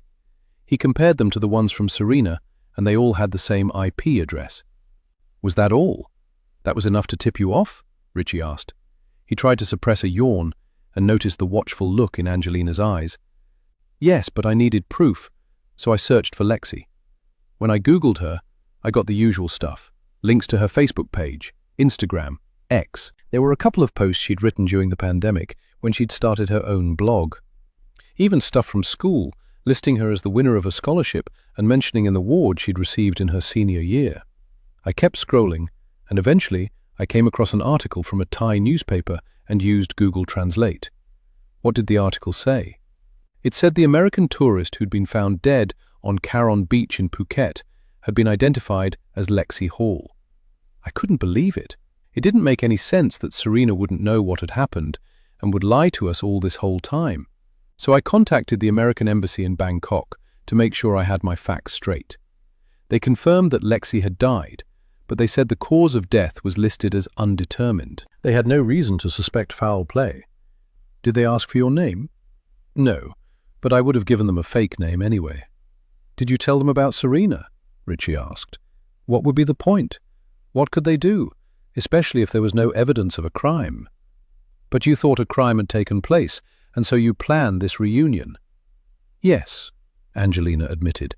It wasn't difficult to get a phone and a credit card in Lexi's name. No one had reason to suspect Lexi was dead, and she'd used her birthday as a password on most accounts because it was easy to remember. Her only concession to security was to list it twice, so it was 6969. She told me about it. So I walked into Verizon, got them to reactivate her account, then called the credit card company from Lexi's number and told them I lost my card. They asked me to verify the address and Lexi's mother's maiden name, which he always listed as Hall, and the customer service rep was happy to overnight the new card to Lexi's last known address and provide me with a tracking number. I waited outside Lexi's building until the FedEx guy showed up and asked him about my package. He handed the envelope to me and asked me to sign for it, which I did. The rest was even easier. "Where did you get a picture of Lexi?" She texted me a selfie from Thailand. I attached it to the invite and hoped none of you would realize it wasn't a recent picture. The only thing I worried about was that you guys would make an excuse not to come, but who could say no to an all-expenses-paid weekend at a gorgeous lake house? "Why didn't you just confront Serena?" Richie demanded. "Because I wanted to see how she would react to getting an email from Lexi, and if she would think Lexi was somehow still alive. I knew she'd come. She had to find out what she was up against. I was going to tell you all on Friday, but then I decided to let Serena sweat it a little longer. But then you texted her from Lexi's phone, and you two had it out after we'd all gone to bed." "Yeah," Angelina said. "I did. The anger had been building up in me all evening. I had to see her face and hear her say that Lexi was dead, and I wanted her to admit that she'd lied to everyone. But mostly, I just wanted to know why." "And did she tell you?" Angelina nodded. "She said I'd never be able to prove she drowned Lexi, not if the police hadn't been able to. I asked her why she'd kill her best friend, and she said she was always jealous of Lexi's ability to get people to love her. Serena had wanted Noah, and she'd wanted Lexi's friends. It was as simple as that. She saw an opportunity and took it. It was easy, she said, child's play. No one would come looking for Lexi, since she had no family, and her friends would believe anything they read online." "So, how did she do it?" Richie asked. "Did she tell you?" Angelina nodded again. She looked angry and balled her hands into fists. They'd been partying with some Australian guys, but the guys eventually left, so Serena convinced Lexi to go for a midnight swim. Lexi was high, and she'd been drinking.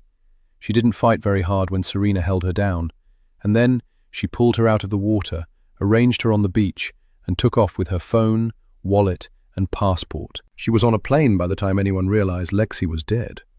"So you went for Serena, you strangled her, then pushed her in the lake?" "Yes," Angelina said simply. "I never intended to kill her, but I lost it, Richie. She wasn't even sorry. It was like Lexi was a bag of trash to be thrown away on some foreign beach." "So it was all about Lexi?" Richie asked. He had a feeling Angelina had left some vital detail out of her account. Angelina sighed, as if surrendering the last vestiges of her pride. "Serena laughed at me, Richie. She taunted me and said I was a loser who fixated on people and couldn't let go once they'd moved on. She said Lexi never wanted me to come to Thailand because she couldn't deal with my neediness. She wanted to have a good time and thought I would try to control everything." Angelina's look of righteous indignation would have given Richie a chuckle at any other time, but now he just felt sick to his stomach.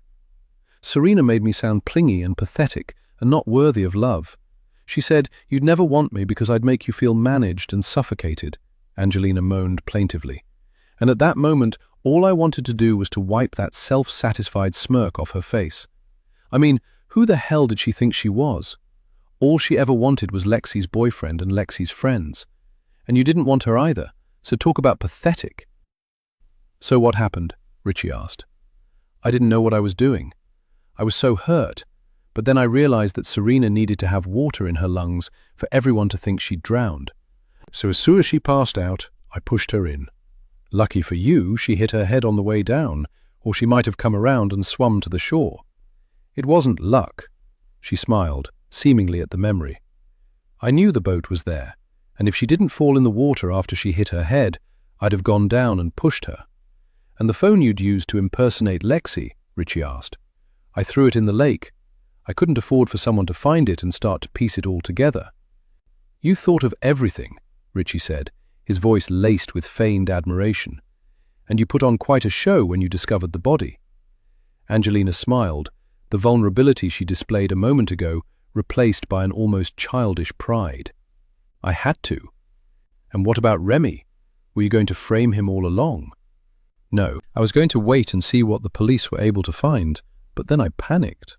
So you stole Mia's sleeping pills and put them in Vince's drink, and threw in the ketamine for good measure, in case Remy walked and you needed to frame me. Yes. But Vince was found outside, Richie reminded her. Angelina shrugged. He probably went outside to vape, and then the pills kicked in. Doesn't really matter where he died, does it? No, I guess it doesn't. Richie rubbed his eyes again. I can barely keep my eyes open, he said with an embarrassed smile. You really wore me out. Angelina smiled wistfully.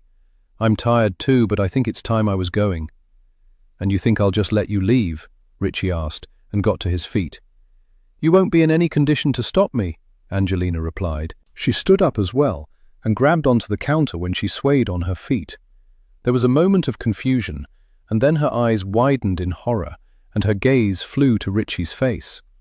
I switched the cups when you turned to get the milk, Richie said. Were you going to kill me too, or just knock me out? I would never have killed you, Angelina said, and Richie noted the past tense. Only then did it occur to him that they probably shouldn't have had this chat in the kitchen. The sleeping pills had begun to take effect, and Angelina's movements had slowed just as her eyelids had started to droop. But the sudden realization that she was in danger had produced a surge of adrenaline, and suddenly she didn't seem sluggish anymore. She whipped around, her eyes scanning the counter for a weapon, until they alighted on the knife block next to the stove. She lunged for the knives before Richie could get around the island to stop her. He was panting too, not only because he was in danger, but because he now understood what Angelina was capable of. The sweet, shy girl everyone had thought harmless was a fucking sociopath. Angelina grabbed a butcher knife and swung around to face Richie. She was breathing hard, and her eyes were open wide, her pupils dilated. She was struggling to stay alert. Richie had no idea how many pills Angelina had dissolved into the tea, but it had to be a few if she'd hoped to knock him out for several hours. The problem was that, once the fight-or-flight instinct kicked in, it could overcome the effects of the drug, at least temporarily. She would crash later, but at the moment Angelina was fighting for her life, and wouldn't go down without inflicting the maximum amount of damage. Richie couldn't waste precious moments calling 911. Besides, if he got the same kid as before, it would take a while for the baby cop to clue in and send help. Angelina and Richie faced off, both entirely focused on each other and ready to spring into action. Richie prayed Angelina would come to her senses and put the knife down, but he could see in her eyes that this was going to be a fight to the death. As long as no one suspected her, Angelina had time and the chance to save herself. Once she crossed into Canada, she could avoid detection, as long as she had cash. A few $1,000s could keep her afloat for months if she was careful, and then she could figure something out. She was resourceful. Richie didn't have time to consider any other possibilities because Angelina let out a blood-curdling shriek and charged. The sluggishness she had clearly been experiencing a few minutes ago had been replaced by manic energy and old-fashioned bloodlust. It was either him or her, and Richie knew that, now that he'd tricked her, Angelina was prepared to kill. He pivoted out of the way, but she moved with surprising speed, cutting him off as he danced toward the patio door and backing him into a corner. Richie had to get outside. He didn't have his car keys on him, but he had the phone. He had recorded everything Angelina had admitted to, but would that evidence ever get to DeVries if Angelina killed him? He supposed they'd figure it out when they found his body, but it would be too late then. At least for him, the forest was his only chance. It was cold and dark out there, but if he could get away from this bright kitchen that was full of obstacles, he'd have a real shot. He grabbed for the door handle, desperate to unlatch it so he could access the deck, but Angelina slashed the knife across his forearm. Richie gasped, his gaze sliding to the long, narrow cut that had easily parted the fabric of his sweatshirt and the skin beneath. Dark red blood welled immediately and began to soak into the sleeve. Had Angelina cut his wrist? He wouldn't have long if she'd managed to sever an artery. Richie put all his weight on the wall at his back and kicked outward, and his heel caught Angelina in the lower stomach. She cried out in pain but didn't let go of the knife, and instead of backing away as Richie had hoped, she threw herself forward. Richie had nowhere to go, She had him cornered. He tried to maneuver out of the way, but Angelina wasn't about to allow him to escape. She looked maniacal, a cruel little smile playing about her lips as she considered her next move. "Angie, please," Richie tried. "Just go. I won't try to stop you." She shook her head, and her hair whipped about her face, making her look like some restless spirit. "I don't believe you, not anymore." Without a moment's hesitation, she thrust the knife toward his belly. It was by sheer luck that the blade pierced Richie's side instead of wounding him at the center, where it was sure to have perforated a vital organ. Richie let out a roar of shock and pain as the steel slid deeper and deeper into his unresisting flesh. Angelina appeared shocked by what she had done. Her eyes widened when she saw the blood that saturated Richie's sweatshirt within moments. Desperate to stave off another attack, Richie took advantage of her momentary distraction and grabbed her wrist, digging his fingers into her flesh until she cried out and her grasp on the handle began to weaken. Still, she wouldn't release the knife, and with a cry of fury she lunged forward again, this time stabbing Richie in the stomach. He let go of her wrist, his hands going to his stomach as he tried to breathe, but no air inflated his lungs. He was gasping, his hands shaking as his knees buckled. The initial burning sensation was quickly replaced with agonizing, throbbing pain, and then there was a sucking sound as Angelina pulled the knife out, and blood gushed from Richie's abdomen. He pressed his hands to the wound, doing his best to keep in the blood, and possibly his guts. He was panicking badly now, his mind racing as he searched for escape, but his feet were already slipping on the blood that had pooled on the ceramic tiles beneath his feet, and the blood-stained blade was mere inches from his heart. Was this it? Was this how it was all going to end? He was too young to die. He hadn't done anything worth mentioning, and the only people who'd miss him would be his grandparents and Frankie. Dear God, Frankie, Richie thought woozily. He would be so sad and confused. He didn't really understand why people were gone forever when they died. "Angie, please," Richie rasped, his pleading gaze fixed on Angelina, but her face was twisted with an emotion that seemed to be somewhere between hatred and fury. He saw no pity in her eyes, no remorse, and no fear of the consequences. At this point, she had nothing to lose, and she would make sure she got on the road as soon as she neutralized him. She couldn't allow him to call for help, so she would take the phone. And then she'd change, grab her bag and the car keys, and make for the border. All she needed was 2 hours. The border was only 100 miles away, and, as long as she had her ID, Border Patrol would have no reason to stop her. Richie didn't think either Alan DeVries or Asher Singh had considered the possibility of the killer escaping to Canada.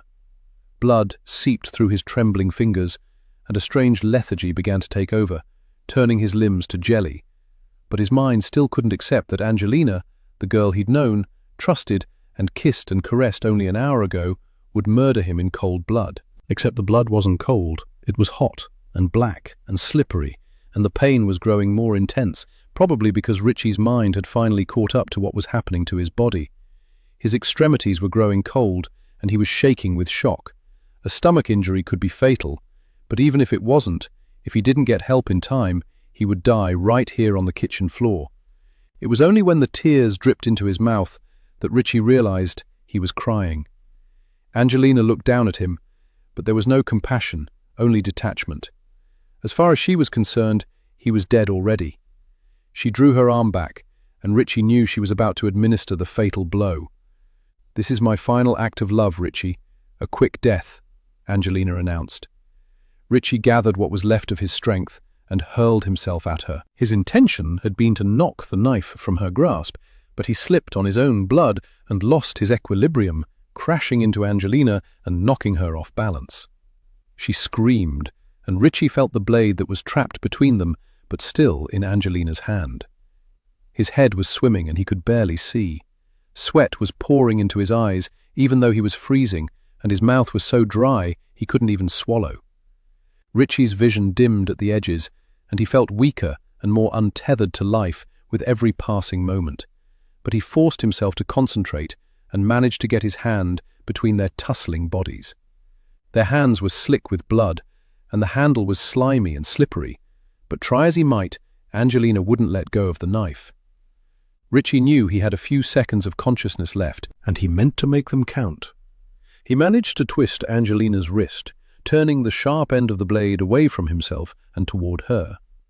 Her hoodie and t-shirt had ridden up when Richie fell against her, and he could feel her bare skin against his quivering knuckles. Angelina howled when Richie pushed down hard, and the knife sliced into her belly. There was a fresh gush of blood, only this time it wasn't his.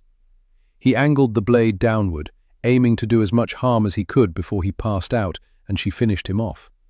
Bright lights pulsated at the edge of his vision, and he released Angelina's wrist, unable to keep up the pressure. He could hear her screaming, but the sound came at him as if he were underwater.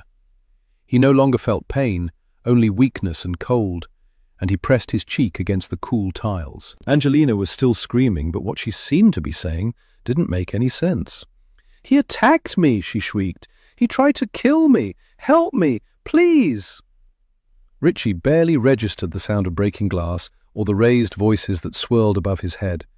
The kitchen was suddenly full of people, and someone was calling his name. They were telling him to hold on and speaking into a radio as they requested immediate medical assistance. Richie looked up into the worried face of Asha Singh, and then he let go. Chapter 66. Richie. 6 months later. After a long, cold winter, spring had finally arrived, and the air smelled of flowers and freshly cut grass. The dusky sky shimmered lavender against the bright lights of the high-rises, and the village was vibrantly alive as restaurants and bars filled with patrons, and the cacophony of Friday night traffic drowned out the conversation and music that spilled from outdoor restaurants. Richie exited the train station and walked to his favorite bar on the corner of Hudson and Christopher. It was quieter inside, the dim lights, yeasty smell of beer, and music that flowed from the speakers instantly making him feel at home. He was the first to arrive, so he found an empty booth, slid his briefcase beneath the table, and ordered a Corona with lime. Then he settled in to wait. If he were honest, he was nervous as fuck and hoped the alcohol would take the edge off before the others arrived.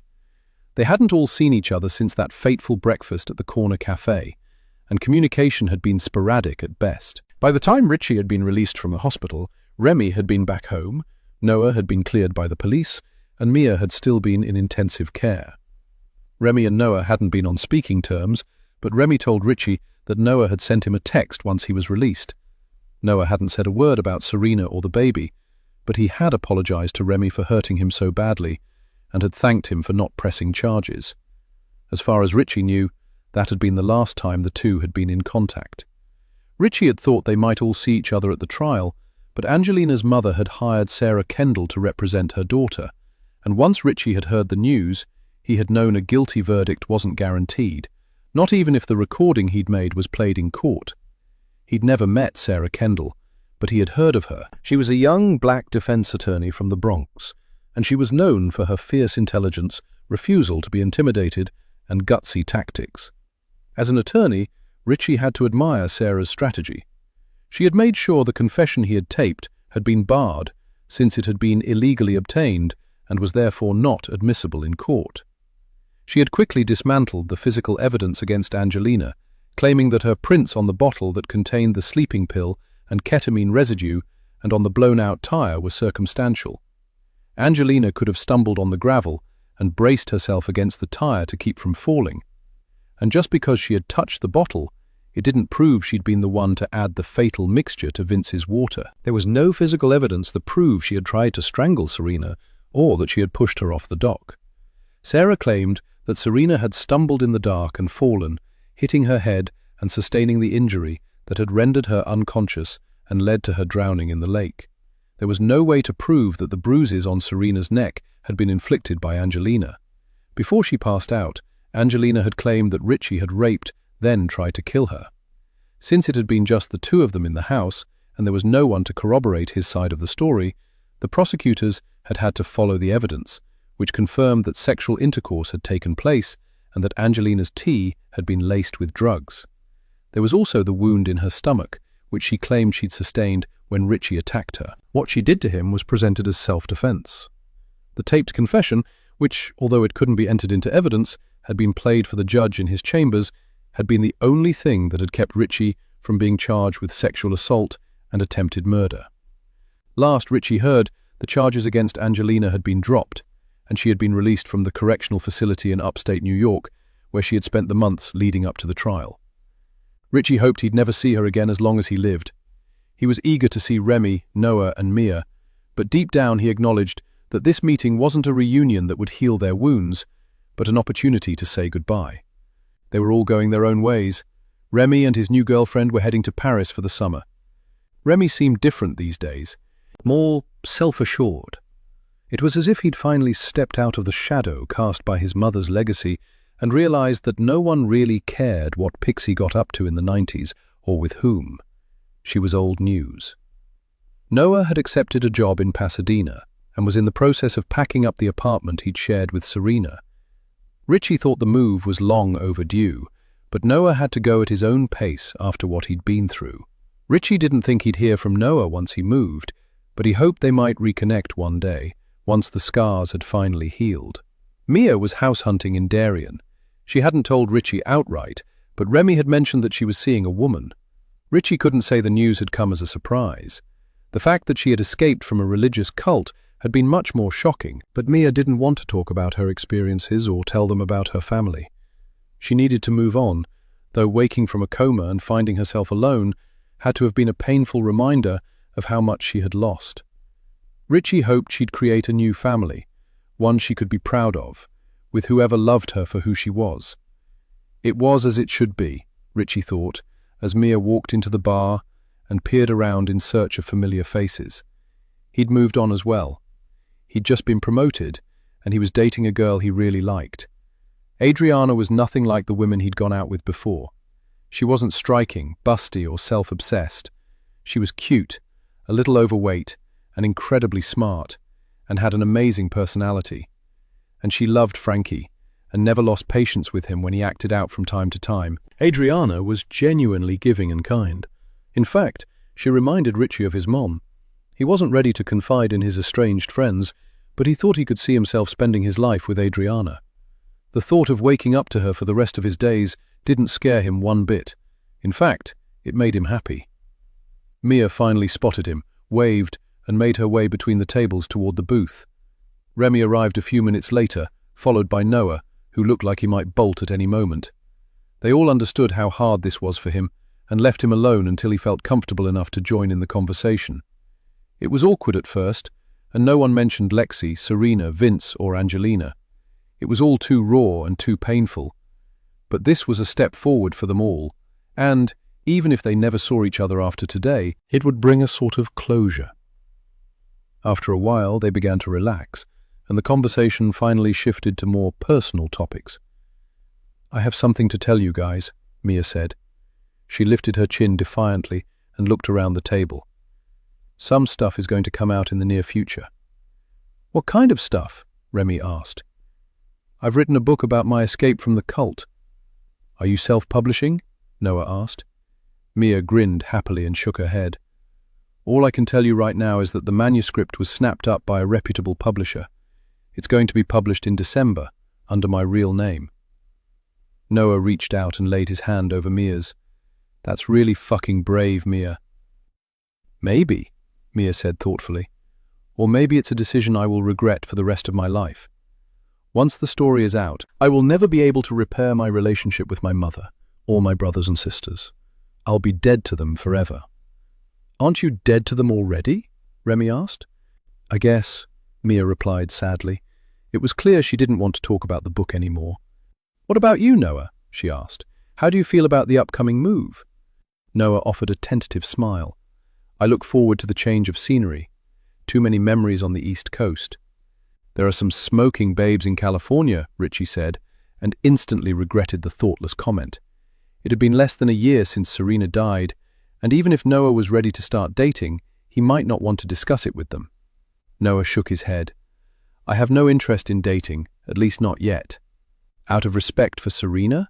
Mia asked. She seemed surprised that Noah would mourn Serena after everything that had happened, but refrained from saying so out loud. "This is not about Serena," Noah said. "It's about me. I need to be on my own for a while, to figure out who I am and what I need.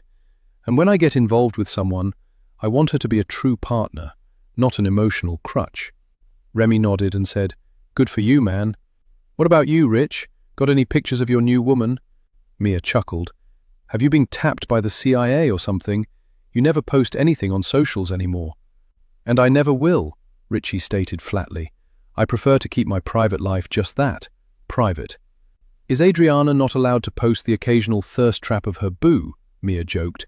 "She's a very private person," Richie replied. "You look really good, Richie," Remy said. "Chiseled." "Still off the carbs?" "I eat what I want these days, but in moderation," Richie said. He no longer obsessed about his weight. He knew what was important, and he would never again forget. "I'm focusing on the future." And he was. This was the first day of the rest of his life, and he was ready for whatever the future might have in store. As they raised their drinks in a final toast, none of them paid any attention to the bleached blonde at the bar, who nursed a glass of Chardonnay as she watched them through the mirror mounted on the back wall. Chapter 67. Angelina. How chummy they looked, drinking and laughing together like nothing ever happened. They'd moved on with their lives, and they were probably happy and congratulating themselves on walking away unscathed. Angelina had managed to avoid a prison sentence, but her life would never be the same. She lost her job. Her relationship with her mother was forever fractured, since she knew the truth of what happened at Witch Lake, and she hardly recognized herself when she looked in the mirror. There was no more effective diet plan than prison food, and the constant fear of being jumped in the showers, and there was no greater motivator than hatred, and she hated them all. Noah had moved on from Lexi before the body was even cold, and married that bitch Serena. Remy had been ready to testify against Angelina if it came to a trial, and Mia had refused to take her calls when she only wanted to apologize and explain. But most of all, Angelina despised Richie for breaking her heart. That was an unforgivable offense. The first man to break her heart was her father.